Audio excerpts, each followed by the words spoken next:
Dungeons and Dragons. The Tainted Sword. Chapter 1. Flinn the Fallen. Flinn the Fool. The taunts ripped loudly through the cold winter air. Children raced about the man on the griffin and continued their chant, their words growing more bold and cruel when nearby adults did not chastise them. One man, a baker, by the looks of his flour-covered apron, even cheered his son's viciousness. He made a wicked gesture with his hands, then turned toward his companions and laughed. Flinn the Fool. Flinn the Mighty is no more, the baker shouted spitefully. A young woman edged closer, her tall, lanky frame moving gracefully through the onlookers. A gust of wind blew her braided hair into her face, and she tossed the reddish plate to her back. Her clean, calloused hands gripped her leather belt, which bound a shift to her thin waist.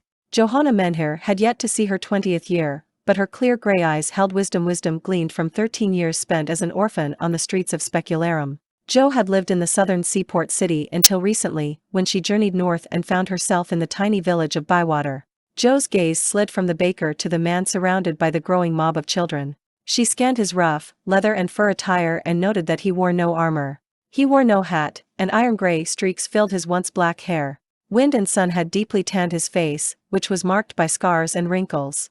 He looked neither right nor left, one hand casually gripping the griffin's reins and the other holding the lead to a pack mule that followed close behind.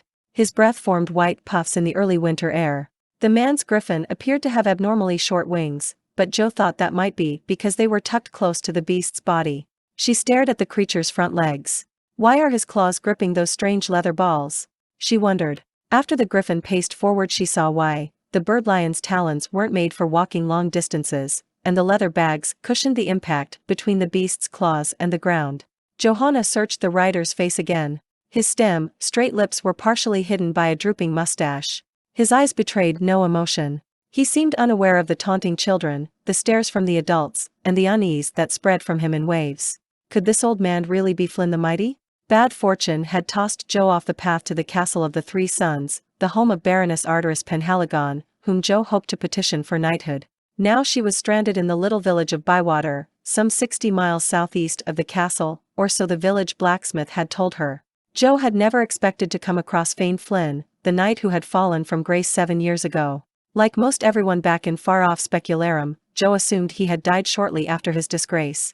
Yet if Flinn the Mighty still lives, surely he would be treated with respect and reverence and not this insolence, Jo thought. She sidled her way through the crowd to get closer to the warrior. For 19 years she had listened to tales of Flinn the Mighty and had developed a fascination for the man of legend. He, if anyone, could advise her on petitioning Baroness Arteris.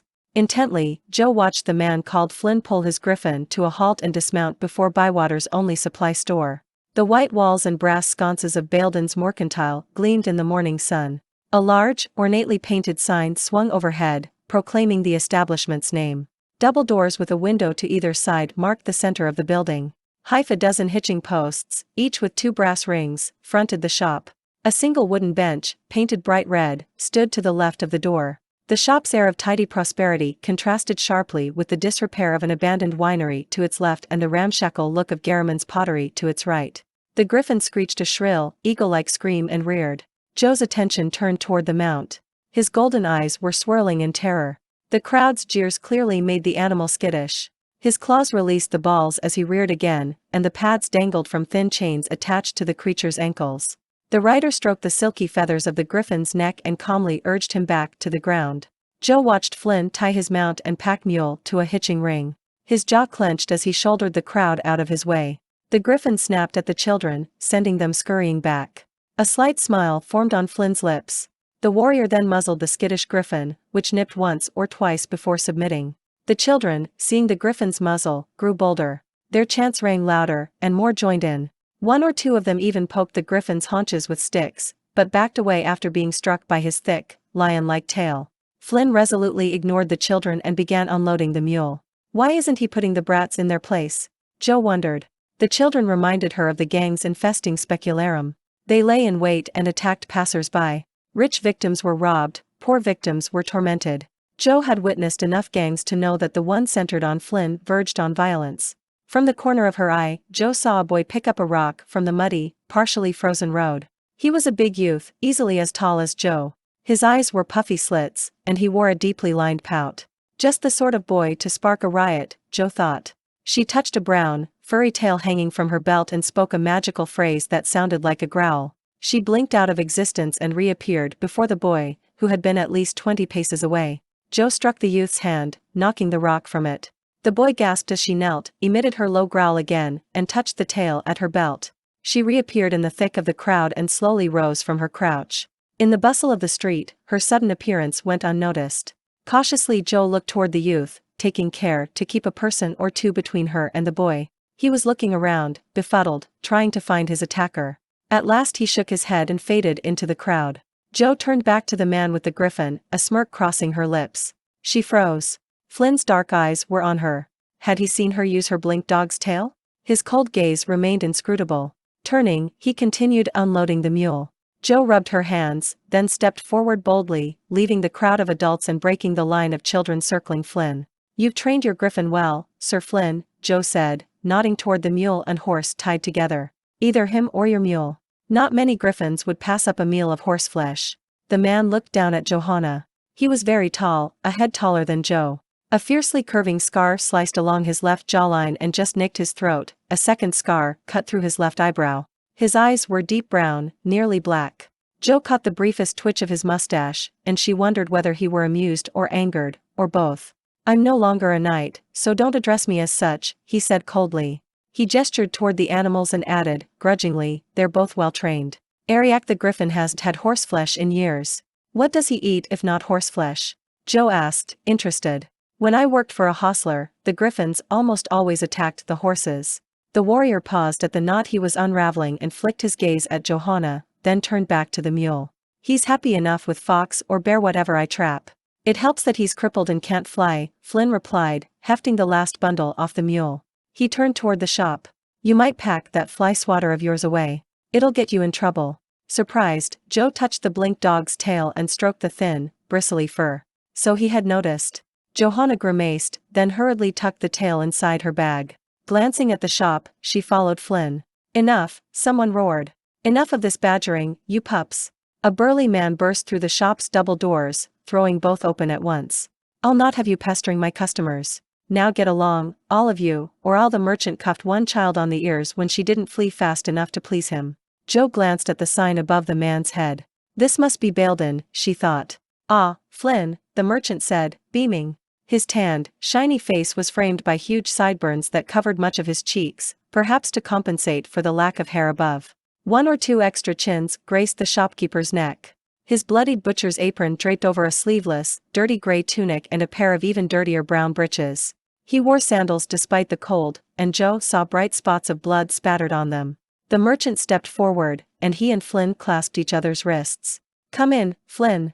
Have you anything worth my money this year?" Baildon laughed and returned to his shop, Flynn following with his load of furs. Discreetly Joe followed, too, bent on discovering more about the man who had always been legend to her. She eagerly passed through the doors of the mercantile. Bywater's only supply store was a 2-story building crammed to the rafters with all things imaginable. Fantastic wares such as magical daggers and rings lay casually beside such common items as bits and bridles. Joe halted just inside the door. The fragrant smell of fresh baked goods filled her nose. She drew a deep breath, watching Flynn and Baildon meander through the cluttered store to the counter at the back. Her mouth watered. She hadn't eaten in more than a day. Although she had no money, the smell of the bread was irresistible. She drifted into the mercantile, hoping to find the foodstuffs and feast her eyes, if not her stomach. As she passed among crates and stacks of merchandise, the flash of metal caught her eye. Shiny armor stood near the windows, glowing with light from lanterns both magical and mundane. Beside the armor ran a counter that held new and used weapons, some with elaborate runes. One well-crafted morning star rested behind glass. Its spikes were formed of a black metal Joe hadn't seen before. At the end of the counter lay a pile of battered armor, scarred with much use. Ordinarily Joe would have been intrigued, but the smell of bread grew stronger. Sniffing, she turned toward a table laden with bolts of cloth. As she followed the scent, her fingers glided over burlap, fine silk, and even an exotic weave that faintly glowed. Beyond the table lay bags of oats, clustered about a ceiling post. A pair of boots dangled from the post by their bootstraps. On a peg above the boots hung a cloak that blended so well with its surroundings that Joe nearly missed it. New tools, spare harness parts, and saddles cluttered one corner as she walked on, still following the teasing aroma of bread. Joe moved to the center of the store, her gaze drifting upward. From the tall rafters dangled lengths of rope and chains and drying herbs. Beside the ropes, 2 ripening deer carcasses hung. As she passed beneath them, their smell masked the scent she had been following. Spying a glass case, she moved forward, hoping it would hold the bread. Instead, she found gems and stones, some bathed in colorful auras of magic, some chased in metal, and others loose. In an adjacent case lay elvish candy-spun sugar creations of breathtaking beauty and taste. A sheet of glass guarded the confections. Jo licked her lips.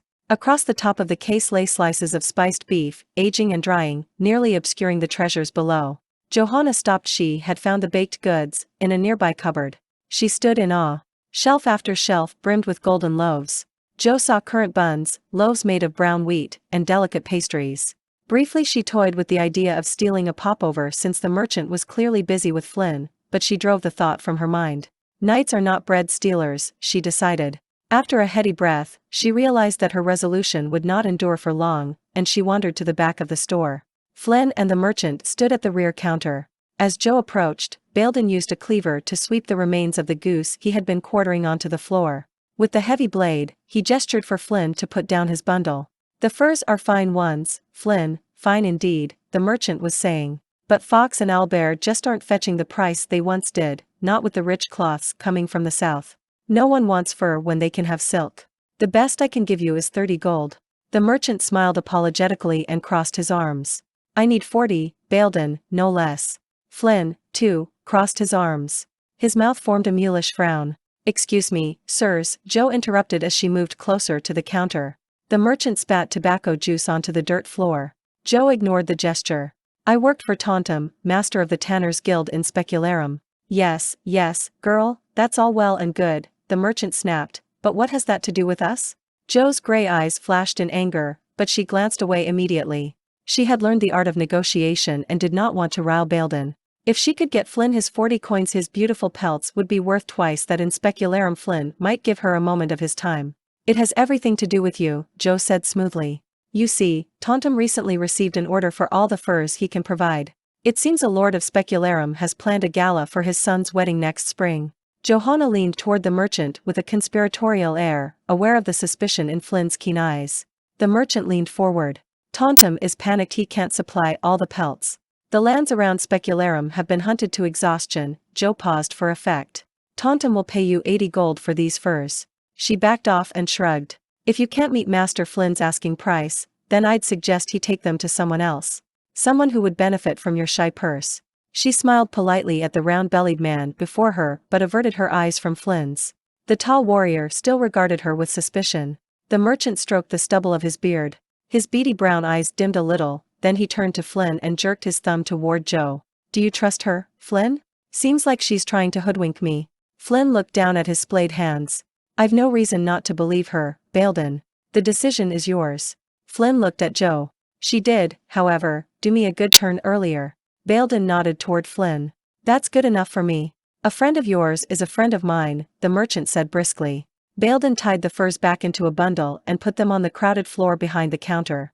"I'll have that list of supplies in 2 shakes of a wyvern's tail." The merchant grabbed some burlap sacks and headed down a crowded walkway. Flynn crossed his arms again and looked at Jo. She consciously returned the gesture, and the two of them stared at each other.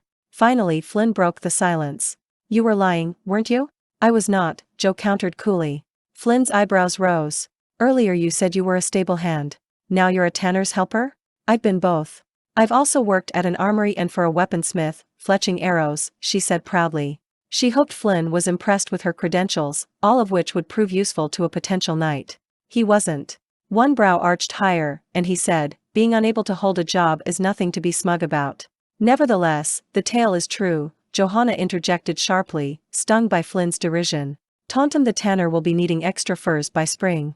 "I didn't he?" Jo put her hands on her hips.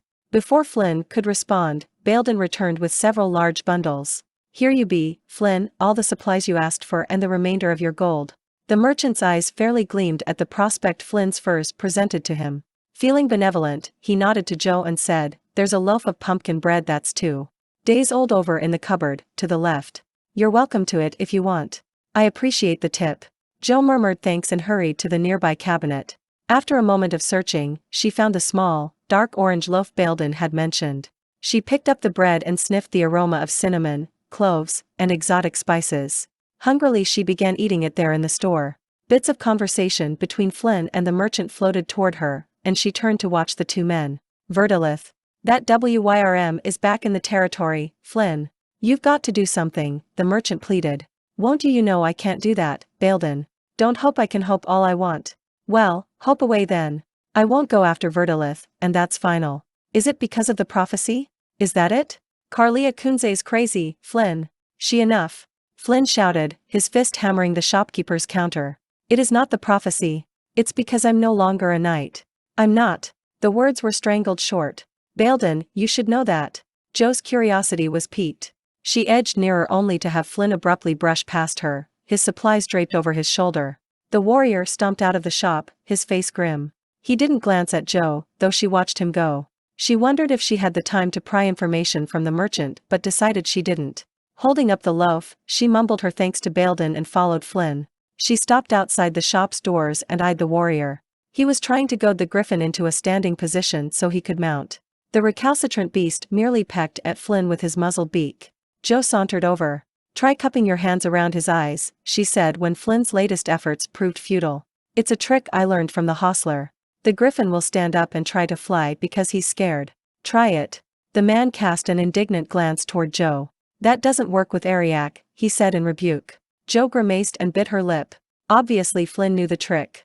Flinn coaxed the birdlion once more, this time pulling on the feathers surrounding one tender ear opening. Ariak stood immediately. The griffin's lion feet nervously scratched the mud and ice of by water's only road, and his front claws reluctantly closed upon the leather balls. Flinn leaped into the saddle. He reached forward, tore the muzzle off, and grabbed the mule's lead rein all in one smooth motion. He turned to Jo and nodded once, curtly. My thanks, girl. The name's Jo. The rest of her name went unspoken. The man of legend had turned his animals around without a second glance. Dejected, Jo sat down on the bench outside Baildon's mercantile. Flynn's tall form slowly disappeared down the street. Sighing, Jo nibbled a little more from her loaf, looked at the remaining half, and then prudently packed it away in her bag. She looked down the muddy road once more, listening to horses break pockets of ice to find the water below. Well, Johanna, she thought, what's it to be? You have one meal, maybe two if you stretch it. Is it back to specularum? Her thoughts grew grim at that prospect, and she shook her head. No, that won't do. You set out to do something, and it's time you did it. And it's no use to stay here and drum up work, either. No. On to the castle of the Three Suns. Flinn the Mighty seems to be heading in that general direction. Perhaps he will answer some questions if you catch him. Jo slung her bag across her shoulder and proceeded down Bywater's only street. Opposite the mercantile stood a livery, with a narrow inn on one side and a blacksmith's shop on the other. The smith looked up from the draft horse he was shoeing as Johanna went by. He nodded cordially, his hands holding a tong and a hammer. Not a bad little village, Jo thought, remembering the farrier's kindness last night in letting her sleep inside his shop in return for a little cleaning. Next she passed 10 or so houses, each with identical thatched roofs and limed walls. Near the edge of the village stood a stone-walled church dedicated to the worship of any immortal. Jo was tempted to stop and pray, but Odin would understand if she pressed on after Flinn. Odin would be the first to follow his dreams rather than pray about them. Sharp rocks and jags of ice poked Johanna's feet through the shoes she wore, and she slowed her pace a little. She came to a stop altogether at the outskirts of the village, where a red and purple tavern proclaimed itself the Will-o'-the-Wisp. In front of the tavern, a smartly armored elf maiden was cautiously approaching her hippogriff, trying to calm the steed. Jo had handled such creatures before at the hostlers. This particular hippogriff was of excellent conformation and unusual coloration. Jo stepped forward, her eyes locked on the creature. The feathers of its forequarters glistened whitely in the mid-morning sun. Just behind the forelegs, the feathers slowly transformed into a thick coat of roan hair. The merging of feather and hair produced a wide, solid band of fiber, which served as a protective blanket under the saddle and rider. Suddenly a hand clamped on Jo's shoulder. Jo reached for the tail at her belt, a low growl instantly on her lips. But the tail was in her bag, and she landed flat on her back in the icy mud. It was you. You. The surly, puffy-eyed youth straddled her, slapping her face hard. What magic did you pull, coward? I'll show you. Jo had learned a thing or two about brawling during her years in Specularum. She crossed one arm over her face to protect it, then punched the youth's loins. The boy screamed and scrambled off Jo. He doubled over in pain and lay in the mud, tears in his eyes and curses on his breath. Joe stood up, brushing the cold mud off her clothes. "That's hardly fair fighting, miss," came a lilting, melodic voice. Startled, Joe turned around to see the warrior elf astride her hippogriff. Sunlight glinted off her silvery armor, pale white hair, and violet eyes.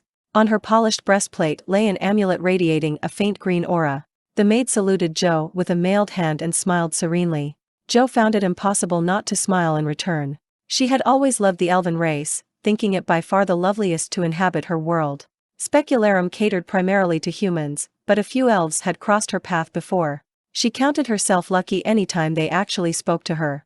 "No, it's not fair, good warrior," Joe said as graciously as she could. But he deserved nothing less. Joe glowered at the boy, who could only grimace in return. The elf maid laughed.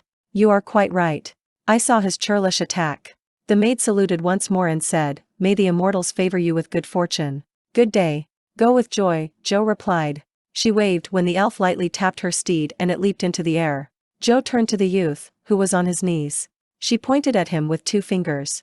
"You," she barked. "If you follow me any more you'll get more of the same. Got it?" She stomped past him, splashing icy water from a mud puddle onto him. Joe shook her head and continued out of town, forgetting the youth completely. Her mind was intent on catching Flinn. She didn't think he could travel fast with the griffin and the heavily laden mule, and she was confident she could catch up soon. When she did, she would find out from Flinn the Mighty himself just how to become a knight at the Castle of the Three Suns. She headed toward the foothill surrounding Bywater. After almost an hour's climb, Johanna began to doubt whether she could overtake Flinn. The mountainous terrain had become dry, hard, and rocky.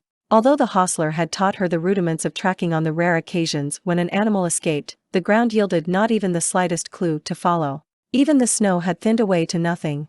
Jagged stones bit into the soles of her feet. Twice she had slipped and fallen on loose shale, scraping her hands and knees. The second time it happened, Joe contemplated using her blink dog's tail to make multiple jumps and cover more ground. But continuous blinking tended to make her ill, and she wasn't at all sure which direction to proceed.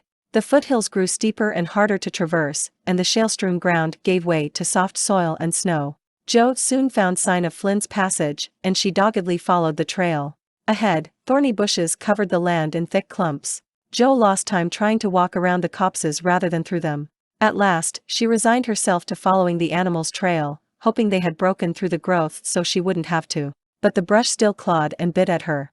High noon came and went without Flinn resting the animals or setting up a midday camp. She had hoped to overtake them at lunch so she could charm her way into a bit of food. She had already eaten the last of the flattened pumpkin loaf, and she was still famished. Her thoughts drifted off to the last real meal she had eaten. Joe had stowed away on a river caravan heading north from Specularum. All had gone well until the day before yesterday, when the captain discovered her in the cargo hold too hungry, cramped days into the journey. He tossed her overboard into the icy river. Cursing her ill fortune, Johanna swam to shore and hastily built a fire to dry her clothes and warm her blue skin. Afterward, she wandered into the wilderness, intent on reaching the Castle of the Three Suns, even on foot. She spent 2 hungry days walking along the wooded banks of the Castellan River. Then she smelled what was surely the world's most delicious cooking. She stopped to investigate. 100 paces from the river lay a deserted camp. In the center of the camp, a fire burned beneath a bubbling cookpot. Joe crept up behind a nearby lean-to and gazed into the pot. Pieces of chicken boiled merrily away in a thick, creamy sauce, along with vegetables and dumplings. A golden loaf of bread sat warming on a rock. By the fire, Joe approached the camp warily. No one was in sight, but still she remained hidden. Her lips wetted in anticipation. She had never stolen before, not even when the temptation had been strong and the moment opportune, like when the drunken lord had accosted her and she bit off his ear instead of taking his purse. But hunger softened her scruples. She couldn't wait for the cook to return to beg a bite, so she used her blink dog's tail to appear by the fire. She eagerly spooned the stew onto the waiting plate and tore a chunk from the loaf before blinking away. The meal was delicious, though she was sure that hunger had flavored it well.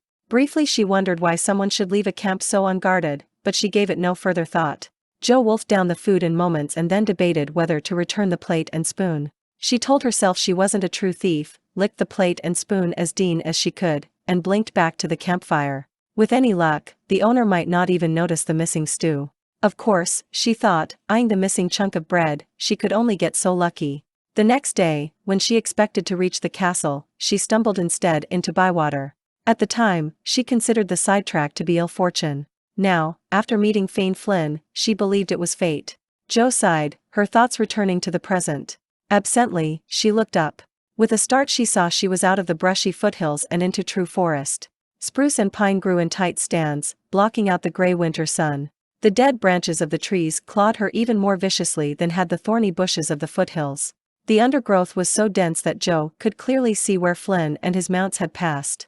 Wearily she realized darkness would soon fall on these woods, she would need to overtake Flinn soon to claim pilgrim's rights from him. She thought forlornly, I wonder if he'll even offer me food and lodging, no matter how hard I work. She gritted her teeth and pressed on, rethinking her decision to use the blink dog's tail. Maybe, she thought, if I just use it to go 10 paces at a time. For the second time that day a hand came down on her shoulder. This time Jo dropped to the ground in a defensive move, prepared to roll away and onto her feet for flight. But the underbrush hemmed her in, preventing the roll. She fell in an undignified heap and stared up at her attacker Flinn the Fallen. Flinn put his hands on his hips and glared down at the girl. Just what do you think you're doing? He snapped. He was surprised by the anger in his own voice, but he had dodged and evaded this girl long enough. Besides, Baelden's insistence about hunting the dragon still rang irritatingly in his head. He was no longer a knight, yet people still expected him to act like one. They heaped insults on him, then expected his protection. The girl blinked her gray eyes and Flinn realized they matched the eyes of the immortal Dialana, as did the girl's reddish hair. Flinn prayed to Dialana often, for she inspired willpower and discipline. The immortal had appeared to Flinn twice in the past, and he found the physical resemblance between Dialana and this girl disconcerting. She blinked again, then said, I want to talk to you, Master Flinn. Flinn snorted. Don't stand on ceremony with me, girl. I am not your master. Grudgingly he extended his hand to her lithe form and pulled her to her feet. Stop following me and go back to where you came from. She tried vainly to brush a few of the pine needles out of her clothing. My name's she began. I don't care what your name is or who you are, Flinn interrupted brutally. Just go back, or else I'll tie you up here and leave you to the wolves. You've invaded my forest and now you want to invade my home. Flinn gestured to the woods surrounding them. Leave me alone. The young woman's expression became quizzical, then thoughtful. Flinn felt an inexplicable urge to turn away under the girl's gaze, but instead he repeated angrily, leave me. Still she stared at him. Then came words that would haunt Flinn, said simply and with trust, but you're Flinn the Mighty. My father told me all the tales of you when I was a child. I want to become a knight in the Order of the Three Suns at the castle. You can help me become a knight like you. Flinn half turned away but kept his eyes locked on the girl's. She had pried into his business affairs in town, followed him through the woods almost to his very doorstep, and was now idolizing him. Most damnable of all the transgressions was the last day painful reminder of all that he had been. His eyes narrowed and his lips tightened. The longer he looked into the girl's innocent gray eyes, the more he saw the worship there. He could almost hear the tales she had been told of him, hear the songs that had been sung of Flinn the Mighty. He could hear the story of his fight with Verdilith the Great Green, his single-handed defeat of 2 giants, his lonely sojourn to the lost valley of Hutaka to recover his baron's stolen scepter. He could see the depth of her adoration. And the more he glimpsed her absolute faith, the greater grew his anger and rage and pain. He slapped her. The blow knocked the girl off her feet. Flinn stepped over her. Leave me be. He strode off to where he had tethered the griffin and mule. He yanked once on Ariak's lead rein, and the birdlion screeched its disapproval. Flinn took no notice and began leading the mounts through the thick undergrowth. His way was blocked suddenly by the girl, her hand holding the tail he had noticed earlier. What kind of knight are you? What right have you to hit me when all I want is to ask you a few questions? She shouted, her eyes flashing. She held one hand to her cheek, and he saw a faint trickle of blood at her lip. He quelled the feeling of remorse that tried to rise. I am no longer a knight, girl, and you have no right to question me. Leave me be. With that he tried to brush her aside, but she was stronger than she looked and stood her ground. She had the effrontery to put her hands on his arms to stop him. But you're a legend, you read Flinn the Mighty, she cried. He grimaced and then savagely pushed her away. The undergrowth caught her fall this time. Through clenched teeth he spat, the man you're looking for is dead. Dead. There is no more Flinn the Mighty. The words were bitter on his tongue. Amazed, the girl stared at him. Flinn shook his head in disbelief and walked into the undergrowth, leading Ariak and Fern Lover, his mule. Deliberately, he closed his mind to what had just transpired. He quelled the small voice that prompted him to turn around and ask for her forgiveness. The matter was settled. He wondered how the child could be so foolish as to search for Flinn the Mighty. His thoughts threatened to grow darker yet, and deftly he cut them off, dismissing the girl from his mind completely. The last 7 years had taught him how to ward off painful thoughts. Flynn pushed through the brush and hurried Ariak along. The home trail lay just ahead. If he could reach it in the next hour, he would be back to the lodge by true dark. He suddenly longed for the comfort and safety of his little home, a crudely built house of logs. Some warrior, he muttered to himself. I didn't used to need a haven. All at once he felt weary and indescribably old. Always before, Flynn had called a campfire his home. Whether he was on the trail of an orc troop as a knight or hunting bear as a trapper, Flynn had spent more than 2 decades by a fire. Now, he only wanted the safety and privacy that his own hearth could provide. That longing disturbed him. After 37 winters, he was content with a lap robe and a fire and a good pipe? He glanced behind him to make sure the girl wasn't following. Nothing but dark tree branches met his gaze. His mind wandered back to the morning's events. For some reason he had dreaded entering the village, even more so than usual. Flynn's semi-annual sojourns into Bywater every spring and fall accounted for all of his social contact. His long solitude made these contacts more painful over the years. He couldn't help feeling a superstitious twinge at how this particular trip could have turned out, and he dreaded what the next might hold. As always, the children of the village had come out to taunt him. He had grown inured to their words, though, and hadn't given them any notice. The boy with the rock had been a different matter, however. Never before had one of the children threatened to stone him. Flynn wondered what would have happened had the girl not intervened. Then he wondered why she had. He thought about trading his furs elsewhere, but the nearest place was the castle he had once called home. Flynn snorted. He would never return to the castle of the 3 sons again. No, Bywater had proved ideal, 1 day's ride from his home, small, but with a large enough mercantile to supply most of his wants and a merchant whom Flynn trusted as much as he could. In a larger town, he might encounter someone from the order, and that he couldn't abide. The mule brayed eagerly, and Flynn saw the scraggy pine that marked the clearing where his cabin stood. His thoughts turned to the business at hand. As always after having been away, he approached his camp warily. On the little crest overlooking his place he stopped, his eyes straining in the dark. Nothing seemed amiss. On the right stood the cabin, dark and undisturbed. On the left loomed the BAM, home to Ariak and Fern Lover. Along one side of the BAM rested a stone cellar with heavy wooden doors, doubly barred. Flynn kept Ariak's meat there. The smell often drew wolves at night, but the stone walls and stout wood had kept them at bay in the past. Thankfully, no wolves nosed about the camp now. A divided corral abutted the back of the stables. He sensed rather than saw that the top bar of the gate was down. Perhaps it was the wind, Flynn murmured. Something appeared next to him. What's wrong? Flynn jumped violently, his hand reaching in reflex for his sword. He could just make out the girl's form in the gloom. What in Thor's thunder are you doing here? He demanded angrily. He hadn't thought of her during the last hour of the trip and was badly startled by her sudden appearance. My reflexes are rusty, he thought. She pointed down the hill toward the camp. Is something wrong? No, he said gruffly. I always check out the camp before I go in. He blinked, realizing he had volunteered information. The girl shrugged. It's too dark for me to go back to Bywater tonight. I'll clean your BAM for a night's lodging and supper. You're claiming pilgrim's rights, I take it? The girl nodded. You bet I am. It's too cold to bed down under the trees. 1 night's worth, that's it, Flynn replied. She nodded again, then took a deep breath, her eyes scanning the treetops. Think you'd answer just a few questions about how to become a knight at the castle of the 3 sons, the girl ventured, one hand touching the cheek he had slapped. Her tone carried a faint suggestion of hurt. Flynn stared at the girl. By Dialana, he thought, I am guilty. I had no right to hit her. He pursed his lips and then said curtly, too late for questions tonight. In the morning, perhaps. Then he led the griffin and mule down to the stable, resolutely ignoring the girl who followed him. Briefly Flynn checked out the fallen rail and decided the wind did indeed blow it over. He resolved to find a longer pole in the morning. Opening the shed doors, he let the animals loose while seeking the lantern that hung inside the doorway.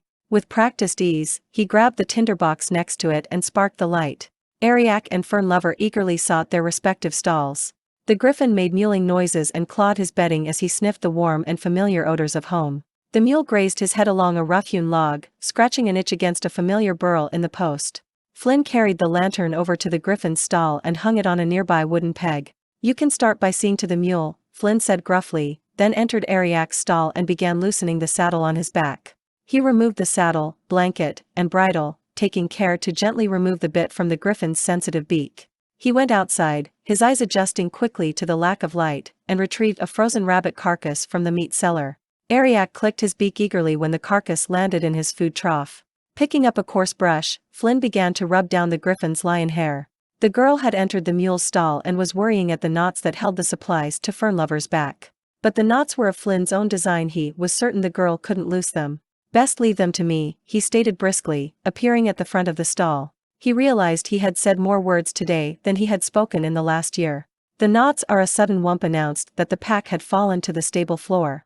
The girl was watching Flynn expectantly. "Let me guess," he said sarcastically, "you worked as a sailor's mate." The girl grinned. "Close. I knew an old man who mended nets down by the wharfs of Specularum. He taught me a trick or two." Fernlover sniffed the pack delicately, then gave the bundle a tentative nibble. "Ist." Flynn leaped across the BAM floor and swatted the mule. The animal jerked his head and backed away. After pulling the pack out of the stall, the warrior returned to finish Ariak's grooming. The girl began removing Fernlover's tack and preparing him for the night. Idly, Flynn rubbed Ariak's skin, unconsciously checking the griffin's eagle-like legs for strains. As usual, there were none. The leather balls he had made for the griffin to clutch while walking were working perfectly. He didn't mind that this was the third set he had made in the last year. Ariak had avoided a sprain the entire time. Flynn was relieved. A flightless griffin prone to sprains would have to be put down. But Ariak had twice journeyed to Bywater and back in one day without injury. He patted the birdlion's neck and turned to check on the girl's progress with the mule. On the ground outside Fernlover's stall lay the girl. She was curled up between his bundle of supplies and the chest that held the animal's tack. She was sound asleep. Lines of exhaustion traced her lips and dark patches shadowed her eyes. Flynn wondered if she suffered nightmares, like he did. Her reddish-brown hair, once neatly plaited down her back, was disheveled and matted. Its very disarray lent a vulnerable look to her. The child, for so she seemed to him in the feeble light of the lantern, was dirty, thin, and obviously poor. The thorn bushes had torn her clothing to tatters. The girl shifted in her exhaustion and whimpered, her hand clutching the blink dog's tail. He wondered whether she ever blinked in and out during her sleep. Quietly he entered Fernlover's stall and checked over the mule. Every now and then he glanced down at the sleeping girl. The mule was perfectly tended. The girl mustn't have been lying about having worked for a hostler. Even Fernlover's hooves had been checked, for no mud encased the tender frogs. Flynn wondered if he should wake her for the supper that was part of her recompense, but decided not to. "No need to encourage her," he muttered. If in the morning the girl fulfilled her promise to clean the barn, then he would give her a meal. Not before. "That's it," he said to himself. "I'll leave her here and hope she's gone in the morning. Like as not she will be." Flynn's lips tightened and grew bitter, the scar across his brow widening. He looked down again at the girl. Without really thinking, he pulled Ariak's blanket off the rail and covered her. He took the lantern and looked about the stable, taking in the familiar sound of Fernlover chomping his hay and Ariak whistling in his sleep. To those sounds was added the rhythmic breathing of the girl. "By Tarastia and Thor and Dialana," Flynn said, calling on the immortals he honored, "I don't even know your name." Chapter 2. Morning dawned cold and gray. Flynn awoke early, as was his wont, and glanced out one of the two windows of his cabin. Snow loomed in the low clouds. With a muffled groan, he threw back the pile of blemished furs on the bed and swung his legs out. The leather thongs strung across the bed frame were stretched beyond the point of support. Flynn's weight made him sink nearly to the floor. He needed to replace them before his back gave out. He sighed, wondering if he should just make a proper mattress and be done with it. His hand idly smoothed the rough hair of an owlbear's pelt on the bed. "I am a warrior," Flynn thought, "and by all that is holy, I don't need a mattress. It's sorry enough I don't sleep on the floor." Flynn threw back the furs and stood. He stretched his arms overhead and felt the old bones along his spine shift into place. Then he remembered the girl and his eyes narrowed. "Is she still here?" he wondered aloud. In 2 strides, Flynn reached the cupboard standing against the opposite wall. He pulled his breeches off a peg on the cupboard's door and hurriedly dressed in the cold morning air. Then he glanced at the hearth. The fire was almost out. 3 quick paces brought him to the fireplace, which stood between the bed and the shelves where he kept his foodstuffs. Flynn quickly coaxed the embers into flames. "If she's still here and has cleaned the BAM, I'll have to feed her," Flynn muttered. He glanced at his fresh supplies from Bywater.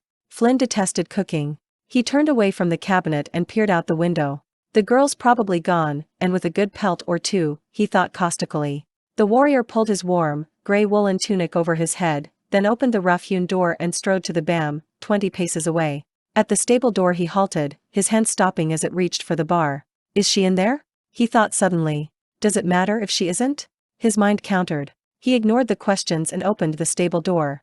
Ariak let out a shrill squeal at the sight of his master, and even Fern Lover gave a little snort of recognition. Ariak's rattan black blanket was hung neatly on the rail by the griffin's stall. The girl was nowhere in sight. Flynn opened Ariak's stall gate and led the creature out the side door to his half of the corral. The griffin nibbled his shirt, looking for dried meat treats. The warrior gave Ariak a gentle tap, then watched the animal pace once around the pen, settle onto his haunches, and fluff his wings. Flynn went back for Fern Lover. The girl was standing in the bam, her arms filled with dried bracken. Her gray eyes were wary in the wan morning light, and he could see the beginnings of a bruise marking her left cheek. When he didn't speak, she gestured toward Fern Lover's stall. The mule needed fresh bedding. Flynn merely nodded. You missed supper last night, so breakfast will have to do. He paused, fighting down the desire to make amends for bruising her. Thank you, by the way, for staying to clean the bam. I thought you'd left.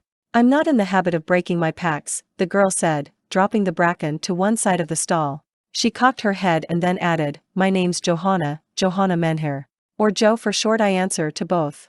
She inhaled, glancing up at him. I appreciate the opportunity you're giving me. Flynn pulled up short. He fixed his eyes on hers, intent on putting her in her place. Don't think I'm going to any great lengths for you, girl. A few questions are all I'm answering. He took hold of Fern Lover's halter and led the mule through the side door. After letting him loose in his corral, Flynn returned to the bam. He grabbed the pitchfork and moved toward Joe, who was standing in the center of the barn. She ran the back of her hand over her bruised mouth and cheek. His eyes met hers, but he refused to acknowledge the hurt accusation there. Look, he said, holding the pitchfork out to the girl. You clean the stalls, and I'll get some breakfast ready. Come in when you're finished. He stalked out of the bam and into the open air. Snow had begun falling. The early morning sunlight dwindled away to a blanket of gray. The air felt heavy, still, and silent. Flynn stopped abruptly near the door to his cabin. The quiet was palpable, unnatural. He could almost hear the snowflakes fall. He sucked in his breath and sank to a crouch, his knife in hand. Something's out there, Flynn thought. Warily, he scanned the black lengths of trees surrounding him. Nearly all of the foliage had fallen by now, and the utter white of the falling snow filled the air. Flynn couldn't see beyond the perimeter of the camp. Nothing moved, nothing but the steadily falling flakes. Slowly, carefully, he turned to eye the animals. Fern Lover, as usual, was lying on the ground, resting. Ariak, however, was watching his master. The griffin's ivory beak was pointed directly at Flynn. He saw one feathery ear tuft, then the other, flick toward him. The bird lion's beak snapped once or twice, but otherwise the creature seemed at ease. Flynn felt his muscles loosen. Ariak's senses had always proved reliable in the past, and Flynn had no reason to doubt his mount now. Perhaps the wild boy's out there, he thought to himself. Perhaps he knows the girl's here and is spooked. Flynn entered the cabin, shrugging off the strangeness of the moment. He paused at the hearth to add some small pieces of wood, then the lone chair caught his attention. The girl would have to sit on an upended piece of firewood or else the floor. He set aside a likely-looking log. The warrior pulled the cookpot away from the flames and peered inside. He scraped the pot's bottom with a thick wooden paddle. When only a little muck came away, he smiled. Clean enough, he thought. He poured in a little water from the nearby bucket and added 2 handfuls of grain from one of the burlap bags beside the cupboard. He looked into the pot and then added half a handful more. Checking a small wooden canister for salt, he frowned. Not much left, he thought. It's a shame I couldn't afford any yesterday, and this certainly won't last until spring. Shrugging, he added a pinch of the white grains to the gruel. The girl looks peaked, he rationalized. A little salt will help her back to Bywater. The grain was boiling away by the time the girl came through the door. Flynn knelt at the hearth, stirring the mush. He watched her as she closed the door. She had obviously found the stream nearby, for much of the grime was gone from her face and hands and legs. She'd also removed the brambles from her hair, combed it apparently with her fingers and rebraided it. The bits of hay had been brushed from the shapeless shift she wore.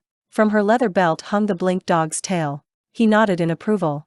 In the wilderness she was sensible to keep the magical item close at hand.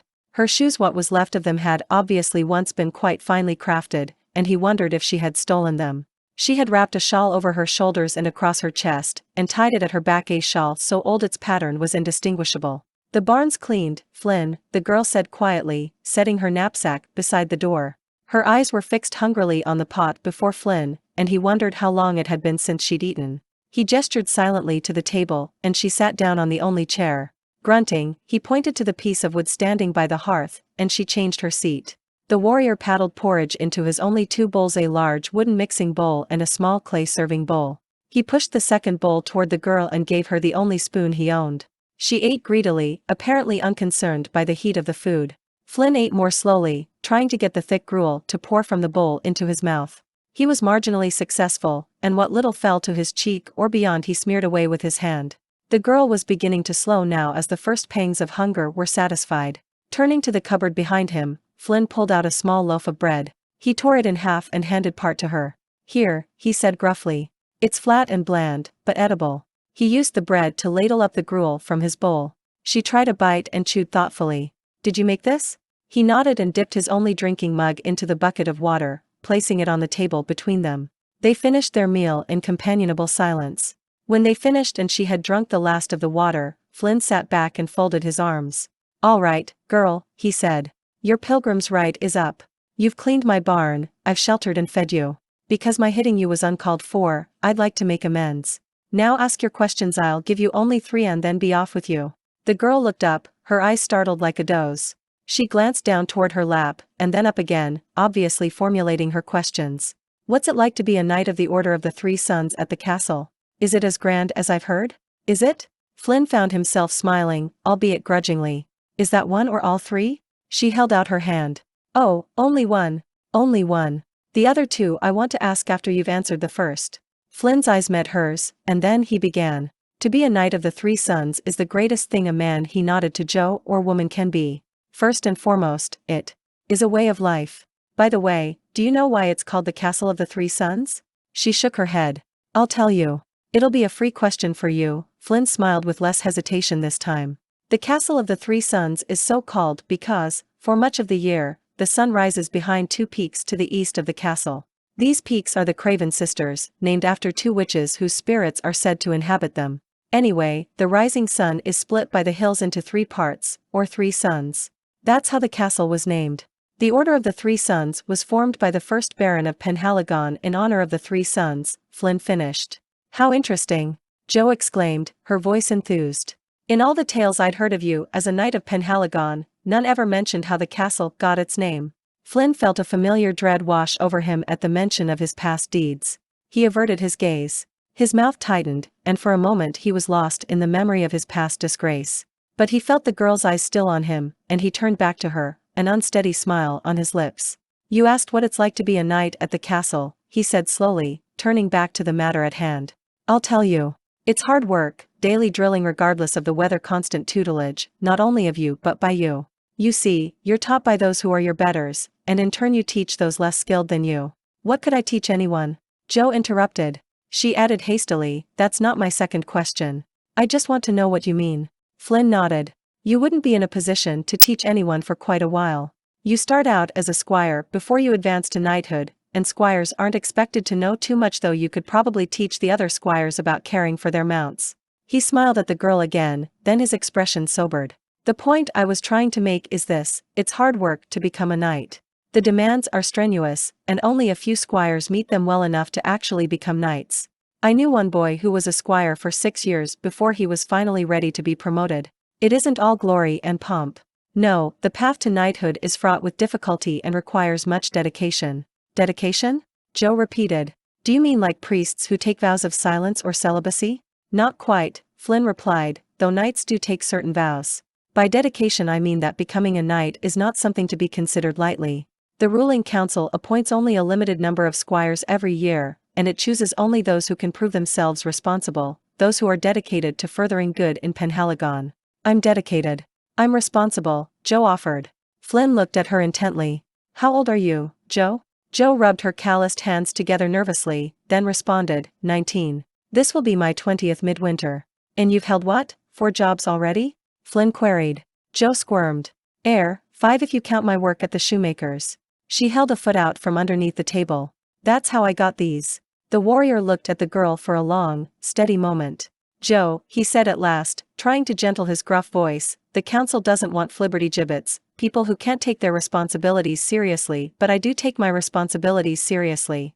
Perhaps, but not the responsibility you owe to a master. Think how the council is going to view you, a 19-year-old vagabond seeking her 6th master in probably as many years." Forget about this nonsense and go back to Specularum, perhaps back to one of your former masters. Or go back to Bywater and see what the village can offer. Flynn settled back in his chair, hoping he had gotten through to the girl. Jo crossed her arms, a determined look settling about her mouth. Flynn, she hesitated, then proceeded boldly, Flynn, it's true I'm a flibberty-gibbet, but I do have solid experience that will hold me in good stead as a knight. If you took me on as your squire and trained me, the council would be sure to accept. Flynn jumped to his feet, his chair scraping across the rough pine board floor and crashing into the wall behind him. You've got too much brass, girl, and I won't stand for it. I've answered more than enough questions, now get. The warrior strode to the door and tore it open, his eyes flashing and his mouth mulish. Jo coolly crossed her arms in return and sat back, her eyes focused upon a corner of the room. In battles, Flynn watched his opponent's eyes, looking for clues to their next action. Flynn cocked an eyebrow as he studied her blank expression. She would make quite an opponent, he thought. Fully 10 heartbeats passed before the girl spoke. Did you really slay 2 giants with only 1 stroke? She asked. Flynn was taken aback. What? As my second question of you, she looked at him sharply, as if daring him to take away the other questions he had promised her. I'd like to know if you really killed 2 giants with a single stroke. It's my favorite story, the girl added. Flynn granted. They were hill giants. Noting the veil of snow forming on the floor, he closed the door. What's that got to do with it? Giants are giants. It has everything to do with it. Hill giants are stupid. Are they so stupid that they lined up, waiting for you to kill them with a single swipe of your sword? Jo inquired. Almost, Flynn said with scorn. Besides, they were father and son. Stupidity ran in their blood, even more so than with most hill giants. The girl uncrossed her arms and leaned toward him, pushing the dirty dishes aside. Well, she asked eagerly. Won't you sit down and tell me what really happened? Tell me the tale as you know it, Flynn countered, slowly returning to his chair. Despite his irritation with the girl, her refusal to flee the cabin had won his grudging respect. Flynn sat down at the table, feeling an awkward interest in what she had to say. Johanna leaned back, and for a moment he thought she might not speak, for her lips quivered and her eyes looked past him. The tale begins with a time of woe, she began, her voice husky and low. The Baron of Penhaligon, Arcturus was his name, had died that very winter. His body lay upon the dried boughs of the pyre, his only comfort the wind and the rain and the snow. His mourners had all deserted him after the 1 day's observance of grief, all save one, his niece's husband, the mighty Flynn. Flynn deeply mourned the loss of his Baron, the man who had believed in him, the man who had fostered all that was good and brave in him. And so Flynn waited by the pyre for 10 days and 10 nights. It was only 4, Flynn interrupted. The girl shushed him, as if he had disturbed an invisible audience. As was the old custom, she continued. Now the Baron had admired the old customs and had oft lamented their passing. Flynn's vigil was the last honor Arcturus would receive. And so for those 4 days and 4 nights Flynn kept vigil over the Baron's body until the day of burning. In all this time he stood straight and tall at his post, his sword shining bright in his hands. Never once did he lay upon the ground and rest. He stayed ever awake while the soul of the departed Baron journeyed home. Outside a gust of wind whistled mournfully. Arcturus was known throughout Penhaligon for the terrible battles he had waged against monsters of the land. Many of these monsters' kin came to the pyre. They thought to pay their last respects by defiling the boughs of aspen and apple that made up the Baron's final bed. Worse yet, they sought to fling offal at the Baron's midnight raiment. The girl paused, her eyes lingering on Flynn's, perhaps seeking to appease him with her story. His lips pursed, but he said nothing. It is said that when the monsters saw the mighty Flynn standing vigil over the Baron of Penhaligon, the sensible ones turned away and brooded on vengeance for another day. But the foolish ones, the ones corrupted by anger and hatred for the noble Baron, one by one came down from the hills.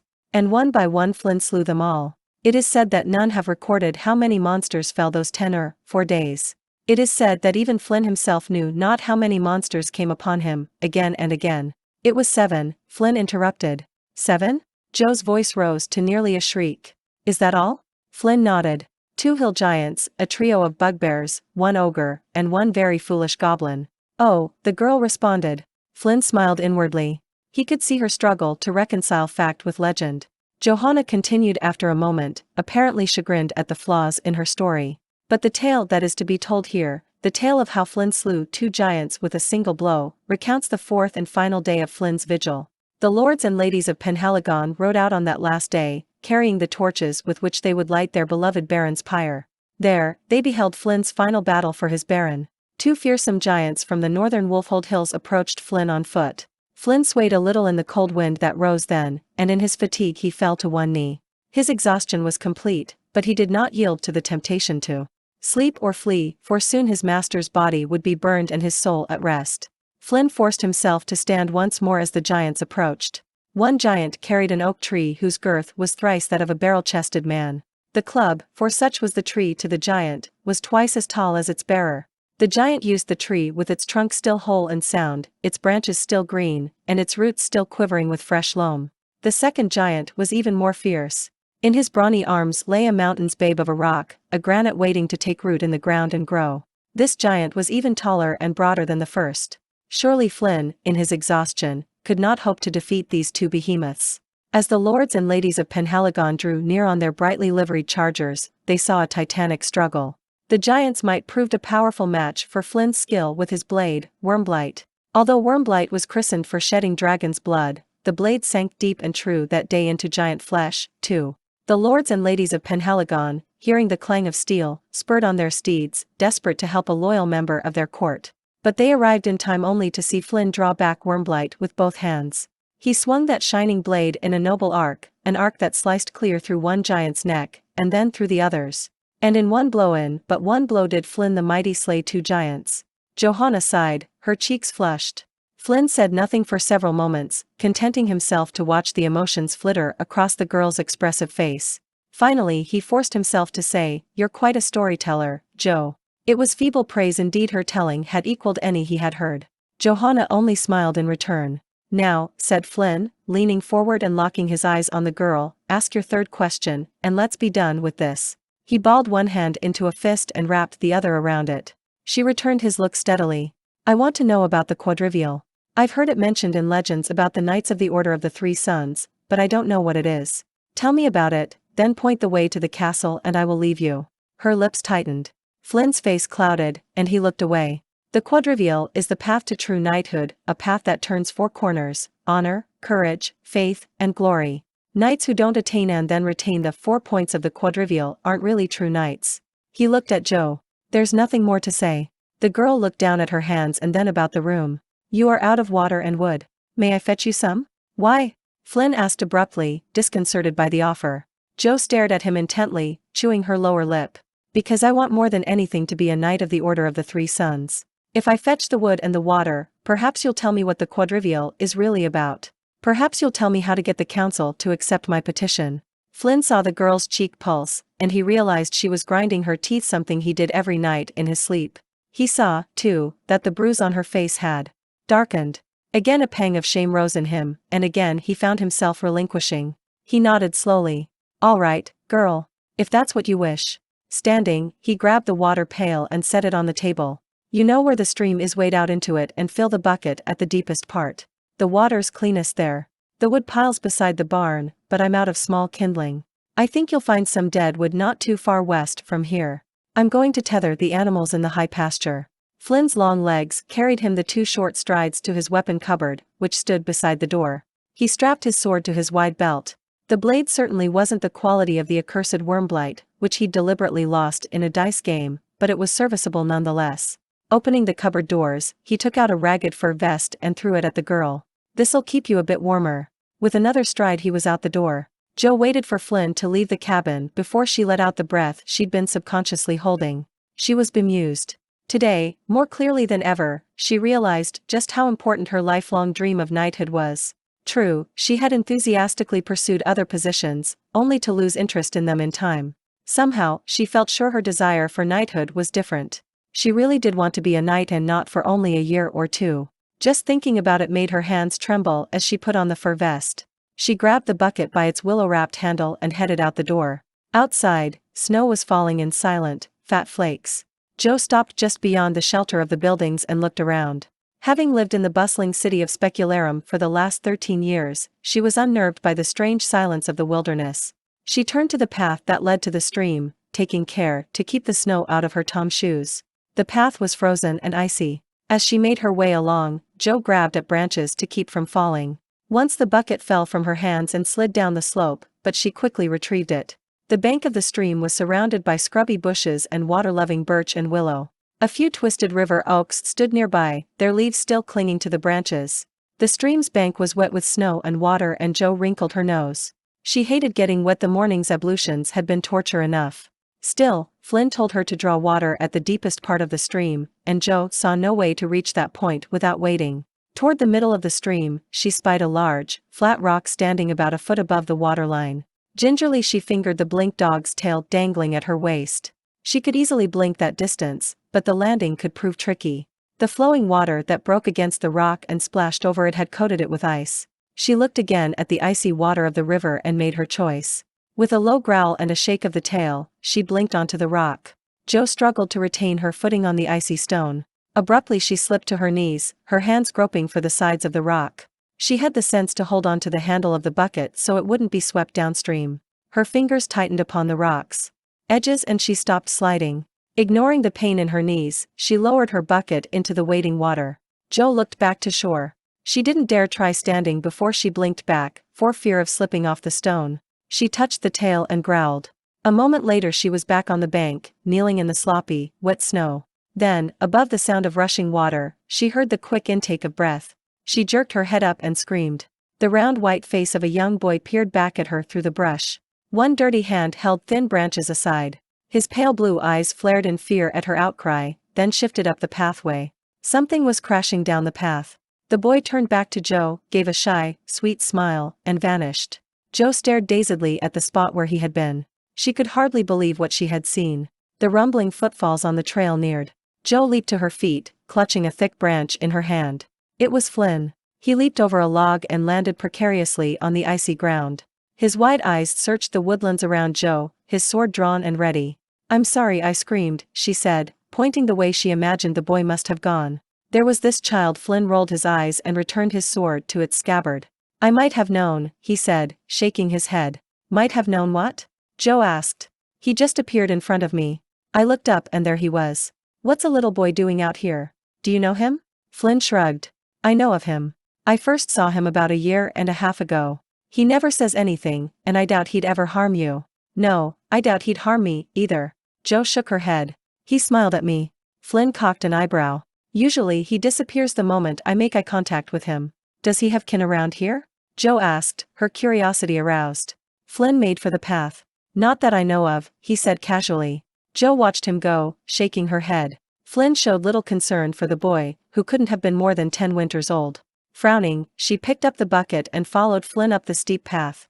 The path to the cabin was slippery, and Jo walked cautiously to keep the bucket from spilling. She left the water in the cabin by the hearth, then went back outside to gather firewood. Flynn came out of the bam, carrying a yoke dangling 2 more water buckets. He pointed off to the west and shouted, kindling, then headed for the second time down the path to the stream. Jo smiled, grateful he hadn't asked her to fetch the water for the animals, too. Walking through the silent woods of larch and beech, Johanna felt the weight of the winter day close in on her. The silence seemed almost palpable. Everywhere she looked, she saw only the still woods, bare trunks of strange and twisted trees. A dark red oak leaf or 2 waved feebly at her passing, as did one brave clutch of golden aspen leaves. Their colors were dimmed beneath the looming clouds. Jo cast her eyes toward the leaden sky. Thankfully, the snow had stopped. The silence began to gnaw at her. The forest itself seemed to be watching, holding its breath. "Where are the sparrows?" she thought. "Or the chipmunks or ground squirrels?" She chided herself and tried to ignore the eerie sensations. She began to whistle her favorite tune as she gathered small twigs. But the whistled notes sounded loud and conspicuous in the silence. The tune trailed off and stopped. She looked up. Aspens stood in a cautious ring around her, as though warning her not to disturb the hush. Alarmed, she stooped, picking up the branches as quickly and quietly as she could. Johanna tried to discriminate between dead wood and branches that had merely lost their leaves.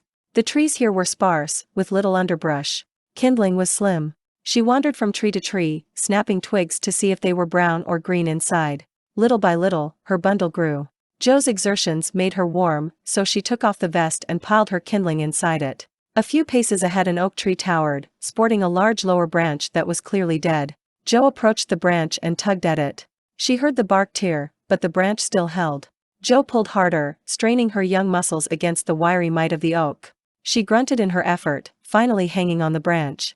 It gave way slowly, but she was sure with a little more work the branch would work loose. Then she could drag the whole thing back to the cabin and have all the kindling Flynn could need. A strange odor passed her nose. Jo paused, quieting her loud breaths. She sniffed the air. Where is that fetid odor coming from? Smells like dead cats, she muttered. She smelled her hands, red from the rough bark, thinking the wood sap might be causing the stench. Nothing but the clean smell of wood there, she thought. She dismissed the odor and gave one last tug. The branch pulled free, jerking past and behind her body. Something screeched in rage. Jo fell to the ground, touched her tail, and growled. But the creature was quicker than even the magical tail. Searing pain tore through her shoulder. Then came blackness, and she reappeared 20 paces away. Clutching her lacerated shoulder, she stumbled to her feet. Red wetness ran down her hand. Spinning about, she glimpsed her attacker. Dark and twisted and human-like in shape, it hurtled toward her. The creature's long, brittle fingers raked at her, catching threads of cloth and strands of hair as she jumped backward. She blinked again, only narrowly escaping the darting jaws and tobacco-colored fangs that gleamed dully with spittle. Jo reappeared a heartbeat later, only 15 paces away. She dropped to the ground and lay crouched very still. The creature's 10-foot-tall body faced away from her. Its bony spine bristled as it slowly turned around. It had brittle-looking legs and arms, which ended in sharp talons. Jo gasped as the gaunt creature stretched to its full height, its long arms arching outward at its sides. It sniffed the air, the wiry hair on its dry skin prickling. Jo cautiously exhaled, then filled her lungs with much-needed air. Blinking continuously was hard work, and she was dizzy from both that and the wound to her shoulder. Jo stiffened. The creature's small, roundish ears flattened her way. Its tiny black eyes glinted. It whirled and leaped, a single, gigantic bound. One more such leap and it would be on her. Jo blinked again, hoping not to lose herself in travel. 2 heartbeats sounded before she reappeared. The thought fled through her mind that another use might trap her in the spatial dimension through which the blink dog's tail transported her. She remembered her father giving her the tail on her 6th birthday, telling her not to abuse it. He had warned that too much use of it would shorten the distance traveled and lengthen the time in the void. She reappeared now only 10 paces from the creature, and directly in front of it. Daring not to blink again, she turned to run. Jo's experience at dodging authorities in specularum and leaping carts in the marketplace now proved invaluable. She vaulted branches and fallen trees with a speed she had never shown in the city. But the branches didn't hinder the beast behind her, either. She stumbled blindly on, her feet twisting on the icy roots. She had no idea how long she ran, knowing only that the monster still panted relentlessly behind her. Her breathing came in ragged gasps. She had no breath to spare in shouting for Flinn. Jo could only pray that she was running toward the cabin and not farther away. The creature's panting moans filled her ears. Twice, razor claws raked her hair, almost snagging her braid. Both times she ducked and scrambled out of the way. The beast followed close on her heels. Her heart felt near bursting. The beast's bone claws flew again. This time the nails sunk deep into Jo's tattered shift. With a swift yank, the creature pulled Johanna off her feet and onto her back. The impact knocked the wind from her body, and a scream of terror escaped her lips. The creature tumbled onto her, its claws both fore and rear raking at her. They tore away her shift and ripped into the skin beneath. Jo reached for her magical tail, determined to make one more blink despite where it might leave her. The tail was gone, it had dropped from her belt as she ran. She panicked. The heavy creature on her chest squeezed the breath out of her, pinning her arm. The monster's maw opened wide, its 8 stained fangs gaping and drooling rusty spittle. She screamed. Pain ripped through her shoulder, a pain so great it drove all thoughts from her mind and thrust her into a brown void of noise. The creature was devouring her. Its saliva seared into her blood. Nausea washed over her, but still she pushed against the dry, papery skin of the brutal hulk covering her. Jo screamed again, or so she thought. But the scream was deeper, yet strangely higher pitched than her own. In the dark red haze that was falling across her vision, she saw Flinn the Mighty and the deadly creature circle one another, as if dancing. Johanna was reminded of the tale of the 2 giants, and she wondered if they, too, had danced with Flinn. From somewhere far off she laughed, and the haze washed down in a wave over her. She was at the port at Specularum, waiting for her ship to come in because her parents were on board. They never came. She was only 6 years old. The blood-red haze turned to black. Flinn stood beside the stable, stretching a green hide across a frame, when he heard the scream. His gaze shot to the west, and his hand leaped to the sword at his side. "Jo," he shouted, unaware that he did. He jumped toward the woods and ran up the slight hill as fast as he could. Branches tore at him, but he gave them no heed. "Jo!" his mind cried. "What's wrong? Has she run into the wildboy again? No, this is a scream of terror. Something's attacked her." He thought of the mountain lion tracks he had recently seen and his pace quickened. Flynn crested a slight rise and heard Joe scream again, a scream that cut Flynn to the quick. Before him, not more than 3 paces away, lay Joe, thrashing beneath some strange creature. Blood spotted the dirty, trampled snow. The monster was atop the girl, gnawing at her shoulder.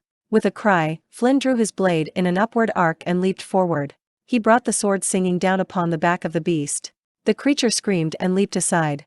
Clawing the icy branches, it rose to its full height, towering over the aging warrior. Flynn gritted his teeth and took a swing at the beast. It dodged the blade, lunging for Flynn's open side. He battered it back, the sword's edge biting into the bone claws. The beast drew back and they circled each other, warily gauging the other's strength. Blood dripped from the creature's knobby back, forming rivulets in the snow. It hissed once, and its 8-fanged jaw confirmed the warrior's suspicions. The creature was an abalot, a fiend from the blackest plains of creation. Abalots were powerful servants, and Flynn wondered if more such beasts roamed the wood or if the creature's master was nearby. The warrior's skin crawled. The abalot crouched, its bony claws clicking against its palms. Flynn readied himself, sure the creature would attack. The creature sprang toward him, slashing out with its claws. Flynn leaped to the side, countering with a backhand arc of his sword. But the abalot pulled back, its attack merely a feint. Turning, it sprinted off into the murky woods. Flynn took a single step after it, wondering why it had chosen to run. Then he heard the girl moan. He watched a moment longer, making sure the creature had truly fled, then dropped to his knee beside Johanna. Joe! Joe! He gazed at the bloodied flesh of the girl's left shoulder. Sluggishly Joe opened her eyes and looked up at him, a tiny smile on her lips. "My da's coming home," she whispered, then her eyes rolled up in their sockets and her eyelids flickered shut. Flynn studied the wound apprehensively. The flow of blood hadn't stopped. He thought to staunch it, but hesitated. "Abalots are poisonous," he muttered to himself, sighing deeply. Cautiously, the warrior lifted the girl and headed for the cabin. He had medications there that might help her. In the meantime, letting the wound bleed could drain away much of the poison. "Hang on, Joe," he murmured. "Hang on." Chapter 3. Flynn kicked open the door, his breath ragged. He had carried Johanna's body through the icy woods, struggling to hold on to the girl during her sudden convulsions. But she was in the cabin now, and here they would be safe. Flynn gently placed the girl on the bed's furs. She lay still and lifeless, her spasms of pain had stopped nearly 50 paces ago. At the time he'd been relieved because she was easier to carry, but now her stillness scared him. Joe's skin, once the color of clear honey, was flushed crimson. She was sweating and fevered to the touch. Flynn pulled off her shift and threw it on the fire, hoping the stench of the creature would be consumed with the fabric. He drew his softest fur over her. Then he turned to the Maud's shoulder. The girl had lost a considerable amount of blood, more than he thought she would. Clearly some of the abalot's poison remained in her body. The fever was proof of that. Carefully, Flynn cleaned the wound. A circle of 8 fang marks ringed Joe's shoulder, each still pulsing blood, albeit slowly. Flynn washed out what debris he could find, grimacing at the strange chunks of rusty crystal he removed. As he withdrew the last chunk from the 8th hole, he stopped to look at the granular substance more closely. The creature's poisonous saliva must have solidified in Joe's wounds, he thought. He put the chunks in a bowl, set them aside, and searched the flesh one last time for anything he may have missed. The girl had turned deathly pale, but her sweating had stopped.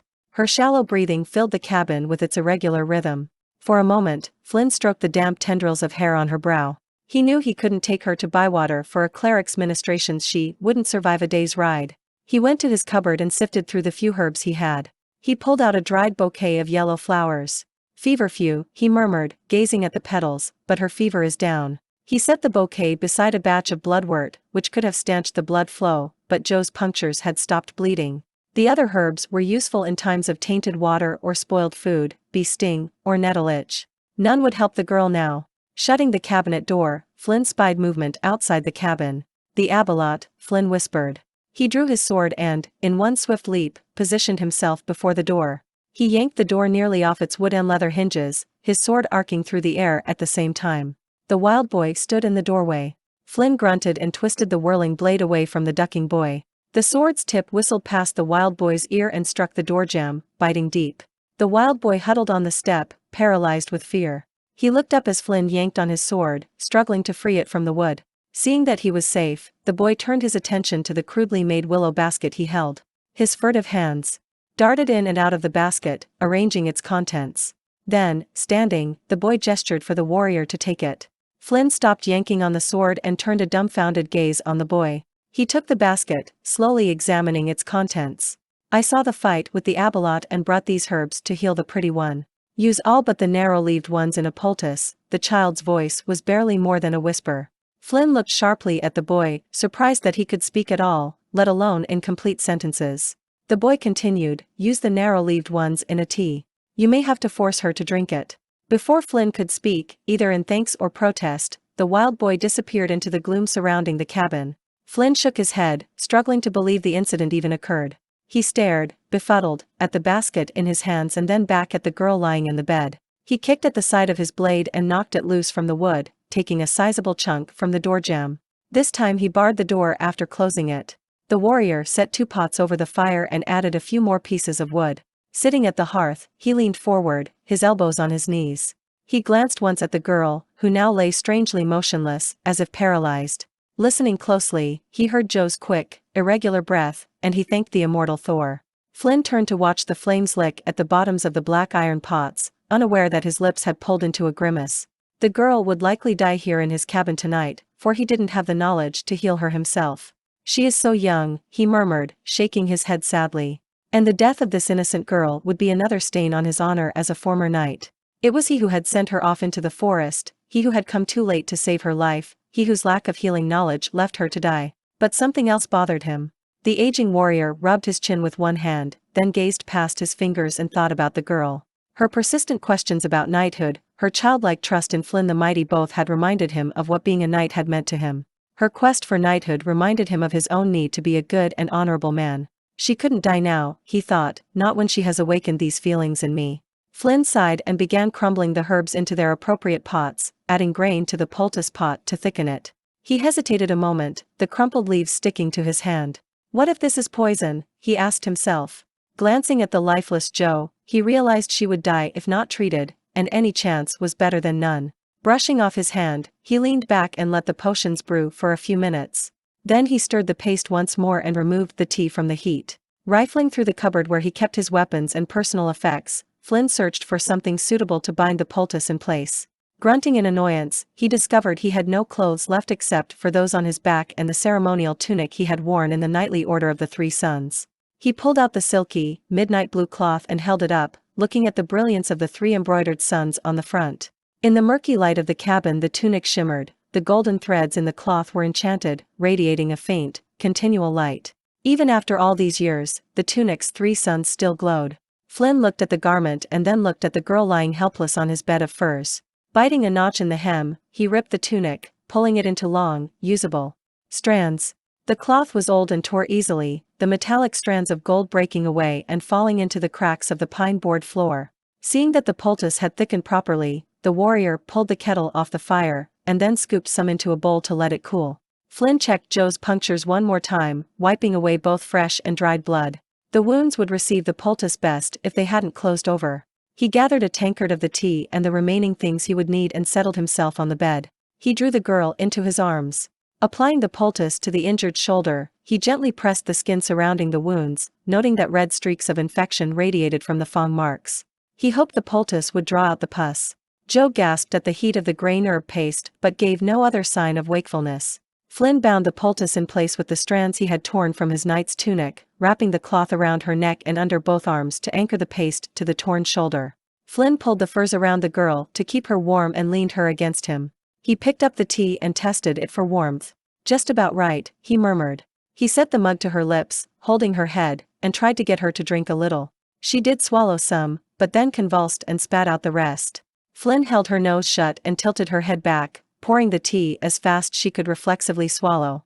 Once or twice she tried to turn her head, but Flynn's grip was firm.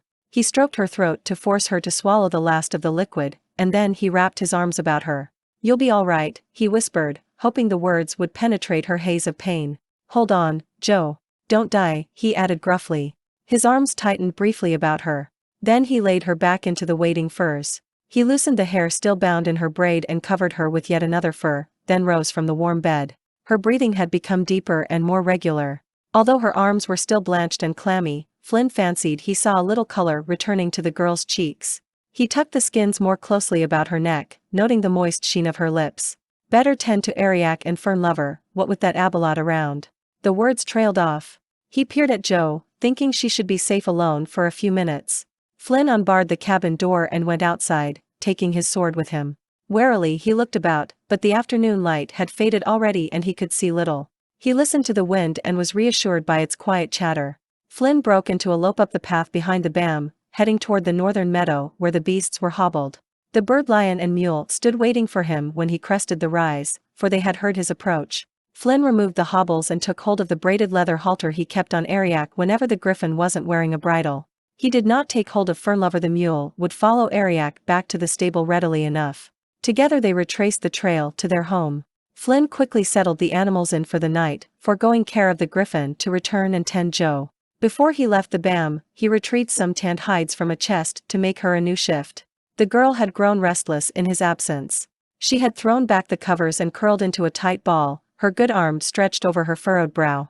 Flynn wondered if she were dreaming about the attack and trying to defend herself.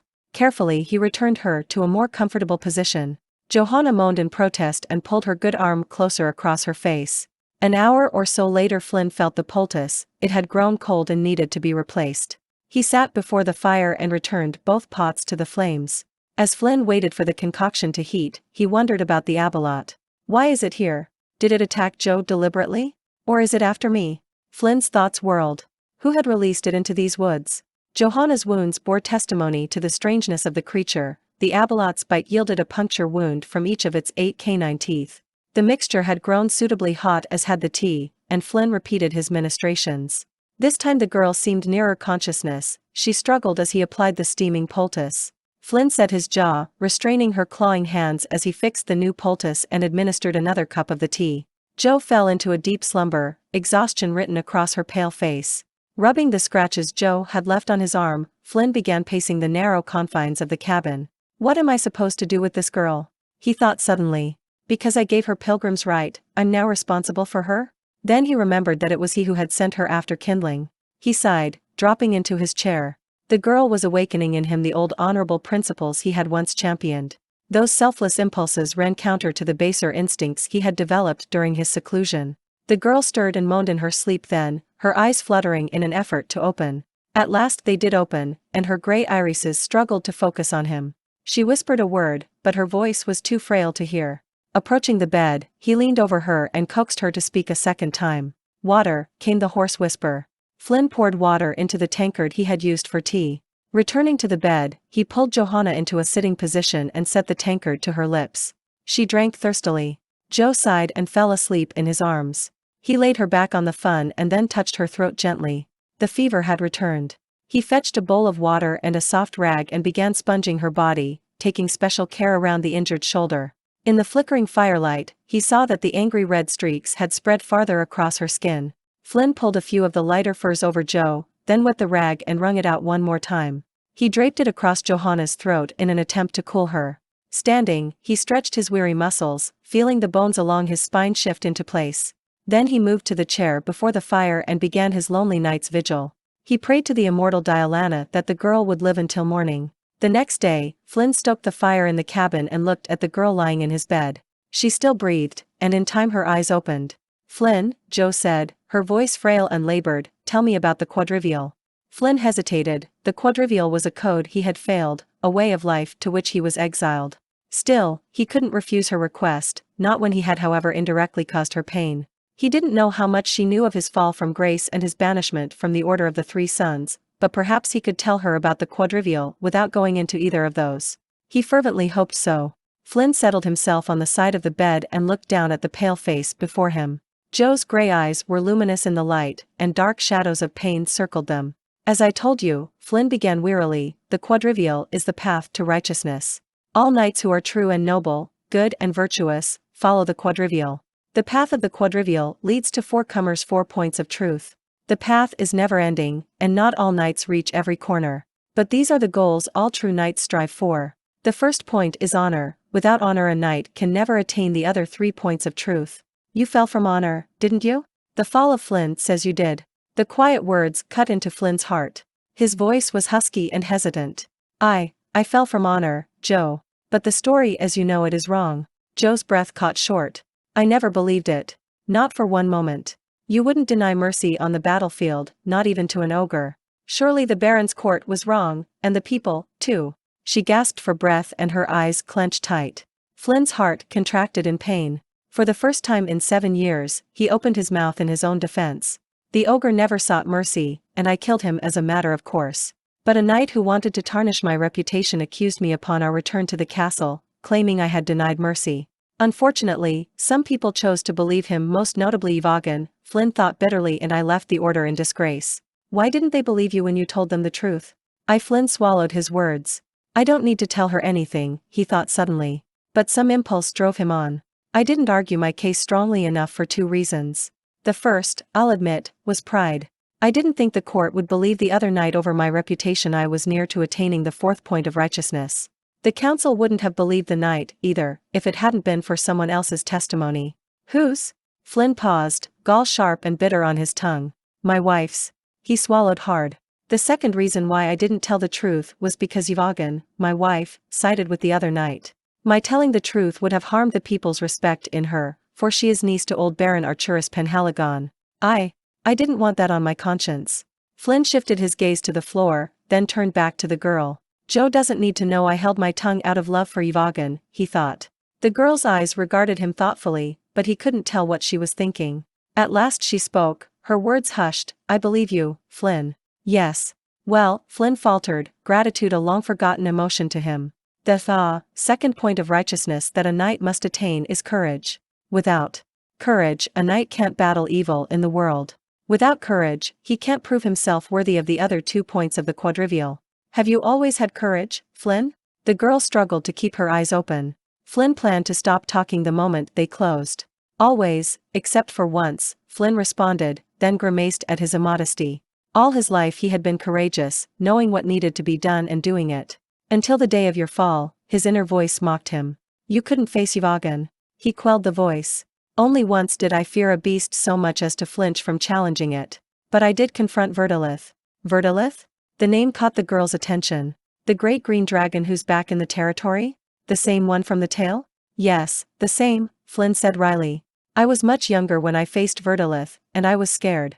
But following the path to courage doesn't mean a knight can't be afraid, only that he must overcome that fear, as I did. Flynn touched the scars on his face. This is my badge of courage, the result of confronting my fears and facing Verdilith. Joe said slowly. The merchant in Bywater spoke of a prophecy. Flynn looked away for a moment and closed his eyes. He blinked, breathing deeply. There's a mad wizardess who lives in the hills near the castle of the 3 Suns. Carlia Kunze, the wizardess, says she dreamed of the fight between Verdilith and me.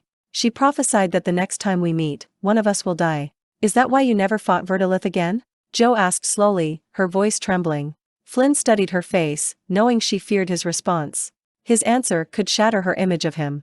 He felt strangely humbled. No. To be quite honest, no, Flynn answered. I don't believe the prophecy. I never have. Verdilith was badly injured in our fight, and he flew off. I thought he was mortally wounded, but he's returned to Penhaligon in the last year. Green dragons are notoriously slow to heal. Flynn smiled at Joe, unconsciously seeking her belief in him again. No, Joe, I fought Verdilith only once, and only once it will be, but not because of the prophecy. Why don't you go after the green? Like Baildon asked you to? Flynn shook his head. Hunting dragons is a job for knights, not hermits. It's the order's duty to protect Bywater, not mine. But the prophecy implies that the 2 of you will meet again. I told you, I don't believe the prophecy. I won't hunt Verdilith again, he said bitterly. They've stripped me of my knighthood, they've spit on me and reviled me, they've set my name with villains and traitors, yet still they expect me to slay the dragon. That's their job, not mine, Flynn finished, pacing stiffly toward the fireplace. The girl stared at him, her eyes shining once more. I understand, Flynn, I really do. When I'm better and I become a squire at the castle, I'll tell the knights what you've said. I'll get them to hunt that dragon and kill it like they should. Maybe I'll hunt Verdilith, just as you did. Wishful longing showed on her face as her words trailed off. For one moment, Flynn envisioned himself as a knight in her company. He thought of long, tiring days in the saddle and the easy camaraderie of the shared campfire. His heart ached. Flynn braced himself against the mantel. Abruptly, he realized he was lonely. His self-imposed exile seemed suddenly pointless and childish. He wanted to whirl around and propose an expedition to slay the dragon with Joe by his side. Then his eyes shifted to the mantel, where his calloused and scarred hands lay. You are a hermit, not a knight, he thought. The third point of the quadrivial, he said slowly, trying to remember the injunctions he had learned in the past, is that of faith. A knight must have faith in himself and must deserve the faith of the people. The true measure of a knight's worth is the faith placed in him by his fellow knights and the world around. Without faith, Flynn continued, a knight can never achieve glory. The fourth and final corner on the path to righteousness. The first Baron of Penhaligon, who established the Order of the Three Sons, decreed that a knight of renown is equal to his deeds. Acts of righteousness should be sung as a testimony to all folk everywhere. Jo was silent for several heartbeats before she spoke. Did it hurt much when the people at the castle lost their faith in you, Flynn? Flynn flinched and released a long sigh. Yes, he said raggedly, yes. Anger rose like a sudden flame around his heart. He turned from the fireplace, averting his eyes. In 2 quick strides, he reached the door and stalked out into the gathering dusk. He could feel the blood pounding in his ears. Part of him longed to return to the cabin and rage at the girl, to take out his bitterness on her. He stomped toward the stable, muttering imprecations about Jo. But he knew that he couldn't blame her, that he had brought about his own hurt. He should have defended himself against the accusations of Yvagan and Sir Brisbois. His fall was his own doing, and no one could ever change that. Not he, not Johanna Menhir. 3 days later Jo had recovered enough to leave the stuffy cabin and walk about outside, exercising her cramped muscles. She paused in the knee-deep snow, pulling the fur tighter about her shoulders. Even the new leather shift Flynn had made for her didn't stop the cold. Slush trickled into her worn shoes. She sighed heavily, watching the breath whirl away like a ghost before her. Turning, she trudged tiredly back toward the cabin door. Some instinct made her stop in the act of opening the door, and she looked into the surrounding woods. The barren trees formed a black lace against the overcast sky.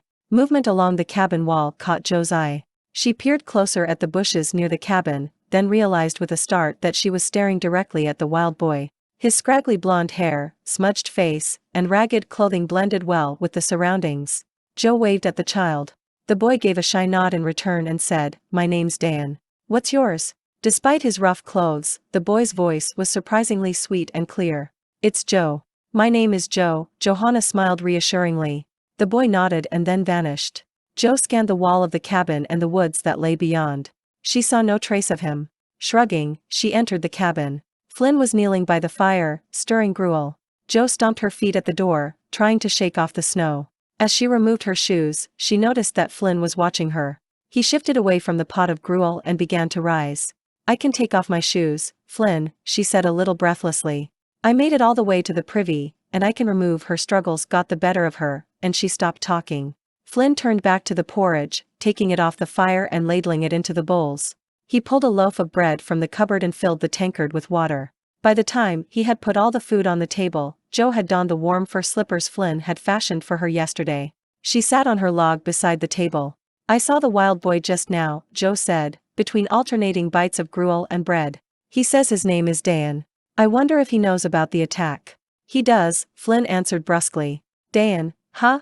That scamp saved your life. He concocted the herbs that drew out the poison." "What do you know about him, Flynn?" Jo asked, chewing a piece of the flat bread. Her appetite was slowly returning, and this was the first regular meal Flynn had fed her since the attack. Flynn shrugged, disinterested. "He doesn't bother me and I don't bother him. What more can I say? But why's he all alone in these woods?" Jo persisted. Flynn looked up from his bowl, his left eyebrow arching deeply. "Why are you all alone out here in the woods?" "Why am I? But that's different, Flynn, and you know it." "I'm here because I wanted to find you," Flynn interrupted, his voice mocking and bitter. "You wanted to find Flinn the Mighty, not me." Johanna ignored him. "And you're here because this is where you want to be. But that doesn't explain why." Her voice trailed off as a scowl deepened across Flynn's face and his cheek pulsed. "Sometimes you have no idea what you babble about," he spat out, standing up. He strode about the cabin, collecting gear and cooking supplies. Jo watched him in shock as he packed the items into a backpack. "I have trap lines to tend, and this," he waved his hand about the room, "is only keeping me from them. You're well enough to fend for yourself here in the cabin." "You're leaving, Flynn?" she asked, her voice unexpectedly small and pained. For a moment Flynn's eyes caught hers, and she thought she saw some emotion flicker there, but he averted his gaze. "I'll be gone a week, maybe 10 days, to check the trap lines. I'm a trapper, remember. The griffin and mule will be with me, so you won't need to worry about tending either of them." He was backing out the door, finally turning his stony face toward her. He pivoted and began walking toward the BAM, leaving Joe at the doorway. What will I do while you're gone? Flynn stopped in the yard, then turned about slowly. If he stressed the word you're still here when I return, we will see. His eyes caught hers again. We will see. He turned and left. A week passed, then a fortnight before Flynn finished his trapping and returned to the cabin in the woods. Snow had fallen recently, and in some parts of the woods it reached his waist. He had had to dismount from Ariak and lead the animals through snow-blocked passages. Now Flynn peered down at his cabin, studying the few tracks surrounding the buildings. He wondered if Johanna had indeed left. Then he saw smoke curling lazily away toward the blue, afternoon sky. He sighed. The girl is still here, he thought. She is still here. Praise the immortals. Giving Ariak's flanks a light tap, Flynn pressed onward. Fern Lover brayed in anticipation of the comforts the BAM promised. Flynn wasn't surprised to see the barn door swing open and the girl emerge. He nodded at her but said nothing, not even after she broke into a wide smile. Flynn, she shouted and raced to meet him. You're back. Obviously. I expected you a week ago. I told you I might be longer than a week. You said 10 days, outside. It's been 2 weeks. She took Fern Lover's lead from him and led the pack animal into his own stall. I was beginning to worry. Flynn halted his dismount in mid-step to look at her, his eyebrow arching in amusement. I find it unlikely you'd ever worry, girl, save perhaps when your next meal is postponed. He finished swinging off the griffin. Besides, I left plenty of food, and you obviously didn't starve. She faced him squarely. No, I didn't starve. He eyed her slowly, noting that she had fashioned herself some breeches from the damaged hides he couldn't take to market. She was wearing the shift he had made her, and she also had a new fur vest. Her damaged shoes, he noticed, had been repaired with some leather. You also didn't leave. The words hung in the air between them. She moved her hand and pursed her lips, as if words threatened to spill forth that she couldn't give voice to. At last she said, I didn't want to leave, Flynn. Without taking his eyes off Joe, Flynn opened the saddlebag next to him. He pulled out the blink dog's tail and threw it at her. Good. I'm glad. Joe caught the tail and cried, Flynn. You found my tail. How? When? I thought too much snow had fallen. I thought I was never going to see this again. I brought Ariak over to the scene of the fight. He's got a keen nose. He found the tail without much trouble. The warrior turned to the griffin and began undoing Ariak's tack. Joe stepped into the stall's doorway. Flynn, she said tentatively. Yes, he drawled, his back to her. Flynn, she repeated, why were you glad I hadn't left? The warrior paused, then continued undoing the buckles of the griffin's girth strap. Still, he wouldn't turn to her, but said instead, how's your shoulder? Any pain? A little, not much. It itches, Joe replied. Good. That means you're healing. Flynn? You were saying. Saying what? Joe sighed in exasperation. Unless my ears tricked me, you were saying you were glad I hadn't left. Why? Flynn ground his teeth, then shook his head. He turned around, his expression serious. I can't tease her anymore, he thought. I must tell her what's on my mind. I've decided to teach you a few things you'll need to know to petition as squire. Flynn, the girl cried, her voice breaking an octave. She looked positively stunned. Joe took a step forward, her hands out to embrace him, but she stopped short. Flynn felt a wave of both relief and disappointment wash over him. Oh, Flynn, Joe said again. Suddenly she looked out the BAM door. I've got something on the fire that needs watching, Flynn. I hope you like it. Hurry in. The girl whirled out the stable and raced toward the cabin. Flynn shook his head ruefully as she ran off. What have I done? He muttered to himself. Turning, he stabled the animals, tending to their ice-crusted hooves and pads. Then Flynn walked to the cabin. A savory smell wafted from the pot Joe was stirring. That smells good, he said, putting some of his belongings in the cupboard by the door. What is it? Rabbit stew. Delicately she blew on the ladle and tentatively tasted the sauce. Rabbit? Flynn asked over his shoulder. I know I had some stored vegetables, but where'd you get rabbit? I trapped them yesterday. Flynn was dumbfounded. You a city girl trapped them? Exasperated, she glared at him. Don't look so surprised, Flynn. Not all city girls are helpless, you know. Some of us do know how to hunt. There's really no difference between trapping rabbit for the pot and wharf rat for the spit. She turned away and began ladling the stew into bowls. Wharf rat? Flynn's voice rose. You ate wharf rat? Johanna nodded. It wasn't bad, really. You have to eat something, so when you've got no money, you hunt whatever's around. At the wharfs in Specularum you hunt wharf rat. There are worse ways of surviving. The sailors would have paid handsomely for favors, but... Her voice trailed off and she was suddenly still.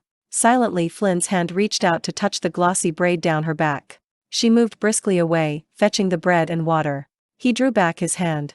Joe faced him across the table as they sat down to the meal. "What made you decide to teach me how to be a squire?" she asked awkwardly. Flynn shrugged, then sniffed happily. He didn't cook very well, and the rabbit stew smelled excellent. I'm not sure I know why. Suffice to say that I think you'd be a good squire, and that I think I could teach you a few pointers. Joe said nothing, only looking at him inquiringly. "In a few weeks I'll find out your ability to learn your strengths and weaknesses. I'll also know how the council's likely to react to you. You won't have a formal sponsor, that is, a knight or a noble to vouch for you," Flynn added. Joe's eyes were wide and unblinking. "Must I have a sponsor, Flynn?" And she hesitated. "Can't you sponsor me?" Flynn returned her gaze, a strange pain in his chest. "No. I can't sponsor you. I'm no longer a knight," he said heavily. "As to whether you need a sponsor, the answer is no, but you'd be better off to have one. Still, we can get around it." Joe nodded, her gaze intent. "Fair enough, Flynn, fair enough." She smiled quickly, handing him the plate of bread. "Now, let's eat. You've had a long journey. Time enough to talk about this later." Her eyes were shining, and he sensed a terrible tension in her. "Flynn," the girl's voice was barely more than a whisper, "thank you. The rabbit stew's excellent, Joe," Flynn said after a few swallows. "Tell me more about Specularum, and, tell me about you," he added after a moment's consideration. The girl looked at him abruptly, as if unsure what to make of his last remark. She looked down at her bowl and finished chewing a bit of food. "It's true that I did hunt wharf rat for food. I learned how from a crippled fisherman who lived by repairing nets. Polly taught me how to make a thin, strong twine from unsalvageable netting. He showed me how to place a loop trap where the rats would run." She shrugged. "I had a choice. I could hunt wharf rats, scavenge rotten fish, or steal marketplace food." The girl leaned toward him. "I chose to hunt." "Tell me about the city," Flynn requested. "Specularum? It's crowded, filthy, and unwelcoming. What would you expect from the largest seaport around? The stench is unbelievable. Even a week after I left the city I couldn't smell anything." "Why did you leave the city? Really?" Flynn asked suddenly. Joe looked at him for a moment, then her eyes crinkled and she laughed. "I left because a drunken lord tried to get frisky with me in an alley. He must have stumbled down the wrong way in the dark, for no lord had ever been down that street before, I'll warrant. Anyway, I bit his ear off." Flynn snorted derisively. The next day there were warrants out for the arrest of the fiend who had accosted Lord Arston. It seemed a good reason to leave Specularum. "I stowed away on a river caravan heading north for the Castle of the Three Suns, but the captain found me and threw me overboard. I followed the river north, but somehow I ended up in Bywater instead of at the castle." Flynn smiled at her, freshly amused at the girl. "You came up the Castellan instead of the hill follow. The hill follow would have taken you straight past the castle." Joe smiled back and shrugged, then she said, "There's something I want to show you." She went to the bed, reached under a soft fur, withdrew a foot-wide square of blue silk, and handed it to him. "I found what was left of your tunic and did what I could to salvage it." Flynn fingered the square of cloth in his hands. The girl had skillfully taken apart the embroidery of the suns and used the thin yellow strands to sew the midnight blue cloth together. From a distance the contrasting stitches were hardly noticeable, but close up they created a pleasing mosaic pattern. The three suns, though now much smaller, were still situated on the front of cloth. Flynn touched the frail golden threads that ran through the yellow threads, surprised to see the strands shimmer. "The gold threads are still enchanted, Flynn," the girl said. "When I pieced them together they glowed, though only faintly. Whoever cast the spell must have been a powerful wizard." Camlet the seamstress took great pride in her work. "I'm not surprised the threads still glow." He looked up at Joe standing beside him. Her cheeks were flushed and her eyes bright. "It's beautiful, Johanna," he said simply. "Thank you for saving as much as you could." Her voice was breathless. "You're more than welcome, Flynn." She stroked the three suns briefly. "I know this square can't replace the tunic, but perhaps you can keep this as a favor, I think the knights call them." "They do." Flynn pointed at one of the sacks he had brought in. "I have a present for you, too. Take a look in there." Johanna looked in a long, narrow bag and pulled out a wooden sword. The dull gray wood that formed the blade had a fine, tight grain. Although the sword was thicker than a normal steel sword, its beveled edge was very sharp. The leather-wrapped hilt and fitted, wooden guard fit perfectly in Joe's hand. She said nothing, her eyes searching his inquiringly. "I didn't give it to you earlier because," Flynn paused, rubbing his neck uncomfortably, "I didn't know if you were serious enough." He gazed toward her, his face reddening. He continued, "It'll do for us to parry with." I figured I would teach you first how to defend yourself. He took the sword from her and gave it a few swings. I made it from a piece of ironwood. It's virtually indestructible and almost as heavy as steel. He shrugged. It'll make a good practice blade for you. It doesn't have the bite of metal, of course, but it'll dent just about anything you'll find in these woods. A shadow crossed the girl's face. Even the creature that attacked me? Flynn considered his words, then nodded slowly. Even the creature that attacked you. I don't understand. Johanna shouted at Flynn, 1 week later. She was lying flat on the now-packed snow of the commons between the cabin and the barn. The tip of Flynn's blade rested squarely on her chest. That's because you're not trying. Flynn shouted back. He abruptly stuck his sword into the ground and jerked her to her feet. You're not listening. You've got to learn defense before you can think about attacking. What do you think I was trying to do? I had my sword out. I tried to stop you. Flynn's hands clamped firmly on his waist. Well, it didn't work, did it? I did everything you said. Joe mimicked Flynn's posture. You're not teaching me right. Ha! Flynn snorted. You've got another think coming there, you thick-headed girl. Angrily he picked up Joe's sword where it had fallen in the snow and then grabbed his own. He threw the wooden blade at Joe, who caught it handily this time. Flynn grunted his approval. That's better, he snorted again and went into a crouching position. This time, let me attack and you defend, he said. Johanna, too, crouched in the ready position and held her sword like a bar before her. I don't know why you won't let me have a shield, Flynn, Joe said as she blocked Flynn's initial move. I told you. Flynn whirled his blade in a fast, low arc. Joe barely jumped in time. You don't need a shield. Your sword's everything you need to stay alive. The shield might protect you, but it won't save your hide like a sword will. He swung his blade overhead, letting it come crashing down on Joe's wooden blade. She winced at the force of the stroke and fell to one knee, but she didn't release the blade. Good girl, Flynn said quickly and backed away, preparing his next move. What if I lose the sword? Then I'll need the shield, she said. She blocked his next move easily and smiled, only to find his sword at her stomach. Flynn sighed in exasperation, backing away. If you lose your sword, Joe, you're dead. Think. Hold on to your sword as though your life depends on it because it does. A shield is expendable, you haven't time to worry about expendable distractions. Devote your attention to what is necessary. Now prepare yourself. Flynn advanced toward her again, his blade swinging out in faster strokes. His gaze passed over the spot on her calf where one of his strokes had nicked her. He had taken extra care since then. Joe fended the first few strokes well enough, but then Flynn's sword flashed faster. She stepped back, fumbling with the blade. Parry! Parry! Flynn shouted. Quit using the sword as just a shield. You told me to use it as a shield. Joe retorted. Never mind what I told you. Parry the stroke, don't just meet it. Flynn shouted in return. Spurred on by his words, Joe stepped forward, forcing his blows back rather than merely blocking them. She successfully turned 6 strokes in a row. Astonished, she smiled. Suddenly she was lying on her back with Flynn's sword at her waist again and her own beyond reach. Flynn shook his head at her, clicking his tongue. He pulled her to her feet. You got cocky, girl, he said. Worst thing that can happen to a fighter, think the fight's over and gloat. You had a couple of nice moves, but don't let those go to your head. That's why you're in the snow again. He gestured toward her sword and shook his head. Never, never lose your sword, Joe, no matter what the cost of keeping it in your hand. His dark eyes were serious as he peered into hers. Losing your sword will cost you your life. But I was afraid you were going to break my arm. I had to drop the sword. He shook his head. No, you only thought that. Human bone is strong, Joe, particularly with a little armor. He rolled up the left sleeve of his woolen tunic and traced the deep scar in the middle of his forearm. I lost my shield once in a fight. The next blow struck my left arm. The blade bit through my armor, gouged out some flesh, and broke the bone in 2 places. I survived and lived to win the fight. Sighing, he continued, the point is, don't be afraid to suffer some pain in the short run if it can save your life in the long run. Johanna hesitated, then reached out and lightly traced the ridged scar. I'll remember, Flynn. Now, Flynn said briskly as he rolled down the tunic's sleeve, do you want to continue or are you tired? Joe knew she was tired. She also knew Flynn enjoyed these practice bouts, particularly because she became a more worthy adversary daily. Continue, she said, retrieving her sword and returning to her starting stance. This time Joe concentrated on parrying each of Flynn's moves without trying to anticipate them. She carefully avoided being maneuvered next to the buildings or the fence, where she might be trapped. At one point, Flynn drove her toward the corral's gate.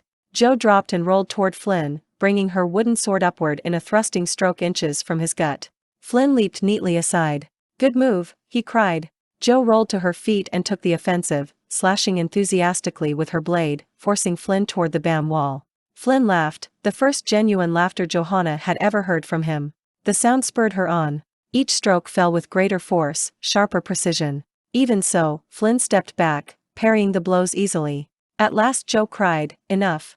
She released her sword and dropped to the ground. Her nearly healed shoulder throbbed with the exertion. Flinn plopped down beside her on the packed snow. "Well done, Jo, well done," Flinn proclaimed and began massaging her sword arm. He had stressed the importance of stretching her muscles before any exercise bout and chasing away any knots in her muscles afterward. Jo's heart pounded loudly in her ears. Her lips parted and her breath became shallow. Flinn was still speaking. "You've improved quite a lot since we first began practicing. Anyone who can keep showing progress will." Flynn's words trailed off as he gazed into her face. His lips pursed and his eyes darkened. She wondered if he thought she was trying to seduce him. She abruptly pulled her arm from his hands and leaned away. "Thanks, Flinn. My arm's fine now." Flinn stood, picking up the weapons and taking a few brisk strides about the yard. "You're progressing very well, Jo. I'm pleased." He paused to look down at her. "I think you should spend the rest of the day practicing with the bow. The target's still set up by the barn." The warrior extended his hand and pulled Jo to her feet. "You want me to practice target shooting?" Jo asked, "Or should I do the run and shoot maneuvers?" "Target shooting," Flinn said, smiling. "Your archery isn't nearly as advanced as your swordplay. We need to fix that. Will you watch and tell me again what I'm doing wrong?" Jo asked, moving to the BAM where Flinn kept his bow and arrows. "No, Jo, you'll do fine without me," Flinn answered, then paused. Jo turned around in the silence. Shaking his head, Flinn spoke again. "I'm going inside to work on restoring my armor. I can do that this evening. It's part of my job as a squire." Flinn held up a hand to forestall her. I know, Jo. But there's a lot of work to be done, and you can't do it all." "A lot of work to be done?" An odd chill ran down her back. Flinn only nodded. "Yes," he said curtly, his eyes glinting. "We're going after the Abeloth." Jo felt as though her throat was closing in on itself. "When?" was all she could say. Flynn's eyes were dark with compassion. "This week, depending on the weather. When I think you've advanced a little more and I get the armor back in order, we'll head out.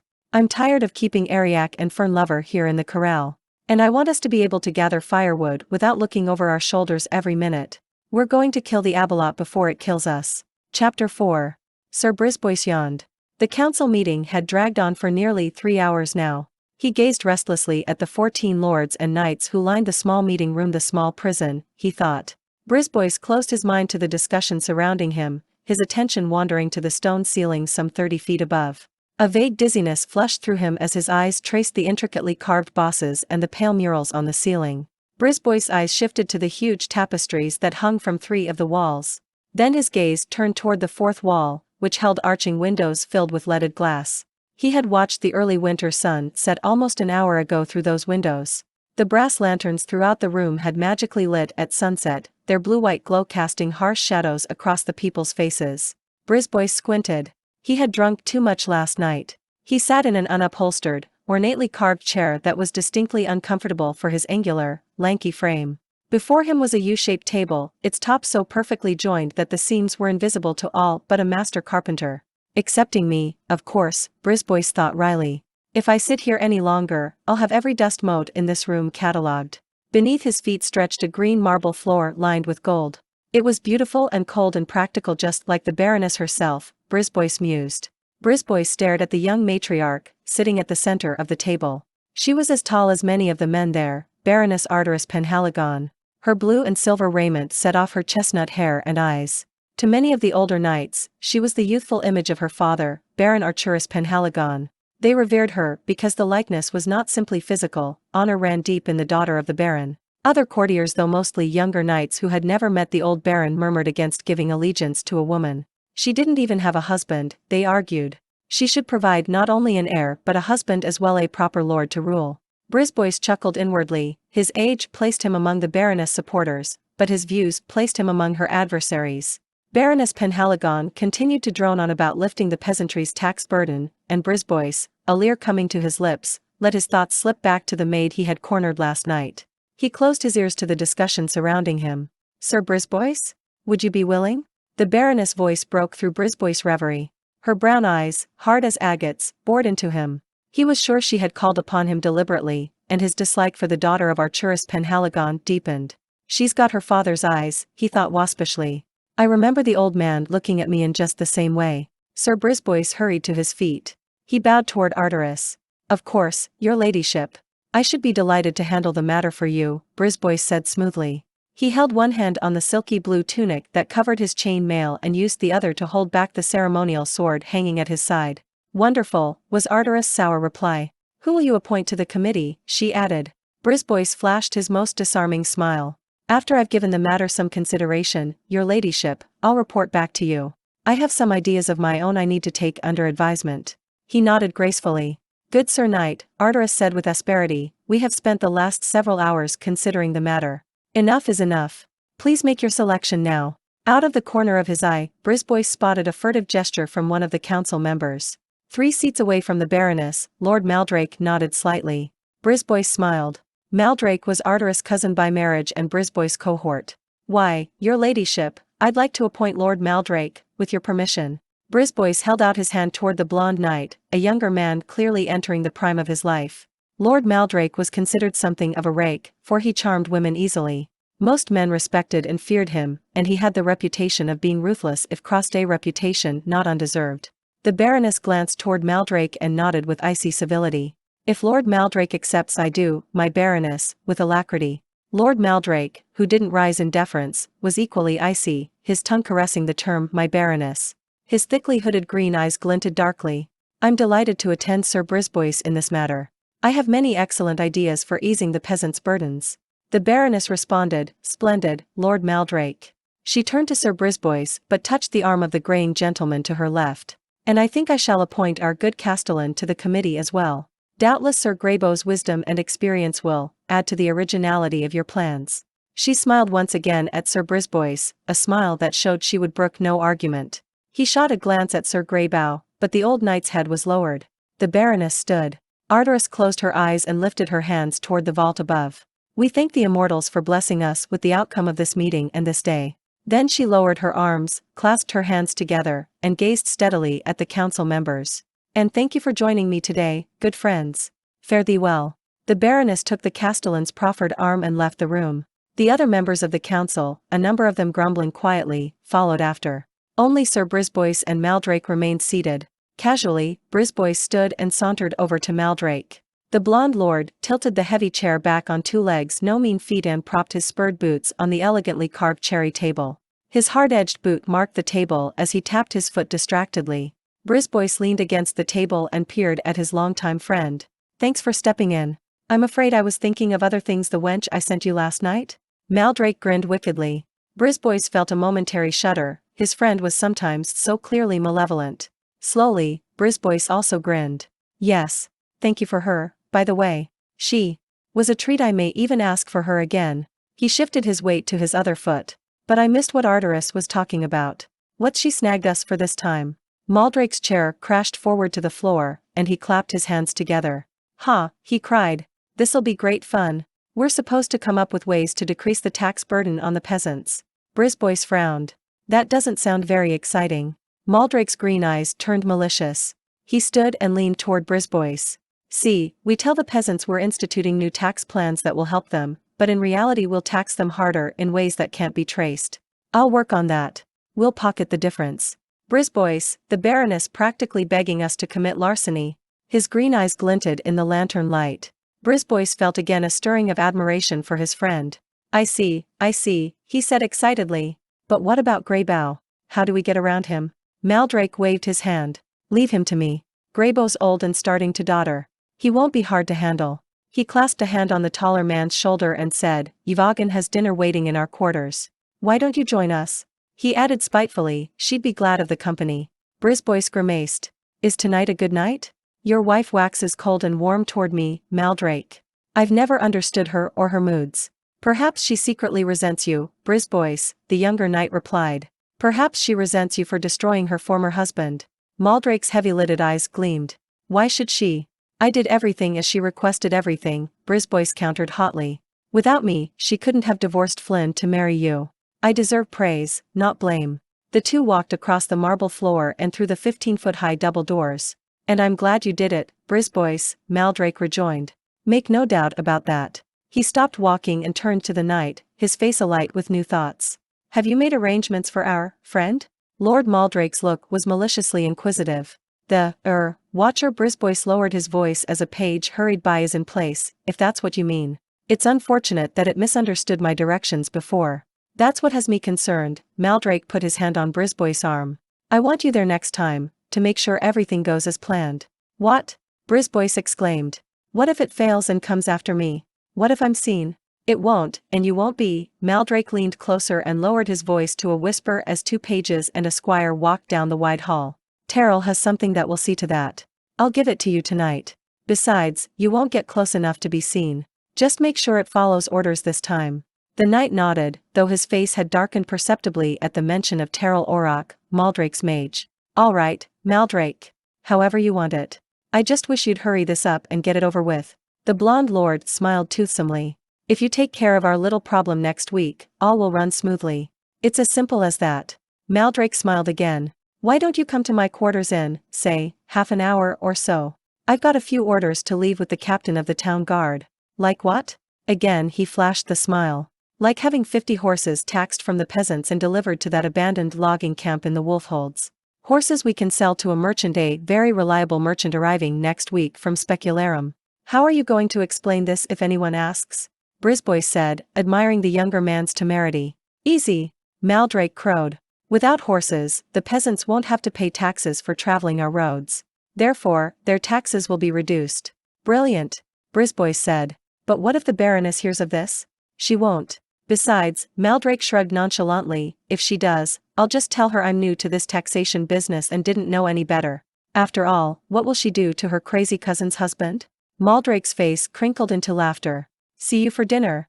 The lord sauntered down the wide, majestic hallway, laughter bubbling from him. Brisbois called after his friend, is Terrell Orrock going to be there? He detested the mage and might avoid the dinner if the old conjurer was planning to attend. Of course, cried Lord Maldrake, walking backward. Yvagan doesn't take a step without her advisor. She's given him permanent quarters in our tower, by the way, so he's there all the time. Come anyway, you old spoilsport. We have fortunes to build. The lord turned and continued his way down the immense hall. Brisbois nodded curtly. He would have dinner with Maldrake and his wife, but only because Maldrake insisted on it. And he would watch Terrell Orrock very, very carefully. That mage had plans Brisbois intended to uncover. Yvagan leaned forward, a thin sliver of sweetmeat between her fingers. She dangled it in front of the large bird before her. It was an elegant, lovely bird, and Yvagan never tired of watching its long and graceful form. The bird's tail coverts were nearly twice as long as its body, the plumage fine, almost hairy. Its white tail was laced with emerald green plumes. The rest of the bird's feathers were pure, blazing white, save for an iridescent green crest upon its head. The bird was a finicky eater, and Yvagan had spent the last hour coaxing it into eating various goodies. Finally it pecked delicately at the proffered sweet and then greedily ate it all. Yvagan sighed in relief. The bird's shy mate, a dove-brown creature that was no less stunning, jumped from its perch to join the cock. In the potted trees dotting the large tower room, dozens of smaller birds roost and preened. Others took wing, flitting this way and that, filling the room with chirps and exotic calls. Yvagan turned around, sighing at the beauty of the place, the rosy marble floor, the white pillars, the tapestries gracing both floors and walls all kept meticulous by a troop of servants. Potted plants of all sorts provided perches and nesting sites for the birds. From a tiny, well-hidden pool, the noise of falling water filled the air. The furniture in the tower was elegant, yet comfortable and inviting. Even the bars on the windows soothed Yvagan's troubled heart. She and her birds lived safe in their tower hideaway, safe from the world and its dangers. Yvagan never felt alone in this chamber, not like she did in the bedroom at night with her young husband. Strangely enough, only the white bird and his mate ever entered the bedchamber, but even these two beloved pets couldn't provide the comforting sound that 1,000 birds could. The pair roost at night on the rail above her head, sending Yvagan to sleep with their cooing. Seated on a divan before her was her advisor, Terrell Orrock. He was a tiny, wizened man, apparently ancient, though none but he knew his actual age. He sported a mousy brown goatee, currently in vogue at the castle, and a mustache that was so nearly the color of his skin that it was often not seen. His hands, which were white and shapely, moved constantly, as though he suffered from some inner agitation. In contrast to his withered body and jittering hands, the man's eyes were the brilliant, youthful blue of a summer sky. They inspired trust in Yvonne. Today it is sweets, Terrell, Yvonne complained to the man sitting before her. Yesterday it was grain, the day before it was meat. Will I never know what to feed my lovely pets? She placed a shallow, gilded container on the granite floor, clucking in sympathy. The two birds milled about and then began eating the sweets it contained. The remaining birds, creatures of lesser glory, fluttered near. The moment the pair had had their fill, the others would swoop down and eat.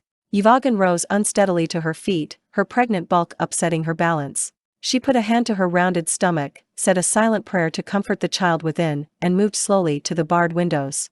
The winter sun had already set, so she could see little outside the tower window save for a few lights being lit in the country houses. Her husband should arrive soon. Yvonne was glad Baroness Arteris no longer insisted that they join the other nobles and knights for the evening meal. The public meals made only for political posturing and simpering. Yvonne leaned against the damask drapes that outlined the tall window before her. She was nearing 40 and late to childbearing, but her figure was still strong and graceful, her golden hair still untouched by gray. Although her cornflower blue eyes were generally untroubled, today they stared emptily. She reached a pale hand out to touch the delicate, wrought iron bars she had installed on the windows of the tower to prevent her beloved bird's escape. Baron Arturus, her uncle, had granted her the tower on her wedding day. He and she had spent many happy times together in the tower conservatory, one floor above.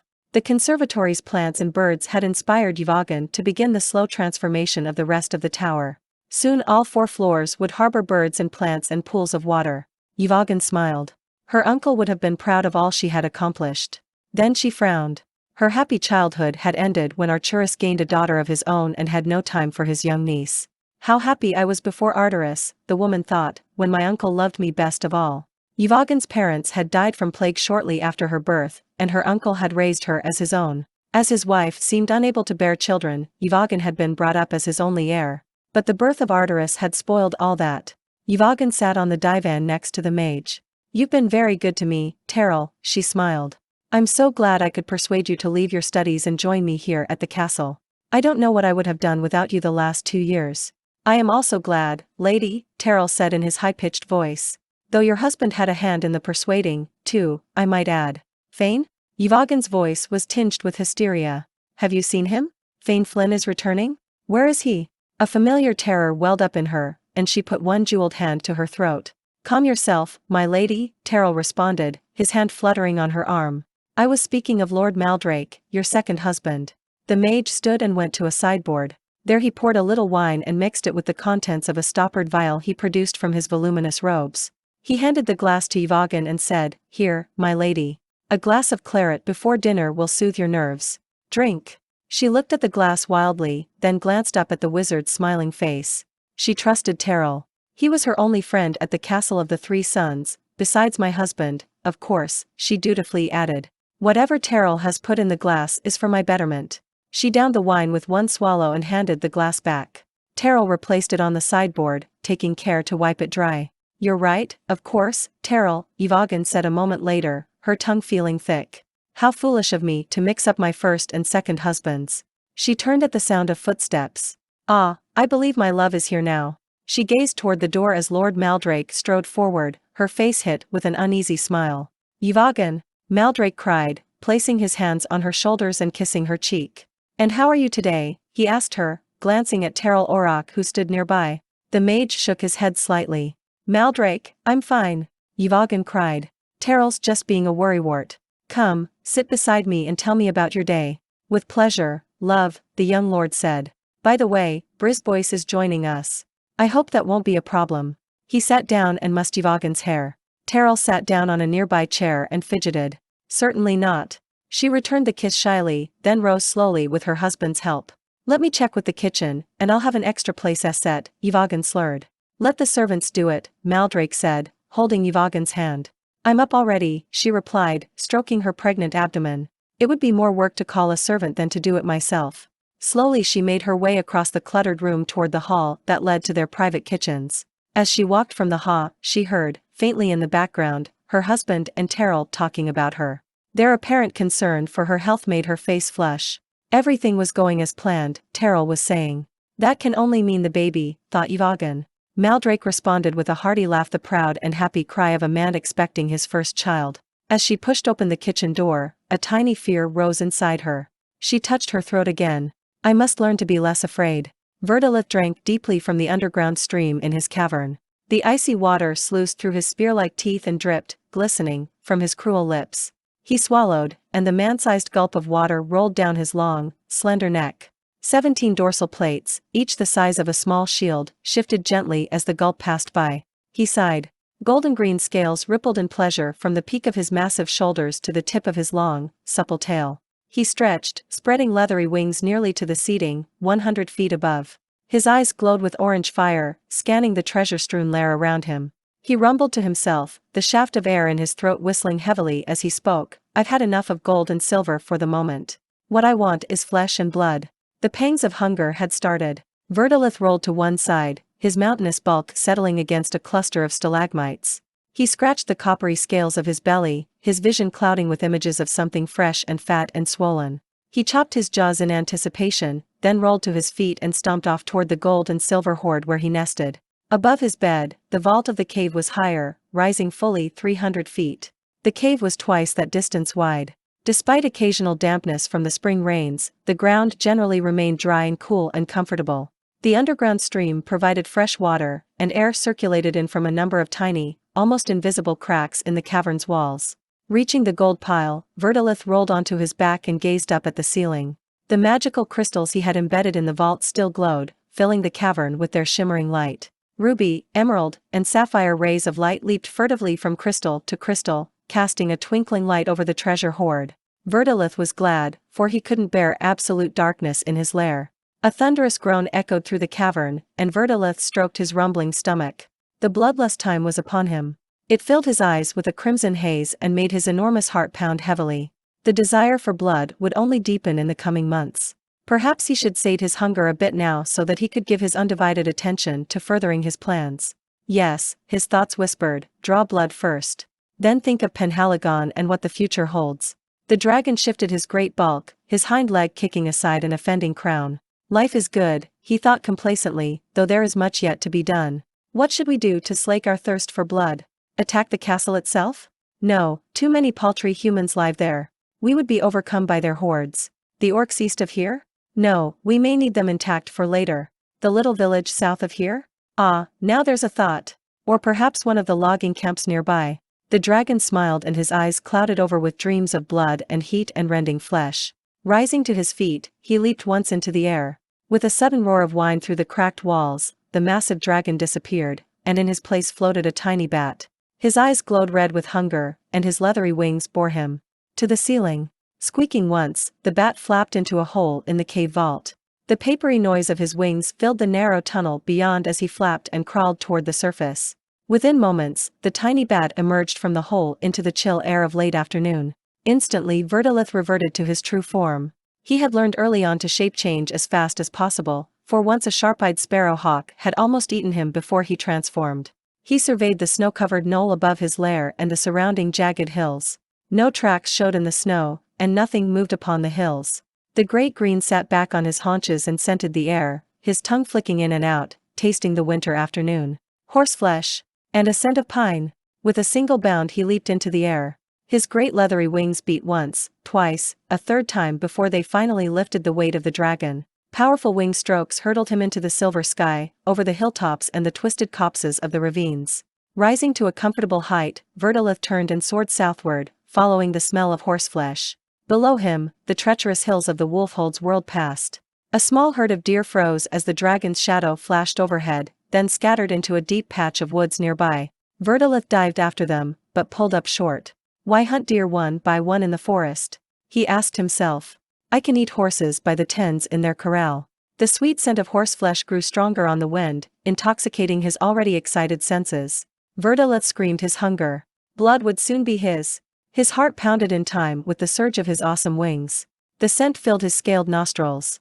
Verdilith extended his wings and soared silently, outracing the clouds. In time, the dragon's eyes glazed over.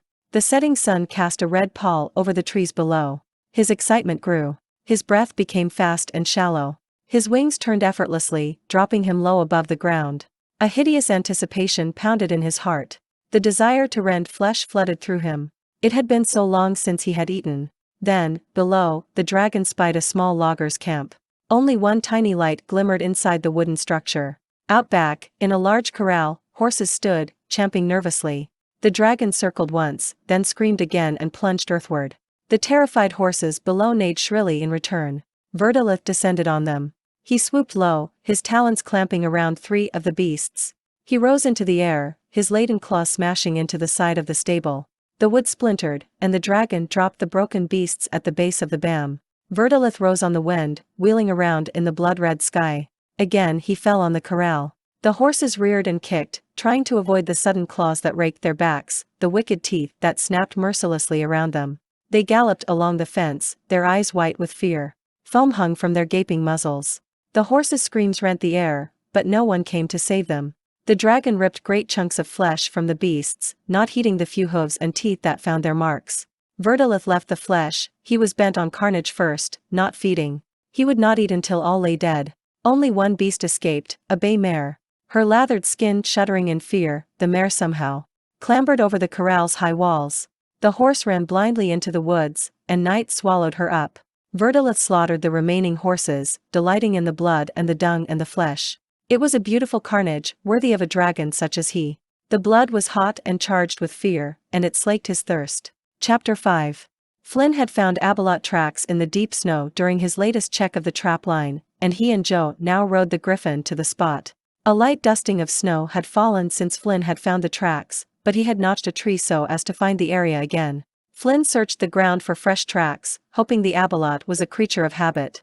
2 of my traps were damaged, Flinn said in the silence as Ariak waded through the deep snow, his crippled wings fluttering now and then to maintain balance. Ariak wasn't accustomed to carrying double weight. The trail they followed was an old and familiar one, however, and the beast moved ahead with confidence. Do you think the creature got caught in the traps and escaped? Johanna asked. She shifted in her seat behind the saddle, trying to get comfortable with Flynn's bow and quiver and her sword strapped to her back. Jo rubbed her nose, then returned her hands to Flynn's waist. No, I think it's too smart for that, Flinn replied. More likely it tried to eat whatever was in the trap. I think it succeeded, too. The 2 traps wouldn't have been so badly damaged otherwise. There was blood around each. Rounding a break in the woods, the trail curved down around the side of a large, frozen pond. The sky was gray and laden with snow. Flinn felt the girl shudder behind him. Cold, he asked, a grim smile forming on his lips. Scared, she replied quietly. The warrior stroked her hand at his waist. We'll get the beast, Joe, have no fear, he said gruffly, his voice low with emotion. If not for your sake, then for mine. I'll get more sleep once you stop waking up screaming. The girl turned aside, then said, I am not the only one who wakes up screaming, Fain Flinn. Flinn drew in a breath and released it slowly. The old nightmares still dogged him, but over the years he had learned to accept them, albeit reluctantly. But your nightmares can be dispelled, Joe. He nodded once and then clasped her hand. We'll kill the beast today. Unexpectedly, Joe leaned forward and embraced him. Flinn, she said, you are a good man. Just as quickly, however, she leaned away. Flinn cocked an eyebrow and looked ahead along the trail. He said nothing and gave Ariak a little squeeze of his legs. The griffin continued at a walk. The former knight and the would-be squire continued their trek in silence, Flinn pointing now and then to a few landmarks. When they reached the spot where Flinn had seen the creature's tracks, he didn't bother to dismount. His keen eyes traced the remains of some creature's trail. The Abeloth's? Flinn wondered. The outline of the tracks was too decayed to tell for sure. Ariak clicked his beak, sending a small puff of breath into the breeze. Flinn shushed the griffin immediately, then turned the beast up the incline to their left, following the line of tracks. He patted the sword strapped onto the saddle's pommel, secure in the knowledge that it was close at hand. It had been impossible to wear it with the girl riding behind him. Be quiet, Flinn said softly to Johanna. I think we may be in the Abeloth's territory now. He fidgeted a little in the saddle, shifting the breastplate on his chest. He had grown accustomed to not wearing armor over the years, and he'd forgotten how cumbersome it was. The girl nodded, checking the weapon strapped to her back. They climbed slowly through the rugged, wooded terrain. The brush grew thicker and the trail grew more obliterated. Ariak slowed. Flinn began to wish he had left both the griffin and the girl behind. But Jo needed this kind of experience to prove herself to the council. The woods deepened. Flinn gazed dubiously at the trail. Is it a false track? He wondered. Or perhaps a trap. The trail led him to a tiny valley, no more than 300 paces long by 50 wide. There the trail ended, leading into a small stream not yet frozen over which ran swiftly through the bottom of the valley. Animal tracks of all sizes and shapes littered the snow-covered ground of the valley's bottomland. Flynn dismounted and Joe did the same. "Well," said Flynn, "we've lost the trail. I won't be able to pick up the Abelott's tracks through all this. If, indeed, we've been following the Abelot. Those tracks were pretty obscure." He knelt and studied the hopeless muddle of tracks on the ground. Looking up at Joe, he sighed, his breath curling away in white tendrils. "We'll water Ariak, rest a bit, then make our way back up to that ridge." He pointed to the northwest where we'll find a little higher ground and maybe easier going. "Do you think we'll find the creature today, Flynn?" Johanna asked, her voice edgy. Flynn glanced up at the clouds. The breeze had grown stronger and had shifted behind them. A heavy storm was moving in from the southwest. He shrugged, the breastplate rising up. Maybe not. "I'm going to water Ariak. Stay here." "I'd rather follow, if you don't mind," Joe said nervously. Flynn nodded and led the griffin over the stony ground to the open water. On the bank of the stream, caps of untouched snow marked the presence of boulders, the largest of which was half the height of a man. Flynn gazed toward the swift water that lay just beyond that rock. The warrior stepped cautiously forward, leading Ariak among the large, snow-covered mounds. After passing the first few, the griffin stopped and lowered his beak, his nostrils blowing puffs of white. He sniffed at the path Flynn had made. Flynn, annoyed, turned to face the griffin. Tugging on the bridle rein, he called sharply, "Ariak." Suddenly, the rock behind Flynn moved. The bird lion reared and screeched in fear. Ariak's buff-colored wings flapped awkwardly, the tips stretched wide as though to bat back some unseen assailant. Flynn's scabbard and sword, fouled by the flailing wings, flew to the rocky shore. The braided leather rein broke near the metal bit. Flynn wheeled about. The rock rose up, its scabrous surface unfolding into a towering beast. Thin, almost skeletal arms swung out to its sides as razor-tipped fingers slowly unfurled. Snow dropped in clumps from its knobby back, and its eyes fastened on Flynn. Flynn dived to one side between adjacent boulders. The corner of his breastplate caught upon one rock, somersaulting him forward. The Abelot lunged, its claws snagging the warrior's pant leg. Flynn's boots followed through above his head, striking the beast's face and driving it back. The warrior rolled to his feet. The creature dived again, its claws arcing toward Flynn's neck. Flynn fell back against a rock, unable to avoid the blow. The claws stopped short, however, and a blood-chilling howl erupted from the beast. Ariak had reared and sunk his claws into the monster's shoulders, the leather balls dangled from the cuffs. The Abelot turned, its talons closing around the feathered forequarters of the bird lion. For the second time that day Ariak screeched, but this time the sound was terrible to hear. The griffin tore loose from the monster and then stumbled backward, shrill squeals filling the air. Ariak fell thrashing into the shallow stream, the pain in his forequarters driving him into a frenzy. He beat the rocks and water with his crippled wings and clawed at the snowy riverbed. Lunging frantically, he cleared the water and crashed away into the brush. The Abelot turned and faced Flynn. Slowly it rose to its full height, baring its teeth and as if testing the air. The 8 prominent canines dripped rust-colored saliva as the creature hissed. Flynn eyed his sword, lying 2 paces beyond the monster. He sidestepped quickly, positioning himself behind one of the boulders.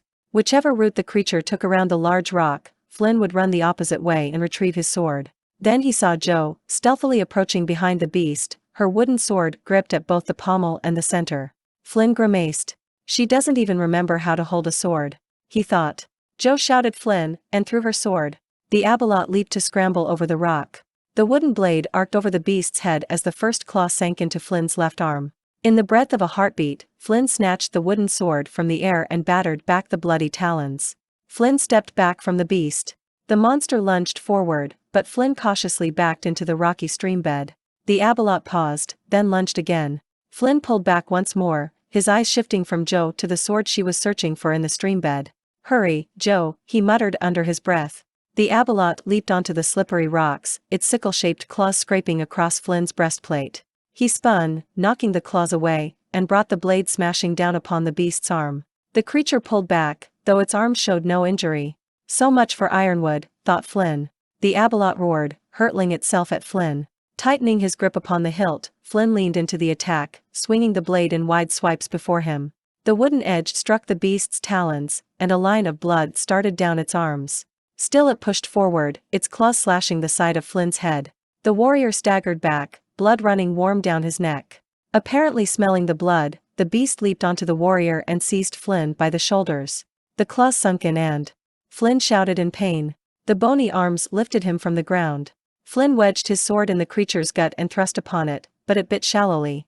Suddenly the creature dropped Flynn, who fell, splashing into the streambed. The abalot arched its spine and hissed, its claws scraping at its back. Flynn struggled to his feet in time to hear the twang of an arrow. The abalot fell to one knee. The warrior leaped toward Joe, catching a glimpse of 2 arrows in the abalot, one in its shoulder, the other in its thigh. "Good girl," he managed to call out as he caught the other sword she threw. He dropped her wooden blade and whirled to meet the abalot. His arm and the side of his face had gone numb. For the first time, he felt fear. The creature was back on its feet and rushing toward him. Was it unstoppable? Flynn gritted his teeth and raised the steel blade before him. The warrior met the abalot's charge with a flashing flurry of sword strokes, his blade clashing fiercely with the creature's wicked claws. Flynn drove forward, seeking firmer ground. He entrenched his feet in the rocky streambed, blood dripping into the water around him. The creature swiped at his chest, its claws leaving deep marks in the breastplate.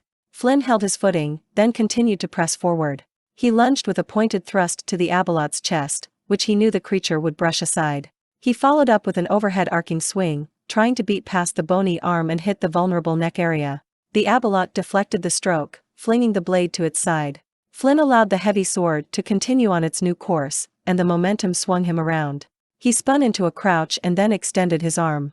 The stroke arced back, slicing deep into the abalot's knobbed knees. The monster roared in pain as Flynn drew back his blade. The fetid stench coming from the creature's mouth nearly overcame Flynn, but he stood his ground. Clutching its bloodied legs, the creature snarled, its tiny eyes glinting. Rusty spittle fell from its mouth, dropping into the running water beneath. As Flynn drew back slowly, the creature lunged. Flynn leaped sideways and ducked. An arrow flew at the abalot, sinking with a solid thud into its bony back. The creature roared, then advanced on Flynn, its claws whirling within inches of the warrior's face. Flynn reluctantly backed into deeper water. His feet were numb from the icy water, and now the stream engulfed his calves as well. But he could feel his second wind coming, and his breath came in sure measures. The warrior laughed aloud, a deep, grim laugh that chilled the girl loading her bow with her last arrow. Flynn once again tried to press the attack. With 2 hands on his sword, he began a series of taxing, brutal blows. The blade's bite was keen, and the snow-capped rocks ran red. Yet the monster was drawing blood, too. It caught hold of Flynn's breastplate and tore it loose. The claws raked across his bare chest, and Flynn's blood commingled with the abalot's. The cold water, the loss of blood, and the fatigue of battle began to take their toll. Bit by bit Flynn felt his strength waning, his reflexes failing. The abalot, though bloodied, didn't appear weakened. They circled each other. "Keep the arrows coming, Joe," Flynn murmured as a shaft narrowly missed the beast. The words had hardly left Flynn's mouth when the creature lunged again. With a surge of reckless abandon, Flynn leaped onward to meet it. His sword tip found the beast's belly and cut through the papery skin. Flynn drove forward, into the creature's vicious embrace. He thrust his sword through the abalot's stomach and up into its chest. Hot blood poured out over his hand. The abalot released a gurgling roar, its claws raking furrows in Flynn's back. Flynn gritted his teeth. He twisted the blade, seeking the creature's heart. The monster's arms locked about Flynn and pulled him tight. Blood sprayed between them, gushing into Flynn's face. Blinking, Flynn saw Joe on the creature's back. Her short knife shone in her hand as she dragged it across the creature's neck. Shuddering violently, the creature tottered and staggered deeper into the stream. Its limbs spasmed with convulsions, and it toppled into the shallow water, taking Joe and Flynn with it. Gasping from loss of breath and the icy cold, Flynn and Joe struggled to untangle themselves from the feebly moving monster. Blood filled the water, streaming like crimson banners from the creature's body. Its eyes grew glassy, and the jittering paroxysms of its limbs stilled. Joe and Flynn stood and looked down at it, Flynn's breath coming in great, ragged gulps. In death the beast seemed to have shrunk, and the cruel contortions of its face had eased. The cold water masked the beast's foul odor and cast a sheen over its mottled skin. The maw lay open, and water circulated gently among the 8 fangs. Flynn knelt by the body. Taking his knife, he used it to maneuver the abalot's jaw so that he could see the canines more clearly. As he had suspected, each fang had a hollow tip. The creature's poison came through tiny tubes in the teeth and mixed with saliva inside the creature's mouth. It was likely the monster only produced the poison when it was preparing to bite. Only then did Flynn notice the wind whistling into the valley.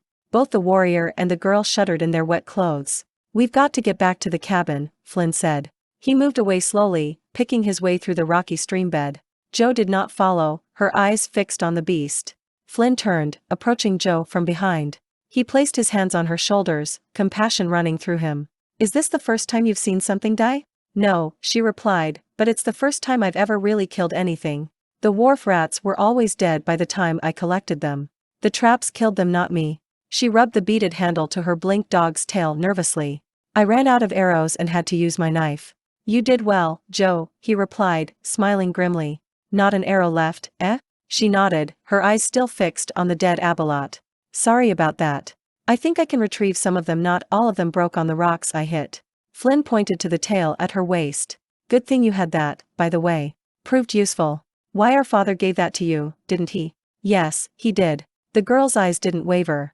A mage made it for my father. I don't know why he made it, or else I've forgotten. The magic's beginning to fade though, I can't blink nearly as far as I used to. With another shudder, she turned to Flynn. He was glad to see that she had recovered her nerves. Are you hurt bad? She asked. Did it bite you? No, I don't think so anyway. I can wait until we get back to the cabin. He wiped at the blood on his face and neck. Much of this is from the abalot. If its teeth didn't pierce you, maybe you didn't get any of its spittle. It was drooling quite a bit, though, she added matter-of-factly. Flynn turned, his eyes scanning the ground. Perhaps some of the abalot's saliva mixed with the blood and formed more crystals. He began backtracking the fight's route, following the tracks of blood in the snow. He also picked up the undamaged arrows he came across. Flynn, the girl asked, concern in her voice. Why don't we just leave? I'm cold. She, too, began retrieving arrows. It was about here, he mumbled under his breath. He searched several more steps, bending low and coursing back and forth. A few moments later, he stopped. Ah, the warrior murmured and knelt in the trampled snow and mud. His fingers brushed aside slush and debris, and he picked up 6 crystalline rocks.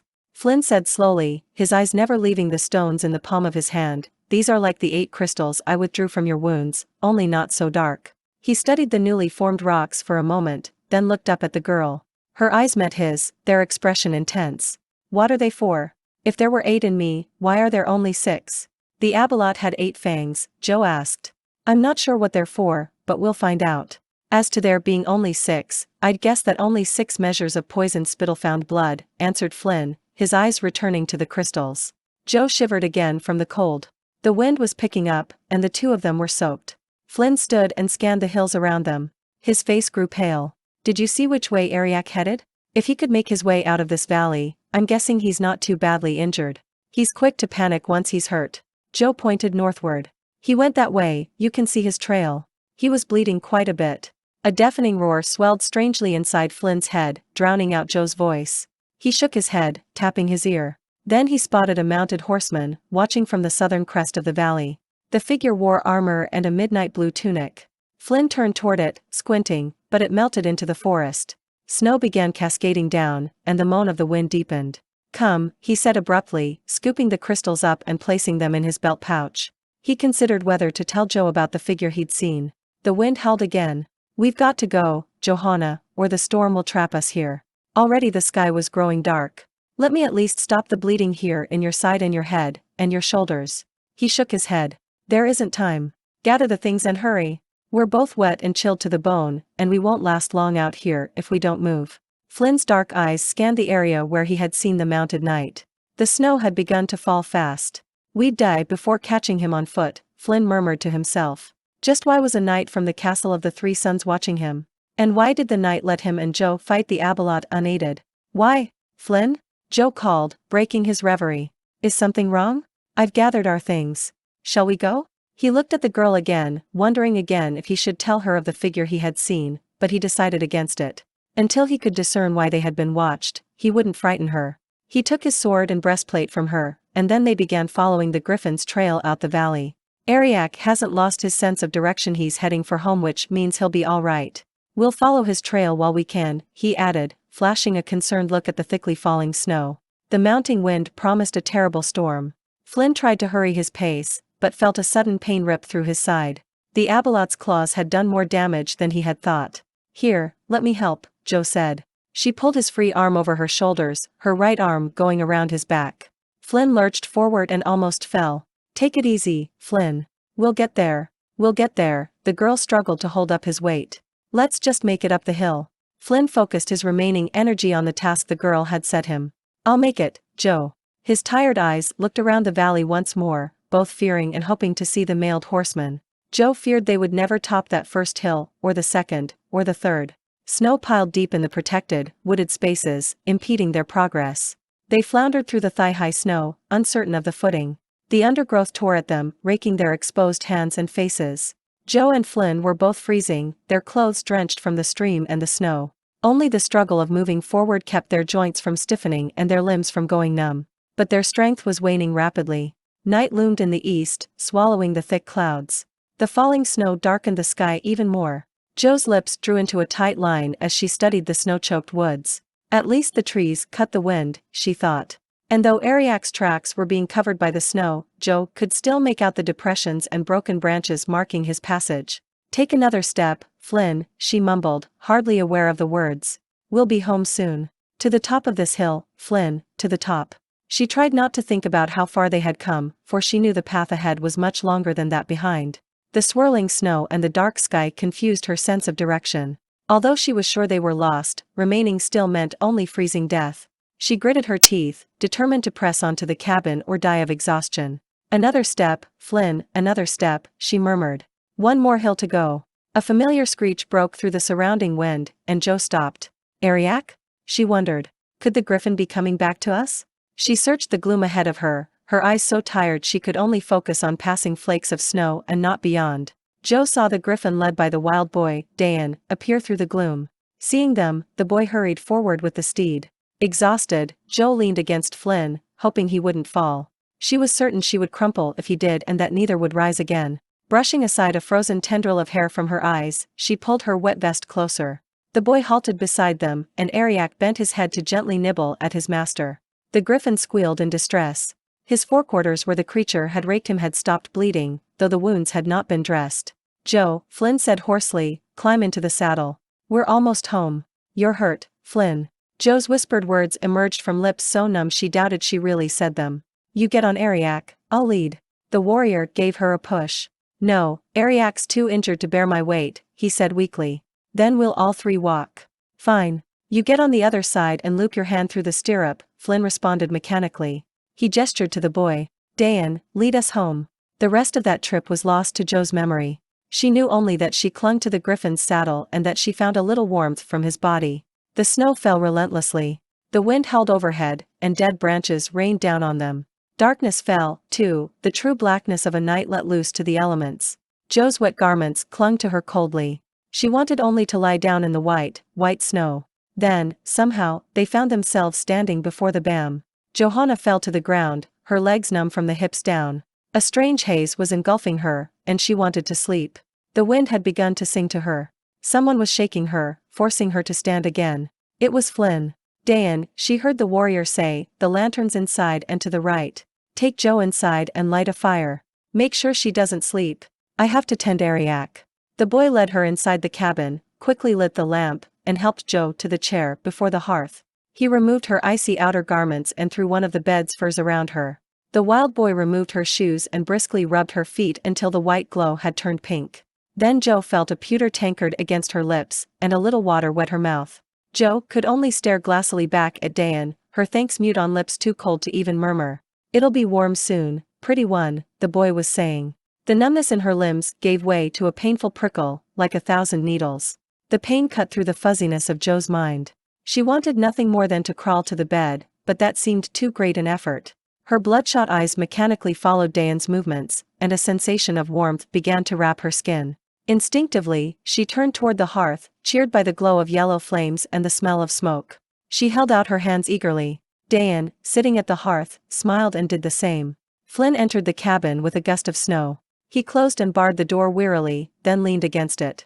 Joe watched him look about the room, fatigue lining his face and making him suddenly look old.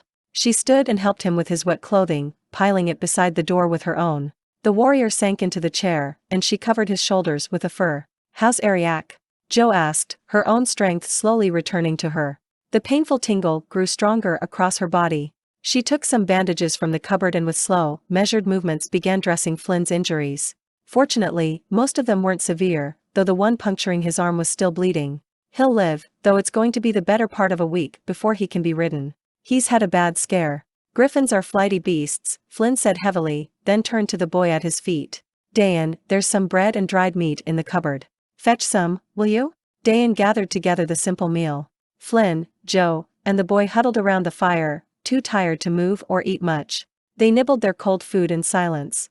You two can take the bed, Joe, Flynn said when he had finished his last bite. He looked at Dayan and said, with a touch of his old asperity, unless you'd prefer to go back to the woods tonight, boy?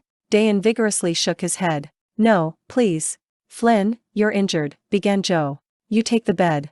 The warrior waved a hand. Actually, Joe, the bed's bad for my back.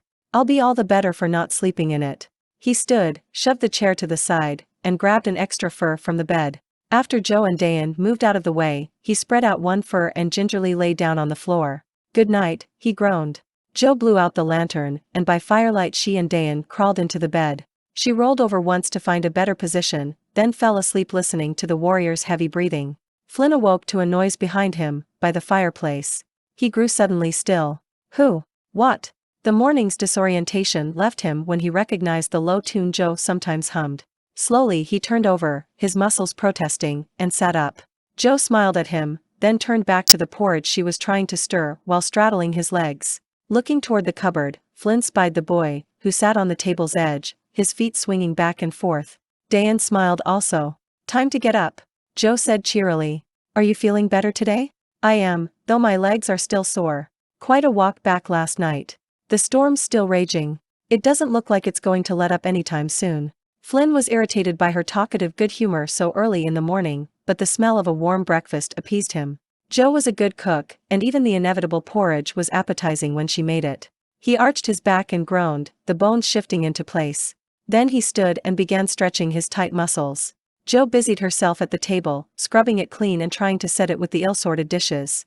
The usual braid down her back was replaced with a riotous length of unbound reddish tresses. She was wearing her leather shift and breeches and had cinched her waist with a wide belt. Flynn was suddenly struck by how different this day would be if she weren't here in his cabin. Quite a walk, indeed, he agreed, and quite a fight.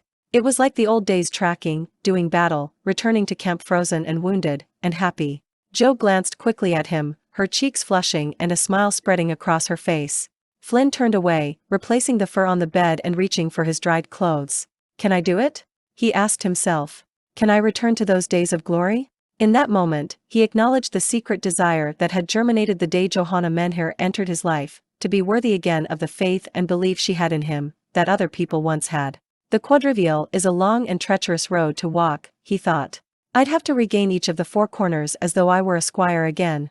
And even if I completed the four comers, the Order of the Three Sons would rather spit on me than readmit me. Few knights are worthy of the legends told of them, Joe said quietly as she stirred the porridge. You proved yesterday that your courage still remains. Flynn winced, then looked into her hopeful eyes. I am nothing now, he thought. I have nothing to lose and everything to gain. If only I had her faith in me. But I cannot disappoint that faith. Joe, Flynn said haltingly, I've a question for you, about your petition to the council to become a squire. Joe whirled around, her eyes wide with alarm. Without a word, she gestured for him to sit down. When he did, she did the same. Dayan watched them intently. Is something wrong, Flynn? Did I do something wrong when we fought the Abeloth? Flynn shook his head. No, Joe, it's not that at all. You were wonderful in the fight. I doubt I would have survived without you. He played with his food, then said slowly, I was hoping you might consider something else. He took a deep breath and caught her gray eyes. You see, I've decided to petition the council myself, to try to reinstate my knighthood. I want you by my side as my squire. Of course, since I'm technically no longer a knight, you wouldn't technically be a squire. Whatever I'd like you there with me. Flynn.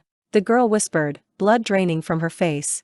Of course, he said nervously, if they refuse to review my case, I will gladly recommend that the council take you on as a new squire for some other night. He held up his hands, cutting her short when she tried to speak. Know this, Joe, the decision is yours. I have no right to ask you to become my squire, in fact, I'd caution you against doing so. If the council members refuse my petition, if they refuse to even see me, they may look with less favor on your petition. It's a risk, Joe, and one you'd probably better not take. Oh, Flynn, the girl's voice was tight, fighting back tears. I'd do anything to be your squire. Even at the risks you mention. She swallowed convulsively. When do we leave? Joe's eyes were shining, and Flynn found himself swimming in their grey purity. He looked away. As soon as Ariak's well enough to travel, he said. Now, let's eat before the oatmeal gets cold. Chapter 6. Flynn, Joe, and Dayan stared at the crystals spread across the table in the cabin. Flynn had grouped them by type, the 8 he had pulled from Johanna's shoulder and the 6 that had been formed with the creature's blood at the stream. Several candles added their glow to the lantern light and the wan beams of the winter sun. The inside of the cabin shone brightly. The stones from Joe's shoulder were the color of clear red wine. They were about an inch long and spindle-shaped, with 6 lateral edges that slanted to a point at each end. Those from the Abeloth's blood were rougher in line and form, as though shaped too hastily. They were nearly an amber hue, and they were 8-sided. Flynn picked up one of the crystals he had pulled from Joe's shoulder, his dark eyes glinting in the bright light. He twirled the stone between his long, scarred fingers, his mustache twitching as he frowned. My guess, he said at last, is that the ones I removed from you, Joe, are better formed because the creature's poison was in you longer. He cocked an eyebrow. I think the extra time allowed the crystals to draw more blood. Draw blood? Johanna's eyes grew wide in sudden horror. Flynn, she stammered. Could these things be alive? Dayan's eyes also opened wide. No, I don't think so. He shook his head, his black hair grazing the collar of his tunic. I'm no sage, but I think the crystals need blood to form, not to eat. Cautiously Joe picked up one of the wine-red crystals and peered at it. It is kind of pretty, she said after a moment, though I still think it's pretty gruesome how it was formed. I wonder what purpose these crystals serve, Flynn mused, rubbing his neck. Perhaps they poison the victim. Or maybe they preserve the body, Joe added with a grimace. My father used to put them in fire, Dayan piped up. Flynn and Joe stared at each other, then at Dayan. Used to put them in fire? Just what did your father do, boy? Flynn asked, setting the stone aside. And what happened to him? Dayan shivered, and his eyes grew wide. But Joe put a gentle arm around the child and stroked his shaggy hair, saying, It's all right, Dayan. Flynn and I are your friends. My father died almost 2 years ago. Our home was near here, about 4 days' walk north, I'd guess. We lived in a tower. The boy paused for breath. Near the river High Reach? Flynn asked. When the boy nodded, Flynn went on, I think I saw the tower about a year back when I ran trap lines north. A 3-story tower? Red granite? The boy nodded again. Joe looked at Flynn questioningly. The warrior gestured with his hand, his eyes troubled. Almost half of the tower had been destroyed in some sort of explosion. It was obviously abandoned, so I went in and investigated, thinking I might move there. The damage was too great to fix, though. What's more, Flynn paused and his keen eyes turned to Dayan, the place smacked of wizardry. The boy's face blanched, and then he hid in Joe's arms. She gently pushed him away after only a moment's comfort. Was your father a wizard, Dayan? She asked, her tone serious, though her face was kind. The boy could only nod, then added slowly, My father was Malak Kine, a great and kind mage. I wanted to be just like him when I grew up. I was just starting to learn from him. Dayan flung his hands into the air and murmured a quick, unintelligible word. A burst of bright red light flashed above the table and was replaced almost immediately by an aromatic, though faintly acrid, smell of roses. There, on the table before the astonished Flynn and Joe, lay dozens of fresh red rose petals. They touched the fragile pieces delicately. Dayan, did you do this? Joe asked. She sniffed the handful of petals she held and smiled. The boy was despondent. It didn't work, Joe. You were supposed to get whole roses, not just petals. Dayan looked from Flynn to Joe and shrugged his narrow shoulders. I guess I'm out of practice. Flynn laughed and clapped the boy's back. Are you interested in coming with us to Bywater, Dayan, when Joe and I leave for the castle? There's a mage there who's been looking for an apprentice for some time now. But all the children in Bywater are too stupid to even be considered. What do you say? Dayan looked from Joe to Flynn and back again, his eyes wide with fear. The boy turned to the warrior. I'd rather go with you, Master Flynn, all the way to the castle. There's bound to be a wizard there who could use me. Flynn's eyes darkened. We'll see, Dayan, we'll see. I'm not sure I want to be responsible for you that long. He noticed Joe's disapproving gaze, and his mouth grew grim. Then he looked away. He couldn't refuse Dayan, not with Joe championing the boy's cause. All right, Dayan.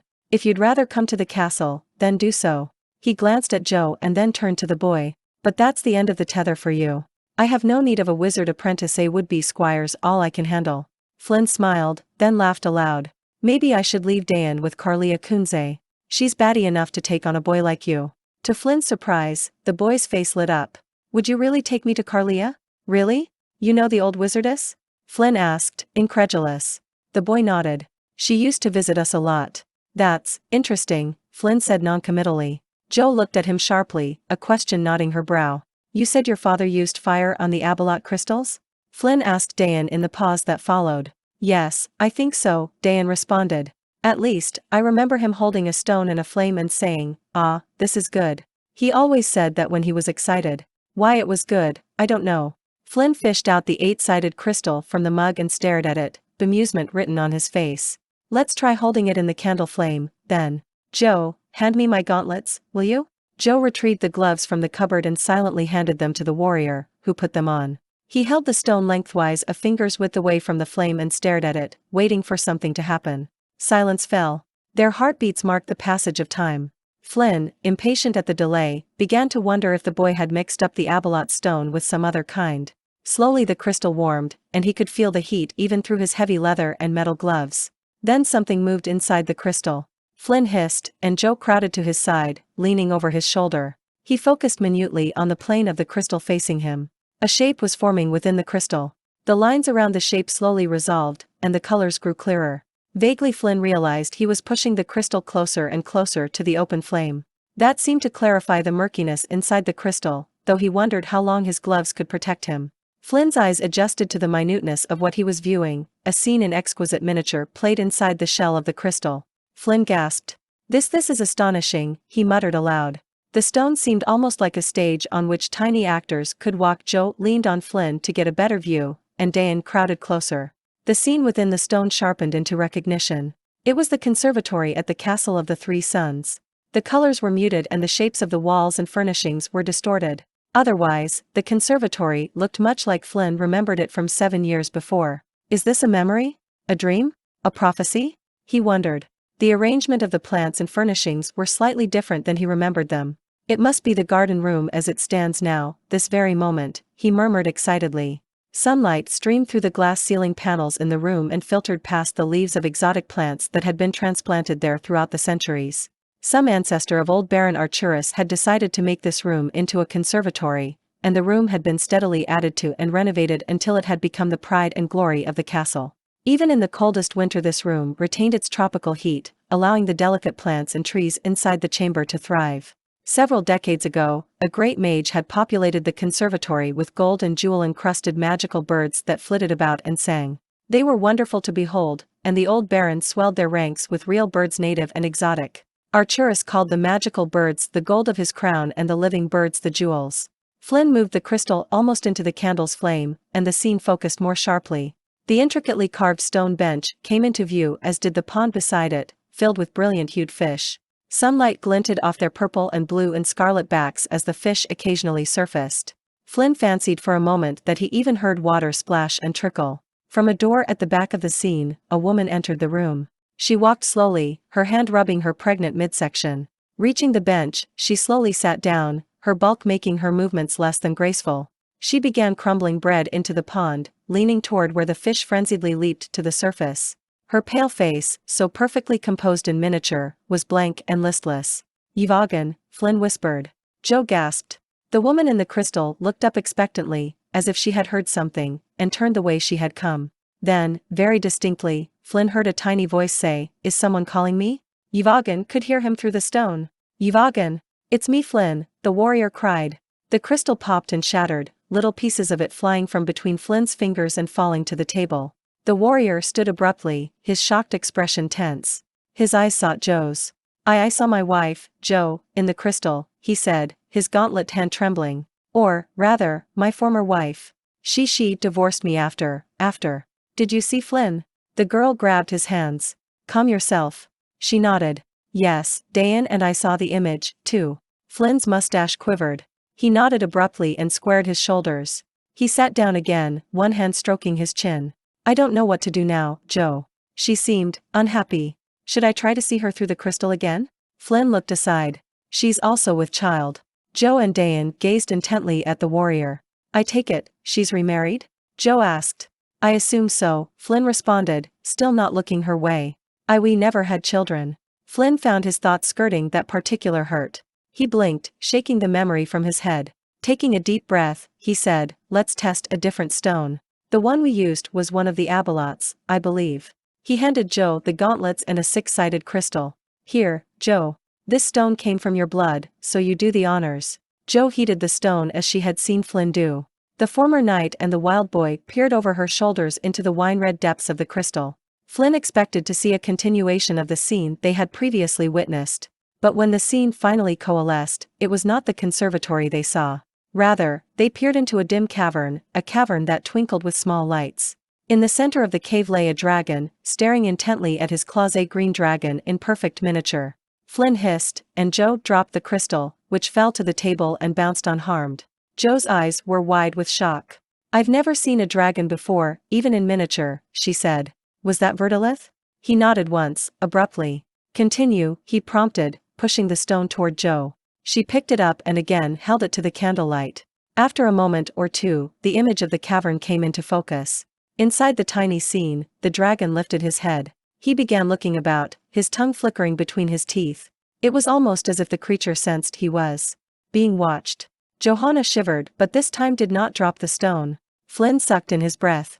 The dragon moved his head sharply back and forth. He rolled off his pile of coins and began lumbering about the cavern.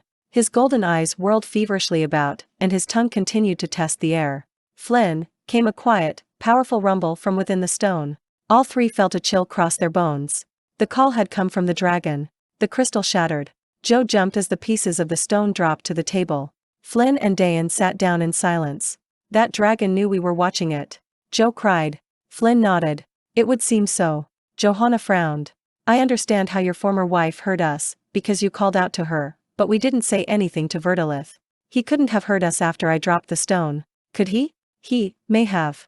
That Wyrm has some extraordinary perceptions. I rather wish we had tried to call his name, but we might have courted disaster doing that, Flynn finished. Joe looked at Dayan. Do you remember anything else about these stones? The boy's blue eyes looked off into space while he chewed a fingernail. His eyes narrowed. Finally he said, sorry, I don't remember. Joe turned to Flynn. What about the mage in Bywater you mentioned? Can we bring the stones to him and find out what they're good for? Or crazy Carlia? Isolde? Flynn named the village wizard, then shook his head. He's quite a run-of-the-mill, garden-variety mage. Doesn't deal in anything too exotic or dangerous. No, Carlia is the only person I'd trust with these. Where is she? Asked Joe. She lives near the Castle of the Three Suns, though some distance north. A little northeast, if I remember correctly. She'd know about the crystals, plus no one would believe her if she mentioned I had them. She's got quite a reputation for eccentricity, Flynn answered. Should we take these stones to her, Flynn? Joe asked. Flynn frowned. Probably. I'm leery about testing them again when we don't really understand how to use them. Obviously, they could prove extremely useful, and I'd rather not waste any more experimenting. Flynn frowned again. I think we will visit Carlia, and I think we'd better do it before we get to the castle. Why? Joe and Dayan asked simultaneously. If the stones can be made to show past events, then that will be all the proof I need to present to the council, Flynn replied. Besides, he added privately, I may be able to check on a certain Sir Brisbois with Carlia's help. We'll see if he's been haunting my woods on horseback. Flynn added, I think I could have conversed with Yvagan if the stone hadn't burst. As to the ones made from your blood, Joe, I think they might be longer lasting and perhaps give a better image. Joe looked at Dayan, as if seeking some answer in the boy's serene gaze. Why do you suppose we saw those two images? I mean, why didn't you see Bywater, and why didn't I see Specularum? Flynn shrugged. I don't know. I do, Dayan piped. I remember that much now. Dada said you had to concentrate on what you wanted to see or who you wanted to contact. Johanna looked at Flynn closely. Were you thinking of your former wife before, Flynn? Actually, no. But I was daydreaming about the conservatory at the castle. It's quite a sight. How about you? Were you thinking of Verdilith? Flynn queried. Frowning, Joe tried to remember exactly what she had been thinking. No, I don't think so, not consciously anyway. But I was scared for some reason, and I was thinking about danger and the people in Bywater. It was all very jumbled. Coincidence? Flynn wondered. Danger for the town, or danger for us? What is that Wyrm up to, anyway? He sighed heavily and said, well, whatever the case, next time we try the stones, we concentrate on a subject. We'll do that with Carlia's help. As to Verdilith, when we get to the Castle of the Three Suns, we'll find out what plans they have for killing the dragon. They should have something in the works for dealing with Verdilith. What happens if your petition goes as planned? Joe asked. The warrior smiled. Then we join the others in the hunt for a great green. His eyebrows rose in anticipation. 5 days later, Joe and Dayan carried large, willow-handled baskets down the path to the stream. Their eyes searched the underbrush for red berries.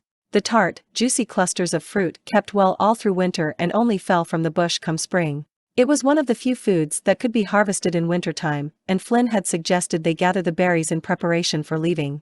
They had left Flynn exercising Ariak in the corral. The warrior thought Ariak was coming along well and should be ready again for travel in another day or two. After a short walk, Joe and Dayan discovered a large brake of redberry bushes.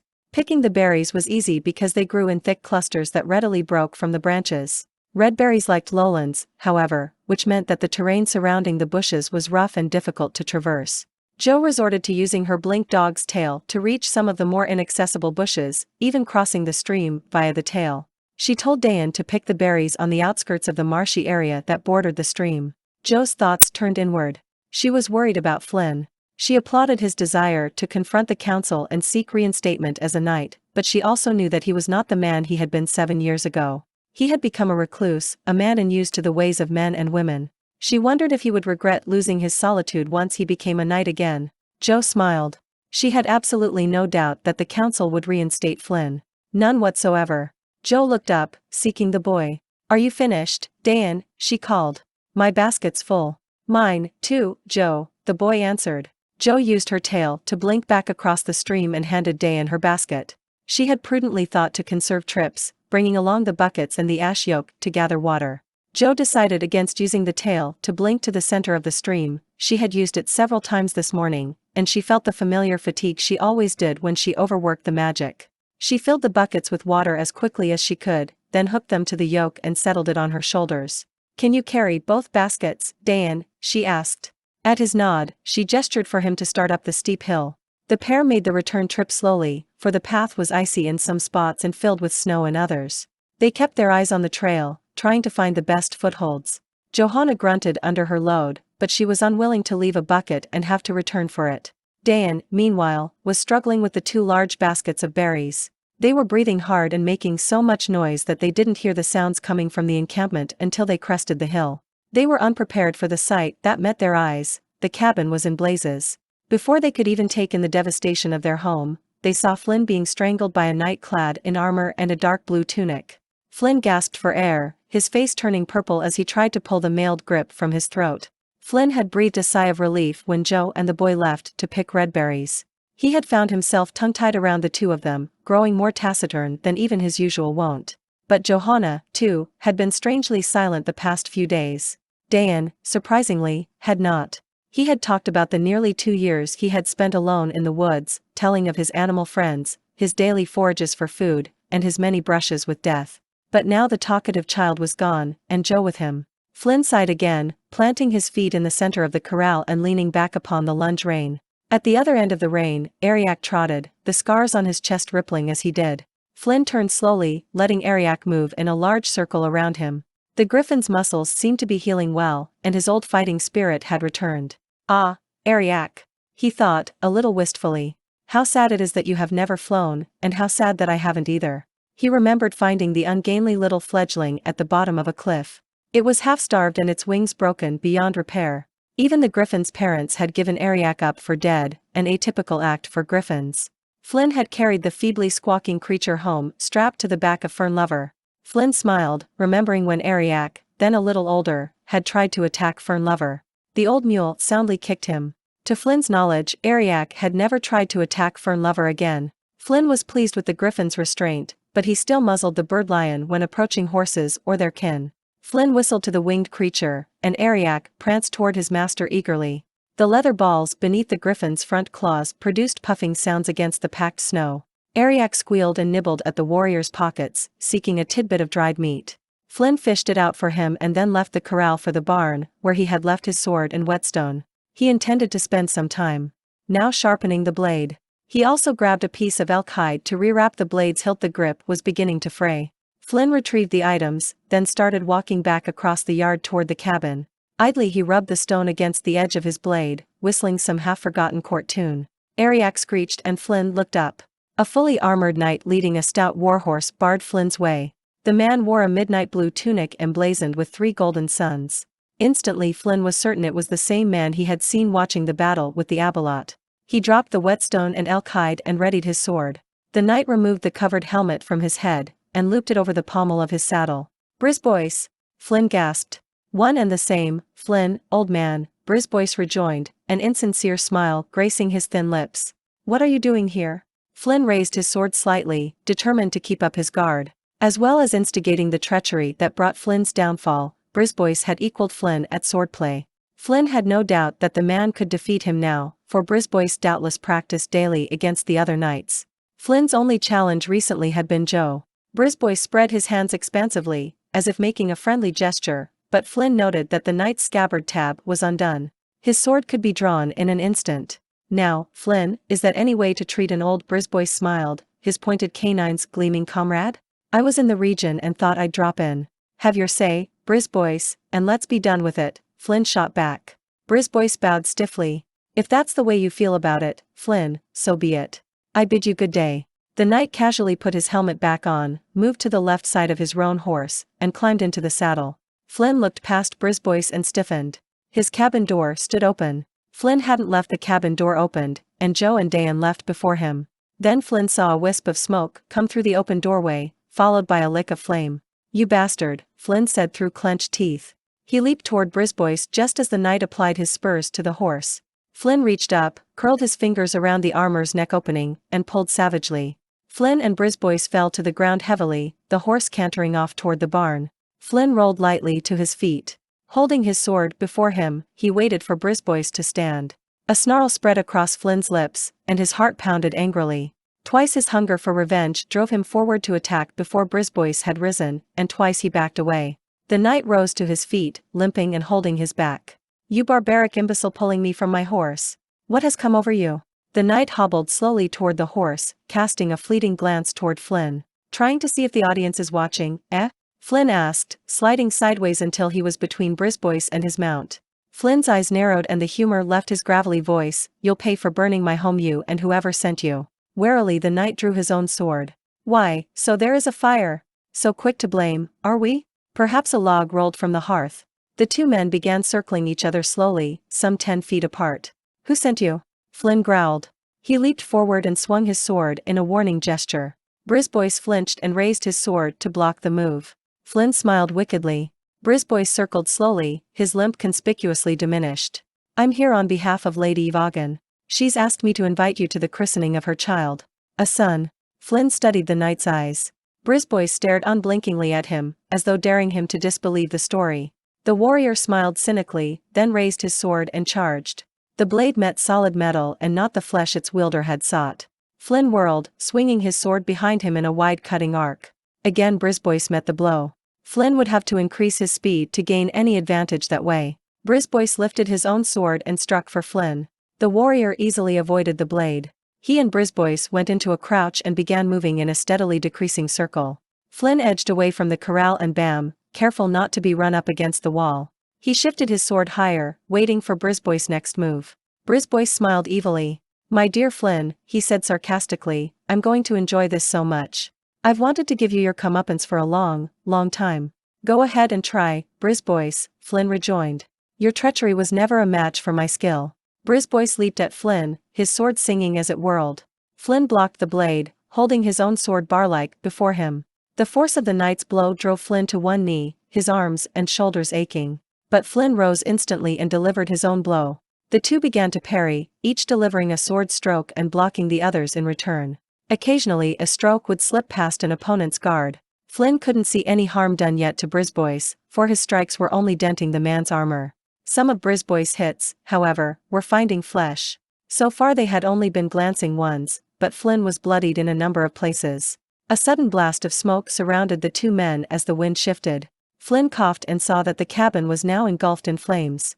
The fire had lapped through the log walls and was rapidly licking away at the outside.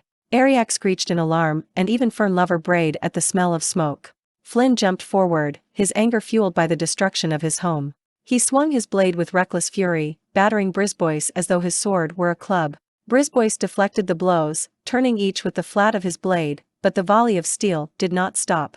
Flinn pressed forward, the rip of his sword striking ever nearer the man's neck. Flynn's eyes shone with rage and a strange, savage joy. His wild, reckless onslaught forced Brisbois back. "My cabin will be your pyre, Brisbois," Flinn shouted. The knight's hands shook as he turned his sword, blocking Flynn's strokes. Beneath the dark helmet, his eyes showed fear. Flinn growled, slashing in a mighty arc that battered back the knight's blade. Flynn's sword sliced through the gap between the breastplate and shoulder guard. A spray of blood spotted the knight's armor. The sight spurred Flynn's anger. His strokes forced Brisbois back against the side of the barn, but there the knight let his armor take the force of some of Flynn's blows. Flinn smirked in disdain.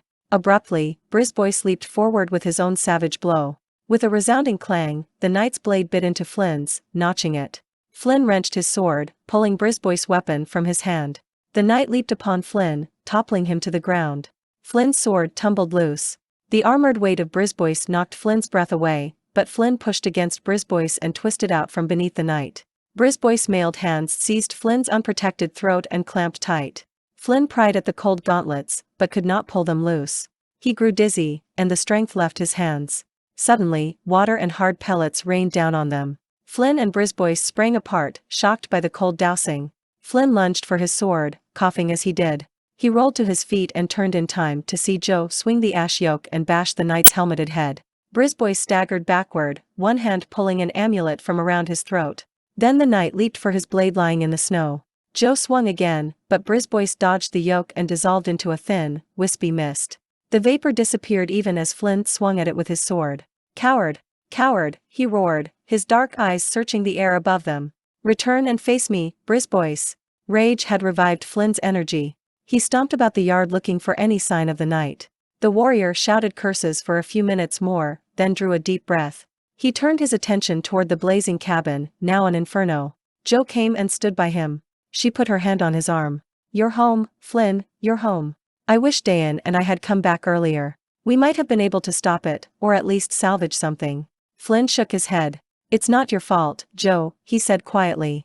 "I have the crystals in my belt pouch, so they're not lost. My breastplate's in the barn, where I was going to fix it, so that's at least a little armor. And as to food, well, there's a bag of oats in the BAM and some dried meat I had intended to feed Ariak and all the berries you and Dayan picked." Flynn's eyes grew brighter, for he was very fond of the tart fruit. Red berries were part of our attack, Flinn," Joe said apologetically and pointed to the smashed red fruit at their feet. "Dayan threw the berries while I splashed the water." She shrugged. "It seemed like a good idea at the time." Flinn laughed, albeit ruefully. "It was, Joe, it was." He gave her a quick hug and turned to the barn. "Now, let's see what we can do about making this place habitable for the night. We need to salvage what we can because tomorrow we have to go into Bywater. We need supplies, first and foremost. We won't make it to the castle otherwise." Flinn cocked an eyebrow. "It's a good thing I hid my gold in the BAM and not the cabin. I haven't got much, but it'll get us some things." "And then, we go to the castle?" Joe asked, her voice and eyes expectant. "And then we go to the castle of the three sons." He paused for effect and beat Sir Brisbois into smithereens before we become knight and squire. There are rules against knights fighting each other, you know. Joe laughed, a happy sound in an otherwise dark moment. Fern lover brayed then, and Brisbois' horse nickered in response. Joe looked toward the corral. "It looks like we won't have to ride double on Ariak." Chapter 7. Yvagan pulled back the blanket and bit her up. Her brutally deformed infant son lay there in the white and gold crib. 4 nights ago, after a long and difficult delivery, Yvagan had given birth to the child.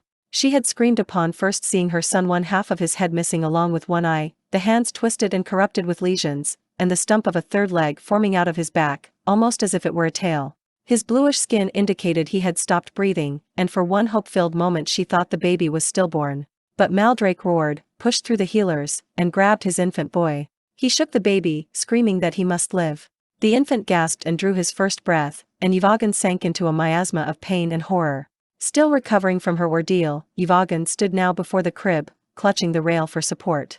Her eyes fastened on the thing before her, the thing called her son. Even after 4 days he hadn't died, though Terrell and the castle's clerics had all sworn the child wouldn't live, that he would die and be at peace. These predictions brought curses from Lord Maldrake, who insisted that they give the infant the best care and magical healing possible. For 3 days and nights he haunted the nursery, making certain no one spoke of his son in any way that displeased him. Yvagan meanwhile kept to her bed, unable and unwilling to see the creature called her son. Maldrake cursed her, too, and called in a wet nurse to feed the child. Only the direst threats to her family kept the woman with them after seeing the infant. But when Brisbois had returned earlier today, Maldrake had left immediately on an urgent matter. He'd commanded his son's nurse to keep the boy alive. Tonight, in the darkest hour, Ivogin slipped from her bed, secure in the knowledge that Maldrake wasn't at the castle. She faltered coming into the room, but then her resolve hardened, and she made her way to the beribboned bassinet. It still hasn't died, Ivogin thought as she looked down on the baby, refusing to think of it as her son. It must die. I must kill it, for I gave it life. Weakly she picked up a tiny white pillow, one she had lovingly embroidered herself, and looked again at the hideously contorted mouth of her son. Give me strength, she prayed as a wave of racking pain flowed through her. She steadied herself against the crib. Give me the strength to kill this monster. He's evil, he's evil. I know he's evil. With one hand she held out the pillow and placed it on her son's mouth. She pressed down. A tear formed on her cheek. My lady. Terrell stood in the nursery's doorway. You are awake at this hour. He advanced into the room, his eyes on Ivogin, her hand holding the pillow over the child's mouth. Is there something wrong? Ivogin stared uneasily at the aged mage. His withered form looked dark in the moonlight, like a living shadow. Suddenly she felt unsure of Terrell Orrock, the man whom she called friend. Terrell, she whispered, taking the pillow away from the baby. She covered her eyes with her hands, for she couldn't bear to look at the infant anymore. The child, he's dead. Let me check, lady. Sometimes infants breathe irregularly, Terrell soothed. The mage came to the crib and looked down at the deformed baby. Ivogin could bear it no more, and she took a few faltering steps away, clutching at the little pillow. Terrell reached down into the crib with his right hand and said, poor little baby. His left hand fluttered convulsively, and he murmured words she didn't understand. She thought she heard the child gasp and her own breath faltered. Fervently she hoped the mage wouldn't cast a spell to keep the child alive. The mage walked over to Ivogin's side and put his hand on her arm. The hand did not shake. Terrell looked at Ivogin, his face swathed in dark shadows. His teeth flashed coldly, though his voice was warm with concern. Lady, we knew it would happen sooner or later. Do not grieve. The child's death was all for the better, he's at peace now. He put an arm around Ivogin. Come. Let me return you to your chamber. Stumbling out of the nursery, Ivogin allowed herself to be led back to her room. She was numb with emotion. How will I tell Maldrake? She whispered. Her eyes were wide and unblinking. Leave that to me, my lady, soothed Terrell. When Lord Maldrake returns in the morning, I will tell him the tragic news. Now, he down and rest, lady. I will send someone to tend you. Ivogin's blue eyes were glazed. Thank you, Terrell. A cup of warm tea would be delightful. The white and green bird hopped to her pillow, rested its bill next to Ivogin's ear, and cooed. As night settled on the little village of Bywater, a dark, menacing shape glided in broad circles above its single street. The creature's wings of leather whispered on the evening breeze. He watched as townsfolk closed their shops and walked quietly to their houses. Not one of them looked to the sky. Even the lamplighters did not look beyond the glow of their lanterns. But then a horse neighed shrilly, and others took up the cry. They tugged at their hitching rings. A few lucky ones pulled free. They raced toward the forest east of Bywater, leaving their mates behind. The remaining horses pulled fearfully against the reins, rearing to break free. The dragon descended. He hovered above the struggling horses, his golden eyes malevolently studying their fear. Lower the dragon came, its massive talons sinking into view from the lamplight. One claw-tipped hand seized a piebald pony as a child might grasp a toy. The pony bucked and kicked to keep the fearsome claws at bay, but to no avail. The talon wrenched the pony from the ground, snapping its haltered neck. The dragon flung the limp body across the road, where it smashed through the window of the abandoned winery. The remaining horses screamed. Lunging into the pack, the great Wyrm set both claws to the slaughter. In moments 7 horses lay dying, their death rattles rising into the air as their blood sank to the ground. Townspeople rushed out, a few with swords in hand, but most with bows or axes. Baildon threw open his mercantile, arming the farmers with his most powerful weapons and giving the bowyers all the arrows he possessed. The people had known the dragon was back in the wolfholds, but they never dreamed the Wyrm would come so far south to their little village. They were not cowards, however, and they would defend what was rightly theirs. The townspeople rushed from the mercantile, shouting angrily and brandishing picks and flails. As they approached the gruesome carnage, however, their courage melted. They halted, their angry words dying in the sounds of the horses' screams. Dropping their makeshift weapons, some of the villagers turned and fled. The dragon stomped past the scattered bodies of the horses. He turned to the townspeople, and his golden eyes positively glowed. The remaining folk fell back as sudden fear gripped their hearts. A lucky handful of villagers ran in stunned terror, leaving the doomed village behind. The others were too stricken to move. The dragon hissed, and a large green cloud spewed from his maw. The vapor covered the throng of remaining defenders, and they began to cough and wheeze at the choking cloud. Many fell to the muddy snow, their limbs writhing with deadly spasms. The dragon advanced. It was a brutal massacre, according to the accounts of those few who survived. The great Wyrm simply advanced and slew all those who stood before him. His wings beat down and buffeted those his arms couldn't reach to rend. His tail lashed out behind and battered those few who tried to stand after his initial attack. But most horrible of all was his mouth, with its rows of wicked, pointed teeth that snapped constantly. That maw delivered death and dismemberment left and right. The carnage did not end when the folk lay dead, it continued throughout that long, terrifying night. The beast couldn't be stopped. The archers shot arrow after arrow, but they could not penetrate the dragon's hide. They shot at the leathery wings, the glassy eyes, and the blood-gorged mouth. These attacks only infuriated the beast to a greater rage. Bywater's only wizard, who had prudently waited for the initial attack to subside before he appeared, had prepared all his best spells in defense of the village. By relaying messages through archers and runners, the villagers planned their next move. The archers would let loose a barrage of arrows. Under that cover, 4 or 5 of the most skilled men would attack the dragon's rear flanks, using the merchant's magical weapons. Then, while the dragon was being distracted on all sides, the mage would launch his spells. All worked as planned. The arrows whistled toward the beast's eyes and mouth and wings, the weapons bit into his flanks, and lightning streaked through the air toward the creature's massive heart. But the dragon ignored the raining missiles, flicked his tail and took out the rear guard, and launched his own spell at the mage who challenged him. The dragon's ball of fire engulfed the mage and all the farmers surrounding him. The fire exploded backward and onto the blacksmith's shop. Before long, the south side of the street was in flames. The horses on the street were dead, many of them disemboweled. 2/3 of the townsmen lay dead as well. The people of Bywater were shattered, their last hope had died with the mage. Those few who still had their wits about them turned and fled the town. But Verdilith was still not finished. The glow in his eyes grew red, and his teeth gleamed evilly. The light of a few remaining lanterns cast a faint glow on the gleaming green hide of the beast as he coursed the street. He sniffed the smoke-filled air, and a line of saliva fell hissing from his mouth. He reached toward the front of a house. The wooden doors groaned as he ripped them from their hinges. Next came the screams of women and children hidden inside. Bywater rang with the cries of the dying that night, and the cries of the living on every night thereafter. The dragon winged his way north and to the east after ravaging Bywater. The town had sated his blood and appeased his cruel appetites, but the night wasn't finished. He slowed his flight once he crossed the fork of the river and entered the hill surrounded on either side by the Castellan and the High Reach rivers. Grease-Tongue's orc tribe claimed this treacherous land for its own. The dragon would call on the Rooster's tribe located farther west after his work here was done. Verdilith scented the air carefully, changed his direction, and flew another 30 wingspans before spying the light of a fire well hidden in the rugged hills. He went into a slow spiral to give himself time to take in the temperament of the camp before the orcs could discover his presence. Gliding in lower, the Wyrm laughed, a low rumble that started at the base of his long neck and worked its way out of his mouth as a roar. Shrieks filled the air, and Verdilith was pleased by the pleasant sound of his prey. He was going to enjoy this. Maldrake stared at the white pillow Terrell Orrock had just handed him. The blonde lord didn't move, and Brisbois was moved to compassion for his friend.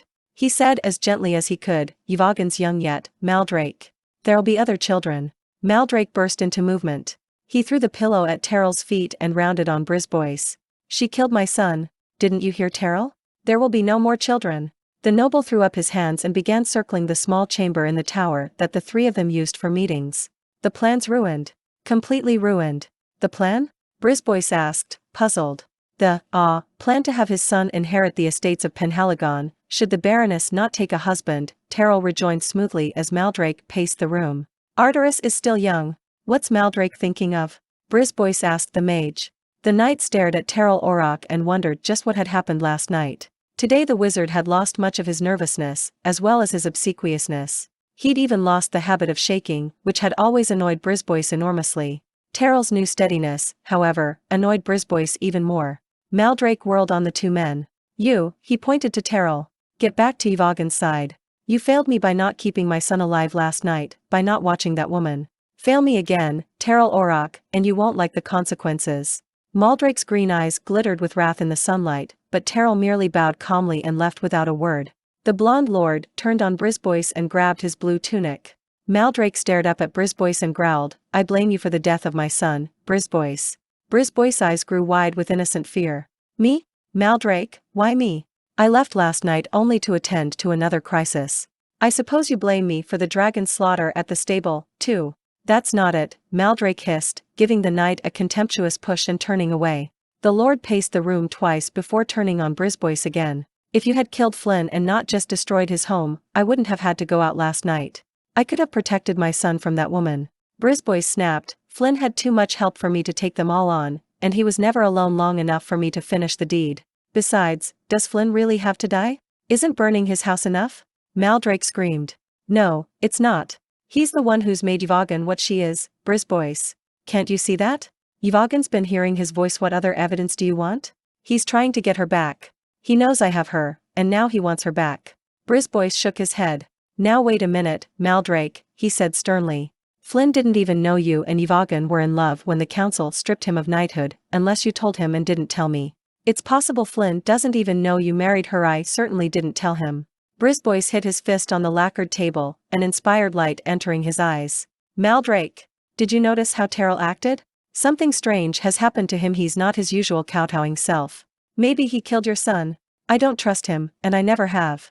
Maldrake peered at Brisbois from beneath his heavy-lidded eyes. Brisbois, my dear Brisbois, Terrell would never harm my son, the young lord said, his lips curling into a sneer of a smile. Maldrake extended a chair for the knight. I think it's time I tell you a thing or two. Chapter 8. Flinn looked down from his vantage point on a small crest overlooking the road to Bywater. The little town was less than an hour's easy ride away. Although the barren forests still obscured his view, Flinn saw smoke trickle into the air from where Bywater was situated. The cloud looked blacker and more pervasive than the smoke of chimneys. Flinn looked up uneasily at the ravens circling overhead. Their ominous croaks in the winter air grew louder as Flinn, Joe, and Dayan approached the small town. The presence of the birds boded ill. Flinn spurred on Ariak, followed by Johanna on Brisbois' horse and Dayan on Fernlover. Both the young woman and the boy had noticed the same omens as Flinn, and all three were grimly quiet as they traveled the road. As they topped the final rise before Bywater, the ruin opened up before them. Flynn's breath caught short. The once lovely village of Bywater lay like a festering scar upon the land. Half the town was nothing more than a charred skeleton. Fire had ravaged the buildings, and thick timbers still smoldered. Bits of stone masonry remained, as did a portion of the second floor of the inn. Ash stirred in the light wind and swirled into the mid-afternoon sun. The other half of Bywater hadn't been touched by fire. Flinn at first hoped those buildings had been spared the destruction. But, passing the outskirts and entering the village proper, Flinn saw that he was wrong. Doors had been ripped from their hinges, windows had been smashed, and shutters torn away. Bodies draped the wreckage or lay in the road. An unearthly pall hung over the town. Flinn rode forward, and a lone dog ran barking across the street and disappeared into the remains of the blacksmith's shop. Isn't anyone left alive? He murmured. Stopping, Flinn tied Ariak's rein to the ring in front of Baildon's mercantile. Only then did Flinn notice the long claw mark of a dragon. The gouge ran across the front of the mercantile and must have taken out the double doors, for burlap bags covered the opening now. It had shattered one of the windows, too, and bits of glass lay scattered about. Verdilith! Flynn's mind shouted. He bounded up the steps in front of the shop and burst past the cloth partition. Baildon was inside, trying to restock the wares that had been scattered about in the attack. He looked up when Flinn entered. The merchant's expression was stupid with fatigue and terror. So it's Flinn the Fallen come to rescue us at last, Baildon said. His voice was filled with scorn. Joe and the boy crowded in behind Flinn. Dayan tried to say something, but Joe clasped a warning hand on his shoulder. Flinn threw her a grateful glance and then stepped forward. Verdilith? Baildon said softly, then sank to the floor. Slowly Flinn sat down beside him.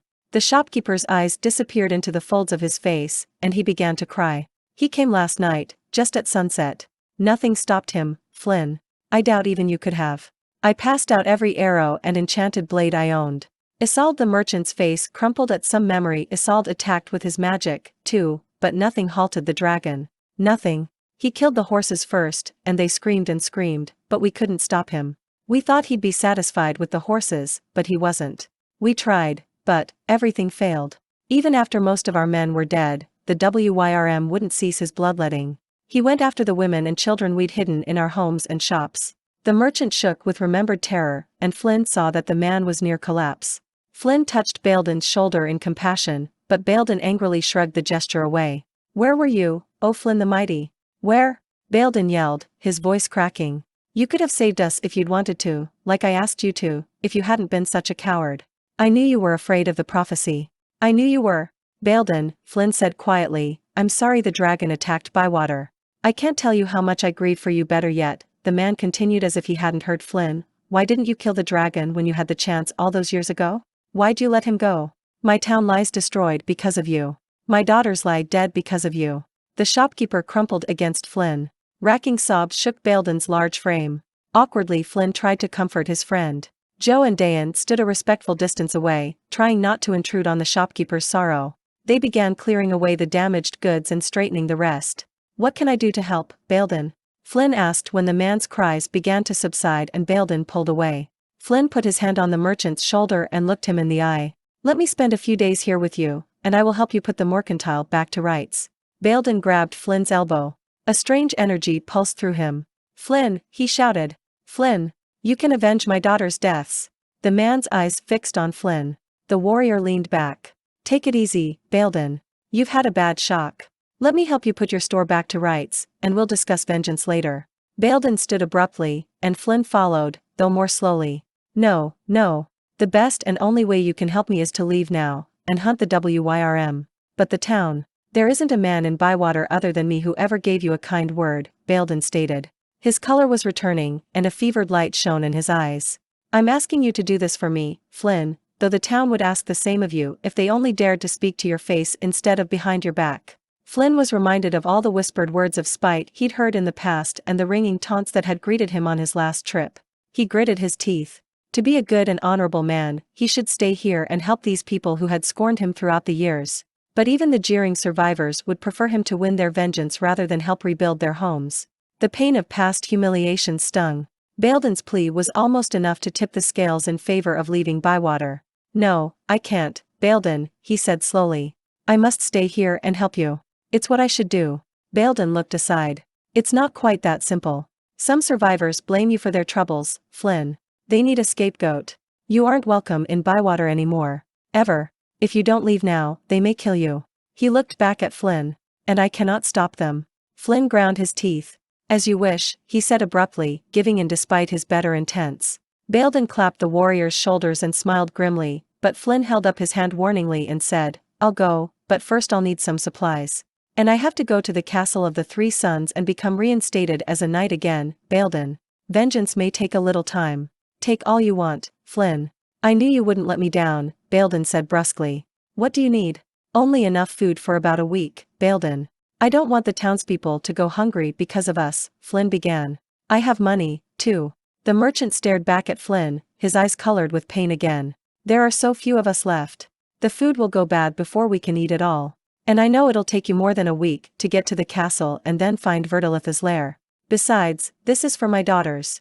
Baildon began gathering up the supplies Flynn requested: flour, salt, sugar, grain meal, jerky, salt pork, dried fruits, and twice-baked bread, all packed inside 2 burlap bags that would straddle Fern Lover.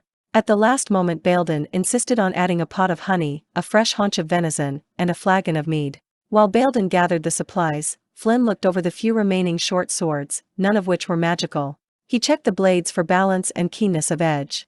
Finding one to his liking, he threw it to Johanna, who promptly checked the blade for herself. She nodded her approval to Flynn. The former knight turned to the shopkeeper. "I've only 35 goldens, Baildon," Flynn said and pointed to the blade. "Can I afford the sword, too?" Baildon gazed intently at the well-wrought blade in Joe's hands. "Give me 30 for the food and the sword, Flynn, and we'll call it even," Baildon said finally. "You're getting the best deal I've ever made, but I wouldn't want to take the last gold from the man who's going to lay my girl's spirits to rest." The large man finished packaging the supplies and handed them to Flynn, who put his coins on the counter. The 2 men clasped wrists. "My thanks, Fain Flinn," Baildon said steadily, his eyes bright with tears. "I will bring you the head of Verdilith himself," Flynn promised. "You can mount him over your doors." Once they're in place again, Baildon managed to say with something of a smile, "I'll see you to the edge of town. Go out the way you came in." The others are burying their dead out on the knoll to the east, and the sight of you would be enough to start a lynch mob. I buried Enid and Nora there this morning," he added in a strangely calm voice. Flynn called to Joe and Dayan, who joined the warrior and the merchant outside. Flynn put the supplies on Fern Lover. Leading their respective mounts, Flynn, Joe, and Dayan all followed Baildon as they walked back the way they had come. Flynn gritted his teeth. By rights he should pay his respects and then leave Bywater. Instead he was slinking through town hoping not to be seen. They saw no one as they left the ruined village. Baildon and Flynn clasped wrists one last time, then parted company without saying anything. Flynn gave the signal, and he and Joe and the boy mounted up. "Shouldn't we be heading west for the castle by now, Flynn? Or are we headed somewhere else first?"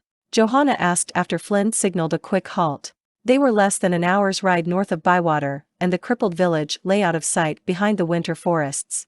The sojourn in town had been painful to Joe, though she had seen worse destruction done to parts of Specularum when the lords had decided to clean up the slum quarters. But the poor folk of Specularum had learned of the coming disaster and fled. The people in Bywater had had no such warning. "To keep my word to Baildon and avenge Bywater, I must see if I can locate my sword before I do anything else," Flynn said slowly. His mustache twitched a little, and he leaned against Ariak as he looked at Joe and Dayan. "I lost Wyrmblight deliberately. I won't tell you why in a game of bones to a dwarf. His name is Braddock Briarblood, and a finer man I never knew. He lives somewhere north of Bywater and to the west of the Castellan River." "Somewhere? Don't you know where he lives?" Joe asked. "No. I've never visited his home. You see," the warrior hesitated, "we were mercenaries together for a while before I began trapping." Flynn shrugged. "It was a living. You lost Wyrmblight, the most fabulous sword in history, to a mercenary?" Joe's voice rose. "Of all the... What makes you think this paid raider still has Wyrmblight?" Flynn shook his head. "I don't think he has it. In fact, I'm sure he doesn't. But I've got to find Braddock to see if he knows where the sword is. The dwarf is notoriously well informed. He should also know the news of the castle, why the order hasn't killed or banished Verdilith, who Yvagan married, and whether she had her baby like Brisbois said." Joe stiffened. "So we're going to run around the wolf holds in the middle of winter until we find this dwarf?" she asked sarcastically. "Yes, we are. I know how to find his place, and it's not that far out of our way," he answered, growling slightly. "We head north along the Castellan, then turn west at a rock formation called the Broken Arch. That'll bring us to Braddock's and head us back toward the castle." "What about Carlia?" Dayan asked quietly. Joe and Flynn glanced questioningly toward him. "Carlia?" Joe asked. "You said Carlia was northeast of the castle," the child said to Flynn. "Couldn't we stop to see Carlia on the way to the castle?" "It's a possibility I considered, but the decision's Joe's," Flynn said heavily, then looked at Joe. "I know how eager you are to get to the castle, Joe." "Aren't you eager, too?" she retorted. Flynn cocked an eyebrow. "I've waited 7 years, I can wait another few days." He put his hand on Joe's shoulder. "Joe, we can head straight for the castle if you want. I know time is precious to the young. I only wanted to go to Braddock's so I can find my sword, because I won't be able to defeat Verdilith without Wyrmblight." The warrior shook his head. "And if there's trouble at the castle, if Brisbois and his cohorts are waiting for me, as they likely will be, I'd feel better with Wyrmblight in my hands. That's assuming I can retrieve it between Braddock's and the castle, of course." Joe paused to consider the options. "You still think Carlia might show us how to use the Abeloth stones to see past events?" "Yes, I do," Flynn nodded. "Then, let's do it," Joe said agreeably. "Braddock's first, crazy Carlia is second, and the castle's third. If we can use the crystals at the council, we'll be sworn in as knight and squire that much quicker." Joe smiled wistfully at the warrior and the boy. "Good girl," Flynn said briskly. "Mount up. I want to be north of the river before we set up camp." Nightfall found them north of the Castellan. They had located the wide river's shallow ford just before the Castellan branched off into the upper Castellan and the High Reach. Flynn had not traversed the Wolfhold Hills in a long while, and he felt uneasy.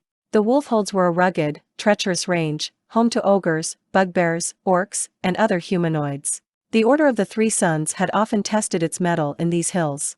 Flynn set the boy the task of rubbing down and feeding the animals, while he and Joe set up the tarpaulin and the rest of camp. He scanned the sky nervously. "Is something wrong, Flynn?" the girl asked. "Something feels wrong," he answered. "Don't start a fire just yet. I want to check around a little before true night falls." She nodded, and Flynn slipped away from camp. His sword drawn, he began a systematic search of the half-mile or so of surrounding hillside. Their position by the riverside allowed the water to protect their backs. Few creatures would cross the river before morning, and by then they would have already broken camp.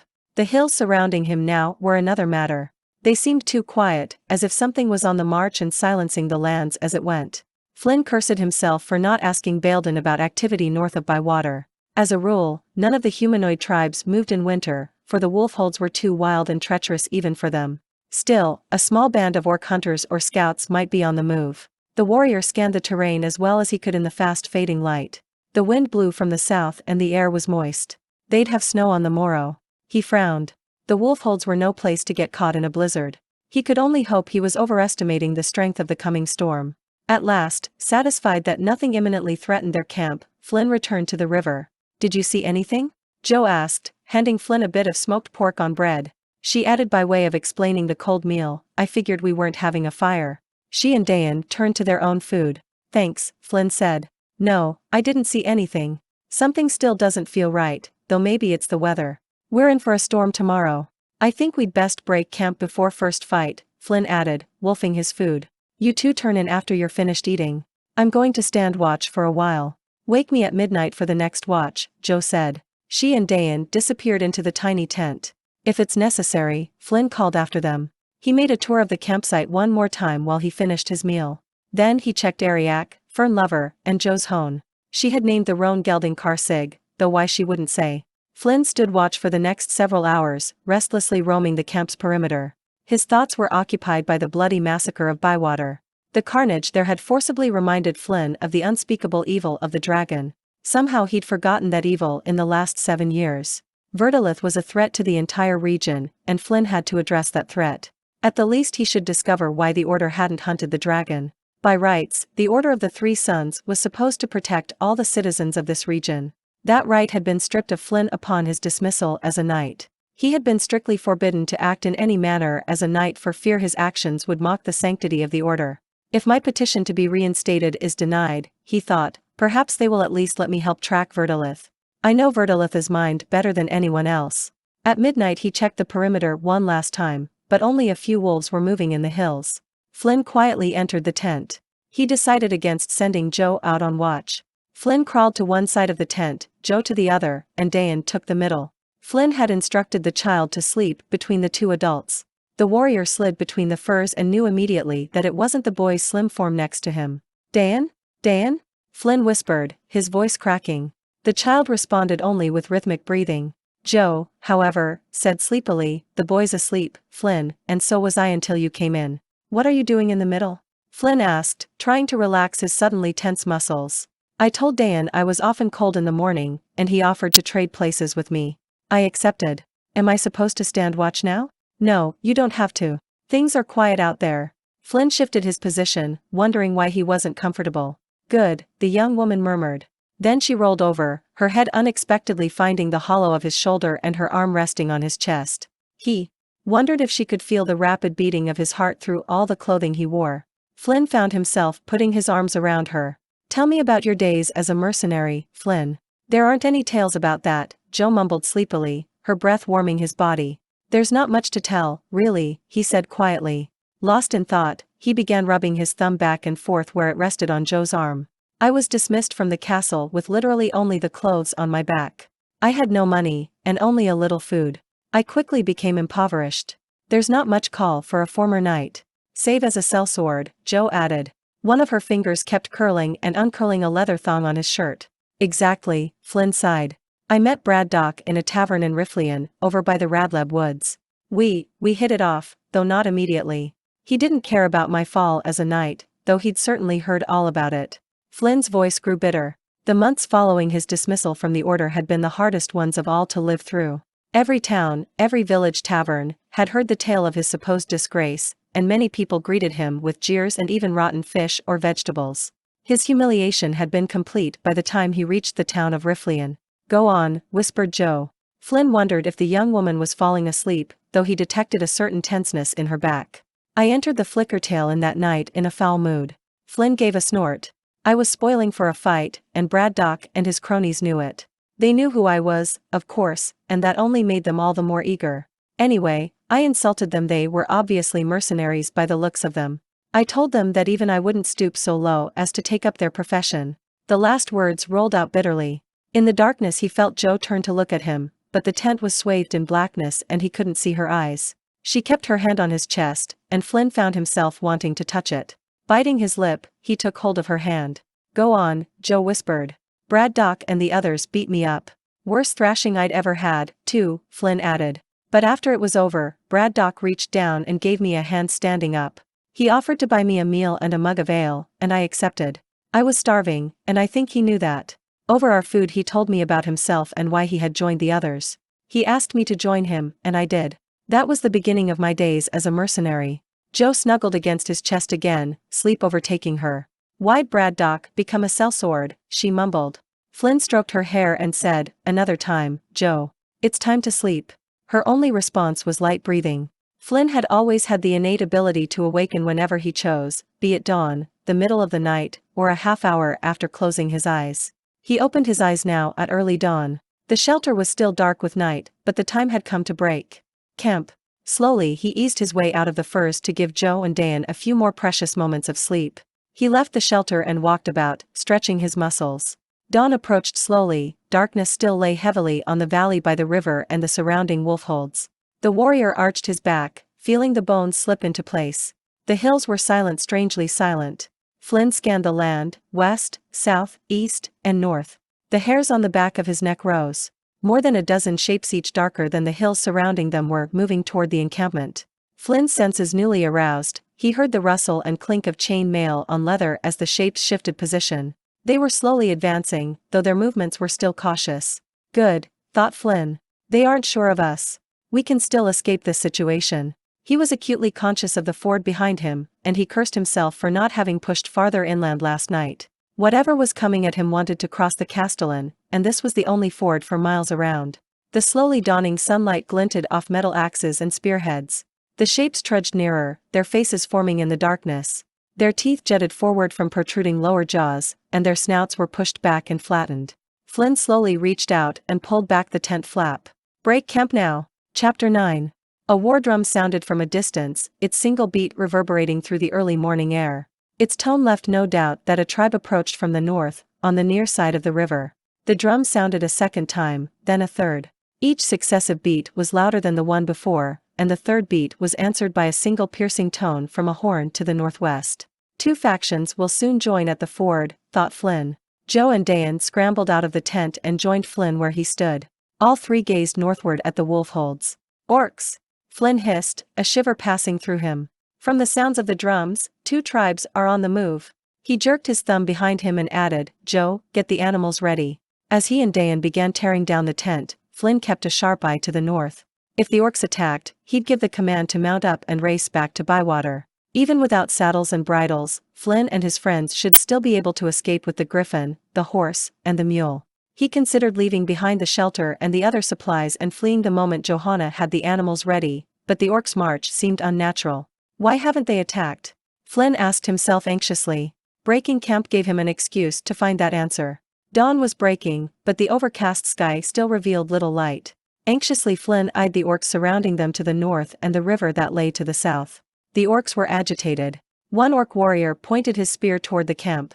Another orc held up a staff tipped with a tattered red rag. "Banner of the rooster," Flynn muttered. The orc with the rooster staff hit the gesturing orc and shouted something. The scant Orcish he knew told him the orcs were bickering over what to do. "Why are they hesitating?" Flynn wondered aloud. "They could easily overrun us." He turned and quickly began loading fern lover. Then Flynn made out the words, "Only south of, not north." The orc clearly spoke of the Castellan, but why? Were they awed by the sight of humans entering the wolfholds in winter? Did their orders forbid a fight north of the river? If so, why? In a sudden flash of intuition, Flynn decided not to break for the ford and return to Bywater. He had already failed to avert the dragon attack. He would not bring two tribes of orcs down upon the beleaguered folk of Bywater. Besides, if Flynn, Joe, and Dan continued south, the orcs would only dog their heels. By traveling north, they might elude the orcs in the wild roughness of the wolfholds. If they kept the Castellan to their right, the river could guard their flank from the tribe to the east. The only orcs that could harry them would be those from the northwest, the Rooster's tribe. One orc tribe is better than two, Flynn observed as he shifted a bundle on Fernlover's back, especially if the northeastern tribe is Grease Tongues. They would get no quarter if they met up with Grease Tongue. Flinn tied the last knot and secured the tent on Fernlover's back. He'd thought again about leaving behind their supplies and racing away to elude the orcs, perhaps to the west. But he had no clue as to what might be coming from that direction. Better to face the known threat than the unknown, he thought. He grimaced. Even if we manage to evade the scouts here at the river and those in the surrounding hills, we're likely to die in the wolfholds, he thought. The hills are treacherous enough at any time of the year, and doubly so during the cruel winter months. I was stupid to bring Joe and the boy, Flinn muttered savagely to himself. Flinn tightened Ariak's girth strap, hoping they could get moving before the orcs' argument ended. But then the orcs bunched together and began to move again. Are they clearing a route for us to leave or preparing a mass attack? Flinn asked himself caustically. Another drumbeat echoed through the hills, coming from farther west than had the first drum sounds. This drum was answered from the east by 3 beats in quick succession. Hastily Flinn mounted up. Follow me without fail, he hissed, his eyes flashing at Joe and Dan. Don't show any fear, and whatever you do, don't break from my side. Flinn dug his heels into Ariak's flanks, and the griffin bolted northward. Joe and Dan followed immediately, though Flinn fancied Joe looked surprised by their heading. These creatures respect offense more than defense, Flinn thought as he and Joe and the boy galloped past the orc scouts. A number of them brandished their spears, snarling and gesturing to attack, but the leader threatened them with his staff. The orcs cowered and lowered their weapons. Why aren't they attacking us? Flinn couldn't fathom the answer, and he wondered how long the creatures would hold off. Flinn led Joe and Dan north along the castellan, proceeding as quickly as the mounts could over the rocky ground. The river guarded their right flank. Nothing could attack them from that direction without their knowledge. The river was wide and running fast, and its banks relatively clear of snow were smooth enough for Flinn, Joe, and Dan to make good time. To the west, a perimeter guard of Rooster's orcs kept a keen eye upon them, dispatching runners to stay abreast of them and watch their maneuvers. Why are orcs on the move in winter? Joe called out as she spurred her horse next to Ariak. Is war afoot? Flinn shook his head. I'm not sure. There are 2 tribes, one to the north and west of us and another to the east across the castellan. If they are massing for war, maybe they're gathering at the river so they have room to fight. Do you think that's the reason? Joe pressed. Orcs are a lazy lot. They wouldn't go to war in the dead of winter without good cause, Flinn answered back. The winter's been a tough one so far, and maybe they're just joining up to gather food. Why did you turn us north instead of going back to Bywater? Joe asked. I'll tell you my reasons when we have a chance to stop. Let's just hope I made the right choice, Flinn said. Right now, it's time to move in, no more talking. He tapped Ariak's flanks with his heels, and the griffin responded with a surge of speed. Flinn could still hear, albeit faintly, the drums that the orcs used to convey messages as the tribes converged. Yet what the chieftains had planned, Flinn couldn't guess. The warrior watched an orc run north along the line of hills to Flinn's west. The runner kept the trio in sight until he met up with another orc. The second orc took up the post until he met a third runner. Flinn wondered how long the orcs would keep up their surveillance. He suspected the Rooster's tribe was moving south somewhere through the hills to their west, while he, Joe, and Dan rode north. He also suspected the perimeter guard set up by the runners wouldn't cease until the tribe had passed south of the former knight and his 2 comrades. Before that happened, however, the orcs would surely send out a patrol to hunt them down. Flinn grimaced. He was surprised they had held Jay off this long. The hours wore on, and still Flinn maintained the grueling pace he had set in the beginning. Ariak's feathered chest was wet with sweat, despite the cold, and the birdlion's breath came in sharp whistles. The griffin wasn't suited for cantering, and certainly not for a pace that required both speed and endurance. Flinn glanced back and saw that Joe's horse was in good shape and that Fern Lover, though laboring, was also keeping up. A game creature, Ariak was nevertheless unaccustomed to such prolonged speed. Flinn spurred the lagging griffin forward. Suddenly, the cloud-laden sky let loose the snow Flinn had predicted the night before. Wave after wave of white flakes fell, dropping from the sky with silent fury. Then the wind picked up, especially along the unprotected riverbanks, hurling the snow horizontally across their path.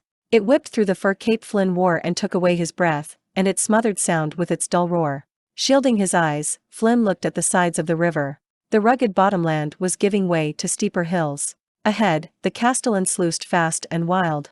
The river's embankments would be too treacherous to follow in the growing storm. Soon Flinn, Joe, and Dan would be forced into the surrounding wolfholds. Flinn eyed the few orcs he could still see off to the west. Trees, rocks, and snow blurred his view. He had hoped to have reached the end of the orcs' exodus by now. But the current runner was the 17th. Do these orcs stretch all the way to Duke's Road Keep? He asked himself. Although Ariak strained to maintain the pace, his strength was clearly flagging.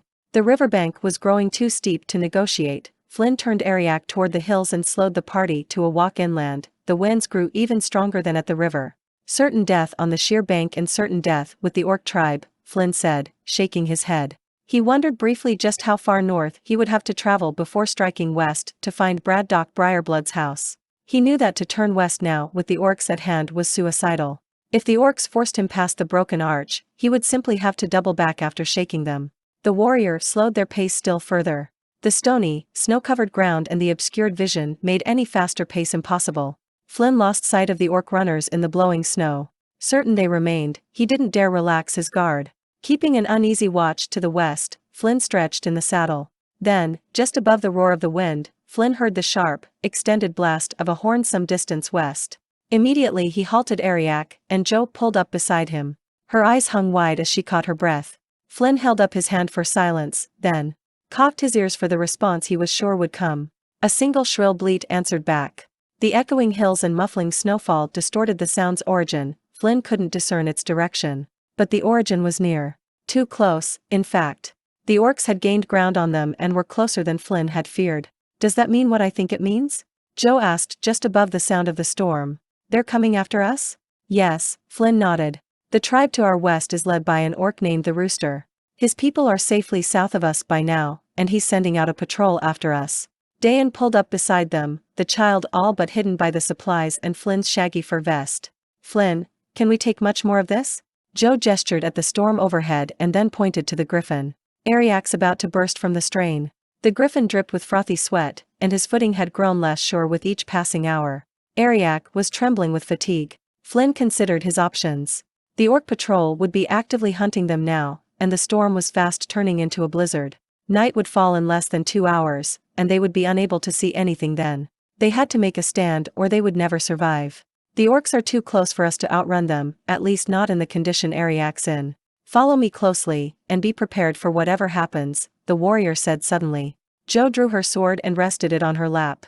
Flynn nodded his approval. Jo, don't use your blink dog's tail to attack, use it only if you have to retreat. You've said the magic is beginning to fade, and I'd rather you learn to trust only yourself and your sword in a fight. Jo nodded and then asked, do you think they'll find us in this storm? Her voice trembled a little but her gaze was determined. Flynn smiled grimly. Not if we find them first. He gave her and the boy a quick nod of reassurance, then dismounted. Flynn took the griffin's lead and turned Ariak around. He headed back across the hill the way they had come. In silence, Jo and Dayan followed him. The warrior drew his sword silently. He patted Ariak's neck and hoped the griffin's strength wouldn't give way. Then Flynn prayed to Tarastia for the opportunity to avenge himself against the orcs who followed him. As a knight in the Order of the Three Suns, he and his men had tangled often with both the Rooster's tribe and Greastungs. He could right a few wrongs today if the immortal Tarastia was so inclined. Though his sense of time was hampered by the ceaseless snowstorm and the incessant roar of the wind, Flynn came upon the orcs far sooner than he had thought he might. Barely 20 minutes after they had turned around, Ariak nibbled his master's shoulder. Instantly, Flynn spun about and gestured for Jo and Dayan to dismount. He gave Ariak's rein to the boy and pointed for Dayan to lead the animals off the hill and out of the way. Without a word the child disappeared into the snow. Flynn stepped off the trail, pulling Jo down beside him near a rocky outcropping. If Ariak's senses were right, they would soon see the orc patrol following their trail in a storm. Flynn whispered in Jo's ear, wait for them to get by us before we attack. We will surprise them from behind, and with any luck we'll get most of them right away. There shouldn't be more than 5 or 6 of them. Make your strokes count, and remember what I said about not losing your sword. The young woman nodded. Flynn saw that she was shaking, but her eyes were bright and clear. Good, that's the way to feel, Flynn thought just before one orc, then a second and a third came into view through the swirling snow. They were human-like, as tall as Flynn, though considerably broader of girth, and clad in misshapen armor. They wore boiled leather helmets, from which their flattened jowls protruded. Stained tusks and beady eyes lay in the shadow of the helmets. The orcs appeared completely oblivious to anything but the trail they followed. The snow and wind were fast obscuring the tracks Flynn's animals had made only a short time ago, and the 3 orcs bent over the trail and argued which way to continue. The largest orc sniffed the snow. Flynn stiffened. This beast was a tracker, an orc who could follow a trail by scent alone. Some trackers could pick up a trail even through rain or snow, or after days or weeks had passed.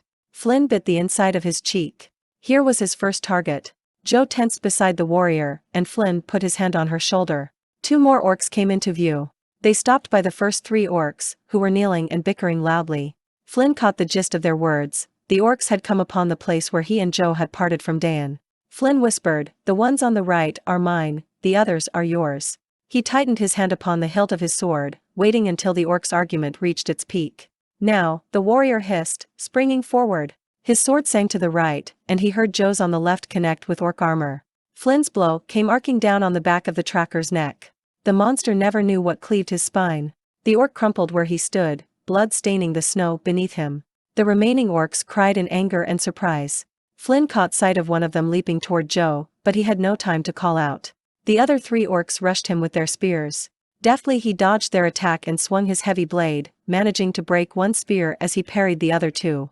The orc with the broken spear whirled in his charge and jumped on Flynn, a jagged knife in the creature's gnarled hands. Flynn tumbled backward. He and the orc rolled into the snow. Flynn grabbed the orc's dagger hand. He twisted the rubbery wrist until the blade sunk into the monster's back. The orc cried out in pain. With a roar, the other 2 orcs charged again with their spears. Flynn rolled onto his back, pulling the orc on top of him as he did so. The other orc's spearhead sank into the chest of their comrade. Flynn scurried from beneath the dead orc, barely escaping the spears pulled from the new fallen body. The warrior sprang backward, his sword held before him. Joe backed up to him. He was glad to see she hadn't been injured. "There are 2 more lurking in the shadows," she shouted. Flynn grunted. "They'll attack, don't worry." The rest of his words were cut short, however, because one of the spear-bearing orcs charged Joe. She ducked beneath the thrust and came up with her own attack. Just then, another orc charged Flynn. He leaped forward, grabbing the orc's spear handle and pulling. The beast stumbled forward into Flynn's waiting sword. With one quick thrust, Flynn dispatched the monster. From out of the swirling snow, 2 more orcs leaped toward him. They wielded battle axes, and their heavy blows rained down on Flynn. He parried them, straining to meet the weight of the axes. Joe was busy with her own orc, and Flynn couldn't expect any help from her. The 2 who attacked had obviously fought together before, for they timed their attacks well. One swung his blow, and the other would immediately follow that blow with his own. Flynn gritted his teeth and smiled. The fight warmed his blood. He parried both axes and tried to snake his way past the orc's defenses. A ball of bright orange light suddenly burst in the space between Flynn and the 2 axe-wielding orcs. The monster's tiny eyes opened wide at the sudden light. The orc stammered in fear. The fiery ball hung in the air for a few moments, and then collapsed in on itself, changing into 3 white doves. The birds dived at the orcs, befuddling the monsters. "Dan," Flynn thought, and from the corner of his eye, he caught sight of the boy with his hands spread toward the orcs. The warrior jumped forward, swinging his blade in a shining horizontal arc. One orc fell instantly, his head almost severed from his body. Flynn continued his sword swing, but twisted the blade so that the flat hit the second orc. The monster dropped his axe and then collapsed into the snow. Flynn turned to help Joe with the remaining orc, only to see her draw her sword from her opponent's belly. A brutal smile hung on her face, a smile uncommon to so inexperienced a squire. The girl had enjoyed this bout. Joe wiped her blade on the orc's padded leather armor and approached Flynn, her step sure and sound. The young woman had killed 2 orcs and not been injured. Flynn was pleased. Dan, too, joined Flynn by the fallen orc. "Why didn't you kill him?" Joe poked the orc with her foot when she saw the monster move his head. "I want to question him as to why the orcs are on the move," Flynn answered. "Dan, get some rope, will you? And bring the animals back with you, we're going to have to find shelter soon. I don't want to chance questioning him here in the open at the risk of our not finding shelter." The boy nodded and disappeared into the falling snow. "But after we question him, he'll know where our camp is," Joe protested. "Or will we just have to kill him after questioning him?" "No, we'll tie him up and keep watch over him. In the morning we'll leave him tied to a tree. He'll escape by next sundown, but we'll be long gone." Flynn turned toward the orc. "Joe, watch him. If he looks like he's coming to, hit him on the head with your sword's pommel." "Where are you going?" Joe asked as Flynn moved away. "I'm going to hide the dead. My guess is that these orcs won't be missed, but if they are, I don't want them found. We'll have to trust the storm to cover our tracks." Flynn finished, dragging the first dead orc off the hill. He deposited the body in a deep gully and returned for the next ones. Meanwhile, Dan brought the animals to the hilltop. When Flynn finished hiding the dead, he returned to Joe. She was holding her blade to the orc's chest, and she had bound and gagged the now conscious monster. Good job, Joe. Flynn nodded. We've got to find shelter quickly, but we also have to put as much distance as possible between us and this place. I don't know if any more orcs remain in the hills, and I doubt this one would tell us one way or the other. Flynn glowered at the orc, so we've got to get out of here. We'll question him later when we're in a safer place. Joe, lead Ariak. I'll walk. You and Dayan follow close. Night's falling, and we could lose each other easily otherwise. Flynn pulled the orc to his feet and held onto the length of rope left over from binding the creature's arms. He pushed the orc toward what he believed to be north and mumbled go, in Orcish. After Joe mounted the horse and Dayan the mule, they both followed Flynn as he led the way. A short distance after they set out, Flynn directed them off the hilltop to escape the snow and wind. His arms, which once tingled with the heat of battle, were now cold and numb. The landscape of snowdrifts and frozen trees seemed something from a dream. In the vale curving between the hills, the wind didn't whistle so strongly, didn't wrap them in violent noise and motion. Snow still fell, but less heavily, and the winds bore it in a billowing arc overhead. Flynn felt as though he were leading the party through a dim cave of snow and ice. Light filtered meekly through the storm that raged above the protecting hillsides. Flynn hoped the light would see them to shelter. As the group wound its way through the gully, the snow grew deeper and footing became treacherous. The blizzard might protect them from the orcs, but it might kill them in the process. Flynn's lungs began to ache with the cold air, and his eyes grew weary from squinting. They needed shelter to survive. The orc also appeared to sense their danger, for it moved along with little prodding. Just as night was beginning to fall, Flynn happened upon a deep, narrow ravine. The roaring wind and falling snow relented in this sheltered area. All noise faded away, and the silence left their ears ringing. The cold, too, seemed not quite so biting. Joe and Dayan both sat up. They had been lying on their mounts for additional warmth. Flynn led the group farther into the ravine, seeking a suitable outcropping of rocks for shelter. When he found such a spot, he halted the orc and tied him quickly to a short, stubby tree. Joe and Dayan gratefully slid off their animals and stretched their legs. Flynn turned to the young woman and the boy. Snow and ice clung to the long strands of his hair, his mustache, and the fur cape he wore. I think it's safe enough to have a small fire here, he said. We've traveled quite a distance away from the orcs, or at least I think we have, and the ravine should hide the flames from view in the storm. We'll set up the shelter, warm ourselves, and eat a bit of food. Then I want to ask the orcs some questions. Like why the orcs are gathering? Joe asked between teeth that chattered. Exactly, Flynn answered. Dayan, you gather some firewood. I'm trusting to your wood sense not to get lost. Joe, you take care of the animals, and I'll set up the shelter. Nobody get too close to the orc. I don't want him to escape. Joe and Dayan moved away, eager to finish their tasks and warm themselves. Flynn, too, hurried. None of them had eaten that day, and suddenly Flynn was famished. Flynn poked the orc once with his foot. The orc's eyes shone at him, but it did not respond. It was gagged and bound tightly to the tree. As Flynn began setting up the tent, he hoped the creature would be able to answer his questions. If the orc responded well, he'd live until the sunrise. If not, a quick, merciful death was the best Flynn could offer. Joe sat warming her hands before the small but hot fire. Dayan had gathered elm, a wood that gave off a strong, steady heat with minimal flame. She, Flynn, and Dayan had just finished their meal. Joe wanted nothing more than to curl up and sleep, but she knew she should wait. Flynn was holding a strip of heated dried meat before the orc, trying to tempt him.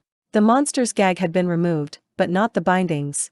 Do you speak common? Flynn asked slowly in a clear voice. He held up the piece of meat again. I will give you this if you can speak common. The orc looked from Flynn to the meat and back again. His eyes were bright and tiny and almost obliterated by the folds of fat wrinkling his face. His nose was flattened and pushed back, the bridge of it ridged. Two long, lower canines jutted from his bottom jaw and rested against his upper lip.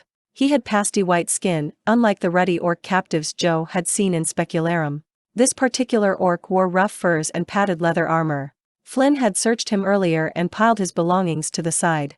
The warrior had found 3 knives, an assortment of crude orc coins, a bag containing bright pebbles, and a chunk of stale bread. Joe studied the orc's crafty expression again. She was certain he understood everything Flynn had said. The warrior waved the piece of meat closer to the orc's face. The orc snapped at it, straining his jaw as far forward as possible. Flynn easily pulled the meat out of reach. Answer the question. Flynn shouted angrily.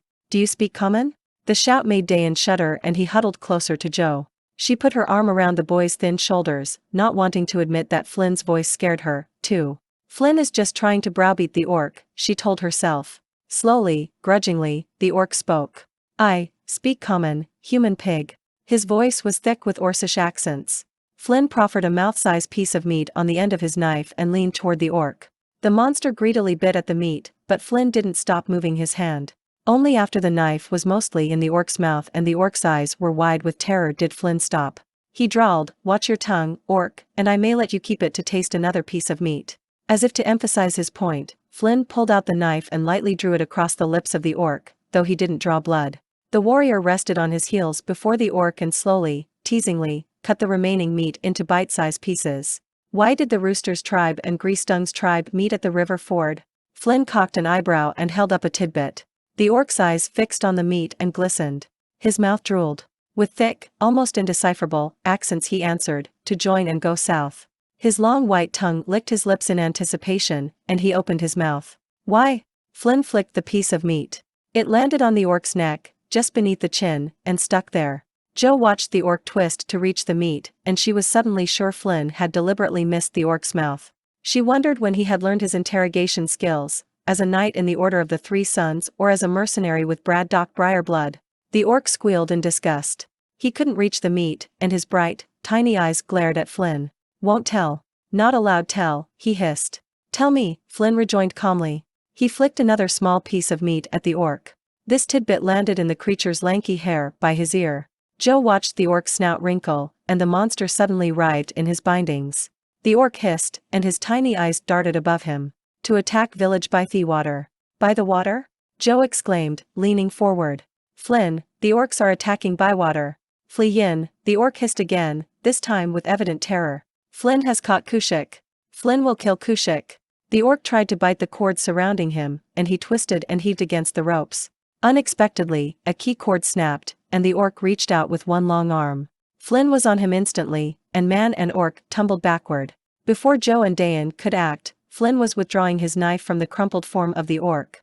Flynn looked at Jo, his eyes narrow with anger. "Damn his hide," he swore. He looked down at the orc and then dropped his knife in disgust.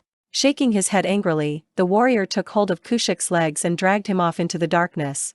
When Flynn returned to the fire, Jo handed him a cup and looked at him. "You did what you had to do, Flynn," she said calmly. The former knight looked at her and nodded once, curtly. They sat down on spare furs, and Jo shook Dayan's thin frame. "Dayan," she called gently, "you're falling asleep. Why don't you turn in?" The boy nodded sleepily and crawled into the tent, while Jo picked up her mug of mead and leaned closer to the small fire. Overhead, the blizzard still raged, but only a few snowflakes drifted down into the sheltered ravine. "The orcs are attacking Bywater, Flynn," Jo said. "Is there anything we can do?" Flynn grimly clenched his jaw. "I have failed them twice in as many days." He turned his gaze toward the dark, stormy sky and slowly shook his head.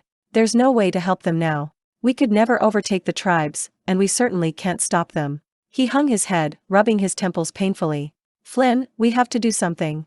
We must warn them. Baildon and the others, they've been through too much already," Jo cried. "First Verdilith and now orcs." "Calm down, Jo," Flynn said gently. He put his arm around her briefly. Jo leaned against him, feeling the warm strength of his large frame.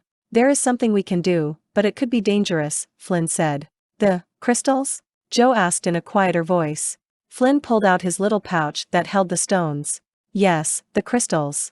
We can try to contact Baildon through one of the stones and warn him that the orcs are coming." "What if they're already there?" Jo asked. "What if we're too late?" "If that's the case, then," Flynn said heavily, "we'll at least know we tried." He pulled out two stones, one a dark red crystal made with Jo's blood and the other a light amber crystal of the Abalots. "Which should we use?" Flynn stared at the two stones he held up to the light of the fire. "Yvagan heard you using the Abalot's crystal, Flynn, didn't she?" Jo asked. "I know we have fewer of them, but that's the one I think we should use." Flynn nodded slowly. "I think so, too, but I mistrust the power inherent in the crystals. I think, somewhere, something knows when we use the stones." Flynn shook his head. "I wish the orc hadn't died. I wanted to find out why the tribes are bent on attacking Bywater." He held out his hand. "Give me your knife, Jo. If I put the stone between two knives, I should be able to hold the stone in the fire long enough to heat it without burning myself." Jo handed him her knife. "Isn't it obvious why the orcs are attacking Bywater? I mean, they must be starving here in the hills. You yourself said it was a bad winter already, and it's only half over. Aren't the orcs attacking Bywater for food?" Flynn shook his head and practiced positioning the crystal between the two blades. 2 orc tribes wouldn't gather together to attack Bywater, maybe each tribe individually, but not the 2 of them together. No, someone or something is behind this attack, and I wish we had found out before the orc died. He leaned toward the fire. Now, let's both concentrate on Baildon in Bywater. Joe leaned next to Flynn, and the 2 of them watched the amber crystal the warrior was slowly heating. She concentrated on Baildon and wondering what was happening to him now. The moments crawled by. This stone seemed more resistant to heat than the other 2 had been. As Joe's thoughts centered upon Baildon, she counted 47 strokes of her heart. Finally the crystal began to glow. Flynn caught his breath, and Joe leaned closer to the fire. A miniature scene began to form inside the amber stone. It was indeed Bywater, or what was left of Bywater. Several buildings were in flames, and the streets writhed with hordes of orcs. Joe moved closer to the crystal. Literally hundreds of the creatures filled the icy lane, dancing in a ghastly revelry. "We're too late," Joe whispered, her chin quivering. The villagers who had survived Verdilith couldn't survive 2 tribes of orcs. "Baildon?" Flynn whispered. The scene shifted a little, though only slightly. At the edge of town, 2 orcs stood over the body of a stout, bloodied man who still carried a cleaver in his hand. Although the man was lying face down in the muddy snow, they knew it was Baildon. A spear stood upright in his back. The 2 orcs squabbled, one of them putting his foot on Baildon and pointing at the man. The orcs savagely shoved each other and bickered loudly. One wore a red-plumed helmet, and Joe figured he must be the rooster. The other was probably Grease-Tongue. She wanted to ask Flynn if he understood anything they said, but his face was so intent that she didn't dare distract him.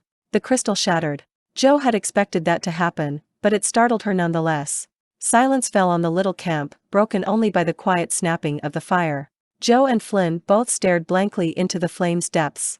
"I should have been there, Joe. I should have been there," Flynn said at last. "I shouldn't have let Baildon talk me into leaving. He needed my help. I knew he needed my help." "Flynn, don't talk like that." Joe turned to him and gripped his arm. "Flynn, look at me. Look at me." Joe sensed the effort it took the warrior to turn from the flames and look at his squire.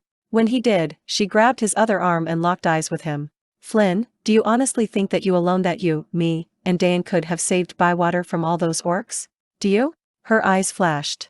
The man's dark gaze narrowed, and his eyes glistened wetly. He reached out and gripped Joe's arms, his touch painful. "I could have warned them somehow, could have held off the hordes while they escaped," Flynn said raggedly. She leaned nearer. "Flynn, what do you mean?" Flynn ground his teeth and glanced to the side. His grip on her arms remained tight. Joe hoped he drew some strength from her in that moment. At last he turned back to her. "That was the rooster and Grease-Tongue standing over Baildon's body," he said slowly. "I know a little Orcish enough to get the gist of what they were talking about." Joe tightened her hands. "What did they say, Flynn?" His face flushed and he swallowed hard. "Tell me what's wrong, Flynn," she said. "Whatever it is, tell me." When he spoke, his voice was hoarse and choked. "The orcs were sent to Bywater. They were supposed to sack the village." "Why?" "They were arguing because they couldn't find my body. One said that the man beneath his feet Baildon was me, the other disagreed. I was supposed to be there, they'd been told that I would be there." "Joe," Flynn's hands fell from Joe's arms. "Who told the orcs you'd be there?" Flynn hung his head for a moment, then turned back to Joe. His eyes had grown hard as nails. "Verdilith," he said, licking his dry ups.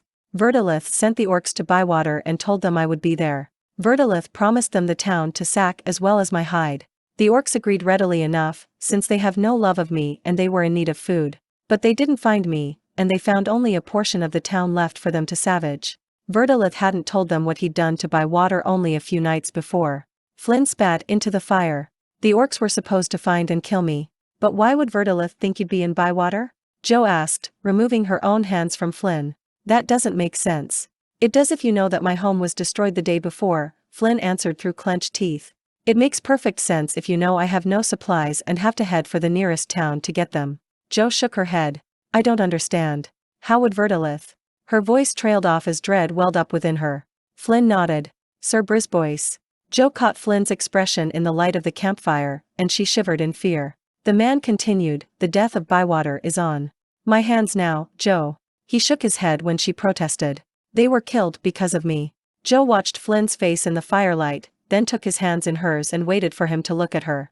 "Flynn, your death would have meant nothing to the people of Bywater. With you still alive, there is the chance for goodness to redeem itself. There is the chance of vengeance," she said slowly, her eyes locked on his. It's the only thing I can offer you. Their deaths will not be in vain if you slay Verdilith. Flinn pulled her to him and wrapped his arms about her, but Jo knew he wasn't aware of what he was doing. He stroked her braid and whispered, Verdilith and Brisbois will both pay for the death of Bywater, Joanne for the death of my honor. Chapter 10. The storm broke by morning. The trio left the ravine, heading once more for higher ground. Ariak had recovered from the grueling pace they had maintained yesterday, though Flinn had to fashion new leather pads to cushion the griffin's claws. The additional snow from last night's storm made travel slow and tiresome, even in the windswept, rocky barrens they now traversed. All the while, they scanned the western hills, neither seeing nor hearing any orcs. The weather turned cold and clear. The sun, glittering brightly off the snow, did little to warm the travelers.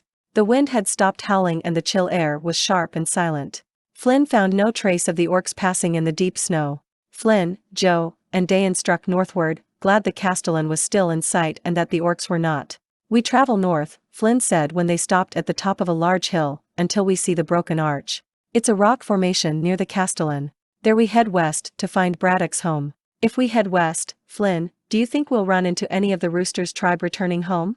Jo asked. Flinn shrugged. That's a chance we'll have to take, but I think it's an unlikely one. I think they're all still in Bywater. Verdilith probably had to threaten them severely to get them down to the village so quickly. They'll take their time coming back, I'm sure. Jo was puzzled. Just why didn't they attack us at the ford? My guess is Verdilith told them to move fast. I think he told the orcs not to bother attacking anything north of the river because that would slow them down. Rooster only sent the patrol after his tribe was south of us, Flinn said, then squinted up at the sun. Time to move out. If we're lucky, we'll be to Braddock's by evening. He gave Ariak a light tap, and they continued down the hill. Both Flinn and Jo kept the western hills under surveillance. The hours yielded no sign of orcs. Jo felt her guard relax a little, then chided herself. A squire is always on guard to protect her master, she told herself sternly. The three of them kept up the fastest pace Flinn dared set for Ariak. They reached the broken arch at mid-morning, and Flinn turned the group west. He led them through the rough countryside, trying to find the easiest path between the twisted hills. At midday, they halted for a brief respite. Jo brought out the dry trail rations and passed them out. How much farther, Flinn? Jo asked. She stood behind him as he checked Ariak's front claws. Another 3, maybe 4 hours, Flinn grunted, then stood up, rubbing his hands. Is Ariak going to make it? She stroked the griffin's feathered neck. Flinn nodded. Yes, I think so. He'll have to. His eyes restlessly roamed the hillsides. It's time to go. Once again the trio mounted up and continued through the silent, barren wolfholds. Johanna realized she hadn't seen anything moving the entire day. The lack of birds and animals began to worry her, and she wondered if she was the only one who felt that way. Dayan was preoccupied with his own thoughts, and Flinn seemed unconcerned. Jo stilled the feelings inside her. The trio continued to ride, halting only once for a brief stop when Jo's horse Karsig picked up a rock in his hoof. Just as twilight fell, they found a stone house sheltered at the base of a craggy cliff. Beside it stood a number of huge red pines, embracing the house with their branches. The pattern of the bark was still visible in the fading light. Smoke curled lazily from the chimney, and a cheery light glowed from the windows. Jo thought she had never seen a more welcoming sight, for she was frozen to her very bones. Her legs were stiff and saddle-sore. Karsig neighed abruptly at the sight of the corral and the familiar odor of a barn. 2 shaggy shapes in the corral looked up with interest and whinnied in response. Jo saw they were large ponies. Ariak squealed, and the ponies nervously shifted to one side of their large corral. The top half of the door to the stone house swung open. Jo heard the faint click of a trigger mechanism. In the faint light of dusk, she could just barely discern the forward curve of a crossbow. Halt, bellowed someone from the house. Who or what goes there? Flinn pulled Ariak to a stop, and Jo reined in Karsig. Dayan also halted. An eye for a brain, a tooth for a mole, and a dwarf for a friend. Flinn shouted cryptically in return. Flinn dismounted, and Jo and Dayan followed suit. The person inside the house paused. Then came a huge roar of laughter, which Jo found almost more alarming than the crossbow. Flinn! The bottom half of the door swung inward and a dwarf emerged, his man-sized body swaying above the stocky legs that carried him sturdily up the path. Fain Flinn! Flinn the Fallen! By Cagyar, it's the fool Flinn, the dwarf shouted. Jo felt her ire rise at the taunts she was hearing, but Flynn's laugh set her at ease. He grabbed the dwarf in his arms and then swung him about. Braddock! Flinn was shouting. Braddock of the Cloven Eye! Braddock, you sorry dwarf! Flynn laughed again, and Joe and Dayan looked at each other. Neither had ever seen this side of Flynn before. The man and dwarf continued to chuckle, clasping hands in greeting. Joe studied Braddock Briarblood, the mercenary who had cajoled Flynn into joining his less than honorable lifestyle. Specularum had seen its share of dwarves, and so had Joe. They were far less colorful than elves and, on the whole, a surly lot in Johanna's opinion. But Braddock was different, colorful, friendly, and boisterous. A thick scar cut across one eye from the dwarf's forehead to his smiling cheek, apparently the mark that won him the name Cloven Eye. The eye was milky with the fog of blindness. Much of the rest of his face was hidden by his beard, which was neatly styled into a single braid tucked into the dwarf's belt. His long hair was braided, too, though in two plaits. He wore a softened leather jerkin belted at the waist with wide, studded leather. Hammered copper cuffs ringed his wrists, making his hands look extraordinarily large. He wore sturdy bear-hide boots, which covered half of his short legs. Joe smiled. She was determined to like this dwarf. Flynn gestured toward Johanna, and she stepped forward. The dwarf's intense, almost avaricious scrutiny fell on her, and she was suddenly aware of the dirt and blood on her clothes and the tangled mess her hair had become. How interesting that Braddock has that effect on me and Flynn doesn't, she thought quickly. This is Johanna Menhir, my squire, Flynn was saying with surprising warmth. Joe, this is my old friend, Braddock Briarblood. Flynn smiled broadly. Salutations, Braddock Briarblood. Joe nodded stiffly. She met the dwarf's eyes, but he stared silently back. Feeling compelled to fill the silence, she added, Are you any relation to the dwarven king Adelfed Briarblood? I heard stories of him while I lived in Specularum. The dwarf's intense expression didn't fade, though he did lose eye contact when he bowed rigidly. I'm a poor relation of sorts, but, then, so are many, he answered. He added formally, and greetings to you, Johanna Menhir. Flynn's eyebrow rose. You never told me you were related to the king. You never asked, Braddock retorted. Flynn, glancing at the animals and the darkening sky, hastily pointed out the boy. Braddock led the three riders into the snug bam, where he lit a lantern. You're looking as fit as ever, Flynn, the dwarf said, gazing intently at his guest, though a bit grayer than when I last saw you. Flynn only snorted as he led Ariak into a stall. He began removing the griffin's tack. The dwarf turned to Dayan, and this time Braddock snorted. You smell of magic, boy, he said, suspicion edging his voice. He jerked a large thumb toward a second stall. Take the mule in there and care for him. We'll be eating soon. Dayan did as he was bid, his shy blue eyes wide with curiosity. Braddock turned to Joe then, the light swinging and shining fully on his face as he held up the lantern. The dwarf's blind eye added to the intensity his stare. He scrutinized her from the top of her disheveled hair to the bottom of her muddied boots. Then, nodding, he gestured for her to put the gelding into the third stall. Keeping his gaze still on Johanna, the dwarf called out to Flynn, I finished with my washing ritual for the day, Flynn. The girl wishes to bathe now. Do you and the boy want to go before her? Flynn turned toward the dwarf. You know I'm not bound by the old customs, Braddock. Quit trying to unsettle Joe, she has a perfect right to bathe where men do. Show her the lodge.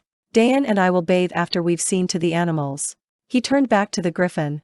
The dwarf hung the lantern on a peg, lit another one, and silently led Joe out of the barn. She wondered how such a seemingly friendly person could become so taciturn. She wondered, too, just what taboo she was breaking by bathing before Flynn. They walked past the corral, behind the house, and out to a small building about the size Flynn's cabin had been. Braddock entered the lodge and gestured for Joe to follow. She did so reluctantly, stooping under the short doorway. The unexpectedly warm room inside centered around a large pool glazed over with ice. Benches lined the walls, and a huge brazier stood in one corner. Braddock hung his lantern on the wall, picked up the wood axe standing near the door, and chopped at the pool. He threw the chunks of ice onto some stones contained in the brazier. Joe was startled by the sudden hiss of steam rising from the stones.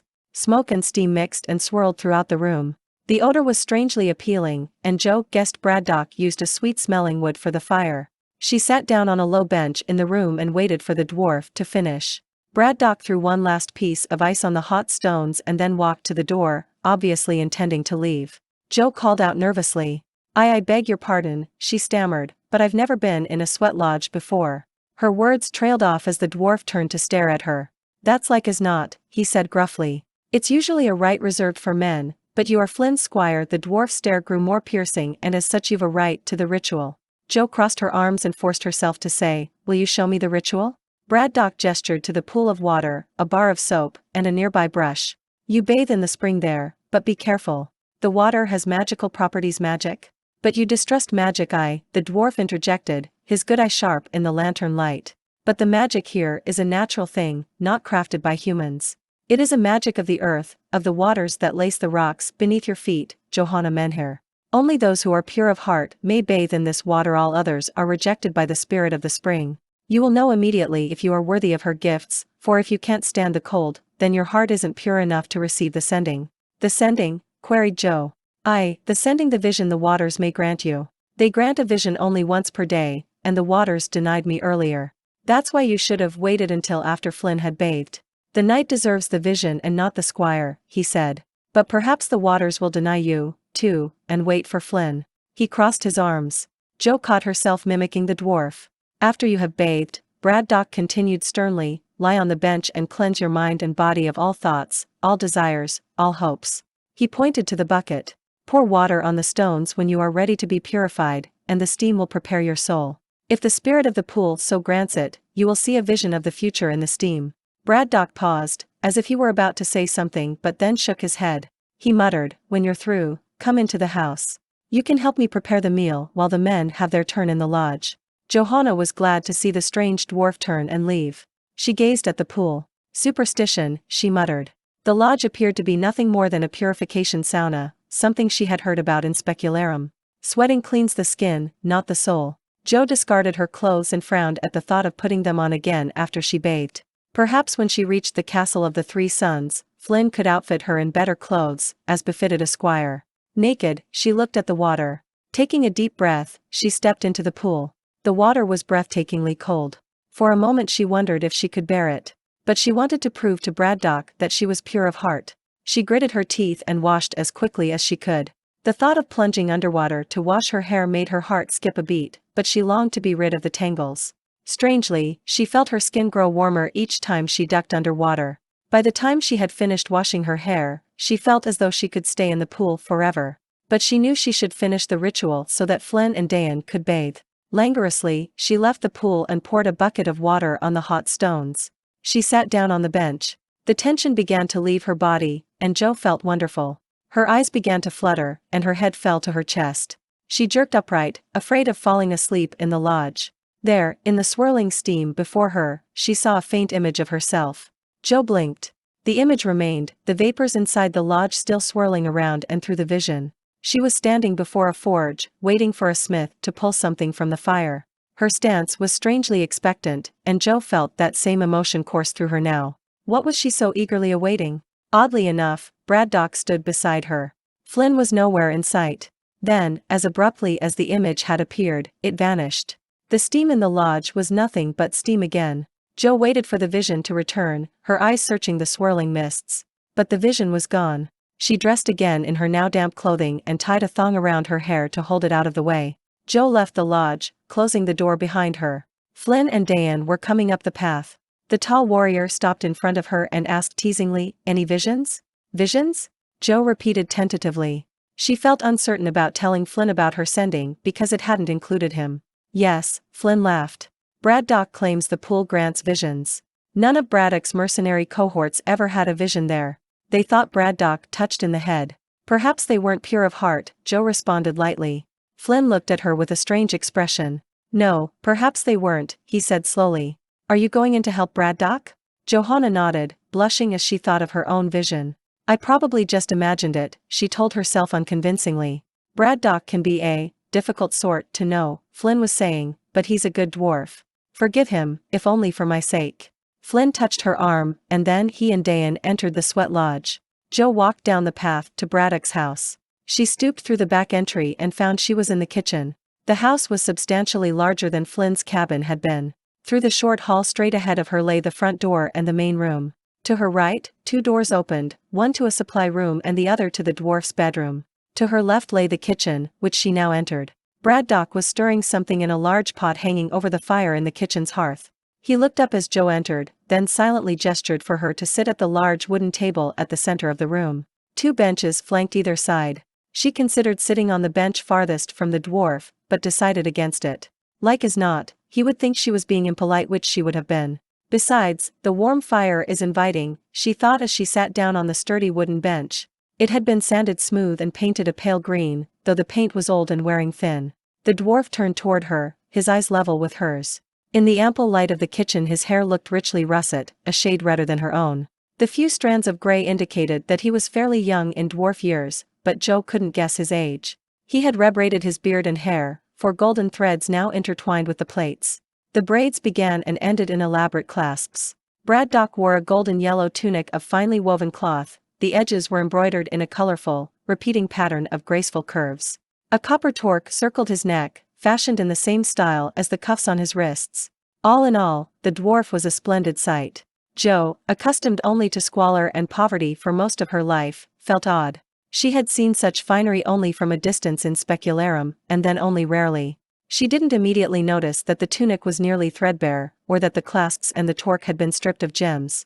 The dwarf wrinkled his nose and sniffed the air. Flynn told me about the fire, Braddock said at last. You truly have no other clothes? Jo crossed her arms irritably and shook her head. I only had the ones I wore on the day I met Flynn. They were ruined by a creature Flynn calls an abalot. Flynn made me these, and what I am wearing is all I possess. Jo rested her hand on the pommel of her sword, deriving some confidence from the weapon she had learned to carry always at her side. The dwarf's refined ways left her feeling boorish, which annoyed her. Braddock wrinkled his nose again. They will have to do, then. He looked at her clumsily bound hair. We can do something about your hair, however. My hair? Jo repeated. The dwarf left the room without responding. He returned almost immediately. Turn around, Braddock said. Jo looked at him, still unsure of what he wanted. Turn around, Braddock repeated, and I will braid your hair. Long hair such as yours should be properly bound, as is mine. Johanna saw that he held a comb in one hand and a silver clasp in the other. Slowly she pulled off the leather thong that had gathered her hair. Braddock came and stood behind her. He paused for a moment, as if to gather his bearings, and then he began combing out Johanna's still wet hair. His strokes were gentle, and he worked out every tangle without unduly pulling at her scalp. Jo found herself relaxing in the silence that followed. The careful actions of Braddock's fingers felt almost pleasurable. You had a sending? Braddock asked quietly. Why yes, I did, Jo answered. How did? Tell me about it, the dwarf interjected. Something about the tone in his voice and the gentleness in his hands inspired Jo to trust him. I was standing near a forge, she said, seeking to find the words. You were beside me, and we were waiting for the smith to pull something from the fire. Could you see what it was? Braddock asked. No. It was in the fire. I saw nothing of it. But you and I, and even the smith, we were all filled with expectation, Jo said suddenly, her mind whirling with the emotion she was trying to describe. It is the strangest feeling. The image of the vision is leaving me, but the feeling isn't. The dwarf finished Jo's long braid and attached the silver clasp. He turned Jo around and pulled the plait to her front, letting it fall to the hollow of her arm. Jo watched his brown eye travel from her rough boots, linger at the calloused hand on her sword, and then continue to her eyes. Then Braddock smiled, a smile of genuine warmth. Your vision was a true one. You didn't make it up. I would have known if you had, and it's good that you didn't. To me, he said. I see now why Flynn chose you to be his squire. Jo stared back at him, glad that the dwarf had warmed to her. Thank you, she said simply. Wait here and close your eyes, Braddock said suddenly. I have something to show you. Without waiting for her response, the dwarf left the kitchen. Obediently Jo shut her eyes, keeping them closed even when she heard Braddock return. He placed something on the table before her, and then she heard a little click, as if a catch was sprung. She felt the faintest touch on her arm and opened her eyes. Flynn opened the door. Dayan followed close behind. It feels good to be clean again, Flynn thought, and he looked forward to the meal his friend was preparing. Braddock had always been a stickler for the finer things in life, like good food and cleanliness. Flynn had benefited from the dwarf's predilections more than once. Flynn entered the kitchen and was unprepared for the tableau that met him. Jo's face was flushed, and her eyes were bright. Braddock was standing beside her, and they both turned at Flynn's entrance. Jo stood up. Flynn, she cried. Look. She pointed to a case resting on the table. Flynn saw a case crafted of hammered gold, the comers reinforced with chased silver. Gems of brilliant color and clarity encrusted the case's open top. The case was more than 6 feet long, and only 2 hands width wide. A case like that could hold Wyrmblight, Flynn breathed. The warrior moved to the other side of the table and looked inside the case. There, on a bed of midnight blue velvet, lay his sword, its gray-black blade shining dully in the lantern light. Tentatively Flynn touched the cloth, unable to touch the blade just yet. How long has it been? He thought, suddenly humbled. And why, oh why, did my friend keep you even when I told him you were evil? But Flynn knew the answer to that question even as he asked it, because Braddock Briarblood was his friend. The dwarf had known, somehow, that Flynn would return for the sword someday. Flynn's fingers lightly stroked the shining edge of the blade. The blackness still clung to it, though Flynn fancied the taint had faded with the years. Perhaps he had misremembered how much of the sword had been stained. Flynn, the blackness is leaving it. Braddock broke the silence that had fallen on the kitchen. Flynn looked at his friend, wondering how the dwarf had read his thoughts. Braddock withdrew the sword from the golden case and handed it to Flynn, the dwarf's good eye glinting in the light. I saved it for you, Flynn, for its rightful owner. It'll rest no more in that case, the dwarf said respectfully. Joe and Dayan crowded around on either side of Flynn as he held the blade in his hands. Why Flynn fumbled for the words. What is happening to the blackness? Have you done something to Wyrmblight? No matter how hard I tried, I couldn't clean it. The dwarf frowned. I've done nothing but store it in the case, Flynn. It's been brightening all on its own this past winter, particularly during the last week. Braddock's good eye caught and held Flynn's. I had a pretty good idea you might be stopping in. And I think you know why the sword is brightening. Joe reached out and touched the flat of the blade, her fingers lingering over the runes marking the quadrivial.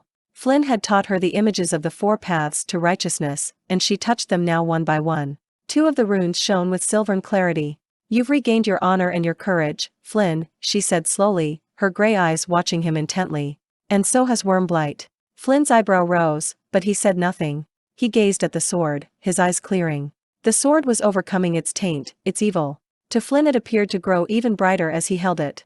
With Wyrmblight once more in his hands, he stood a chance. With Wyrmblight he could defeat Verdilith, avenge the town of Bywater, and regain his good name. He could regain his knighthood and his pride. Thank you, Braddock, he said humbly. You are a true friend indeed. I am astounded. He shook his head, looking down at the dwarf. Then Flynn turned his attention back to the beautiful blade. Memories crowded into his mind. Wyrmblight had been wrought many years ago, when Flynn first became a knight of the 3 Sons. It was given to Flynn by old Baron Archurus Penhaligon. Though many folk marveled at the man's generosity, all knew that Flynn was beloved by the Baron. And the gift matched Flynn's goodness and nobility. The sword was a great sword, nearly as long as Flynn was tall, and Flynn stood over 6 feet. A goodly portion of its length was given over to the hilt and pommel, its grip designed for 2-handed use. Although Flynn could let loose an arcing stroke with but one hand on the blade, the sword was simply too heavy to maneuver without using both hands. The metal used in the forging of the weapon had been the finest silver Penhaligon's armorer could find, for he, too, had a soft heart for the young and valiant Flynn. In fact, the metal was dwarven steel, chased with elven silver, and the combination had lent the sword a particular strength, grace, and hue. The blade was extraordinarily attuned to Flynn's movements, seeming to respond to the very will of its wielder. The old Baron had said a knight as valiant as Flynn needed no magic to help him in his quests, and Archurus asked that no enchantments be placed upon the blade. Instead, he had taken the partially forged weapon to the church one day. There the Baron himself had stood at the altar with the sword and sought the blessings and good wishes of all who would honor Flynn the Mighty. Many folk entered the church that day to give the blade the honor its bearer deserved, and not one befouled the blade with unkind words. The old Baron was well pleased with his people, and with a glad heart he returned the half-forged sword to his master armorer and weaponsmith. The smith labored tirelessly for a fortnight before the blade was perfect. When finished, its edges gleamed with a sharpness that seemed to never dull. The flat of the blade was ornamented with ancient runes depicting honor, courage, faith, and glory, the quadrivial of knighthood. Although gracefully wrought, the quillons were solid and functional and would stop an opponent's blow. The pommel, too, was fully functional, and would provide a nasty blow of its own if so used. Finally, the grip had been wrapped in steel chain of the finest size. The old Baron presented the sword the day Flynn was formally initiated into the Order of the 3 Sons. From that day forward, Flynn and the silver-white blade were inseparable. Together they purged the countryside of vile monsters and the foes of the land Flynn swore to protect. They banished strife from the estates of Penhaligon. No matter what evil they fought, the sword retained its gleaming whiteness, as if it were newly pulled from the forge. Nothing tarnished that sword, nothing, until the day Flynn left the castle of the 3 Sons in shame. Flynn joined Braddock's mercenaries, his sword for hire. He was no longer Flynn the Mighty, but Flynn the Fallen, Flynn the Fool. Flynn's fall from grace was bitterly reflected in Wyrmblight, too.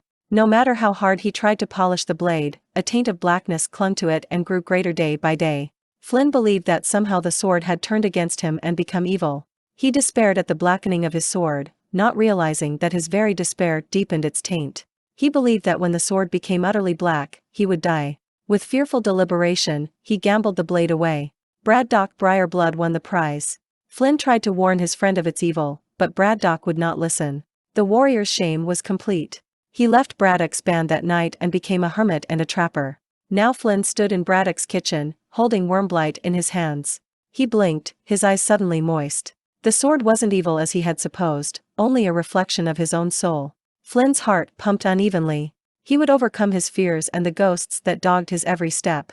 He would regain the rest of the four comers of righteousness and become again the knight he had once been. And Wyrmblight, too, would return to its former glory. Chapter 11. Sit and eat, the dwarf said, breaking the silence that Wyrmblight had cast over the room. He pulled the kettle off the fire and quickly dished up 4 plates of steaming stew. Then he pulled out a small keg, unstopped it, and began to fill tankards for everyone. His good eye twinkled suddenly at Flynn. Maybe I should draw you a second mug and a third, as long as I'm at it, old friend, he said. Trying to get me to blather in my cups, Braddock? Flynn rejoined. He took a sip of the ale the dwarf had poured and nodded his appreciation. That's not hard to do, as you well know, Braddock retorted as he handed a cup to Joe. Ha! Flynn shot back. You're the one who can't hold your ale, Braddock, not me. Oh?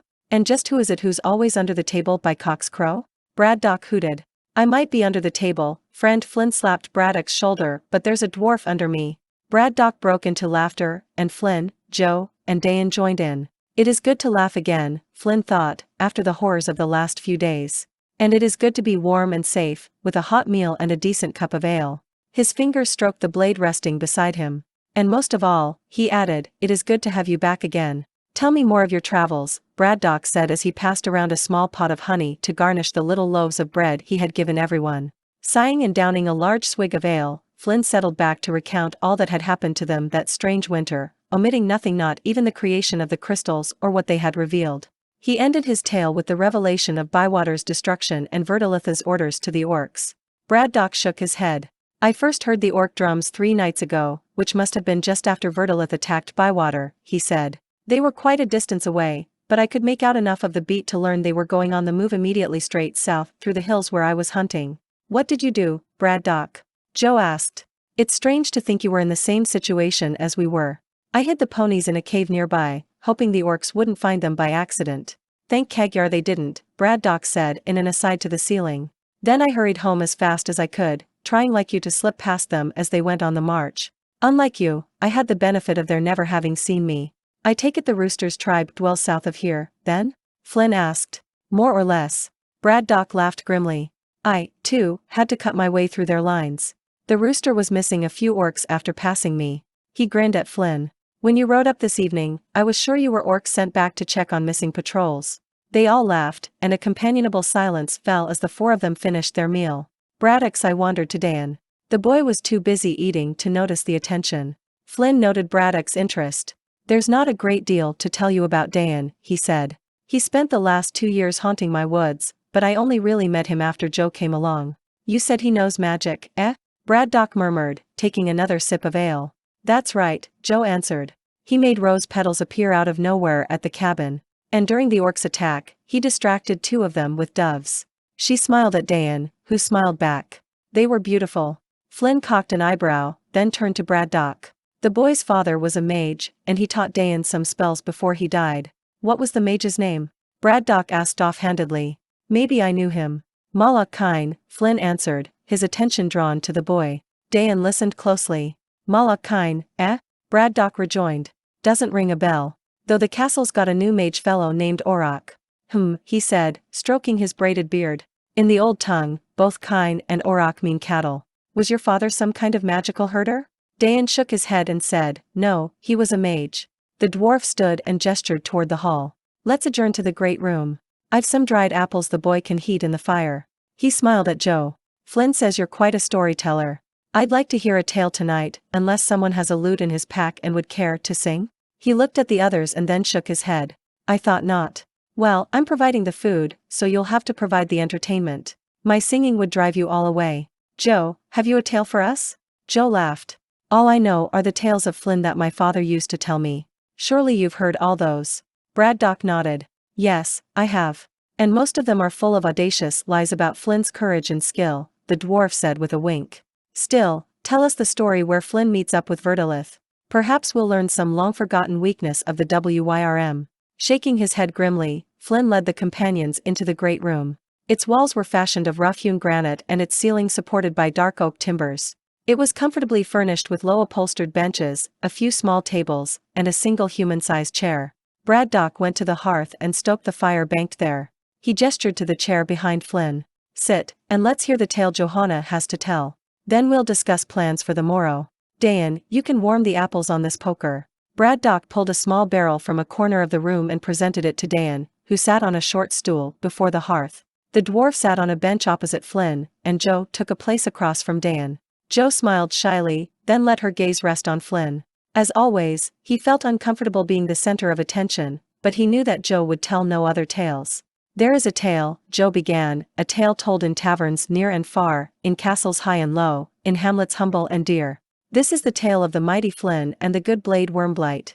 This is the tale of Verdilith, the great green, scourge of Traladara, now Karamikos. Listen to the tale I tell you now, and listen you well. Johanna stopped and coughed. I'm not a bard, but that's how my father always started this story, she said nervously. It had quite an effect on a 6-year-old in front of a campfire. Her eyes flicked from Flynn to Braddock. Tell the tale, Johanna, the dwarf said patiently, then smiled. It's the price of your dinner. Guessing the girl felt uneasy under Braddock's piercing gaze, Flynn gave her a reassuring smile. Dayan began quietly handing out the warmed rings of dried apple. Joe continued, a fierce and terrible dragon saw the lands of Penhaligon one day as he flew, and he coveted the lands beneath his wings. The hills and trees were bountiful, and water, too, was in plenty. Nearby, in the wild barren hills of the Wolfholds, he could hide. Aye, he could hide from those whom he taunted, those whom he killed. He could bring his treasures from far and wide to secrete away. He could sleep on his bed of gold in peace. Or so the Wyrm thought. Verdilith was the great green's name, a name that means green stone in the ancient tongue. Verdilith, in his debaucheries of blood, hadn't reckoned on the knights of Penhaligon. Most noble of all these knights was Fain Flinn. He was not called the mighty for naught, and many was the monster that had fallen beneath his blade, the good sword Wyrmblight. The sword was well named, for it devoured dragon blood with glee. The mighty Flynn learned the art of tracking dragon with the help of his wondrous blade, and he became legend. Flynn snickered. Immediately he was sorry he had, for 3 sets of eyes fastened accusingly on him. He held up his hands in appeasement and leaned farther back into the chair. He would interrupt the story no more. With a warning look at Flynn, Joe continued. The mighty Flynn became legend, but Verdilith was filled with overweening pride. He did not believe the tales of Flynn, nor did he believe the power of Wyrmblight. Or, if he did fear Flynn and his blade, he coveted the lands of Penhaligon still more. Verdilith invaded the hills of Wolfhold, spreading terror in his wake. The good Baron Archurus of Penhaligon sent 5 of his finest knights to rid the land of the great Wyrm.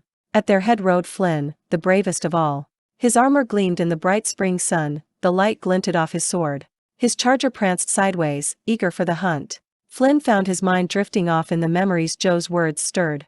The sound of her voice receded away. He remembered the day Baron Archurus had sent him after Verdilith. It was late winter, not early spring, and the weather was miserable. Rain and sleet pelted him and the 2 squires who accompanied him.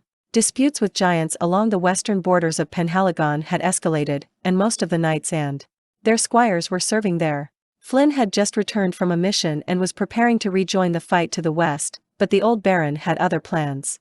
As always, Flynn did as his lord commanded. He and the 2 squires, who were both quite new and really little more than stable hands, headed northeast to the spot where the dragon had last appeared. There, Flynn drew Wyrmblight and held it before him. He concentrated on the image of the green dragon. The blade, forged to slay dragons, scented the dragon's essence and turned toward it, leading Flynn through the forest. In time, he found tracks and broken branches that marked Verdilith's occasional landings. Flynn continued on, Wyrmblight ever before him. If he encountered Verdilith, the blade would prove his greatest weapon and his best defense. Earlier, the blade had turned the fiery breath of a young red dragon and the lightning strike of an older, white dragon. Wyrmblight faithfully led Flynn toward Verdilith. Flynn and his squires traversed the woods and rocky hills, then returned again to the forests before they discovered the creature in a tiny glade. Verdilith was sunning himself on a rock. He seemed sublimely confident of his powers and not the least bit afraid of the 3 humans who interrupted his rest. The dragon roared when Flynn approached, and the 2 squires fled in terror. They never returned to the castle of the 3 sons. So you are the Flynn I have heard about, the dragon rumbled. And that is the sword I am supposed to fear. Disregarding Verdilith's taunts, Flynn shouted in return, by the order of good Baron Archurus Penhaligon, I charge you to leave these lands willingly and never return, Wyrm, or I shall drive you from them. The dragon responded by stretching wide his fang-studded mouth and blasting Flynn with a choking green cloud. Although Flynn coughed a little at the noxious fumes, he suffered no ill effects. He strode forward and attacked. Through glade, through forest, and on into the wolfholds their battle raged. Twice more the dragon let loose his foul breath, but each time Wyrmblight drew the poison into itself, protecting its master. Wielding Wyrmblight foremost, Flynn drove Verdilith toward a dark pine forest. Only there could he stand a chance of defeating the dragon single-handedly by outstepping the ungainly beast. But the dragon only smiled his toothy grin and retreated into the open. Flynn was forced to follow. There, in the rocky outcroppings of the wolfholds, Flynn at last met his match. Although he was a powerful knight, a man renowned for strength and stamina, the dragon's strength waxed beyond measure that day. For the first time ever, the knight knew fear so great he wanted to run as the squires had. The barren hills offered Flynn no cover. Verdilith buffeted him with his great wings and knocked him aside with his tail. The dragon raked the knight with his claws and snapped teasingly at him with fangs of ivory. When Flynn's strength was finally spent, the dragon lost interest in playing with his foe. Deep and true was the Wyrm's next bite, piercing nearly through the knight. Flynn still bore the scars of those ugly wounds. But deep and true, too, was the bite of Flynn's sword that day in the dragon's side. Dragon blood cascaded to the rocky ground. Both seriously wounded, the dragon and the warrior gave and took a series of blows so great that Flynn thought they would die together. But then the huge green dragon took to the skies and fled. Flynn fell to his knees, almost mortally injured. 4 knights of Penhaligon, returning home from the war with the giants, came upon Flynn. They had heard the battle raging from afar and arrived with swords drawn, but they saw only their fallen comrade and the dragon winging away. With cries of dismay, Jo was saying, her words returning Flynn's thoughts to the present. They carried their brave leader back to the castle of the 3 sons, tears falling every step of the way. But at the castle the great baron called for his finest healers and clerics. In time, the brave knight mended, becoming whole and strong again. Shamed, the Wyrm fled the lands of Penhaligon in defeat. Thus ends the tale of the mighty Flynn, his sword Wyrmblight, and Verdilith the Great Green. Jo's eyes flashed. But I won't add the ending I was taught, for Verdilith has returned, and that rather spoils it. Braddock and Dayan enthusiastically voiced their appreciation for the tale, and Dayan handed Jo some apple rings he had saved for her. Flynn, too, expressed his pleasure, and Jo's face lit up at his praise. How good it is to have someone believe in me again, really believe, he thought suddenly. His smile turned rueful. Dayan yawned suddenly, and Braddock put his hand on the boy's shoulder. The dwarf said, it's late, and I think the child should get some sleep while the rest of us discuss what tomorrow may bring. He looked at Jo. I've put your things in my room, Johanna. There are advantages to being a woman, like a comfortable bed rather than a hard floor. I hope the bed's not too short for you. Flynn, your bedroll's here, by the hearth. Dayan and I will bed down in the kitchen. Dayan yawned widely, but tried to mask it with his small hands. No, please. I'm not sleepy, just tired. Jo mussed his hair and said, all right, Dayan, you can stay up. But the moment you fall asleep, Braddock will take you to the kitchen. She smiled at the boy, who sleepily nodded in return. Flynn put his elbows on his knees, leaned forward, and sighed. The last few days had been long and grueling ones, and for a moment a part of him didn't want to contemplate what the morrow might hold. But he knew he must, and with another sigh he looked at Jo and then Braddock. Well, my friends, the warrior said, it's time to make some decisions. I promised to take Dayan to Carlia Kunze to see if she would like to take him on as an apprentice. That errand will delay my return to the castle of the 3 sons by no more than half a day, so to Carlia's I'm headed. When? Braddock asked. The day after tomorrow, Flynn replied readily. The animals not to mention the riders have been through much the last 2 days. We need to rest, but for 1 day only. Will Ariak be fully recovered, do you think? Jo asked. Her hands were clasped before her and she seemed calm, but Flynn saw that her knuckles were turning white. Yes, I think so. There are easier paths to follow to the west, and there won't be a blizzard and an entire orc tribe trailing us.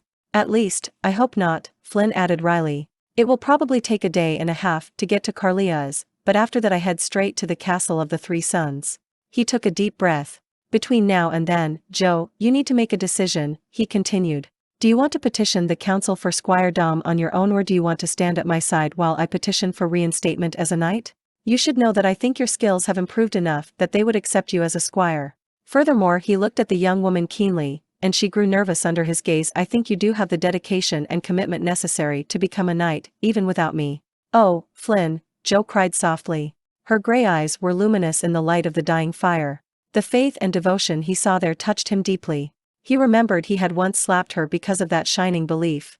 I don't need a day and a half to make a decision, she said, shaking her head. The decision I made when you first asked me that question still holds. I will be your squire no matter what. I don't need to think on that. Flynn looked at her closely, trying to determine whether she knew what lay in store for them. Although she'd been a flighty girl in the past, in the last few months she had developed into a courageous young woman. He nodded toward her, then said, That's settled then.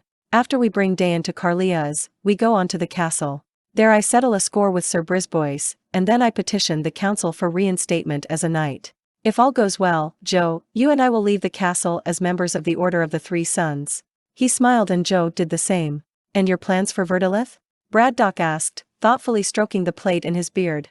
Flynn sat back in the chair and drew Wyrmblight onto his knees. Once I'm a knight again, my rights as a knight will be restored. Only then will I be a match for the dragon, and only then will Wyrmblight shine in full glory. I'll avenge the town of Bywater and my friend Baildon the merchant.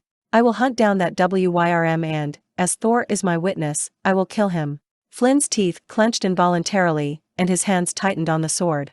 Would you like another comrade? Braddock asked casually. Flynn looked at the dwarf in surprise. You, he asked. But, Braddock, what of your mercenary duties? Don't you have any contracts pending? I disbanded the group shortly after you left, Flynn, the dwarf said slowly. Why? Flynn and Joe asked simultaneously. Because, like you, I wanted something better for myself. I wasn't going to find it as a mercenary. I took up goldsmithing. The case I made for Wyrmblight was the first thing I made. Braddock held up his braids and smiled ruefully. I stripped the gems from my hair clasps, not to mention my goblets, my daggers, rings, and everything else I could find to ornament that case. The case is lovely, especially now that we know what you sacrificed to make it. What made you become a goldsmith? Joe asked politely. Braddock shrugged. You might say I wanted to return to my dwarven heritage. He turned his good eye toward Flynn. You haven't said whether you'd like my company. Flynn held out his hand. I would be grateful, friend, if you'd join me. The dwarf extended his hand, too, and the two men clasped wrists. Braddock nodded and said, It'll be good to be on the trail again with you, Fain Flinn. He stood and looked down at the sleeping Dayan. And now, if you'll excuse me, the boys got a good idea. I'm off to bed. Good night. Braddock picked up Dayan and carried him from the room. Just before entering the kitchen, Braddock flashed Flynn a thoughtful look. The warrior looked away. Joe quietly looked at the fire for a few moments, then turned to Flynn. I had best be going to bed, too. She made as if to stand, but Flynn caught her arm. She settled back in her seat. Flynn looked at Joe, taking in the curve of her neatly braided hair and her high, intelligent brow beneath. He noted her firm chin, sensitive lips, and compassionate eyes. He touched her hand. Stay and talk a while, he asked quietly. He'd never actually asked her to converse with him before, and for a moment he wondered if she would misinterpret his desire. Certainly, Joe said with alacrity. What would you like to talk about? Her eyes watched him intently. Tell me what you think will happen when we reach the castle, he suggested. Joe smiled. That's easy. I know what will happen. You will present your case, exposing the lies of your accusers, and not one person there will vote against you. Everyone will know that you were unjustly accused and that you deserve to become a knight again. Your knighthood will be reinstated. Flynn looked at her, baffled at how she could have so much faith. You can't really believe that, can you? There are people who don't think of me as you do, you know, he added with asperity. Yes, I know, Joe said, then smiled solemnly. Your petition isn't likely to go that smoothly. But I do know you will regain your knighthood. Have no fear. Flynn looked at her questioningly. Do you have any fears, Johanna? She looked away for a moment, then turned back to him. Her eyes were clear and steady. I fear that perhaps you may find it difficult adjusting to a life with people again. You've lived outside society for the last 7 years, and been a recluse for the last 3. What makes you think I'll have trouble getting used to people again? She shrugged. Only that I had trouble adjusting to a life without people. You might have the same problem, but in reverse. Do you miss specularum? Flynn asked suddenly. It had never occurred to him that Joe might be homesick. I did, but not anymore. And you don't think I'll adjust as easily as you did? Flynn asked laughingly. I didn't say that, she responded. I only wanted you to be aware of my thoughts. My only fear is that you will think things would be the way they used to be, and then discover that they're not. You'll need to readjust, that's all. And is that really your only fear? Flynn asked slowly. He leaned near her. He wanted to make sure Joe harbored no lingering doubts about becoming his squire. The girl looked at him sharply. Her hands were tightly clasped again. No. There is one other fear I have. Her voice was barely a whisper. Flynn's peered into her eyes. And what is that? He lowered his voice, too, though he didn't know why. Joe didn't look away. My last fear is that Yvagan will plead for your forgiveness. Flynn's eyebrows knit. Why should you fear that? Because I'm afraid you will forgive her, and that she will once again mean to you what she used to, Joe said in a small, tight voice.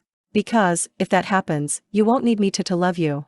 The last words were spoken in a broken whisper. Flynn reached out and took both her hands in his. He gripped them hard. Joe, he murmured. My feelings for Yvagan died a long time ago. My forgiving her, if indeed I do forgive her, won't change how I feel about her now. Joe hung her head. I think it might. Flynn touched her chin and tilted her face upward, but her eyes remained averted. Flynn waited. Finally she looked back at him. Her eyes were clouded, and he couldn't discern her emotions. He moved as if to hold her, but something held him back. Joe, dear, he said, unaware that the endearment slipped out, you are right. My feelings for Yvagan might change, but too much time and pain have passed. I will never love her again. Joe bit her bottom lip. Flynn felt her hands tremble within his. He could only imagine what it cost her to say her next words. Do you think you could love me someday? Her voice cracked. Flynn tightened his grip even more and smiled wistfully. Joe, my feelings for you are too new for me to understand just yet. I must regain my life, my soul, before I can have anything to offer you, or anyone else. He released one hand and permitted himself to touch her cheek. It's not that I'm not tempted.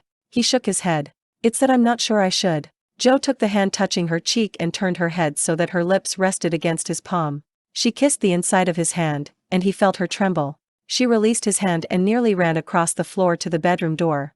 Good night, Flynn, she called over her shoulder without looking back. Flynn stared at the dying fire. The girl worshipped him. She had from the very beginning, that much Flynn had known. But her feelings had escalated into something much deeper, and he wondered why he hadn't stopped it. He should never have allowed that. A glowing log shifted position in the hearth, and Flynn used the poker to push it back in place. The fire snapped and hissed in return. Would I have quelled Joe's feelings if I had known? He asked himself. His gaze darkened. Johanna Menhir had turned his life completely around. She had believed in him wholeheartedly, despite his fall from grace as a knight. She had believed him a man worthy of knighthood, she had believed him honorable and courageous and good. He smiled grimly, shaking his head. Her faith was so groundless, and yet it was her faith alone that nourished his soul. As the midnight hours slipped slowly by and the fire died completely, Flynn realized that he couldn't have faced his past disgrace were it not for Joe. She had inspired him to look beyond his misery and petty spite to see that he was still, at heart, a good and honorable man. Flynn sighed, scanning the elaborate runes that chased the flat of Wyrmblight. He had regained his honor and his courage, and he touched those two shining runes of the quadrivial. His fingers slipped slowly past to the points of faith and glory. Joe had faith in him. Joe had complete and absolute faith in him. But he needed more than that. He needed to find his own faith in himself, and he needed the faith of the people, too. Confronting those who had wronged him 7 years ago and righting that wrong would restore that faith, he was sure. He picked up Wyrmblight and pointed the tip of it toward the ceiling. He stared down at the last stained sigil and said aloud, "Slaying Verdilith will bring me the 4th point of the quadrivial, glory." The warrior returned the sword to his side and looked about the room, his eyes filled with a restless hunger. And on that day, I shall once again be a true knight. Chapter 12. The crystal shattered, and Verdilith roared in frustration. The shards fell to the sandy floor, adding to the layer of crystalline fragments from other Abeloth stones. The dragon flicked his tail angrily.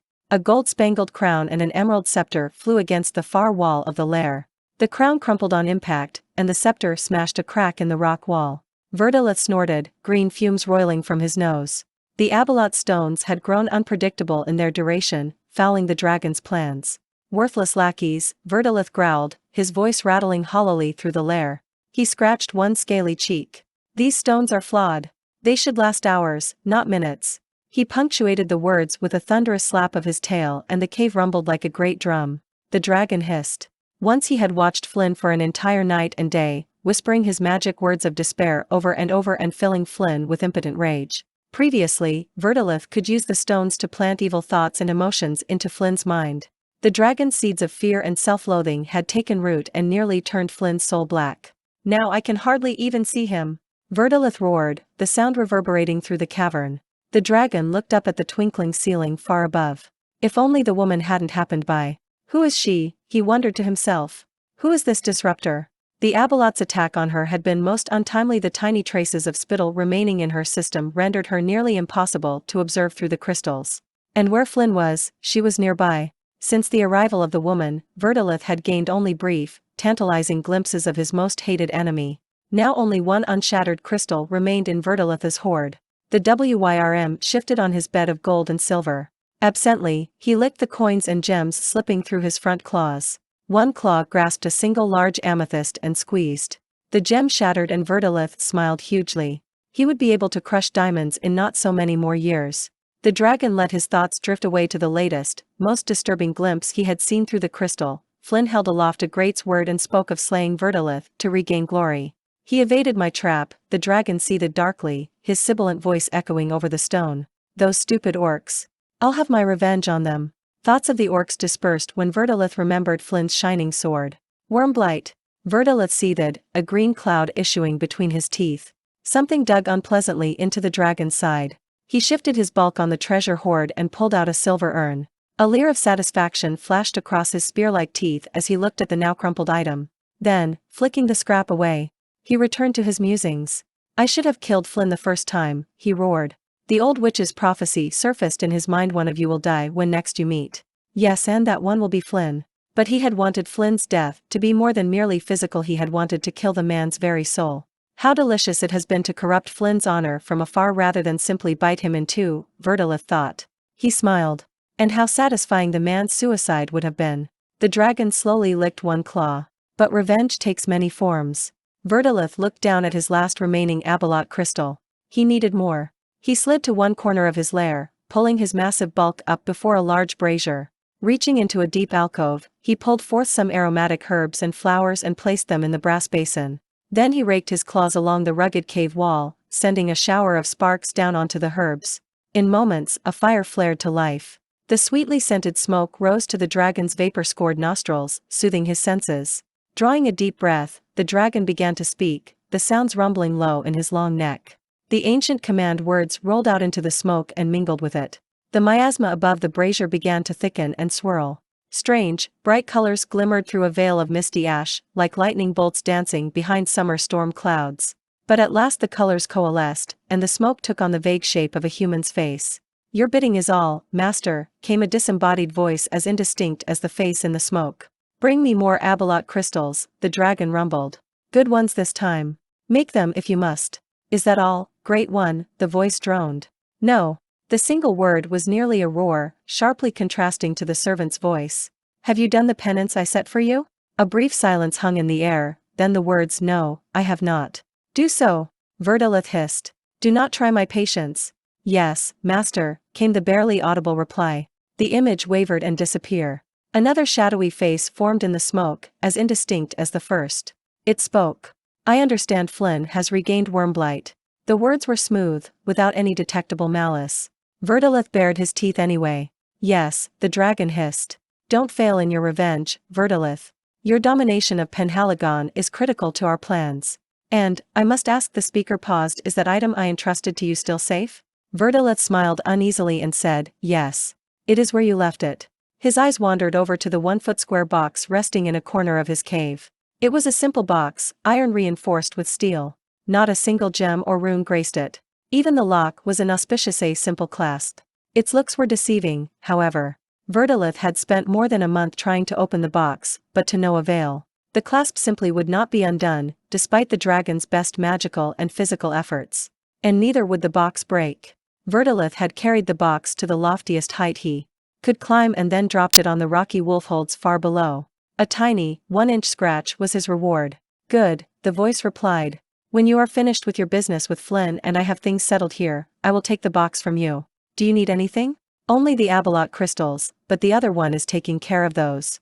Verdilith needn't have bothered with his response, for the swirling image had dissolved into simple smoke. The dragon turned away and hissed in annoyance. He lumbered over to the precious box and picked it up. It fit easily into Verdilith's palm and was inexplicably heavy. Nothing rattled inside. He tried the lock again, and as usual it wouldn't budge. The dragon put the box down and returned to his bed. Vengeance, the dragon rumbled, a green cloud swirling like a dark halo about his head. First, death to Flinn, then to the orcs, and then to you, my fine friend. Yvagan whimpered in her sleep. A voice told incessantly in her mind, like a death knell, but she couldn't understand the words. Her dream was starting again, and a part of her was aware of it and feared it. She rolled over, seeking her husband's warmth, but her arms remained empty. Maldrake was away tending other matters. Silent, bitter tears fell from her eyes to the silken pillow. Her 2 pet birds cooed and fluttered to her side. One nestled at her ear, the second cooed again, then flew to a dark corner of the bedchamber. Her dreams grew more frightening.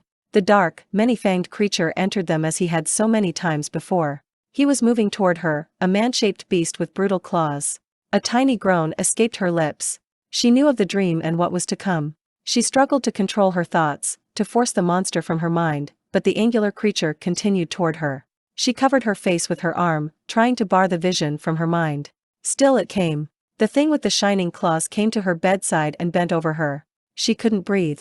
She couldn't scream, only whimper. Drawing her arms from beneath the covers, the monster stroked them lightly over and over. His claws raked her skin just hard enough for the flesh to open and ripple with pain. Then he bit her at the tender joint of one elbow. She almost welcomed the pain, for it meant her dream was almost done.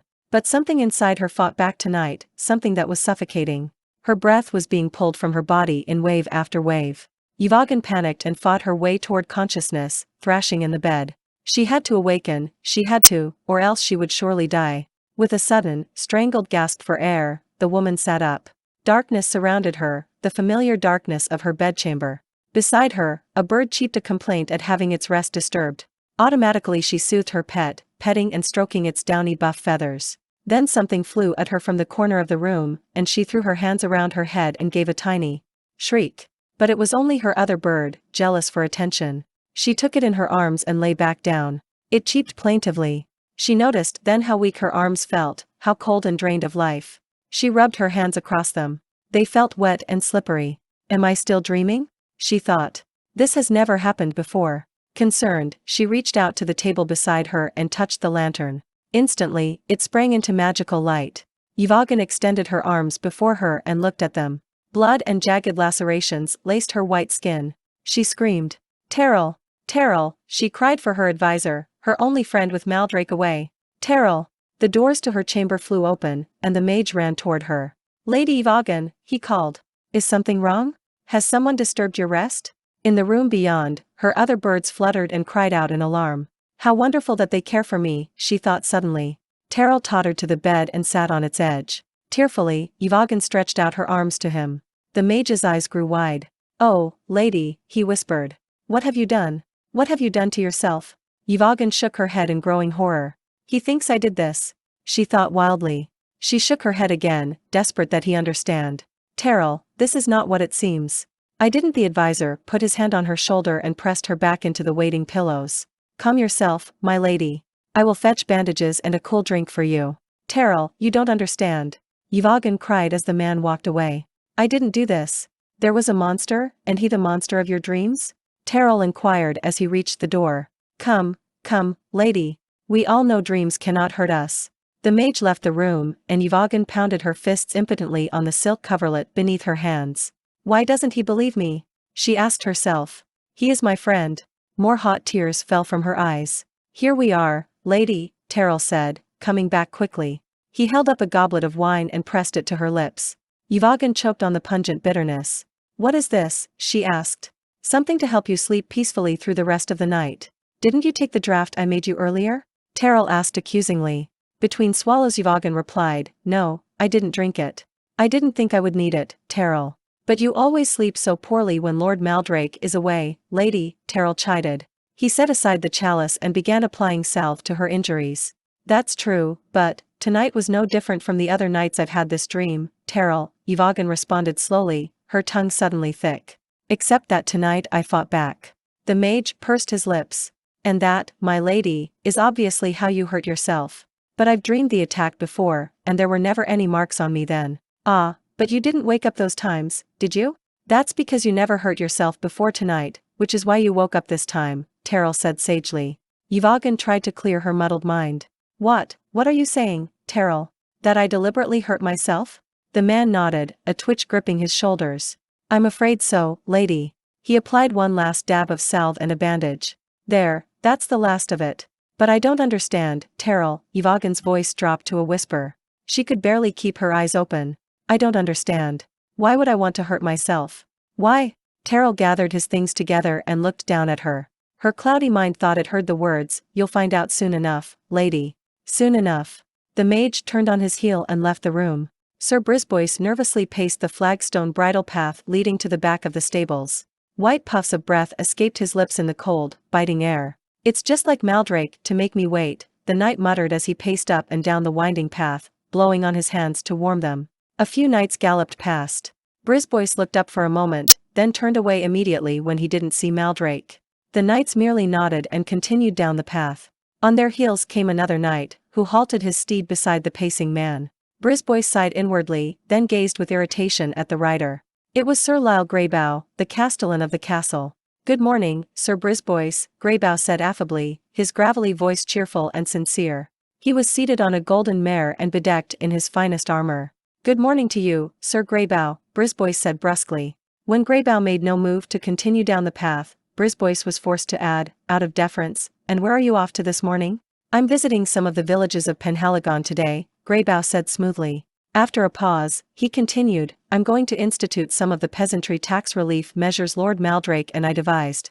Tax relief measures? Brisbois asked slowly. He and Maldrake hadn't made any plans since the deal with the horses had fallen through. Yes, Greybough said archly. I was surprised you didn't want to meet with us, Brisbois, but Lord Maldrake told me you no longer wanted to be a part of the committee. Of course, when we presented our plans to Baroness Arteris, we had to tell her of your decision. She was quite distressed. A shame, really. Brisbois put his gloved hands behind his back and clenched them. He smiled civilly. Collect yourself, Brisbois thought. Greybough could be trying to rile me for all I know. Maldrake's in for quite a conversation, if he ever arrives. Ah, thank you, Sir Greybough, Brisbois said formally and gave a little bow. You've been most informative. The castellan nodded and then moved his horse off at a trot. Many long minutes passed before Maldrake came down the bridle path. His horse was cantering sideways in a highly stylized and controlled parade march. All Maldrake's concentration seemed centered on making the horse take deliberate, measured steps. Brisbois was freshly irritated. He took off his gloves and slapped them into one hand. His friend had made this appointment seem urgent. Apparently equestrian practice was more important. Brisbois wouldn't put up with such insults.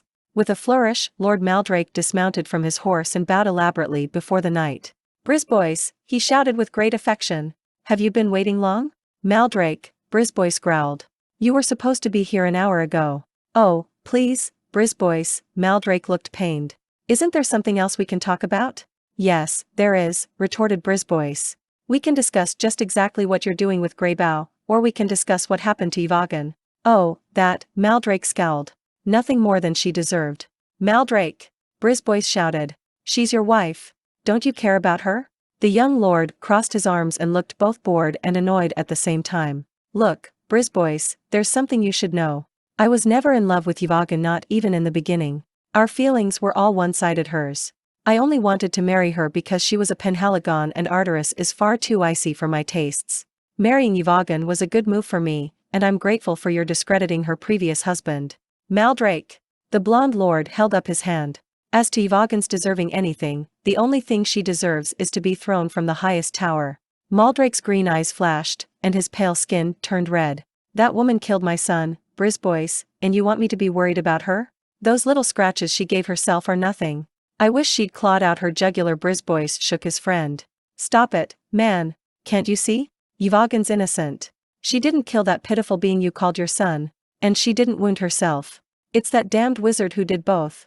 Maldrake knocked away Brisbois' hands. Never touch me again, he hissed through clenched teeth, his canines shining in the bright morning sun. Brisbois stepped back involuntarily. Maldrake. He whispered. The Lord stabbed his finger against the knight's chest. I told you about Terrell Orok. He didn't kill my son or injure my wife. And even if you are right about his harming Yvagan, he did it to please me. He succeeded. Maldrake's eyes flashed where you failed. Brisboy stared unblinking at his friend. He had always tried to do his best for Maldrake, how could he be faulted for trying? Brisboy held out his hands. All right, Maldrake, he said in a subdued voice. Whatever you wish. You asked to see me. What did you want? Maldrake smiled. It was a thin, reptilian smile, and it chilled Brisboy. Flinn is on his way to the castle. When? Brisboy felt fear trickle into his heart. He had done more than enough to earn Flynn's wrath. Soon, answered Maldrake. In the next few days. What are you going to do? Brisboy asked. What am I going to do, Sir Brisboy? Maldrake responded coyly, then shook his head. You have it all wrong, my friend. All wrong, indeed. He put his arm around Brisboy's shoulder. The knight stiffened and Maldrake shook him, smiling all the while. Relax, Brisboy, relax. They began walking toward the stables, the trampled snow crunching beneath their boots. What do you have planned? Brisboy insisted, knots forming in the muscles across his shoulders and back. Maldrake laughed and looked at Brisboy. Listen, and I'll tell you. He shook his head, his green eyes wide. The best part is, neither you nor I will have to do a thing. Maldrake's laughter filled the morning air. Chapter 13. The setting sun touched the top of the trees as Flynn and his friends overlooked the valley leading to Carlia Kunze's home. Snow blanketed the forest and the rugged hills beyond, and rays of fading sunlight sparkled off the unblemished white. The slopes of the valley were lined with pale aspens and dark green spruces. A few birds circled lazily in the air, and Flynn eyed them warily. Spies of Carlia's, he thought. A blue jay cackled, its voice reminiscent of the old woman's laugh. The warrior grimaced. So much for my plan to surprise the wizardess, he thought. We'll have to enter the valley on her terms. He nudged Ariak into a slow walk, and the others fell in behind. Jo followed on her horse Karsig, and Braddock and Dayan rode the dwarf's long-legged ponies. Braddock used a lead rein to tow Fern Lover, who took up the rear carrying supplies. Flynn frowned as they descended into the valley. No tracks appeared in the snow, which had fallen at least 3 days ago. Along the line of trees, a deer spooked suddenly, her eyes wide and unblinking. She flicked her tail, bounded across the open valley floor, and disappeared into the forest. Immediately after the doe's passing, the snow closed over the tracks. Flint smiled grimly. He raised an eyebrow and wondered what other surprises Carlia's valley held in store. Keep your eyes open, he said as Jo and Braddock came to flank him. I don't like the idea of calling on crazy Carlia, Braddock grumbled once again. He'd voiced his misgivings once or twice before on the trip, but to no avail. Seems we're just asking for trouble, he added. Flynn pulled Ariak to a halt and looked at the dwarf. What do you expect me to do? I promised Dayan I'd bring him to Carlia Kunze because he knows her and doesn't want to go to the castle. Flynn waved his hand. I can't just leave Dayan here by himself. The dwarf said stubbornly, why not? He survived the last couple of winters just fine without you. We've come this far, Braddock, Jo noted. She added sensibly, it can't be much farther. The dwarf looked uneasily from Jo to Flynn and then to Dayan. His eyes roamed the trees around him. There's something about this place that's giving me the willies. The trees want us to leave. Can't you hear their whispers? Braddock's voice cracked, and Jo looked at Flynn in sudden alarm. The warrior moved next to Braddock and gripped the dwarf's arm. Braddock, he said in a low, authoritative voice. Calm yourself. The whispers, there are so many, so many. Braddock's eyes darted to the woods again. Flynn slapped the dwarf. The whispers are just Carlia's wards trying to drive you away. She doesn't like dwarves, but fight against the charm and it'll stop. Braddock's eyes dimmed, and he tugged nervously at his beard. The dwarf coughed suddenly and looked up at Flynn, his eyes clearer. His expression was grim. I knew there was a reason why I hate wizards. He laughed wryly, and the others joined in. Flynn, Jo asked when the laughter subsided, how did you know about the ward against dwarves? She spurred her horse next to Flynn's griffin. They continued slowly down to the center of the snow-filled valley. The cold wind was dying down. Flynn found his thoughts slipping nearly 15 years into the past as he told Jo, Dayan, and Braddock the story of how he had met crazy Carlia Kunze. He'd been recovering in the castle's rose gardens one day after his battle with Verdilith when, unexpectedly, an old crone approached him. She was dressed in filthy rags and smelled of dust, and Flynn had sneezed 3 times during his greeting. The old hag had come straight to the point. She told Flynn that she had dreamed of the battle between him and the dragon. On 3 nights afterwards she'd had a dream of a second battle between them. In the first, Flinn had died while the dragon won. In the second, the reverse had occurred. In the third dream, both man and dragon died. Carlia told Flinn that, for a small fee, she would dream a fourth time and divine the true future for the next battle. Flinn laughed, handed the old woman a coin, and told her that he knew who would die, Verdilith. Flinn chuckled as he relived the incident. Although I saw Carlia Kunze after that, she never did tell me if she'd had a fourth dream or not.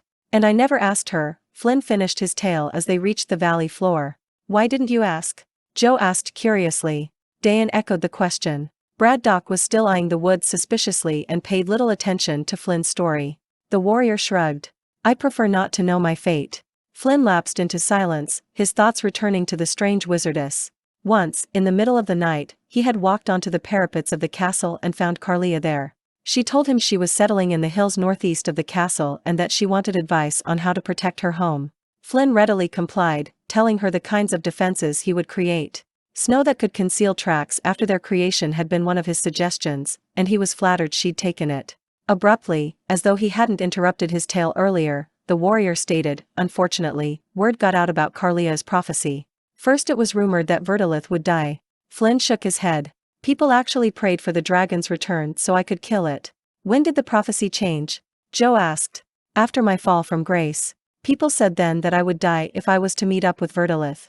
The same ones who prayed for the dragon's return so I could kill it now prayed for its return so it could kill me. Suddenly the animals jerked to an abrupt halt.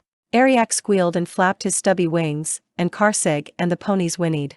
Dayan and Joe were thrown from their mounts, while Flinn and Braddock had to fight to keep their seats. Fern Lover panicked, fell to his knees, and then was still. Flinn lightly healed Ariak in the flanks. The griffin quivered and tried his best to take a step forward, but he couldn't move. Flinn looked back at Joe, who was kneeling by Karsig and pushing the snow from the horse's hoof. Can you see anything? He asked the young woman. He and Braddock were still mounted, and each had drawn his weapon. This defense of Carlia's certainly seemed effective, thought Flinn. Johanna dug out a large ring of snow from her horse's foot and called out, Karsig's hobbled by vines, lots of them. There must be something growing under. No. Joe's cry cut through the air, and Flinn saw dark, shiny green vines snake up around her legs and arms. He could hear the sudden rustle of greenery moving beneath the blanket of snow, and he saw the top of the snow quiver. I applaud your defenses, Carlia Kunze, Flinn thought. Joe, he shouted. Are you all right? He turned sideways in the saddle and prepared to leap toward her. Why yes, Joe said, tugging on the vines. I'm not hurt, but I sure can't move. How about you, Dayan? The boy stood beside his pony. Dayan struggled to lift his left foot and then his right, but could not. He shook his head and answered, I'm fine, but I can't move, either. Braddock called out, Can you reach your knife and cut the weeds, Johanna? Cut my pets and I'll cut you off at your knees, a querulous voice shouted from the spruces behind them. Flinn and the others whirled in that direction, but they could see nothing in the dense underbrush. Come out and show yourself. Flinn challenged. And why should I? Flinn was startled. The second call had come from immediately behind him, in a grouping of large stones. I only want to speak to you. We wish you no harm, Flinn began. Spare me the details. Everyone who goes through my valley wishes me no harm. But they always do something, like cut my vines. This time the voice came from behind Braddock. We were only going to cut the vines because they trapped us, Flinn said crossly. If you will make the vines release us, we'll harm nothing in your valley, Carlia Kunze. Humph, said the voice again, only this time it came from a body. The wizardess stood halfway between Flinn and Johanna. Carlia Kunze looked exactly as Flinn had remembered her, a wizened old woman, so ancient her body was nothing more than dry leather over bones. She had bowed shoulders, lank gray hair, and an ashen face creased with myriad wrinkles. She wore gray sackcloth ornamented with gray basswood twigs. Thin green vines held the dress together. A faint, shimmering aura surrounded her, blurring the outline of her body. She carried a rough wooden staff, which she now leaned against for support. Humph, the ancient woman said again. So you know my name, which is more than I can say for most, but knowing my name doesn't mean you'll not attack my pets. Without assurances, why should I let you go? Flinn sighed, realizing she had forgotten their acquaintance. Because it's Veil Vine, Dayan interjected suddenly, and all eyes turned to him, and it won't hurt us if we give it a few coins to buy passage over it. The boy smiled sweetly. The old woman's eyebrows disappeared into her hairline, and she harumphed a third time. She pushed her staff before her, and the blanket of snow parted just enough for her to pass through it. It closed immediately after her. She walked stiffly over to Dayan. She was very short, standing only slightly taller than the boy before her. She reached out with a bony finger and jabbed Dayan in the chest. "I know you," she said crisply. "Follow me." The ancient wizardess tapped the boy's feet and turned around. She began walking back the way she had come, Dayan studiously following her. Next to Flynn, the woman stopped and peered up at the still-mounted warrior. "Seems like I know you, too." Carlia looked Flynn up and down and then smiled a large, toothy grin. Her teeth, though crooked, were extraordinarily white. "Yes, I remember you. You fought a green dragon once, I saw it in a dream. You can come, too. The others will have to stay where they are, or they can pay the toll and make camp outside my valley. The veil vine needs to be fed, you know." She turned and began moving leisurely away. Dayan looked up at Flynn and whispered, "Throw down a coin for Joe and one for each animal, too, or the vine won't let them go." The boy scurried after the old wizardess. Flynn pulled out 6 silvers from his purse, throwing one in front of the animals and another at Joe's feet. A distinct slithering noise followed and Joe hurriedly mounted up on her horse. "You and Braddock make camp where we entered the valley," Flynn said to Joe, "and I'll be back soon." "I don't like your going off with her," Joe warned. "I know you don't, Joe, but that's just Carlia's way," the warrior responded as he dismounted. "Try not to worry. We'll be safe. Take Dayan's pony and Ariak with you." He handed Joe the reins. Joe nodded and turned her horse around. Braddock, with one disgruntled look, followed. Flynn joined the slow-moving wizardess and Dayan. "So you know about Veil Vine, do you, son?" Carlia Kunze was saying with a certain admiration. She gave a laugh that was just short of a cackle. Flynn was reminded of the blue jay. "We didn't stand a chance of quietly riding into Carlia's valley," he thought. "It's not many that do," Carlia added. Flynn raised an eyebrow and wondered whether Carlia was responding to his thoughts or making a comment to Dayan about the veil vine. Dayan quietly agreed with her. "Your father teach you about the vine? Did you ever make one?" The old woman was obviously prying for information, and Flynn thought to interject but decided not to. Dayan would likely tell Carlia whatever she wanted to know since he wanted to become her apprentice. Besides, the wizardess was quite capable of magically extracting the truth, if the tales about her were to be believed. "My father made one and I helped, too, so that sort of counts." The boy laughed shyly. "I got to hold the coins of greed he used to feed the vine." "Is that so?" the old woman responded. "Oh, yes. It took a long time before father taught the plant to prefer gold coins over earth and water, and I always helped with feedings. The coins always squawked about not wanting to be eaten by the plant. They wanted me to run away with them, but I didn't," Dayan gushed. "Doesn't look like your father's with you, son." The old woman peered over her shoulder toward Flynn. "I don't remember him looking like that." "Father's dead, been gone 2 years now," the boy responded easily, without any grief. He turned and pointed at Flynn. "You know Flynn. He's a knight of Penhaligon. And we left behind Joe, his squire, and our friend Braddock." "Flynn, eh?" "Yes, that was the name. The mighty Flynn," the old woman murmured. When the boy opened his mouth to elaborate, the crone touched his shoulder and pointed to a tiny path entering a thick copse of evergreens. "There's my home, right through those trees," Carlia said proudly as they approached. "I built it myself." Her crooked white teeth gleamed in the dusk. "Follow me." Without further word, Carlia stepped into the trees, Dayan immediately behind her. Flynn hesitated, harboring deep misgivings about the wards Carlia must have set around her home. "I can't leave Dayan in there all alone." Taking a deep breath, he stepped into the copse. Silence.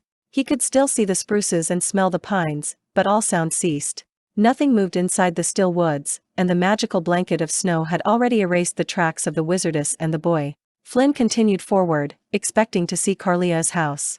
Abruptly, darkness fell, black and unnatural. "Now I am deaf and blind," he whispered, though he couldn't even hear his own words. "Still smells like a forest, though." Stretching out his hands, he stumbled through the trees. The branches bit at him with their brittle winter boughs. A twig jabbed his forehead and he cried out in annoyance, but the woods consumed the sound immediately. Panic threatened to rise in him, but he fought the feeling down. "Carlia?" "Dayan," he said, tentatively. This time, the name sounded muffled in the unnatural stillness. He tried calling as loudly as he could, "Carlia? Where are you?" He thought he heard the old woman's cackling response, "You are almost there. You're almost through the wards," but the words may have come from his own mind. Running his hand through his hair, Flynn pressed forward. How long he walked in that sightless, soundless void, he didn't know. Only the scent of pine seemed real, tangible, solid. His relief at the sight of light coming from 2 windows ahead was almost overwhelming. In a clearing ahead stood a hut, roughly the size of his cabin. A little light still remained in the sky above. The dark spruces that ringed the cabin seemed familiar once again and not darkly magical. The cottage's walls of rough-hewn rock were topped with a pine-bough-thatched roof. The 2 windows were covered with thin animal hides that had been oiled and waxed so often they were semi-translucent. The light that emanated from behind the skins was golden. Flynn opened the door, which was made of planks bound together by vines, and stepped inside. Warmth and light and an indefinable, almost palpable, peace engulfed him. Carlia and Dayan were nowhere to be seen in the opulent room he entered. Tapestries covered the walls, ornate furniture beckoned him to sit, and hundreds of candles cast their glow about the room, all only serving to highlight the loveliest woman Flynn had ever seen. In front of the fireplace sat a maiden, her skin pale and clear, her hair the color of sable fur, her eyes green as spring grass. She was framed by the light of the welcoming fire. At her feet lay a sleeping cat. The woman stood and smiled, holding out her hands. The gesture was so beguiling in its innocence that Flynn stepped forward and grasped those hands without question. As he gazed into the woman's eyes of green, he found himself struggling to remember why he was here and whom he was looking for. The maiden smiled up at him, her gentle beauty shining in the light. "Kiss me," she said simply. Flynn almost complied. He leaned toward her, his eyes intent upon her perfect lips. But he stopped. The image of Johanna Menhir rose unbidden in his mind, and with it came the knowledge of what he was seeking. I cannot, lady," he said as graciously as he could, releasing her hands. "I lost my way in the woods, and I am looking for an old woman and a young boy. Have you seen them?" Flynn cocked his head suddenly and looked sharply at the maiden before him. "Or are you?" Flynn felt, rather than saw, the radiant image before him shimmer. The dazzling candles disappeared one by one until only 2 remained, one on a suddenly plain wooden table and the other on the equally rough mantel. Gone, too, were the tapestries and furniture, replaced by homely counterparts. The cat became Dayan, who blinked rapidly and said not a word. Last to shimmer away was the beautiful maiden, and in her place stood Carlia Kunze, in all her wizened glory. The magnificent room became simply a stone hut, cluttered with bottles and cups and canisters. Herbs hung from the rafters, lending an unpleasant smell to the stifling room. A brisk fire burned in the hearth, adding its pungent odor of smoke. "Carlia Kunze. As I thought," Flynn said slowly. "Yes, it is me," Carlia said. She gestured toward a bench while she slowly sat in a rocker opposite it. Flynn lowered himself to the seat and drew Dayan to his side. "I sometimes test those I allow to enter my valley," she explained. "Amusement, you know. It makes the days pass. I keep a tally, too. You're only the second person to resist that particular illusion. I must be losing my touch." The old woman winked and tapped Flynn's knee. "Course, I might have preferred it if you had failed." The old wizardess stared at Flynn with avidity. Her eyes, sunk into her flesh, glistened with greed. "Why have you come, Fain Flinn? Are you here to discover the true foretelling?" Flynn put his hand on Dayan's shoulder. "The boy here is Dayan Kine. He says he knows you," Flynn began, ignoring Carlia's question. "That is so," Carlia nodded serenely. "I knew his father, too. What has Dayan's fate to do with yours?" Flynn shook his head and said, "Dayan asked to come here. I told Flynn and Joe that you'd take me in," Dayan said in a breathless rush. "I said you'd want me to come to you instead of anyone else, mostly because there isn't anyone else. You meant what you said, didn't you?" The boy's sky-blue eyes grew wide with fear, and Flynn suddenly remembered how young the child was. Carlia Kunze cracked a smile and said, "Yes, Dayan, I meant it when I said you'd make a fine apprentice. I also meant it when I said I'd take you on someday. Since it looks like the day is here is where you'll stay." Dayan impulsively hugged the old crone, who looked surprised at the display of affection. "Well," she said, smiling and pushing the boy away, "that's enough of that." One of Carlia's bent and bony hands patted the boy, and then the wizardess pushed him toward the door. "Go back to your friends for tonight, Dayan. Flynn and I have things to discuss." "Will he be all right?" Flynn asked with concern. "Pshaw," cackled Carlia. "The boy is safer in my valley than he was in his mother's womb." Dayan called good night and left the cabin. Carlia watched him go, then busied herself by putting a log on the fire. In silence she sat back in her rocker and eyed Flynn. Flynn gazed back at her and said, "It's good to see you again, Carlia. I wondered how you were faring." "Ha," Carlia chortled. "Had you really been concerned about me, you would have come to see me." She tapped his knee again, suddenly serious. "Why are you here, Flynn?" She gestured toward the door with her staff. "I appreciate your bringing the boy to me, for I am fond of him. But you could have let him make his way here on his own. He would have found me." "You came for another reason." Flynn nodded. "Yes. I need answers." "To?" Carlia queried. Flynn pulled out his pouch of Abalot stones and spilled the crystals into his hand. To these and more. He looked at the wizardess and then asked calmly, what do you take in payment? The old woman's eyes were lost in the wrinkles of her face. Flynn grew increasingly uncomfortable in the silence. The payment is usually in blood, Fain Flinn, for answers like those you seek, she said slowly. But from you I want something else. Give me 4 of the crystals made with Johanna Menhir's blood. Flynn looked at her curiously. Granted, provided you tell me why you want those stones in particular. And further, how did you know that some of these stones were made with Joe's blood, he asked.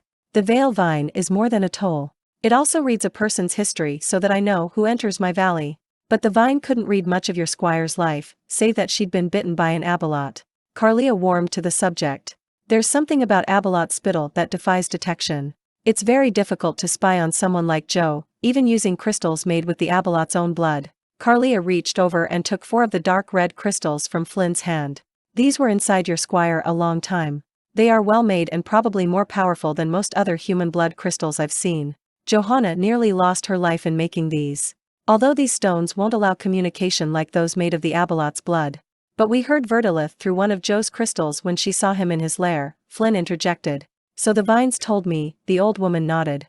The vision was too tiny for you to see in the stone, but I believe Verdilith was using a crystal to spy on you at the same time. If 2 stones are used simultaneously between 2 parties, communication is possible. Carlia paused. However, there is a second explanation for your hearing the dragon through the stone. What is the second? And is this the reason why you want Joe's crystals as opposed to the Abalot's? Flynn held up the remaining amber crystals. The old woman sighed and looked at the crystals she held. The stones made from Johanna's blood may be used only to communicate with Johanna, or for her to communicate with someone else, which is what she did with Verdilith. Carlia paused unexpectedly, then chewed her lower lip. Furthermore, she continued slowly, there is a possibility however slight of using these crystals to communicate whenever you choose. Whenever I choose? Flynn asked sharply. What do you mean, Carlia? I don't understand.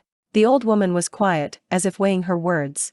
Flynn moved to speak, but she held up a hand warningly. Do not hurry me, Fain Flinn, Carlia said.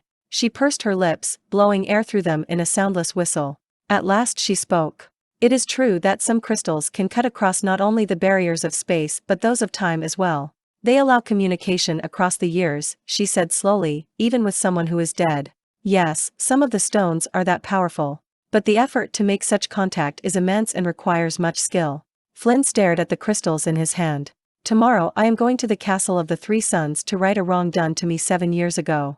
Can the crystals be used to see an event that happened in the past? Slowly he looked over to the wizardess. You wish to prove your innocence, is that it? Carlia asked sharply. Flynn only nodded, and the old woman shook her head in response. Flynn, look to your heart when you confront those who wronged you. You don't need magic when you have truth, she said solemnly. Flynn continued to gaze at her. He sighed lightly. You're right, Carlia Kunze, and I thank you for that. Truth is on my side, and with words I will make the council see that truth. He tucked the remaining crystals back into his purse. You have the gift of second sight, don't you? He asked quietly a moment later. Carlia nodded.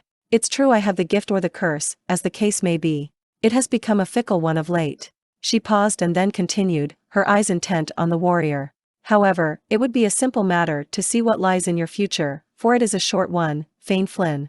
Her expression didn't change. Flynn's brows drew together in a knot. He had expected nothing else. He shoved the thought aside for now and looked down at his hands. And the girl's future? He asked tightly. The old woman's eyes glazed over. She spoke a moment later, her voice low and deep. You meet your doom, Fain Flinn, the day you join Verdilith in battle. If your friends are with you, they will share your fate. Carlia's tiny eyes focused again on Flynn. The warrior rubbed a callus on his left hand. Your prophecies of doom interest me little, old woman, he said, his voice deliberately distant. If I must fight the Wyrm, I must fight it. Yes, but must your comrades, she rejoined. Flynn knew the answer to that question. He couldn't bear to see Johanna die because of him, but neither could he bear to live without her. Not just yet, he thought, then closed his mind to the subject. Flynn considered what other questions he would ask the witch. He opened his mouth, intending to ask whether the slaying of Verdilith would restore Wyrmblight. Somehow the words, what will happen if I don't seek Verdilith, came out instead. Flynn hadn't even been aware of the thought, and he was ashamed he had voiced it. The old woman smiled gently at him. You know the answer to that question as well as I, Fain Flinn. The question is moot because you will hunt the dragon. She shrugged. Flynn returned her look, and after a while his lips grew rueful. Carlia Kunze was right. He could no longer live a life without honor, without following the quadrivial.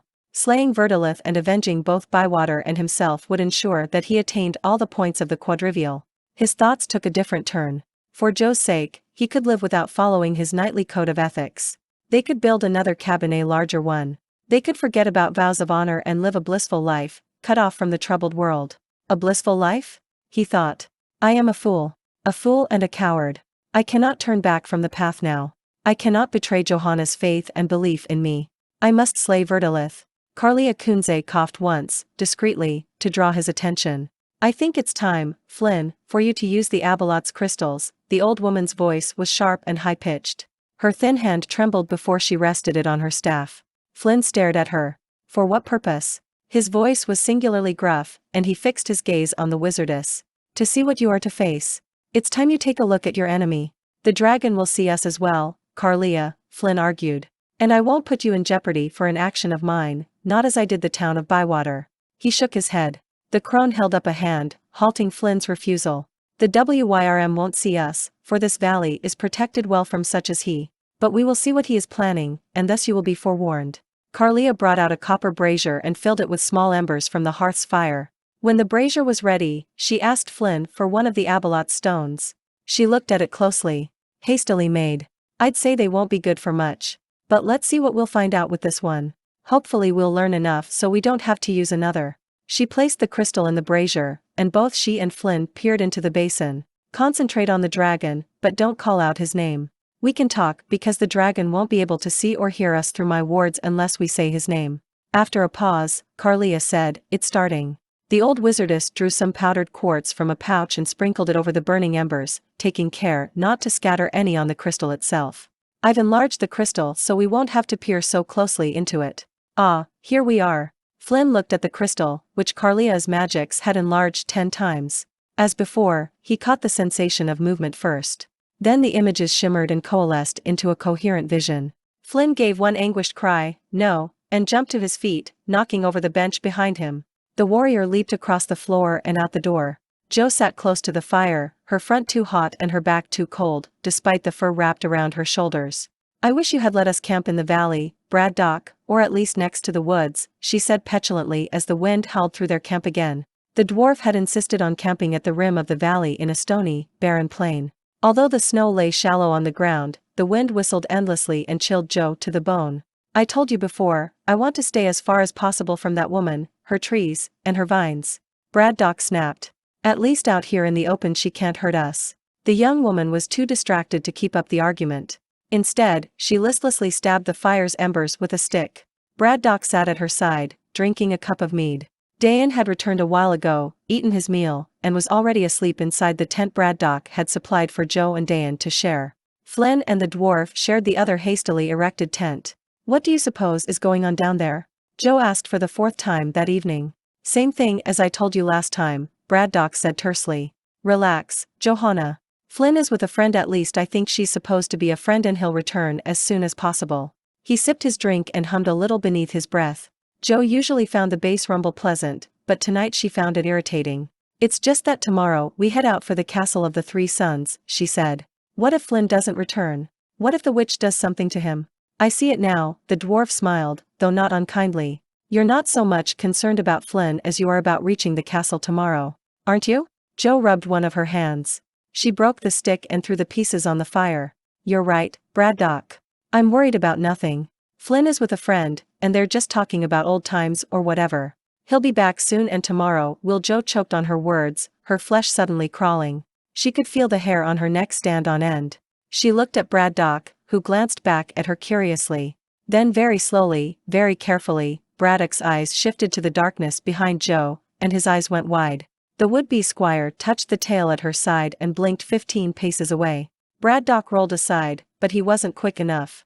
The space beside the campfire erupted into a flurry of dragon limbs and wings and teeth as Verdilith leaped from the shadows just beyond the fire's flames. Giant jaws snapped where Jo had been only a moment before, but she was now beyond the dragon's reach. A massive and scaly talon fastened around Braddock, and the claws began to tighten. Struggling within the beast's grip, Braddock worked his battle axe loose and ruthlessly hacked away at the claws. The dragon stretched his neck toward Joe again, and this time he opened wide his jaws and breathed. But the young woman used the blink dog's tail again, and she found herself near the dragon's rear haunches. Immediately she pulled her sword out of its scabbard and began attacking. The tough, leathery scales seemed impervious to her blade, but she continued to attack anyway. She would draw blood. She would. Verdilith turned his head away from Braddock, whom he had been about to bite, to look at Joe. "Ha!" she shouted defiantly. "Let go of my friend, and we won't hurt you." To back up her threat, she drew her sword high overhead. If bravado worked so well for Flinn the Mighty, perhaps it would work for her, she thought. Noise rumbled in the dragon's throat, but Joe couldn't tell whether the beast was laughing or roaring. Then something crashed into her back and she was thrown to the ground. Somehow, despite the pain, she managed to hang onto her sword and roll over. The dragon's long, supple tail was waving above her. Joe heard Braddock cry out. The dwarf swung his axe wildly as the dragon's giant maw descended on him. Verdilith ignored the blade and engulfed the dwarf. Joe rose shakily to her knees and then to her feet. Verdilith's mouth opened slightly and Joe glimpsed Braddock, hacking at the teeth with his axe. She stumbled forward with her sword straight ahead, like a lance, and stabbed the dragon. The blade tip jabbed between the emerald scales and sunk shallowly into the creature's haunch. Joe pulled the blade forth to stab again.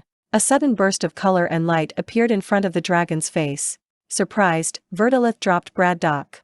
The dwarf jumped out of the way, although he groaned after the 12-foot fall. As the spinning sparks whirled before the dragon, Braddock gestured for Joe and Dayan to come to him. He gripped the boy's shoulder briefly in mute gratitude for his timely spellcasting. "Do you think we should run?" Joe asked as she arrived.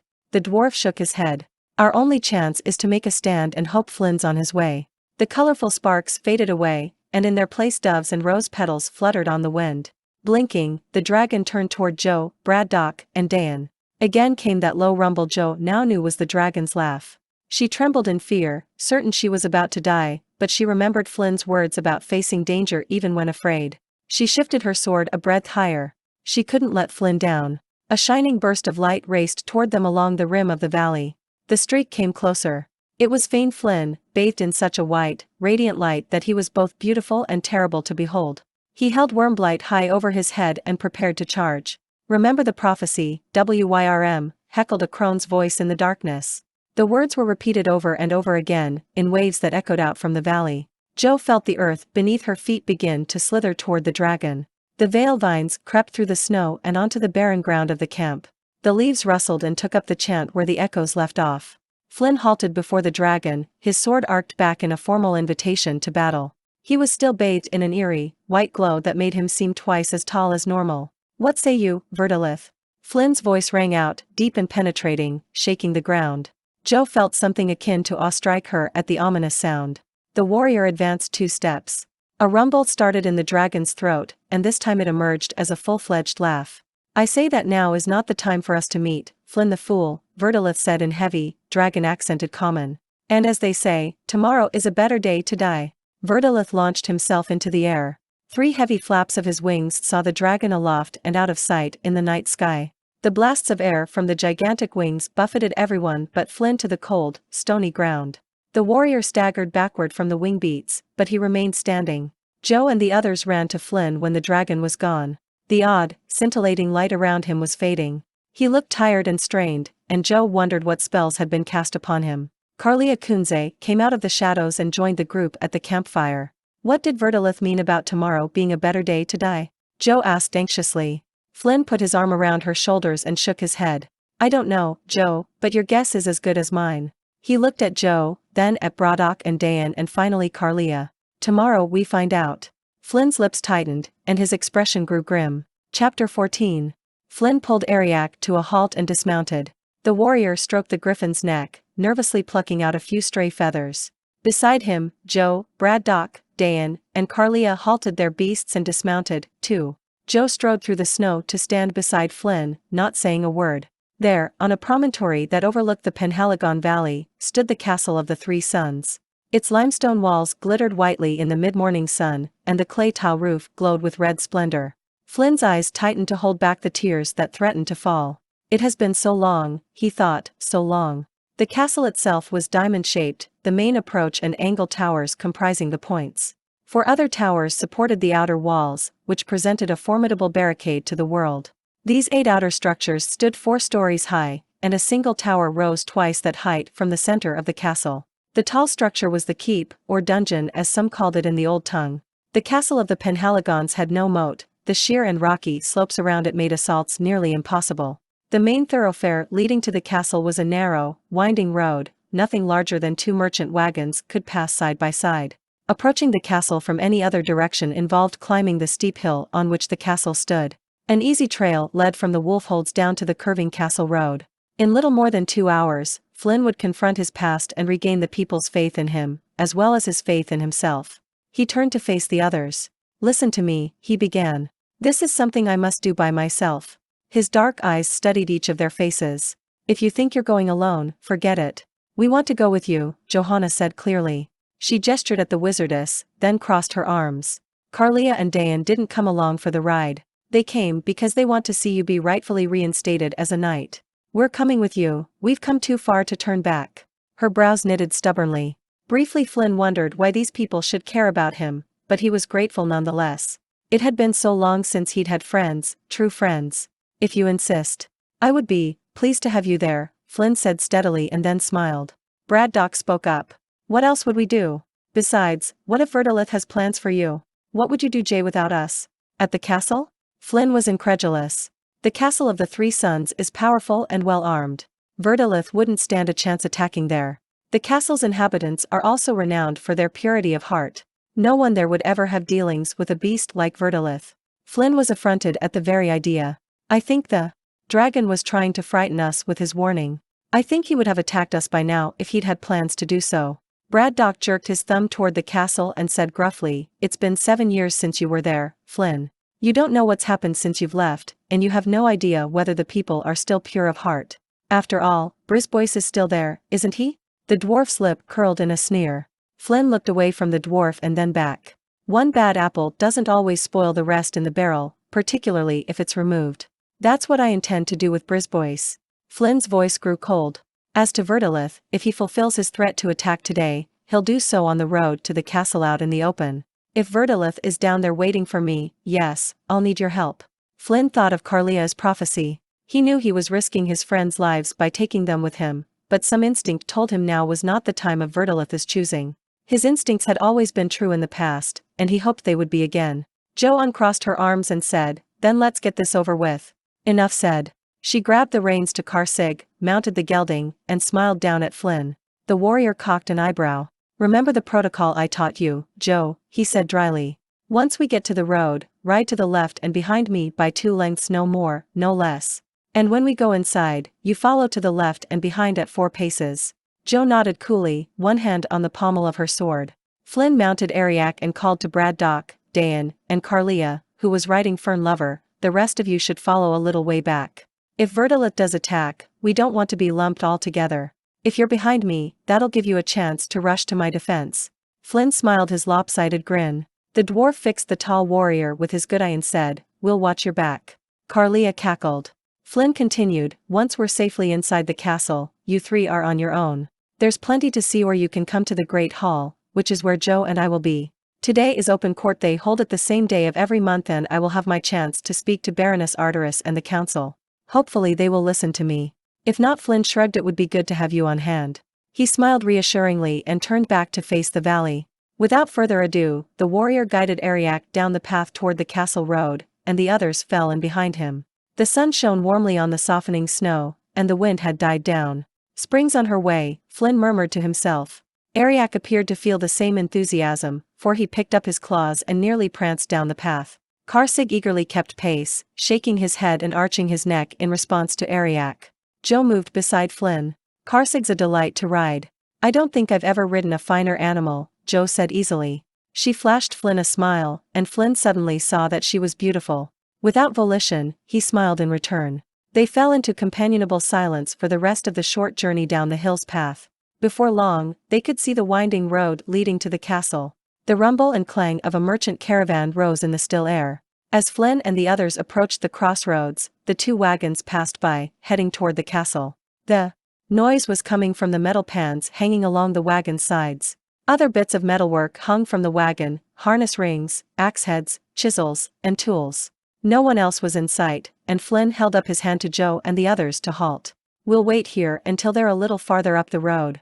The wagon should be safely to the castle by then, in case the dragon attacks us out here. Remember your protocol, Joe. If anyone from the castle happens to be watching you, proper protocol will commend you to them." Johanna was looking at him with something akin to compassion. "Are you afraid, Flynn?" she asked softly. He turned his eyes to the road and said thickly, "Afraid? Of course I'm afraid." The aging warrior urged Ariak into a gentle walk onto the road, his thoughts turning dark and somber. As Braddock had said, more than 7 years had passed since Flynn last saw the Castle of the Three Suns. He and several other knights had spent the day routing a band of ogres foolish enough to cut across Penhaligon lands. An easy dispatch, the attack was little more than a training exercise for the younger knights. Flynn and Brisbois, being the only senior knights, had led the expedition. They headed home, meeting up with another group of knights along the way. Both parties had been victorious, and their cries of triumph rang in the air. Flynn was content, for he had done a good day's deed and was returning home to his wife. Only the devotion and loyalty he'd had for old Baron Arcturus, his wife's uncle, could compare with what Flynn felt for Yvagan. As the knights entered the courtyard, their shouts and laughter died down and were replaced by a growing murmur. Flynn looked over at the other knights curiously, wondering what was wrong. Brisbois had been unexpectedly quiet the entire trip home, but was now whispering to the younger knights in their party. A young blonde knight, Lord Maldrake, began jabbing his cohorts and pointing toward Flynn. Flynn was about to question Brisbois and the others when he saw Lady Yvagan in the courtyard, looking over a peddler's fresh produce. She was surrounded by several of her handmaidens, and she carried her pet bird of the moment, a dazzling white creature with a crest of brilliant green. Flynn forgot his comrade's actions and called out, "Greetings, dear heart." He dismounted and strode toward his wife. "Halt!" Brisbois shouted, maneuvering his horse between Flynn and Yvagan. "What is the meaning of this, Sir Brisbois?" Flynn demanded, trying to walk past Brisbois' horse. The knight spurred his horse forward and shouted, "Do not move. You will not taint your wife with your base dishonor." Annoyed and not a little affronted, Flynn put his hands on his hips and demanded hotly, "Dishonor? What have you, Sir Brisbois? Why do you keep me from my wife?" Yvagan's expression was coolly poised, and he was surprised. His wife was usually volatile, and the slightest incident distressed her. The peddler, a ragged old man who was missing one ear, moved closer to Yvagan and Flynn. His eyes were alight with overweening interest. Other peasants and servants, hearing the commotion, drew nearer as well. Brisbois dismounted and signaled for the other knights to do the same. The younger knights, the ones Flynn had seen Brisbois talk to, did so with alacrity. Some of the older knights looked puzzled and frowned at Brisbois, but the younger knights quickly urged their comrades to comply. Brisbois turned to Flynn and pointed at him. "Knight of the Order of the Three Suns, I accuse you of dishonoring our most sacred code, that of denying mercy," Brisbois declared, his voice ringing out in the courtyard. Servants and peasants pushed closer. Flynn was too stunned to say anything. "Sir Flynn," continued Brisbois, "today an ogre beseeched you for mercy on the battlefield, and you did not grant it. Instead you laughed and slew the creature where he lay." "You lie!" Flynn shouted, outraged. He advanced on Brisbois, determined to tear the truth from the man's lips. But at a signal from the knight, 2 young men interceded and held Flynn at bay. "Why are you lying, Brisbois?" Flynn demanded, trying to pull his arms free. "What foul treachery are you planning?" He managed to free one hand and strike Brisbois with it. The knight staggered back a step. "It is no lie." The words, softly spoken, came from the ranks of Flynn's comrades. The young blonde knight, Lord Maldrake, stepped forward. The man had come to the Castle of the Three Suns and been given knighthood status immediately, something rarely, if ever, done. Flynn had seen very little of the man and had never spoken more than a few cursory words with him. "It is no he," the knight repeated again, this time more loudly. He pointed at Flynn and said, "I saw Flynn slay the ogre, too. Sir Brisbois is telling the truth." "You misunderstand." Flynn's voice rang out authoritatively. He struggled against the men who held him. "The ogre didn't." One of the knights holding him punched him beneath his breastplate. Flynn doubled over in pain. He fought for breath and shook his head. When he looked up again, Yvagan stood in front of him, tears streaming down her cheeks. "Oh, Flynn, how could you? You have defiled my house and my name," she cried out in sad bitterness. "You have shamed the niece of Arcturus Penhaligon, a man you profess to revere. How could you deny an enemy mercy? You have committed an act of absolute shame." Brisbois, Maldrake, and several of the other knights murmured ill-tempered words loudly. Yvagan's voice shook and her tears came faster. You have dishonored the house of Penhaligon, Fain Flinn, and as a Penhaligon I strip you of your knighthood." She shook her fists at the knights, her tears mingling with her anger and shame. "Cast him down, O true knights. Cast down this aspersion on the conscience of the righteous." The older knights, who hadn't believed Brisboy's allegation initially, were swayed by loyalty to the house of Penhaligon. Their voices joined the growing roar. "Yvagan!" Flinn shouted. "Listen to me." His words were swallowed up, and Yvagan never heard them. She picked up a head of lettuce from a nearby peddler's cart near her and threw it at her husband. It hit Flinn squarely in the chest. The old peddler chuckled and feebly tossed a carrot. What happened next was something Flinn had always carefully blocked from his memory. But now he confronted the thought, his lips curled in a sneer of grim fear and rage and shame. His eyes narrowed to slits, his shoulders slumped forward ever so slightly, and one arm crossed his stomach as he continued to ride toward the castle. Flynn's fellow knights of the Order of the Three Sons, his friends and cohorts who had often fought by his side and who would gladly have given their lives for their commander, beat the man they hailed as Flinn the Mighty. With the flat of their swords they turned on Flinn, but Flinn refused to draw Wyrmblight. Instead he wielded his sheathed sword this way and that, trying to block the blows. He shouted at the men to stop, hoping to seek a council session rather than this mob trial to settle the matter. But Yvagan's white bird panicked at that moment and fluttered into his face, scratching Flinn with its tiny claws. Then Flinn caught sight of Yvagan, her ladies and the young blonde knight hurrying to her side. They grabbed the peddler's produce and threw it at Flinn. Peasants, servants, and even a few knights joined in. Vegetables and fruits and bitter taunts battered him from all sides. In a single afternoon, Flinn the Mighty became Flinn the Fool, the Fallen. The shouts that rang that day mortally wounded his spirit. He leaped onto his horse and fled. A single groan escaped Flynn's lips, and the sound brought his thoughts back to the present. He looked around warily, fighting back the horror of his memories. He gritted his teeth. "I survived being falsely accused, and I will survive whatever pain is to come in overturning that accusation. I will right the wrong done to me, and I will avenge myself of Sir Brisbois." Flinn sighed and consciously buried the thoughts of his disgrace once again. He sat taller in the saddle and moved his free hand to Wyrmblight's pommel. His lips were once again grimly pulled together, but a new hardness and assurance marked them. The castle of the Three Sons lay just ahead. Flinn entered the main approach and pulled Ariak to a stop. He was grateful the Verdilith hadn't attacked him out on the road. Flynn's instincts had been right. 2 guards flanked either side of the entrance, and a handful more stood nearby. "I'm here to seek counsel with the Baroness and her court today," Flinn responded to the guard's inquiry. He jerked his thumb back at Joe and added, "She's with me." The guard waved him through, and Flinn nodded for Joe to follow him. They crossed through the approach and passed under the guard towers flanking the entrance to the castle. Low buildings lined the perimeter of the castle's grounds. Next came the guards' dormitories, craftsmen's dwellings, shops, stables, and the like. Inside the perimeter stretched a huge courtyard, paved in rose granite, leading to the castle proper. The metalmakers' wagons were nearby, Flinn noted, and haggling already filled the air around them. Hundreds upon hundreds of people filled the castle's courtyard, moving from stall to shop to wagon. Open council days always drew big crowds, but Flinn had forgotten just how many people the castle of the Three Sons could hold.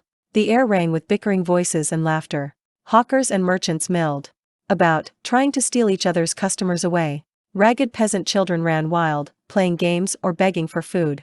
A pair of mages cast minor spells to amuse a small crowd of onlookers. A number of knights and their squires engaged in practice swordplay. A trio of washerwomen sang a ditty as they did their daily scrubbing. Soon a man joined them, lugging his own bundle of clothing, and added a pleasant baritone. Flinn and Joe tied their mounts to one of many hitching rings lining the courtyard, and Flinn tossed a peasant girl a coin to keep an eye on the animals. Etiquette demanded that those who dwelt outside the keep tie their mounts here. Few people appeared to take note of the rough, fur-clad warrior and his young assistant. Flynn's sharp eyes caught sight of a female knight, however, who seemed to find them of particular interest. She had been watching the swordplay practice but not participating in it. With a nod to her comrades, she excused herself and hurried off. Flinn lost sight of the woman far too soon for his liking, but he gave her no further attention. He was intent on reaching the castle's large central tower, the dungeon. Someone caught his arm and stopped him mid-stride. Flynn's hand flew to Wyrmblight's hilt. "Did you see?" Joe said, tilting her head in the direction the knight had gone. Flinn relaxed his grip on Wyrmblight and nodded curtly. "Yes. I had thought I could get to the keep without being recognized, but apparently I was mistaken. If memory serves me, that was Madame Edwina Astwood. Watch my back." He continued his way through the crowds, impatiently trying to find the quickest route. Within 10 minutes, he stood before the keep. The dungeon was 8 stories high, its windows placed at equidistant intervals. The white of the limestone looked grayer, dirtier somehow, than Flynn remembered. He looked at the southern tower and saw that its walls, too, had darkened over the years. Every window of the tower had been fitted with bars of black iron. Behind the bars flitted birds of all colors and sizes. The southern tower had once been Flynn's home. So Yvagan did make the rest of our home into an aviary, Flynn thought. He had always liked Yvagan's birds well enough, but her enthusiasm for them had grown into an obsession. Her passion for 2 birds in particular had bothered him. She would go nowhere, not even the bedchamber, unless one of them went with her. Yvagan favored the white bird and its buff-colored mate above everything, including her husband. Flynn frowned. Just when had she gotten the 2 birds? Shortly after he had attacked Verdilith? Was it really that long ago? He shook his head and turned his attention to more important matters. As Flynn and Joe approached the dungeon, he noted a new addition to the castle's defenses. A steep-sided, deep canal circled the tower. The channel was fully 20 feet deep and twice that wide, with sides that stood at nearly right angles. The far wall of the canal extended straight up to form the walls of the dungeon, no ledge ran between them. At the bottom of the canal, thousands of spearheads gleamed, rising from 3-foot shafts. Quite a deadly fosse, Flynn murmured. A sturdy wooden and iron bridge spanned the dry moat's gap. The bridge was lowered now because of all the traffic the castle received on its monthly open council sessions. Long ago, Baron Arcturus had reinstated the abandoned practice of arbitrating the common people's concerns. On council day, the Baron had permitted anyone to appear before him and the council to seek judgment or retribution. Flynn was glad to see that Baroness Arcturus had upheld her father's policy. He turned his attention to a guard standing at the little gatehouse on the near side of the fosse. Flynn and Johanna approached the man. "I wish to enter the dungeon, gatekeeper," Flynn said decisively. The guard casually looked at Flynn and sighed, indifferent. "State your name and business, ruffian. We don't let just anyone into the keep, you know." Flynn drew himself to his full height, Wyrmblight resting on the ground between his hands. "I am Flynn, former Knight of the Order of the 3 Suns," he said. "Today is the open council, and I wish to speak before Baroness Penhaligon." The young guard's eyes bulged. "I thought you were dead," he said inanely. He opened the gate leading to the drawbridge and beckoned Flynn through. "Not hardly," Flynn growled between clenched teeth. He'd encountered this sort of response before, and he was in no mood for it today. His palm itched, and he rubbed it against the metal-clad pommel of Wyrmblight. He and Joe stepped onto the bridge, Joe following him at the requisite distance. A pair of guards wielding spears strode forward, and Flynn saw more lurking in the shadows of the archway. He halted halfway, as did the guards. "Is something amiss, good sirs?" Flynn called out pleasantly enough, though a thread of irritation laced the words. Madame Astwood had doubtless informed the castle guard of his presence. Flynn prayed Brisbois wouldn't be so cowardly as to flee. "We have orders to escort you to Lord Maldrake's chambers, peasant," one guard said stiffly. "Will you come with us peaceably?" "Lord Maldrake?" Flynn thought quickly. Why Lord Maldrake? To admit he'd misunderstood Flynn's actions regarding the ogre? That seemed highly unlikely. Perhaps Maldrake had been promoted to Castellan and was in charge of security. Or perhaps Maldrake was trying to protect Brisbois. "I am here for the open council," Flynn said as easily as he could. "I will be delighted to meet with Lord Maldrake either at the council hall or later today in his chambers." "But, sir, we have began one night." She was interrupted by someone walking up behind the 2 guards. "I'll handle this," Jeroen, an approaching man said gruffly. When the guards hesitated, the man fixed them with an icy stare and said, "You may go now. Lord Maldrake may think this is a peasant matter, but it isn't. This man will answer to me." The guards turned and walked quickly away. Sir Lyle Greybough, Castellan of the keep, strode forward and grasped Flynn's wrist in greeting. He wore fine clothes and a gerfalcon pendant, which signified his office. He had gained an extra chin, Flynn noticed, and his hair was thinner and grayer, but he was still Lyle Greybough. Flynn sensed the steel that bound this man's soul.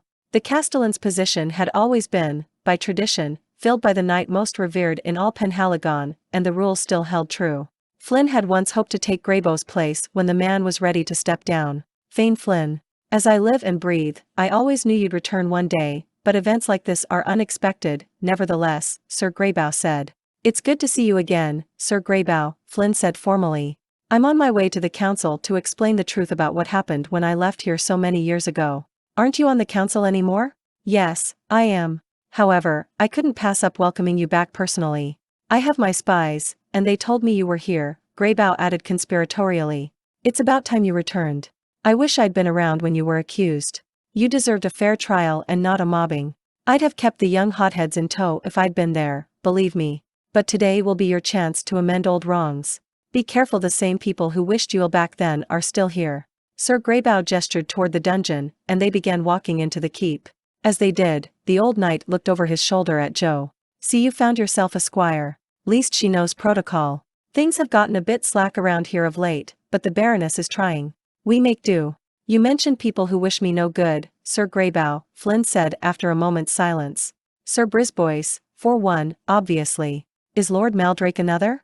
I barely remember him. Exactly who is he? Flynn stopped abruptly inside the castle. He'd forgotten how lovely the dungeon was, with its soaring stone pillars, patterned granite floors, and magnificent tapestries. Warm light beamed from hosts of magical lanterns. The castellan came to a halt and turned to Flynn. He said slowly, You mean you don't know who Lord Maldrake is? When Flynn shook his head, Greybough continued, He's the man who married your wife. Flynn stared in stunned silence at the castellan. Come, Greybough said, nodding toward the council chambers. Justice is long overdue. In silence the two men passed through the giant doors into the great hall where the open council was held. The roar inside the hall was almost unbearable, as was the heat. Nearly 2,000 men and women crowded into the great hall, all waiting their turn to state their case before the Baroness and her council. Many had arrived in the night and waited for the doors to open at cock's crow. At that time, pages and squires had immediately begun collecting names and complaints to give to the junior knights, who in turn filtered the more interesting or faster cases onto Baroness Arteris. The 14 other council members handled the more mundane cases. Matters were swiftly presented to a council member and swiftly decided. Although many peasants would have their case resolved that day, still more would be turned away once cock's crow hailed the next morning. Flynn and Greybough fought their way toward the front of the hall, and the castellan used his office more than once when someone protested their passage. Finally they reached an area that was cordoned off around a long rectangular table on a dais. Only the pages, squires, and knights presenting the commoners' cases were allowed into the cordoned area. At the center of the table sat Baroness Arteris. Around her, the other council members stood or sat. Flynn bit his inner lip when he saw Sir Brisbois at the far end of the table. The knight had been given Flynn's seat on the council. Flynn looked at the rest of the members and recognized only a few of them. His eyes paused at an elegantly dressed, blond man who looked strangely familiar. Then realization dawned, Lord Maldrake. Lyle Greybough touched Flynn's arm. Wait here, son. I'm going to have a private word with the Baroness. She'll want to try your case herself, I'm sure. Flynn nodded. Behind him Joe tugged on his sleeve, and he turned to her. She pointed off to their left. Braddock, Carlia, and Dayan had entered behind them and wormed there through the crowd. Flynn nodded to the dwarf, who returned the gesture. Then Flynn turned back toward the front, where Sir Greybough approached the back of the dais to speak privately with the Baroness. Why aren't there any guards surrounding the Baroness? Joe asked suddenly. Does she trust the people that much? Don't they ever get out of hand? Setting her hand on her sword, she eyed the people jostling for position around her. There are guards, but not as many as you think. Flynn pointed to the blue velvet ropes surrounding the dais. You see how no one is standing anywhere near the ropes? That's because the rope repels people. The cordoned area is laced with magical defenses to keep people out. If you get too close to it, a jolt of fire ripples through you. I hear it's quite painful. Furthermore, no magic can penetrate that area, and weapons such as ours disappear if we enter the cordon uninvited. Don't ask me how that works because I'm not a wizard. Ask Carlia, she could answer that one. The ropes are why the guards don't bother checking weapons at the door. Are the defenses foolproof? Joe asked curiously. As far as I know, yes. Even arrows and crossbow bolts disappear once they enter the cordoned area. My guess is there are wards other than just the ropes, but I don't know for sure, answered Flynn absently. Greybough was talking to the Baroness now, and Flynn saw the older man gesture toward him. He glanced at Brisbois and Maldrake, noting that only the latter appeared to see him. Then Flynn saw Edwina Astwood leave Maldrake's side. But if the Baroness unknowingly invited a magical beast into the cordon, it could wreak havoc, couldn't it? Joe asked, but Flynn shushed her. Sir Greybough was waving him down and would meet him at the entrance to the cordon. It's time to go, Johanna, Flynn said hastily. Already? Joe's voice broke, and she coughed. Already, Flynn, she said in a lower voice. I thought we'd have a chance to sit around for a couple of hours and get prepared for this. Well, I thought so, too, but Sir Greybough's called in some favors. He wants us down there, now. Flynn pushed his way through the last of the crowd. Jo followed so closely behind him that she stepped on his heels. Moments later, they stood before the castellan, who put his hand on Flinn's shoulder, then looked at the Baroness and nodded. Baroness Arteris Penhaligon rose, and immediately 4 trumpets sounded. They continued until the crowd fell silent in the great hall. All eyes turned to the Baroness, who spread her hands and spoke before the huge audience. "My people," she called loudly, and the words, amplified either by architecture or magic, carried to the farthest comers. "A most extraordinary case is about to be presented to us."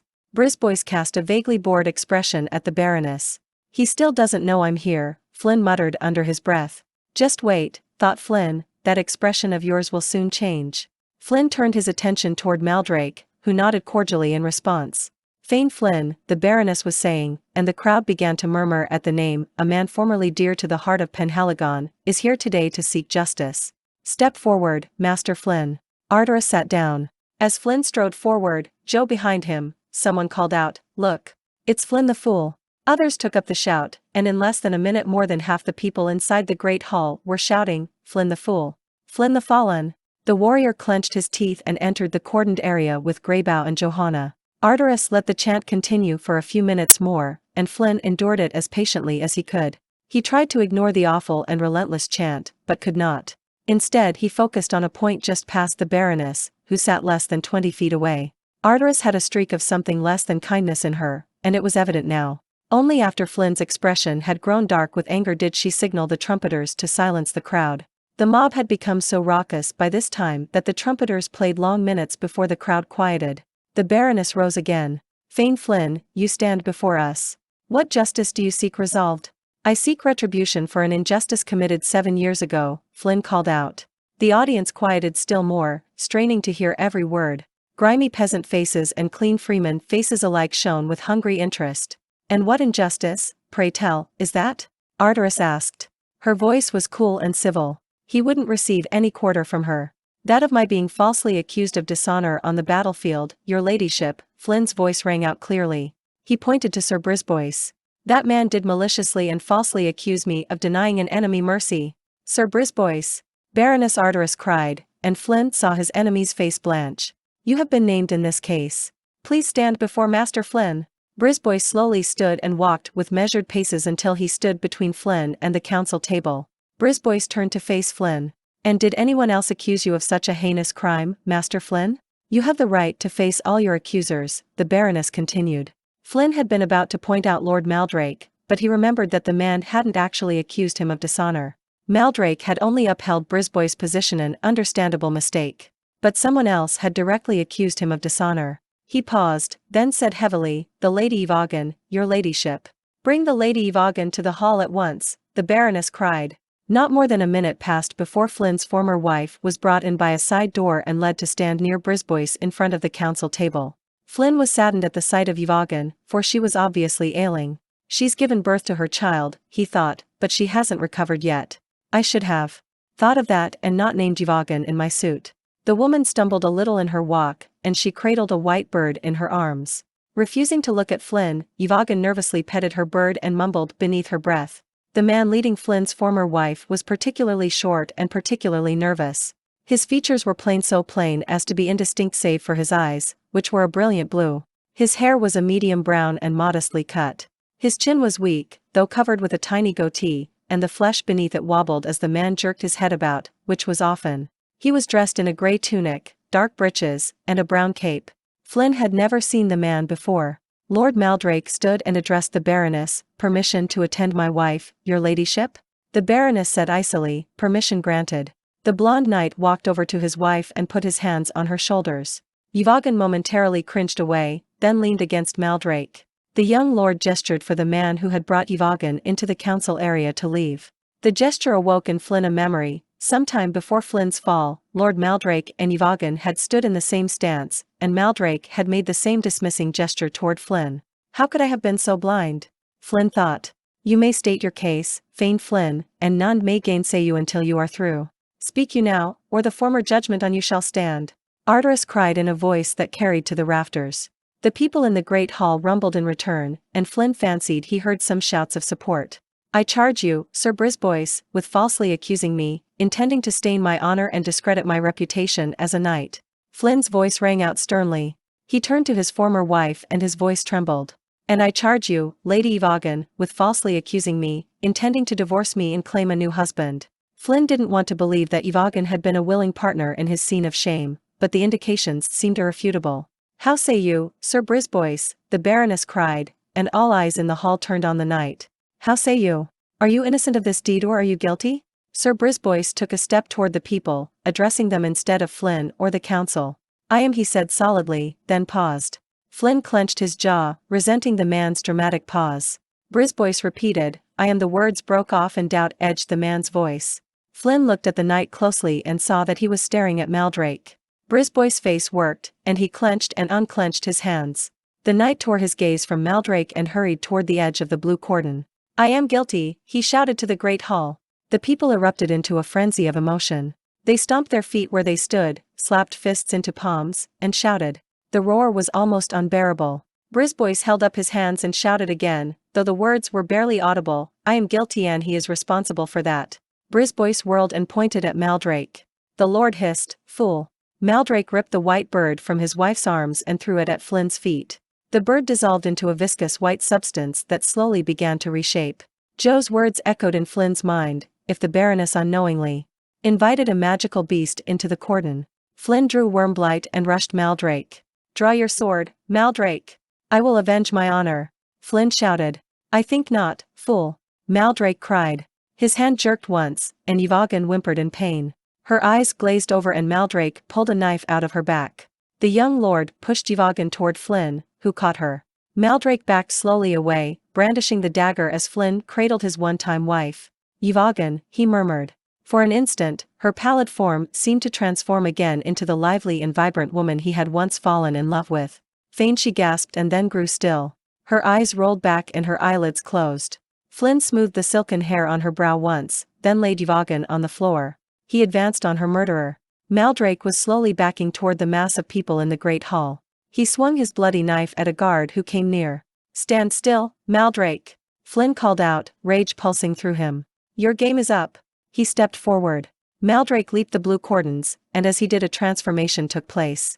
His neck, arms, and legs sprouted horribly, growing to the size of trees. A great tearing noise filled the hall as his torso lengthened and broadened, stretching into a scaly, reptilian body. Gossamer wings unfurled along his back, then solidified into thin membranes of leather. His head warped horribly, bulging and reshaping into a vast skull lined with spear-like teeth. All this transpired in a heartbeat, and then the Wyrm scream erupted through the hall. "Verdilith!" Flynn shouted, a thin film of red filling his eyes. The crowd beneath the dragon broke into shrieks of panic, and the people fell back. Those near the door flooded out in terror, while those trapped within pushed mercilessly to escape. "Verdilith!" bellowed Flynn again, leaping forward with Wyrmblight overhead. "Turn and face me, Wyrm. Another day, Flynn. Face me alone, not with a score of knights at your back." The dragon shimmered suddenly and then winked out of the air. "I'll hunt you to your death," Flynn roared, shaking his clenched fist at the vaulted ceiling. He charged to the spot where the dragon had been. "Come back, murderer!" "Flynn!" Joe shouted. Behind a snarl interrupted her voice. Flynn wheeled. A human-like creature with scaly brown skin and wiry hair towered above him. It swung its foot-long claws toward Flynn. He dropped, hearing the claws whirl above his head. Joe leaped behind the beast, wedging her sword into its bony back. It wheeled, smashing her with the back of its hand. Joe fell, sprawling across the floor, but retaining her sword. Flynn swung Wyrmblight in a whistling arc toward the creature's overlong muzzle. The monster spun, deflecting the stroke with its scaly shoulder. It hissed at Flynn, bearing 8 glistening fangs. The monster swung its huge, spidery arm, catching the edge of Flynn's breastplate with its claws. The blow spun Flynn about, knocking him to the ground. He rolled over quickly, expecting the beast to follow with a killing slash. But the beast paused, sniffing the air. Council members, their weapons drawn, formed a broad circle to surround the monster. Slowly, awkwardly, it turned and knelt beside Yvagan's crumpled form. It sniffed again. Then, tentatively, it reached out to touch the woman who had been Flynn's wife.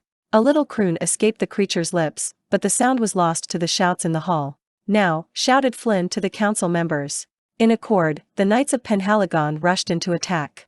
Half the knights slashed first at the monster, then fell back to allow the others to strike. The second wave of knights hit just after the first wave. Their onslaught was fierce and mercifully swift. The creature fell almost immediately.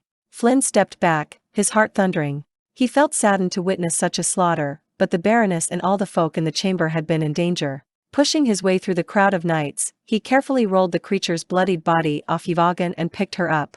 Flinn carried her limp form to the council table and laid her to rest there. She'd been deceived by the dragon all along, he murmured with sudden belief. She didn't willingly betray me. He stroked her flaxen hair once, then turned to the Baroness.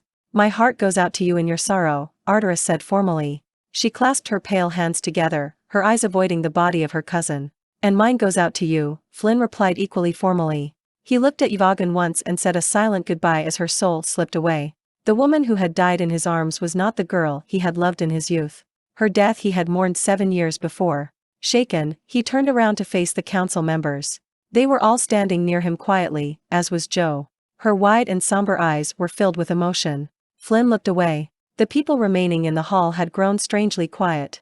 A hushed expectation filled the chamber. Baroness Arteris stepped forward, her hands spread wide in an embracing gesture. In the name of all that is holy, Fain Flinn, I rescind the accusations levied against you 7 years ago. Only a true and valorous knight could have returned to this hallowed hall and revealed the evil that had come to live among us. The Baroness raised her hands and shouted, People of Penhaligon, what say you? Flinn turned around slowly, clutching Wyrmblight tightly against his chest. A chant began, a chant like that which had haunted him for 7 years. It spread in a ripple, traveling from one corner of the huge chamber to the other. The chant grew in volume as more and more voices joined. Flinn clenched his jaw, hearing only the remembered taunts of the people, Flinn the fallen, Flinn the fool. He shut his mind to the words the people shouted, unaware that tears were streaming down his face. The people saw those tears and they rose to their feet, their fists pounding their palms with the rhythm of the chant. Flinn blinked, gripping Wyrmblight more tightly. The pounding of his heart filled his ears, finally drowning out even the remembered taunts of the crowd. Wyrmblight's hilt felt hot in his hand. Flinn peered down, uncertain, at the blade. None of the beast's blood remained on it. Flynn's heart beat faster still, and the people's clapping kept up with the rhythm. Flinn took Wyrmblight in his hands and looked at the white silver of the sword. No taint of darkness clung to it anywhere. Slowly, Flinn lifted the blade sideways above his head, gripping the hilt and the center. The crowd's frenzy rose. With a shining Wyrmblight in his hands, Flinn finally heard the crowd's true chant, breaking apart the scars that had festered in his heart for 7 years. 2,000 voices rang as one in the great hall of the Castle of the Three Suns that day. The roar of the people shook the very rafters. They were shouting Flynn's name, shouting it in gladness and joy and not the jeering anger of the past. Flinn! Flinn the Mighty! Flinn! Flinn the Mighty! Flinn the Fallen was no more. Chapter 15. Later that day, Arteris raised her hand for silence in the small meeting chamber. The council members, Flinn and Jo, ceased their debate and turned toward the Baroness. We've been here nearly 2 hours and not even approached a decision regarding Sir Brisbois. Arteris pronounced the defamed knight's name with clipped precision. In the silence that settled, the music of the festival outside the hall intruded. Faint shouts of Flinn the Mighty interspersed themselves with the songs of bards and the sound of lute and pipe. Flinn stifled a smile, hoping that Braddock, Carlia, and Dayan were enjoying the feast day Arteris had declared in his honor. Sir Brisbois certainly was not enjoying the feast day. He sat in front of the ushered council table, his hands resting uncomfortably in his lap.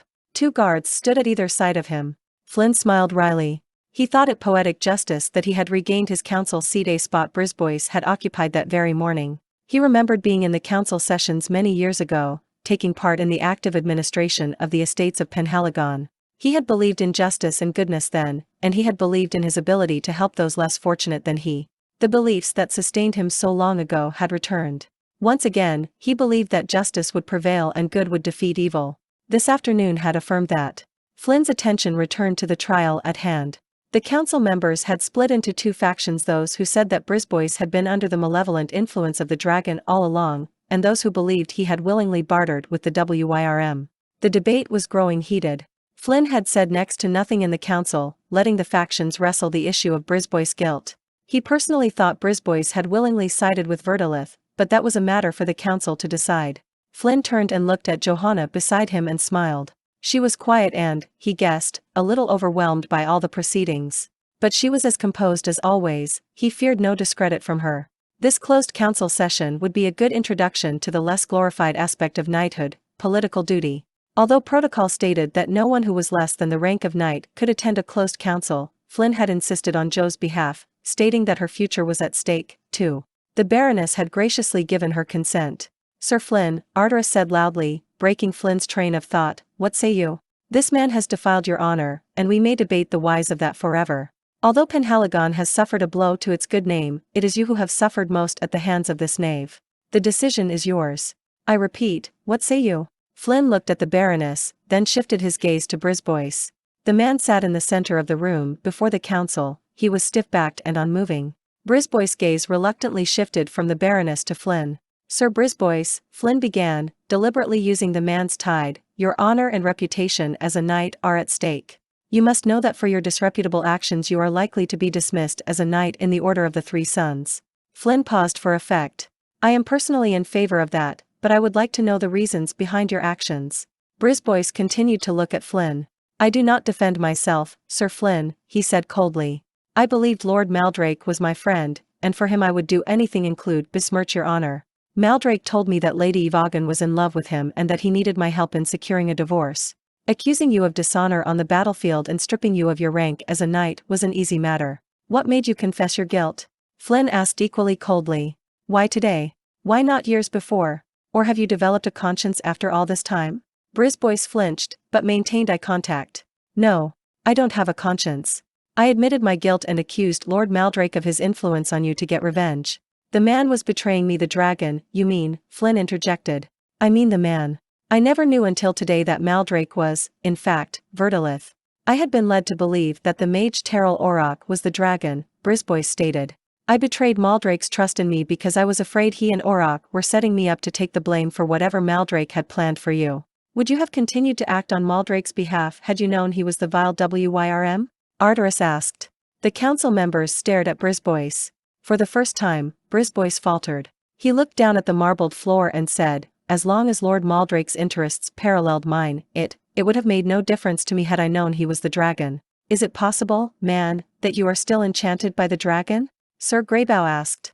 At that, Brisbois' head jerked up, and he glared at the castellan. I am not now enchanted by the dragon, nor have I ever been enchanted by it. I am a free-willed man, perhaps more so than any of you here. Everything I did, I have done willingly and knowingly. Does honor and justice mean nothing to you, Sir Brisbois? Flinn asked quickly. Spittle came to the man's lips, but Brisbois quickly wiped it away. We can't all be knights of renown like you, Sir Flinn. Some of us think your quest to attain all 4 points of the quadrivial is amusing. He clenched his hands on his knees and added, I think it's pitiable. Silence fell in the room, and all eyes were on the unrepentant knight. Sir Brisbois, the Baroness began heavily, it saddens me to hear you say those words. As such, I have no choice but to. Flinn stood suddenly. Your ladyship, he bowed in the direction of the Baroness in apology for interrupting her. I have something I would like to say in defense of Sir Brisbois. In defense, the Baroness repeated shrilly. Several others in the room echoed her sentiment, including Jo and Sir Greybow. Flinn held up his hand and turned to Brisbois, holding the knight's eyes with the intensity of his gaze. It's true that I returned to the castle of the Three Sons with the intent to avenge myself on you. I wanted to have you dismissed as a knight, much as I had been. But Flinn rubbed his chin, the stubble of a beard itching him. Stripping away one's rank as a knight would mean nothing to a man like you. I suggest you be censured in other, more appropriate, ways. You are saying that I not be dismissed from the order? Brisbois demanded. I am, Flinn nodded. Brisbois put his head in his hands. Flinn turned to the Baroness and the council. That is, of course, if the council has no objections. The Baroness sat back in her chair and looked at Sir Greybow. The castellan nodded curtly to the Baroness and then stood. Flinn took his seat. We haven't objections, Sir Flinn, Greybow began, so much as concerns. Your desire to show leniency to Sir Brisbois is commendable, to say the least. I doubt that any other knight here would be quite so willing to do the same. The castellan gestured to either side of the table. But there are other issues to consider here, such as our faith in this man. If he were to remain a knight, how should we trust him? How can we put our faith in a man who by his own admission holds honor so cheaply? The old knight sighed. You have spoken on behalf of this man, Sir Flinn. What do you propose the council should do with him? Greybow sat down. Flinn stood slowly. I ask that the council retain Sir Brisbois' stature as knight, but that he be censured by serving as my footman for 1 year. Brisbois jumped to his feet. Your footman? You mean your lackey? You the guards pushed him into the chair, and one placed a warning grip on his shoulder to quiet him. Am I to understand, Sir Flinn, the Baroness asked gravely, that you believe such service would be punishment enough for all that this man has done to you? Flinn bowed low. I do, your ladyship. Sir Brisbois is a skilled and talented knight, but he needs to learn manners. I intend to teach him that. The warrior paused and then added, and I intend to teach him proper respect for the quadrivial. Flinn gestured to Joe, who nodded at the Baroness when ardorous eyes flickered to the young woman. My companion, Johanna Menhir, saw the remnant of honor and courage in me when I was a self-centered hermit. She taught me the importance of following the path of righteousness, no matter how far one has strayed from it. I would like to teach Sir Brisbois that same truth. Flinn took his seat. The Baroness scanned the council members' faces. They each shook their heads or shrugged their shoulders in abstention. She turned back to Flinn.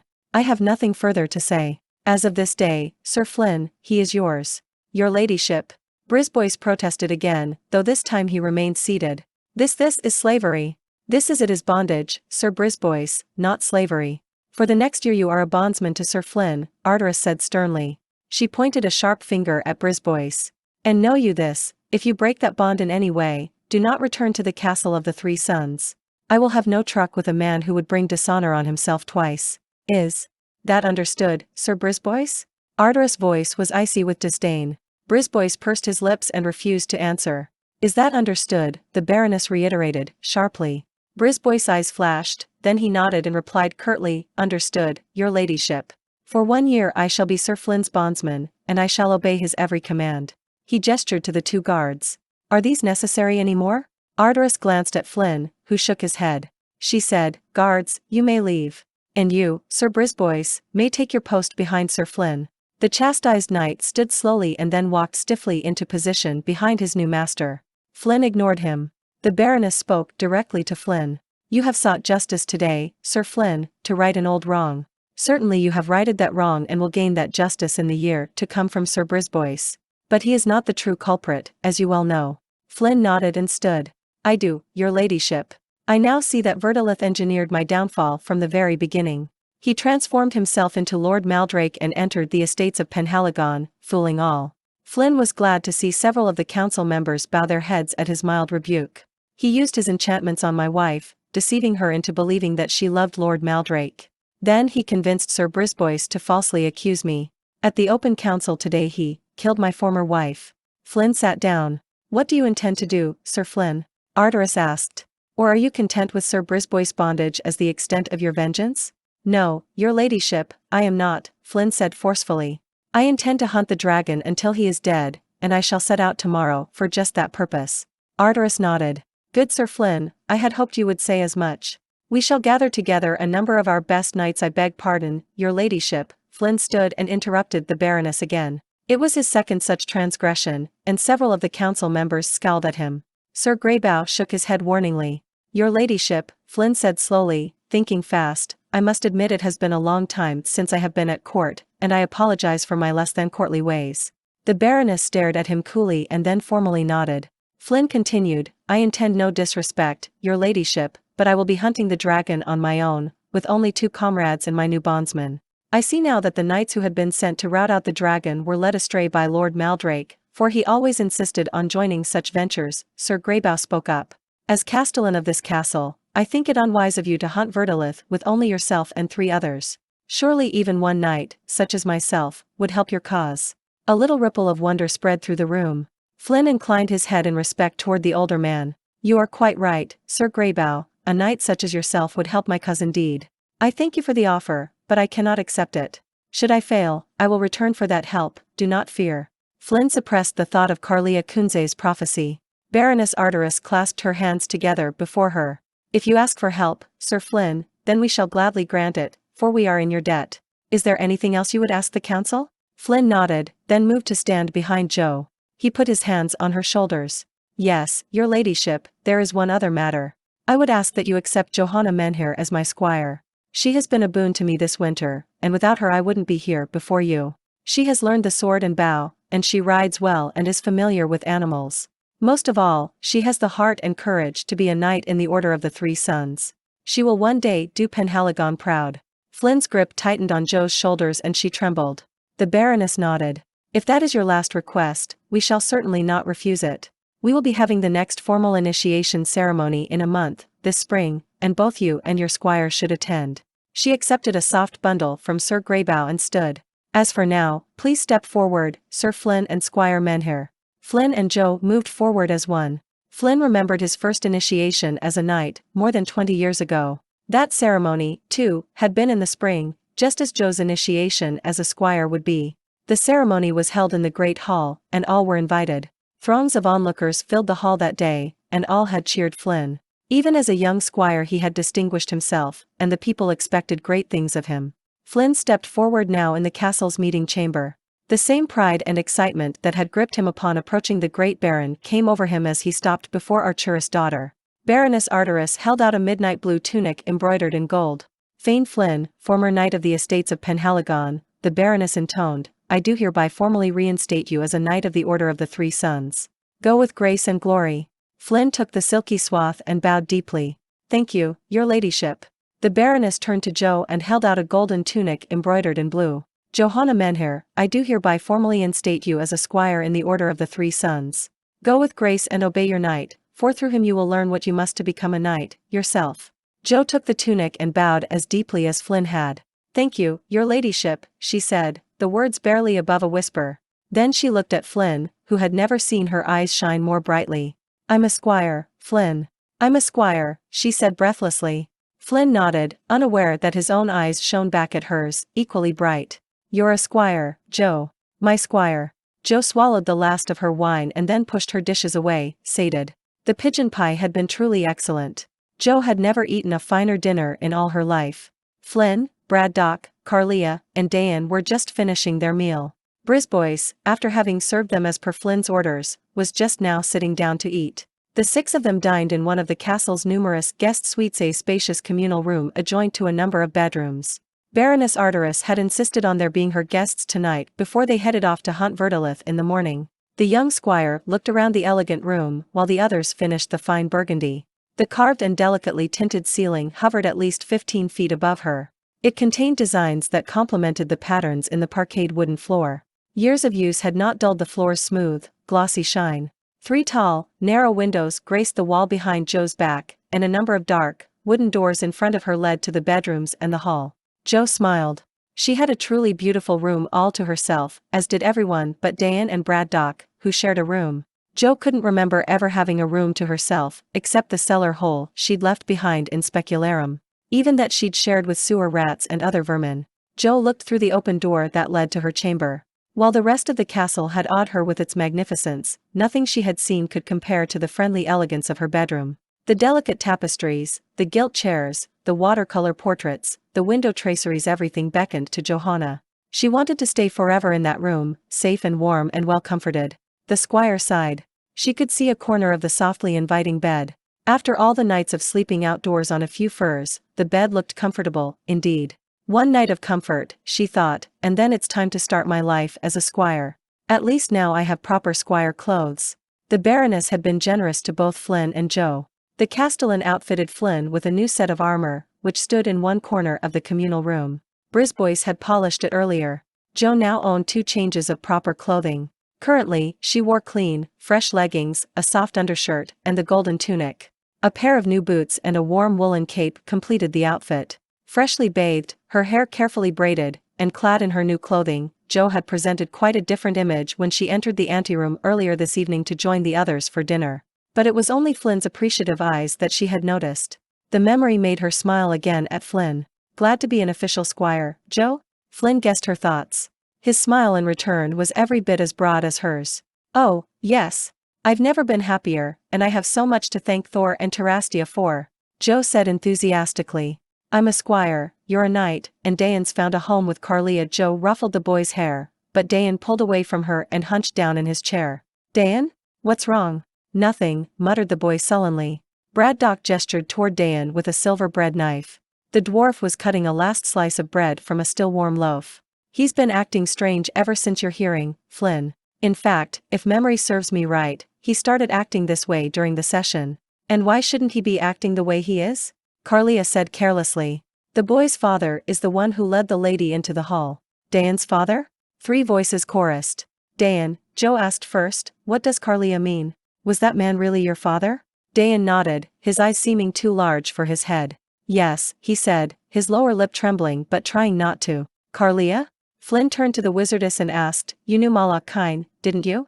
The old woman returned Flynn's look, her tiny dark eyes bright in the light of the candles. I knew him. She shrugged. It was Malak Kine, all right. But he abandoned the boy, and now Dayan's mine. Sir Brisbois, Flynn called sharply, who was that man attending Yvagan? His eyes locked on his bondsman, who finished a sip of wine and then spoke. I was wondering when you'd get around to him, Brisbois said. The man's name at least here in the castle is Terrell Orak. He came here about 2 years ago as an advisor for Yvagan, courtesy of Maldrake, of course, Brisbois added wryly. What do you know about him? Flynn asked. The man's a mage, and a powerful one, too. Brisbois leaned toward Flynn. I can't prove it, but I think Orak killed Yvagan's son though. If he did, that was really a blessing in disguise now that I think just what the father was. Also, I think he was slowly poisoning Yvagan, but I can't prove that, either. Maldrake refused to listen to me when I tried to warn him about Orak, but who knows? Maybe they had all this planned from the very beginning. Do you know if this Orak is still here in the castle? Flynn asked. Brisbois stood and smiled blackly. Yes. What's more, I'll bring him to you. It'll be my pleasure, Flynn. I'll return as soon as possible. Brisbois went to the door, then hesitated. The interment for Yvagan is taking place this evening. The Baroness said she would hold a brief ceremony. He left the room. Flynn nodded, his eyes distant and unseeing. Jo reached over and covered his hand with hers. I'm sorry about Yvagan, she said quietly. The knight turned to her and clasped her hand in his. Thank you, Johanna. I appreciate your concern more than I can tell you. Then Flynn withdrew his hands and rested his chin on them. If Malak Kine or this Terrell Orak really are one and the same, what do you suppose that means? Flynn shook his head and turned to the boy. Dayan? Are you certain that man was your father? Dayan's lips quivered, and tears touched his eyes. It was him, he whispered. He leaned against Carlia for comfort, the old woman putting her bony arm around the boy's slender shoulders. Jo asked, why would your father abandon you like that, Dayan? Did something happen to him? Did he think you were dead? The boy's face worked. He just disappeared. I don't know. It was a long time ago. I thought, it seemed like he died. The explosion? Flynn asked. The boy nodded. There was an explosion in the tower, and that's when my father disappeared. I stayed there, waiting for him to come home, but he never did. I thought he was dead. A tear trickled down his cheek. He wouldn't just leave me, would he? My father was a good man. Carlia patted the boy awkwardly, then gave him a little shake. Braddock spoke up. Remember, Orak and Kine are both old terms for cattle. That seemed a bit odd to me. What gets me, Flynn mused, rubbing his shaved chin and smoothing his trimmed mustache, what gets me, is just what this mage was doing with Verdilith as Lord Maldrake. What could he gain? Did he know Brisbois opened the door then, accompanied by a short, nervous man, the man who had led Yvagan into the council area earlier that day? He carried a buff-colored bird in the crook of his arm. Flynn stood slowly, pushing his chair back as he did. Jo followed his example, one hand resting on her sword, and moved into position next to Flynn. She pulled on her blade, letting it rest an inch or two out of the scabbard's top. The man might be a powerful mage, but she would protect Flynn regardless of what happened, even at the cost of her life. Dayan huddled in Carlia's arms, and the dwarf stood near the two protectively. Braddock fingered his battle axe. Sir Flynn, Brisbois was saying, his voice heavy with irony, may I introduce you to Terrell Orak? He was just leaving the castle, but some guards helped me persuade him to call on you first. He nodded his thanks to 3 or 4 men standing in the hall and then closed the door. The mage stepped farther into the room, his brilliant blue eyes averted. In one hand, he nervously held the bird, while the other hand carried a valise. He was wearing a fur-lined traveler's cape. Jo counted it fortunate that Brisbois had caught the man in time. You wish to see me, Master Sir Flynn? Terrell Orak asked. His words were smoothly polished, without inflection, but to Jo they sounded disdainful. Yes, Master Orak, Flynn added his own emphasis to the man's lesser title. I will be hunting Verdilith in the morning, and I want to know the extent of your involvement with the dragon as Lord Maldrake. The short man shrugged nonchalantly, and then shook as if suddenly cold. Like Sir Brisbois, I was enchanted you were not. Brisbois yelled hotly. Brisbois! Flynn shouted. Mind your place. Brisbois glowered at Flynn but then stepped away. Flynn turned back to the mage. Continue, please. I was enchanted by the dragon, Orak said. Now that Lord Maldrake has disappeared, I am once more in command of myself. I am traveling south to Specularum to find a position there. Flynn gestured at Dayan. "And what of your son here?" he asked. Dayan stepped next to Flynn and looked at the mage, tears and hope in his eyes. A spasm shook Terrell Oraka's body again, then passed. His brilliant eyes darted more nervously than ever. Joe was convinced he hadn't even looked at the boy. "My son? I have no idea what you are talking about. I have no son." Flynn eyed the mage with distaste, then turned to the boy and touched his arm. "Dayan," Flynn asked gently, "is this man your father? Think carefully. It has been 2 years since you saw him." Dayan's blue eyes perused the man who stood before him, silently beseeching the mage to look at him. When the nervous man still didn't, the boy lowered his head, one quick tear escaping his eyes. "No," Dayan said in a small voice some moments later, "no, he isn't my father." Joe thought she heard him mutter any more under his breath as he turned back to the comfort of Carlia's arms. The old woman was watching Aurak with an intensity that would have unnerved many. Aurak, however, seemed oblivious to the wizardess' scrutiny. Flynn pointed to the bird Aurak carried. "That bird is the mate to the creature we killed in the Great Hall today. Why do you have it? How observant you are." The mage smiled jerkily. "Yes, it is the mate to the other, but far less dangerous, even in its true form. I am taking it with me so that I can dispose of the creature properly.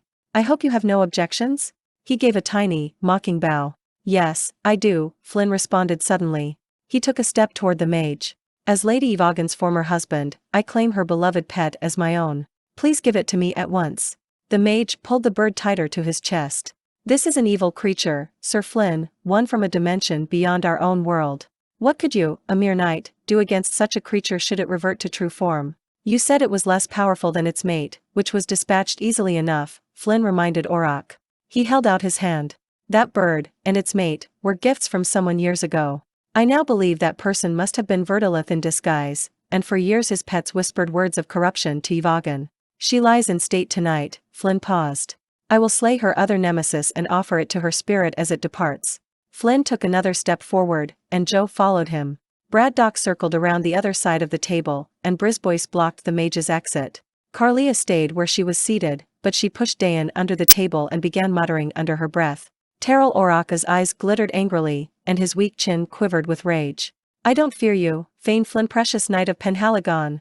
And unlike Brisbois, I shall not fail my orders," the mage shouted. One hand shot upward, and he yelled 2 words of power in an ancient language. Thwomp! A swirling column of flame appeared between the mage and Flynn. Joe stepped to the knight's side, her sword drawn. Wyrmblight lay poised in Flynn's hands, and Braddock's battle-axe gleamed dully in the fiery light. Oraka's upheld hand clenched into a fist, and he slowly pushed his fist toward Flynn. The whirling flame began to grow. Slowly it advanced on Flynn. A low, almost inaudible roar began to fill the room. As the whirling column of flame rose and broadened, the roar doubled and redoubled until it sounded like 1,000 fires blazing through a forest. Flynn held Wyrmblight higher and shouted to Braddock, "Now!" The dwarf threw his axe squarely at the mage. The sharp blade whirled through the air, its keen edge seeking Aurak. Suddenly, the blade struck an aura surrounding the wizard and fell, marring the polished wooden floor. Aurak, oblivious to the attack, began moving the fiery cyclone closer to Flynn. "Brisbois!" Flynn shouted. "Attack Oraka's back. Joe, skirt around and join Braddock. Try to distract the mage." Flynn cautiously sidestepped to evade the blazing pillar of flame.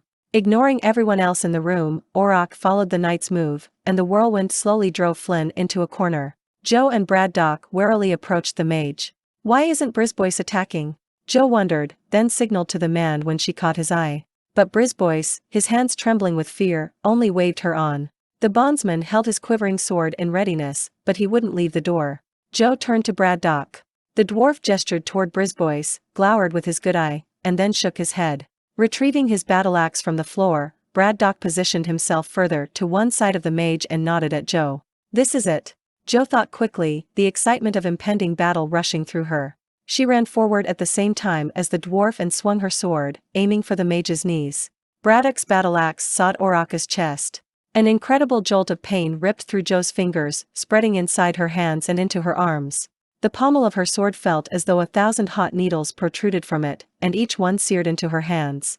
Joe gasped aloud in pain. Her fingers wanted to uncoil and drop the sword, but she forced herself to remember Flynn's maxim, "Keep your blade at all costs, or else you die." Though the pain drove Joe to her knees, she drew her sword back for another stroke.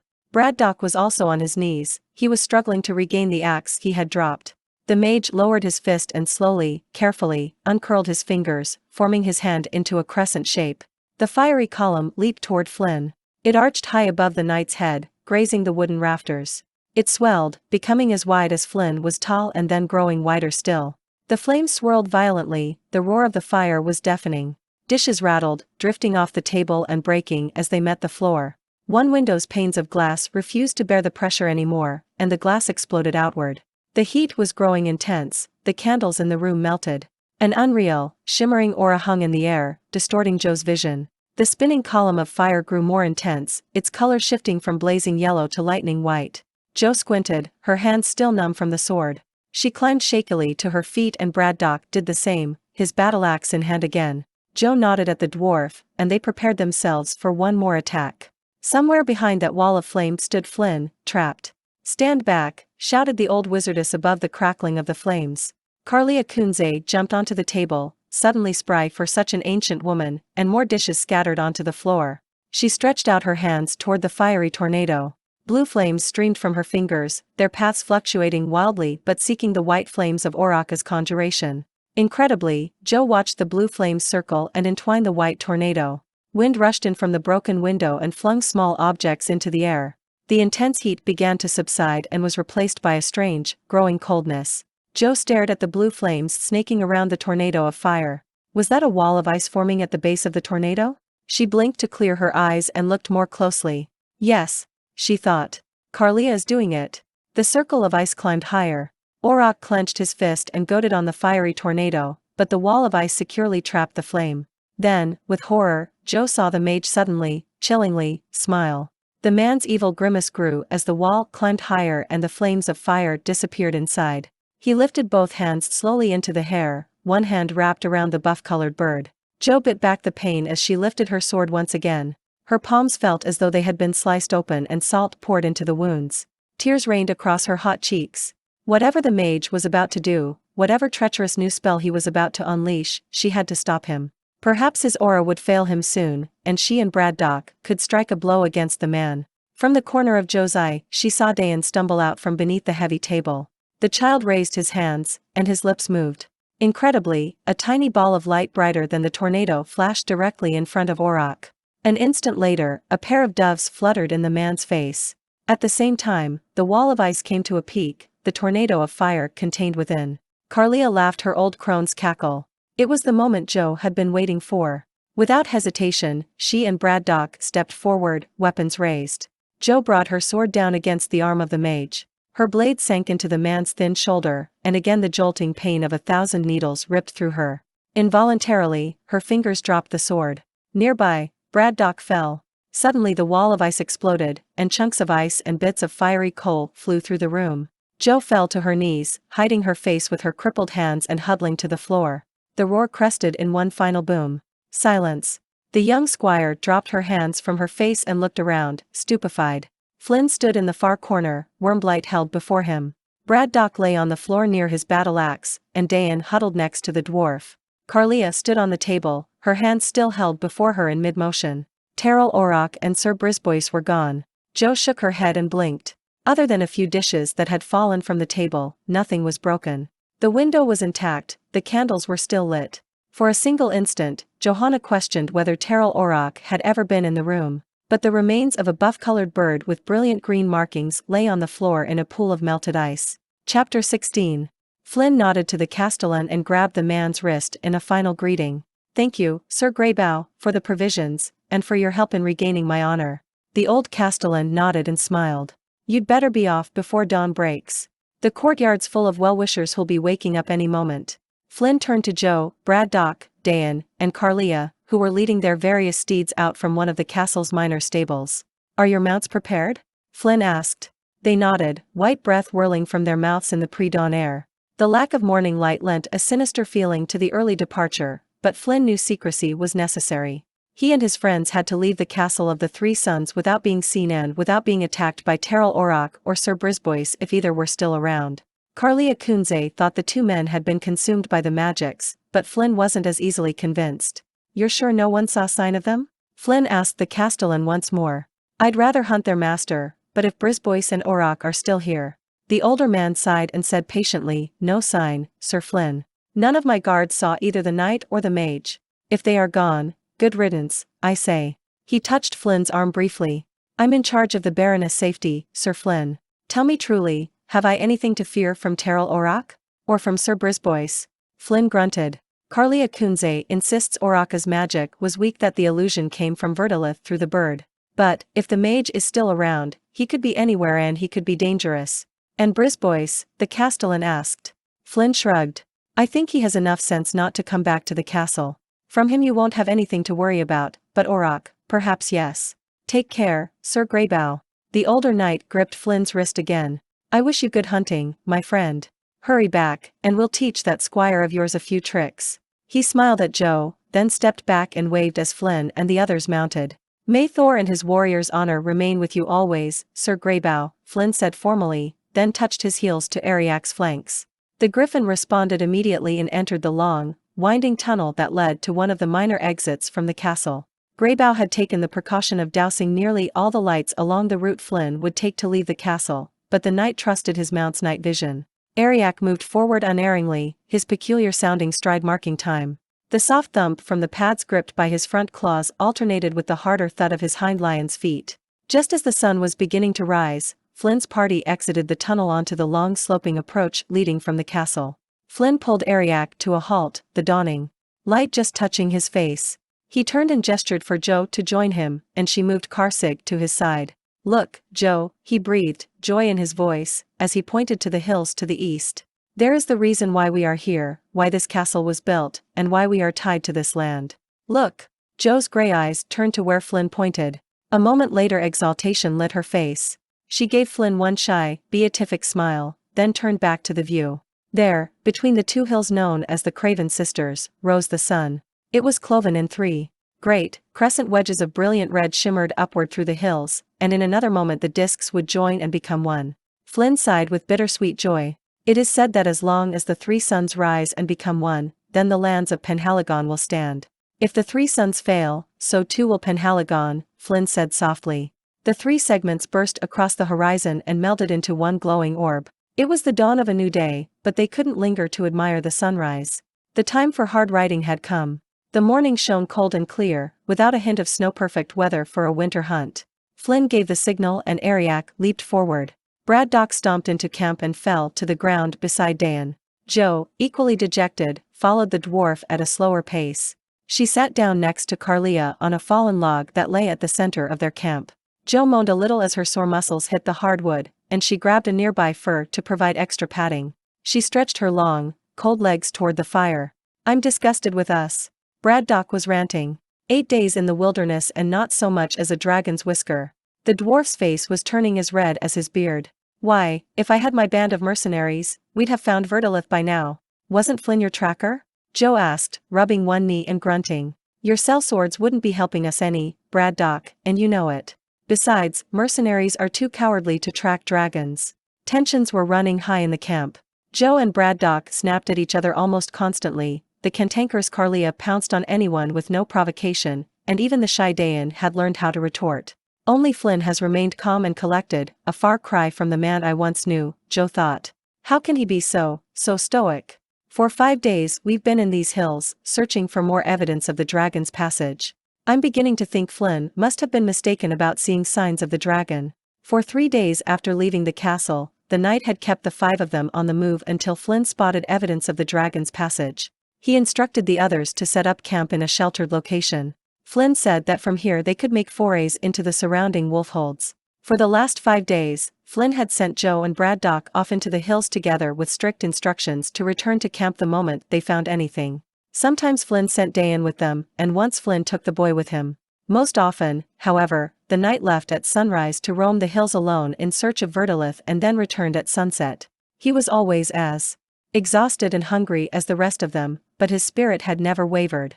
Joe admired his resolve. Despite the grueling, tedious work, Flynn's spirit was thriving. He was a knight of the Order of the Three Suns, doing his duty to avenge the villagers' deaths and prevent further destruction at the dragon's hand.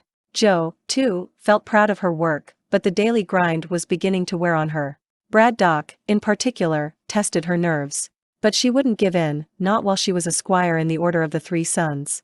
Jo gratefully accepted the plate of stew and bread Carlia handed her. She ate a quick mouthful, then nudged the dwarf with the tip of her cold, dirty boot. Mercenaries don't ever hunt dragons, Braddock, so how can you say you wish we had any here? If we were after treasure, that would be one thing, but oh, cut it out, Johanna, the dwarf said irritably. It was only a suggestion, that's all. Thank you, he said to Carlia when she handed him a plate, who mumbled her response. Braddock turned back to Jo. I don't understand why Flynn has us combing these hills. We've been over them 5 times now, and there's nothing out there. Flynn thinks there is, Jo said before she bit into her bread. She caught Dayan's eye and ruffled his hair. The boy smiled back, his eyes bright. Jo swore he had grown during the last week, though that seemed unlikely with Carlia's uninspired cooking. Have you seen any sign of the dragon? Have I? Braddock asked, affronted. Where does Flynn go? What does he hope to find? Why aren't we searching a different part of the wolf holds? You have questions, Braddock, a voice interrupted from the dark just beyond the light of the campfire. Flynn came into view, then sank onto the log beside Jo. He smiled at her and accepted a plate from Carlia. Humph, does he have questions? Carlia snorted. Nothing but. The old woman laid a horse blanket on the packed snow and sat next to Dayan and Braddock. Did you see anything today, Flynn? Jo asked, her good humor restored as always when Flynn joined the group. Braddock and I searched the entire northern quarter again like you asked, but saw nothing. We don't understand just what it is we're supposed to find, Flynn. Braddock threw out his hands. I know I used to be a mercenary and that I used to rough it now and then, but this is ridiculous. It's been 8 days, and we've seen no sign of the dragon or sign of civilization. When I was a mercenary, at least there were towns. Flynn held up his hand and broke into the dwarf's tirade. I know, Braddock, I know. Believe me, we could all use a rest, a soft bed, and for some of us a decent shave. Flynn rubbed his hairy chin and laughed ruefully. But we've supplies enough to last another week, and I'm going to stay out here at least that long. The knight shook his head. As always, you're welcome to go back. I won't begrudge you your right to a bath. Braddock rumbled beneath his breath and then shook his head. Nay, Flynn, I won't do that. I'm in this with you, all the way. Flynn quickly bit into his food before it grew cold and then gestured with his bread toward Jo and Braddock. Like you, I found nothing. I can't tell you why, but I'm convinced Verdilith is around here somewhere. I can feel his presence, as if the Wyrm were watching us. Through the crystals? Jo asked. Does that matter? Carlia interrupted. If Verdilith is here, he knows we are, too. So, use a crystal to locate the dragon's lair. You don't need to hide from him anymore. Find his lair and then catch him there. The others turned to stare at her and the old woman cackled. Good idea, yes? Knew there was some reason I came along. Why didn't you suggest that days ago, old woman? Braddock snapped. Keep a civil tongue, dwarf, or you won't want to bathe. The wizardess glowered. I reveal my own counsel at my own time. Carlia looked suddenly chagrined and added, besides, I only now thought of it. Jo? Flynn asked, looking at his squire. Jo returned his look, flattered at his attention. He'd been asking her opinion lately as a way of instructing her. He always applauded her when her suggestions were sound, and he gently pointed out errors when her judgment was not. So now she asked herself the questions the knight had taught her. What would viewing through a crystal accomplish? Would it gain more good than harm? Would it harm others? Yes, Jo thought, but the dragon was certain to do harm regardless of the action they took.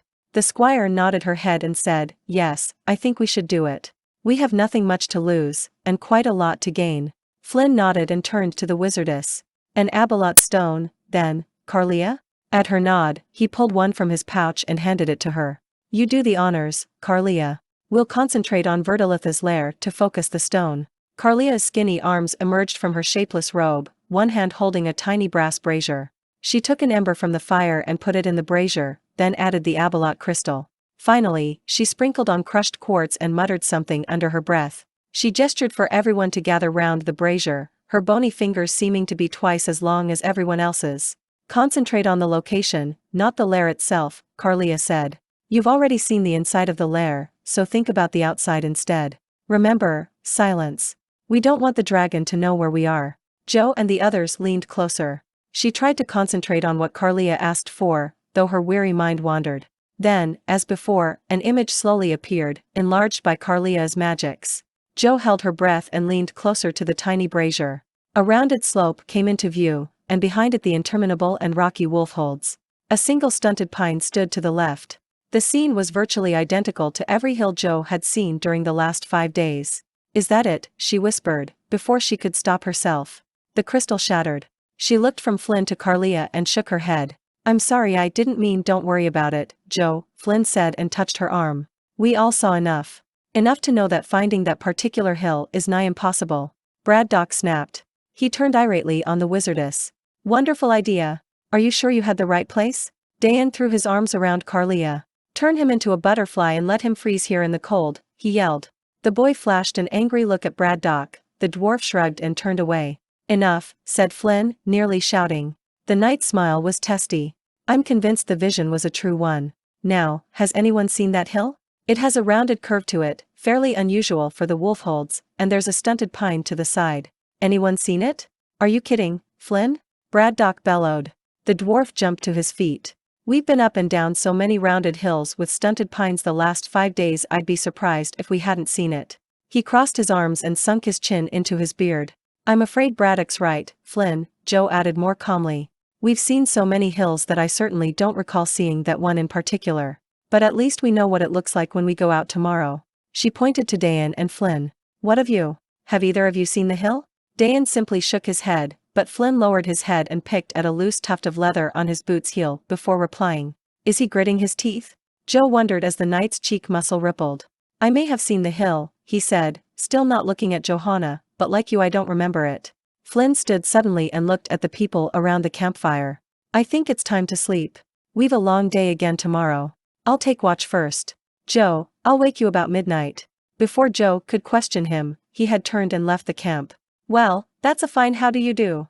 Braddock sputtered in the silence that followed. He shook his head and turned to Dayan. Come along, son. Let's leave the womenfolk to their duties. He stood and put his hand on the boy's shoulder. Carlia? Whether Dayan was asking permission to leave or to stay and help, Joe didn't know. Carlia patted Dayan's head with her bony hand and said, You run along, boy. I'll take care of things here. I want to talk to Johanna, anyway. Dayan nodded and then went off to the tent he shared with Braddock and Flynn. Joe and Carlia had the smaller tent to themselves. Joe began gathering the dishes together. You want to talk about something? She asked casually. The wizardess put out her old hand and touched Johanna's young one. Her tiny dark eyes regarded Joe even more intently than usual, and the squire felt a little chill run down her spine. Her initial impression of crazy old Carlia Kunze returned the impression that she might be dangerous. Still, Joe trusted the old woman, despite her odd ways. I want to tell you that the moon is full, and that I'm going to spend the night meeting with an old friend, Carlia said. Old friend? Joe asked, confused. As if on cue, the lone, mournful sound of a wolf howl rose up in the distant forest. Carlia nodded and said dreamily, That's him. It's been a long time. Don't be afraid, dear. I won't hurt you. Joe watched in shocked fascination as dark, bristly fur began sprouting from the wizardess' face and hands. One more thing, Carlia said huskily, her voice deepening. Tonight might be the night for truth. She jerked her head toward the direction Flynn had taken. He needs you, girl. The last words were contorted almost beyond human speech as Carlia's head lengthened into a wolf's muzzle. Her reshaping hands fastened on the gray robes she wore and pulled them off. Joe nodded slowly at the old woman, her eyes held fast by Carlia's transformation. Joe felt no fear, only an unexpected sense of wonder as a huge, hairy gray wolf slowly emerged before her. The creature sniffed Joe's outstretched hand, gazing steadily at the young woman. Then the animal bounded silently into the snow-covered hills. Joe sighed, wishing she could transform herself into a wolf and roam the countryside on such a cold, beautiful night. Without a word, the squire stood and began walking toward the animals. Joe and Braddock had staked the horse, mule, and ponies to one side of the camp, with Ariak a little farther away. Flynn always started his watches by checking on the animals, and Joe was sure she would find him there. Beyond the light of the campfire, moonlight guided Joe's steps. She spotted Flynn standing next to the horse Karsig. Hello, Joe said simply, stepping up beside the knight. Flynn released the horse's hoof he'd been holding and straightened. Anything wrong with Karsig? Joe asked. Flynn shook his head. No, just checking. In the moonlight his wry grimace was eerie. You know me, check and double check. It's the only way to be prepared, Joe responded. You taught me that. She smiled up at the tall knight. Then, slowly, Joe reached out and took his hand in hers. She covered his larger hand with her two smaller ones. Again she smiled up at him. Flynn brought her hands to his lips and kissed each, once. Maybe it is time to talk, Joe. Maybe tonight is the night, and saving this for another time isn't right. Braddock and Dayan are in their tent, Joe said, and Carlia has gone off for the evening. The fire's still going. Shall we talk there? Flynn nodded, then put his arm about her shoulders as they walked back to the fire in silence. Once there, the knight retrieved a fur from Joe's tent and wrapped it around them as they sat on the log. Overhead, the white moon and 1,000 stars shone. This is a moment I am going to remember forever, Joe thought suddenly. The squire added another branch to the fire, then looked at Flynn. I'm guessing you have a lot of things to say, Flynn, Johanna said softly, her voice trembling. Flynn took her hand and stroked it for several long moments, staring at its paleness. Then he began haltingly, all my life I have struggled to uphold the ideals of truth and goodness, of honor and integrity. He paused to look at Joe, his expression intent. All my life I have believed in the sanctity of rightness.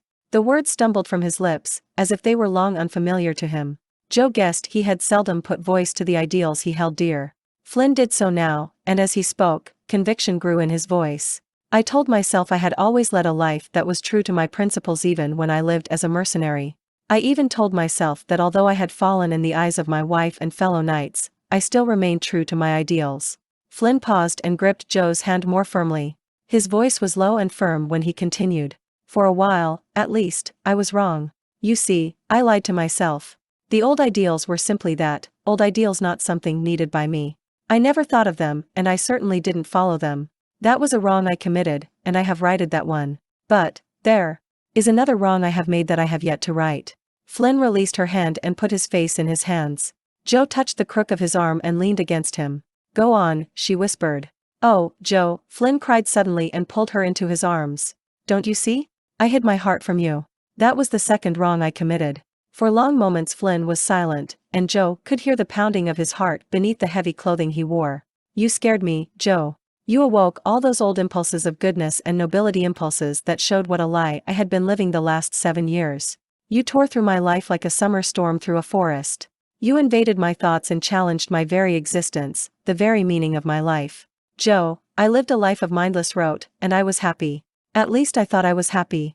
I tended my trap lines, I skinned my pelts, I brought them to town twice a year.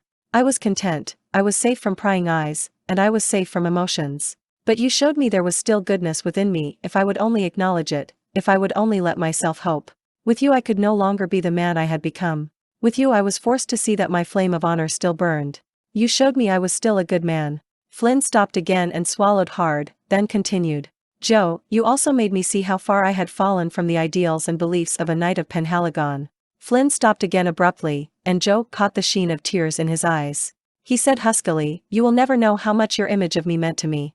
I cursed you for that image, and sometimes I still do. Flynn turned his head away, and Joe felt as though someone had stolen her breath. Oh, Flynn, the words escaped her lips. Her voice caught short as she spoke his name. Flynn wiped the tears from his eyes and looked at the young woman. You see, I care for you, Johanna Menhir, and deeply. But I shouldn't and I can't because of what I am to you, a hero. Oh, Flynn, Joe repeated softly. Don't you understand? I didn't just worship you. I loved you, too. And I still do.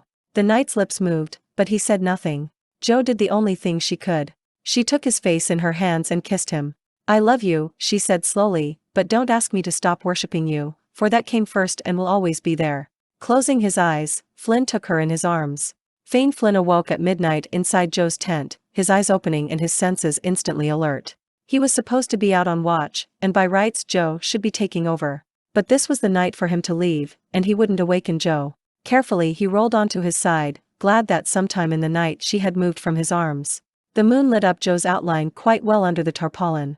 She was sleeping on her side, her back to him, huddled beneath the furs. He wanted to reach out and touch the silken hair that had come unbound earlier in their passion, but he knew he didn't dare. If he did, he might never leave. Flynn sighed. Oh, Joe, he thought, I do love you. I wish I could give you more than this one night of love, but I can't. You have put me on the path to honor and integrity. It's time I fulfill my destiny. I know where Verdilith is now, and if I don't go and kill him soon, he will attack us and you will die, my love. So far the dragons held off because he's afraid of attacking all 5 of us. But now the time has come for me to leave you. I only hope that Carlia is wrong in her prophecy. Cautiously Flynn slipped from beneath the covers and out of the shelter. Joe was sleeping soundly, and only once did she stir as he left the warmth of their bed. Outside, Flynn's eyes adjusted quickly. After the darkness in the tent, the moon seemed as bright as daylight. He located the hobbled mounts and then made a hissing noise to warn Ariak not to squeal his usual high-pitched greeting. Fortunately, the other mounts were familiar enough with him that they didn't whinny or bray. Flynn loosely laid Ariak's blanket and saddle across the birdlion's back. He strung Wyrmblight across the pommel. Then he picked up the bridle, which he carried separately, using his fingers to dampen the metal bit and chin strap. He would saddle the griffin only after he had put some distance between him and the camp. After a suitable interval, Flynn halted Ariak to put on the griffin's tackle. Some of the knight's muscles stretched a little too far and he flinched. His body bore testament to the fury of Verdilith's first attack, and the scars across his chest sometimes troubled him. Ignoring the pain, he tightened the saddle's girth strap and mounted up. Flynn had quite a distance to travel before he could meet up with Verdilith, and the knight was glad for the full moon and clear, windless sky. He would make good time. The knight smiled grimly, the scar across his cheek tightening as had the others. It is fitting, he thought, that Verdilith returned to this region. He dismissed the vision of the dragon's lair. He had no doubts that Verdilith was waiting for him in the glade where they first fought. With Wyrmblight I will face the dragon, Flynn thought, and we shall have our last battle. What was begun there shall end there. The knight ground his teeth, then deliberately stopped himself. Only this time there will be a victor, he said aloud. Flynn dug his heels into Ariak's flanks, and the griffin leaped forward. The birdlion snapped at his bit, eager to be moving. Flynn headed north, choosing as easy and straight a trail as possible through the rocky wolfholds. Although he had slept little, Flynn was tensed and keyed for the fight to come. Wyrmblight hung by his side, shiny and warm. Since the day the people's faith in him had returned, the heat had not left the sword. It's funny, Flynn mused, how when I first wielded Wyrmblight, the hilt grew warm so gradually that I never noticed it. After my fall, the sword grew cold, and I never noticed that change either. Now, however, Flynn was aware of the slightest fluctuation of warmth every time he touched Wyrmblight. The man smiled. The blade had only grown warmer with each passing day. It was a wonderful advantage in winter. Flynn urged Ariak into a faster trot. The griffin responded admirably and soon settled into a ground-eating pace. Dawn found the knight and Ariak entering a small, dark forest in a secluded portion of the wolfholds. Flynn pulled the griffin to a halt and looked around, noting nothing suspicious in sight. These are the woods, he thought, the scene of what I hope will be Verdilith's death. He dismounted and pulled free a bundle tied to Ariak's saddle. Opening the wrapping, the knight began putting on the armor Sir Greybough had given him at the castle. The familiar weight of a breastplate settled on his shoulders. Flynn struggled to attach the remaining pieces of armor. He found himself wishing for his squire since many of the buckles and straps were in places difficult for him to reach. The frigid winter air stiffened his fingers. It took him twice as long to dress as it should have, but finally he was finished. Flynn pulled out the midnight blue tunic of the Order of the Three Suns. Reverently he touched the silken threads entwined with the gold. He drew the shirt over his head. Flynn tried to mount the griffin, but failed. I've forgotten how to mount up in full armor, he muttered to Ariak. The birdlion squealed. After several clumsy attempts, the knight finally settled into the saddle. He urged Ariak forward in a slow walk through the deep snow. The conifers were as thick as he remembered them so many years ago, and he almost expected to hear two squires chatter away behind him. The dark forest closed about him. Flynn continued deeper into the woods until, at last, he saw sunlight streaming into the forest ahead of him. He moved forward cautiously until he was at the edge of a small glade. He dismounted. The glade where he had first fought Verdilith 15 years ago stretched before him. And there lay Verdilith himself, sunning the rippling expanse of emerald green skin. The dragon had grown, Flynn noted. He was larger than Flynn remembered, and he took up nearly a fourth of the small glade. His green scales glistened in the sun, and the bright copper plates protecting his chest and neck also gleamed. His claws, of burnished ivory, looked recently sharpened. Scattered about the dragon's body were rods, staves, and other probably magical devices. Some lay half buried in the snow. Flynn braced himself mentally and thought, I will not turn around. Not now.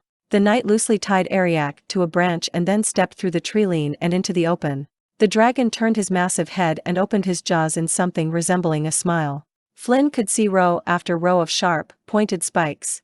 It is about time, old nemesis, Verdilith rumbled loudly, then laughed. I wait 15 years, and you make me wait 8 days more while you stumble about the hills. Flynn advanced slowly, his sword held cautiously before him. It makes no difference how long the wait, Verdilith, Flynn said strongly. I am here, and today is the day you die. Let us speak about that, Sir Flynn. The dragon smiled toothily, and suddenly Flynn was reminded of Lord Maldrake. "You and I both know the prophecy the crazy woman Kunze has foretold." "Yes," answered Flynn briskly. "The prophecy says I will win." The dragon wasn't disconcerted. "Perhaps that is what she told you." "I heard a different prophecy." Verdilith lowered his head to Flynn's eye level. "Whoever wins doesn't matter. What does matter is that one of us might die and neither of us knows which. And so, I propose that we part company here and now, and that we never seek one another again. That way the old woman's prophecy need never come to pass." Flynn took another step forward and shook his head. "No, Verdilith, I cannot. You destroyed my marriage and my name 7 years ago. You slaughtered the town of Bywater, and you murdered my former wife at the council. For these and all your other atrocities, you must die." The knight took yet another step toward the dragon. The dragon sighed, a strange wheezing noise that sounded more like a cough. He picked up one of the rods in the snow, licked it appreciatively, and then said, "As you wish, Flynn. But I warn you, I've tired of baiting you, so your end is at hand. Your death will be over so quickly as to be ludicrous. Ready yourself, you're about to die." He aimed the rod at Flynn, who steeled himself and prepared to dodge the coming assault. One hand touched a furry tail dangling from his waist. The dragon, in a most bored tone, spoke the command word necessary to activate the magic in the rod. Nothing happened. Flynn heard no noise, saw no flash, felt no different. He spared a quick glance at himself and Wyrmblight. He looked exactly as he had a moment earlier. The dragon stared at Flynn, then repeated the procedure. Again nothing happened. Verdilith picked up a staff lying at his feet. He pointed the staff directly at Flynn and forcefully spoke the command word. Still nothing happened. A tendril of fear curled through the dragon's golden eyes. Flynn wondered suddenly whether Carlia Kunze's prophecy were false. The knight, wondering if this was all a trap on the dragon's part, nevertheless began to slowly advance toward Verdilith. "Is something wrong?" he taunted the dragon. "Your fancy gadgets not working today? A shame, indeed. Perhaps you'll care to fight me the old tooth and nail, sword and hand way? That might prove best for both concerned." Flynn grew bolder as each item Verdilith tried failed. The dragon threw one more wand into the snow and gnashed his teeth. Suddenly he cocked his head and looked eastward. "The box," Verdilith mumbled. "That accursed box." The dragon's eyes grew feral in the winter light. He raised one clawed appendage and murmured 3 words of an incantation. Flynn held Wyrmblight before him and tensed, one hand again on the blink dog's tail at his waist. The ancient stream of words finished, clipped off by the dragon's teeth. "Silence."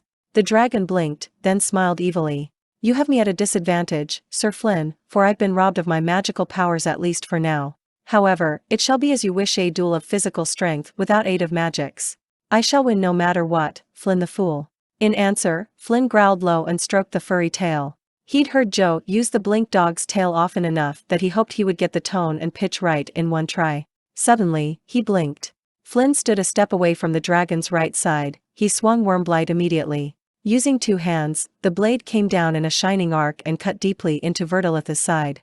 The dragon's scales would have prevented a lesser blow, but so sharp was the edge of Wyrmblight that the blade bit in by nearly a foot. Blood gushed from the wound. The dragon shrieked in pain and anger. Flynn pushed the blade into the wound he had made and twisted, seeking a vital organ to rupture. From the corner of his eye, Flynn saw a giant, serpentine whip swing at him. "The tail." He growled the command word and blinked away. For an instant he had the impression that the tail passed through him. Flynn reappeared in front of the dragon. He jumped forward, holding Wyrmblight like a lance, and stabbed the dragon's chest. Deflected by the impenetrable copper scales, the sword bit into the trampled snow instead. Verdilith hissed, and a noxious cloud of chlorine gas enveloped Flynn. The knight only coughed a little and thanked Terastia he had Wyrmblight to protect him. Flynn swung his sword in a series of short, tightly controlled strokes, seeking a way past the dragon's foreclaws. Verdilith raked back and tried to grab the blade from Flynn. But Wyrmblight's edge was too sharp to grasp, and the dragon screamed in pain as the sword sliced into his sensitive palms. He reared back onto his haunches, rising to his full height, and then came back down, both foreclaws reaching for Flynn. The knight didn't flinch. Instead of retreating, he took a step closer and held Wyrmblight straight up as the claws came slashing down. Verdilith snagged his left claw on the sharp tip of Flynn's sword, and the knight thrust upward, twisting as he did. Wyrmblight sliced through the dragon's palm and into his forearm. Tendons snapped audibly. Verdilith bellowed in pain. He clawed at Flynn with both front talons, despite the sword still thrust through one. Flynn fought to keep hold of Wyrmblight. The violent thrashing almost tore the sword from his hands. The moment Verdilith paused, Flinn twisted and yanked on the sword as he pulled it out. The knight smiled brutally at Verdilith's ravaged claw. The dragon screamed, and the sound buffeted the evergreens surrounding the glade. Verdilith raked Flinn again, and this time the claws caught hold of Flinn's breastplate. The links holding the chest and back plates together snapped, and both pieces fell to the bloodied snow. The midnight blue tunic floated to the ground. Flinn was virtually armorless above his waist. He pulled his sword up as a shield, thinking the dragon would attack with his claws again. Instead, Verdilith opened his mouth and snapped his jaws together suddenly. Flinn jumped back and reached for the blink dog's tail, but Verdilith anticipated the knight's move. With astounding speed, the dragon snapped his jaws a second time, and this time Flinn's chest was caught between the pointed fangs. The growled command word emerged garbled and unintelligible. Flinn dropped the tail. The dragon lifted his head and shook his prey. Flinn screamed. The ivory daggers lacing the behemoth's jaws pierced Flinn's undershirt and the arm cuffs he wore. Through a haze of pain, Flinn smelled the stench of chlorine and the dragon's bile. The knight had a sudden vision of the animals he had hunted, writhing in his traps, and he knew exactly how they felt. Then the dragon ground his teeth together, and Flinn felt something inside him burst. A wave of blackness threatened to swallow him whole. No, he shouted. He fought for consciousness, he didn't stand a chance if he blacked out now. Below, something streaked into Flinn's vision. A shrill squeal reached his ears. Ariak. He'd bit through his rein. The griffin attacked, his keen claws and beak scraping the gaping wound along the dragon's right side. The birdlion fluttered his stunted wings as his sharp beak buried deep in the ragged flesh. Suddenly Flinn felt the dragon's jaws open. He fell heavily to the ground and lay in the snow, unable to move. His hands still curled around Wyrmblight, though how he'd managed to hold onto the sword he didn't know. Flinn lifted his head, and through glazed eyes he saw his griffin charge the dragon. It was a hopeless match from the start, made more so by Ariak's inability to fly. The griffin screeched, his wicked beak piercing the dragon's wounded side, but Verdilith caught Ariak between his good claw and his injured one. I've killed your master, feeble creature, and it will be a pleasure to kill you. Verdilith snarled. Gripping the birdlion, he bit Ariak's neck, tearing almost all of it away. The griffin gurgled one last scream and lay still. Flinn closed his eyes and gritted his teeth, somehow managing to stand. He stumbled toward Verdilith just as the dragon pitched Ariak's broken body away from him. Flinn lifted Wyrmblight above his head, his arms and chest protesting. His heart labored to pump blood, and he then felt one lung collapse. For a moment he couldn't breathe. He gasped for air. It is you who will die, Verdilith, Flinn shouted hoarsely as the dragon turned back, just as the prophecy foretold. Flinn stepped forward suddenly and, with the last of his strength, brought Wyrmblight down upon the dragon. The blade bit deep into Verdilith's left shoulder, almost to the hilt, and the dragon reared in pain and clawed the blade loose. Wyrmblight fell to the trampled snow. Verdilith shrieked again, and this time the sound of fear tainted the cry. The beast's blood poured in steaming rivulets from his side, his shoulder, and his mangled claw. He backed away from the tottering man, then turned and crashed into the forest. The dragon's leathery wings flapped as he ran, unable to lift the beast from the small clearing. The knight feebly tried to wipe the blood from his eyes and then stumbled toward the shining silver blade lying in the red snow. Flinn paused by Ariak's body and fell to one knee. He stroked the silken feathers one last time in farewell. He tried to speak, but nothing emerged from the bruised lips except a bubble of blood. Flinn's eyes clouded over, then turned toward his sword. By supreme effort, Flinn stood and haltingly limped over to the blade. Somehow he picked up Wyrmblight. Never had the sword felt heavier, and never had it felt warmer. Flinn welcomed the warmth, for he was suddenly cold, so cold. Flinn lifted his glazed, bloodied eyes to the forest and then slowly began to walk in the direction the dragon had gone. He is mortally wounded, Flinn said dazedly. He coughed twice, his collapsed lung rattling, but I must be sure he will die. He stepped heavily forward, jags of pain racing like lightning through his torso. Broken ribs stabbed into his failing lungs, and his heart beat frantically. A rushing noise grew in his ears. He walked 20-30 steps through the snow, leaving a crimson trail behind him. He fell. Flinn lay for a moment, fighting back the dizzy blackness that edged his vision. He closed his eyes. The image of Joe rose to his mind, and with it the image of Verdilith. Flinn gripped Wyrmblight in his hands, then opened his eyes and began dragging his beaten body through the brush, still following the trail left by Verdilith.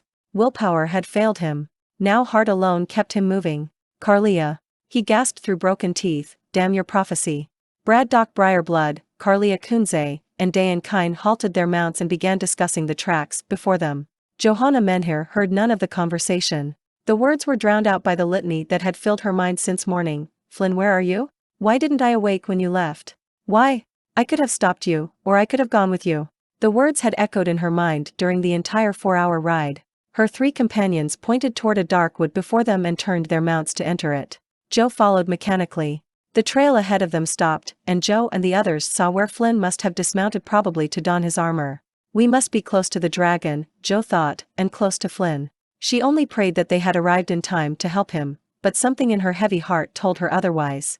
Shaking the doubts from her mind, she drew her sword, jumped off Karsig, and raced into the woods. The dwarf, wizardess, and boy followed more slowly. Giant pines and a few scattered spruces crowded the forest. The silence was palpable, and it frightened Joe. Woodlore stated that such absolute silence meant only one thing: a fight to the death had taken place. Only her fearful breaths disturbed the awful hush as she plunged forward. Moments later, Joe broke through a line of trees and entered a small glade, a tiny meadow hidden in the woods. The snow-covered ground was trampled and stained. Blood and upturned earth marred the former whiteness. Shining bits of metal gleamed, half buried in the snow. A tattered piece of midnight blue cloth waved in the wind, snagged on a broken staff. Joe halted. The huddled corpse of a griffin lay in the center of the glade.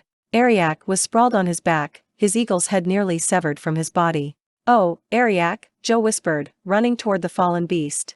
Her eyes were wide with grief and pain. She heard the others come up behind her, but she couldn't bear that they see her grief. Not yet. She fled forward, seeking Flinn, praying. Joe ran for 20, 30, 40 more paces, across the glade and into the forest again. She felt bile rise in her throat when she saw the bloody path Flinn had left behind. It was fully 3 feet wide and crimson. Joe prayed some of the blood was the dragon's. Twigs and chunks of soil had been churned up on the ground ahead, mixing foully with the snow and blood. Finally, in a glade even smaller than the last, Joe found him. She stumbled toward the still form of Flinn lying on his side, one arm outstretched, his hand poised to claw at the trampled snow. As each step drew her closer, Joe's legs grew leaden. She dropped her sword and one hand cradled her stomach, but somehow she stumbled forward. Reaching his body, Johanna Menhir fell to her knees in the snow by Flynn's side. Wyrmblight lay next to him, the silver of its bright blade shining in the sun. She pushed the cold hilt into the outstretched hand, but there was no response. She clasped her own hand around his. His face was turned away from her, and she saw only his iron-streaked black hair and blood. His chest and back plate were gone, and the gray woolen tunic he wore underneath was now red. Blood still ran from large puncture wounds that marked both his back and his chest. Joe choked on a sob, then gently rolled the knight onto his back so that she could see him. Flinn, his name escaped her throat. She touched the bloodied, battered face of the man she loved and bit the insides of her cheeks to keep from crying. Through tears that she refused to let fall, she gently pushed aside his tangled locks and wiped the blood from his eyes and mouth. Joe leaned over and kissed him, unaware that Braddock, Carlia, and Dayan stood silently behind her. "Flinn," Joe pleaded in a voice as hoarse as before. She was beyond the ability to pray coherently to her immortals, but she silently beseeched them for Flynn's life. His eyelids fluttered open. They closed once, then opened again, and Joe saw that they were filled with inexpressible pain. He blinked a second time, then a third, and she cradled his head to her breast. The tears she had tried not to shed were running silently down her cheeks, landing on Flynn's chest and mingling with his blood. "Joe," Flynn's voice wasn't even a whisper, "I love you." Blood trickled from Flynn's lips. His eyes glazed over completely and rolled upward. The faintest tremor went through his body, and then his neck stiffened. Fain Flinn was dead. Joe threw back her head, her hands clutching the body in her arms, a cry in her throat. But the cry wouldn't emerge, and she doubled over in mute pain. For 4 days and 4 nights Johanna Menhir stood alone before the funeral pyre of Flinn the Mighty. She had requested that her companions stay away during her time of grief, and they respected her wishes. For 4 days and nights Joe guarded Flynn's body from the ravages of wolves, but no other creatures came to the glade that witnessed the warrior's death.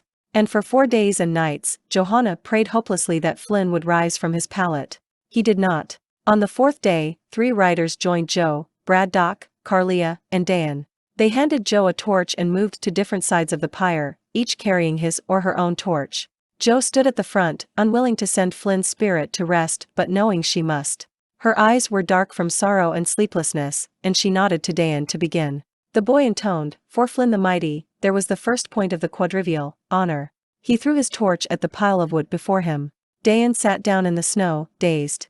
Ariak's body rested within the pyre, for Joe had decreed that so faithful a mount should join his master in whatever life awaited them after death. Joe nodded to Carlia, who said in a voice more subdued than any had ever heard from her, "For Flinn the Mighty, there was the second point of the quadrivial, courage. None had greater than he." The wizardess added her torch to the pile, and the flames began to lap at the dry wood. Braddock looked Joe's way, and at her assent he began to speak. His voice was gruff, and tears ran unashamedly down his face, wetting his beard. For Flinn the Mighty, there was the third point of the quadrivial, faith, for the people in all. Penhaligon believed in him. Braddock's voice broke on the last words. He tossed his torch onto the pile and turned away. Sobs shook the dwarf's broad shoulders, and he buried his face in his hands. Joe tried to see through the mist of tears in her eyes, but could not. The flames flickered before her, demanding her attention. Then a sudden gust of wind picked up a corner of Flynn's tunic, and she focused on the midnight blue. Holding up her torch, she called out in a voice that rang with a strength laced with sorrow, "For Flinn the Mighty, there was the fourth and final point of the quadrivial, glory." She stopped, unable to speak. She swallowed once, twice, and continued, her voice raw with restraint. "Glory," she repeated and gripped Wyrmblight so tightly her hands bled. "And the people in all lands, not just Penhaligon, will know of the mighty Flinn, and the glory in which he died, and the glory in which he lived." The words sank to a whisper, and then Joe threw the last torch onto Flynn's funeral pyre. The patch of midnight blue disappeared in the flames of death. The end.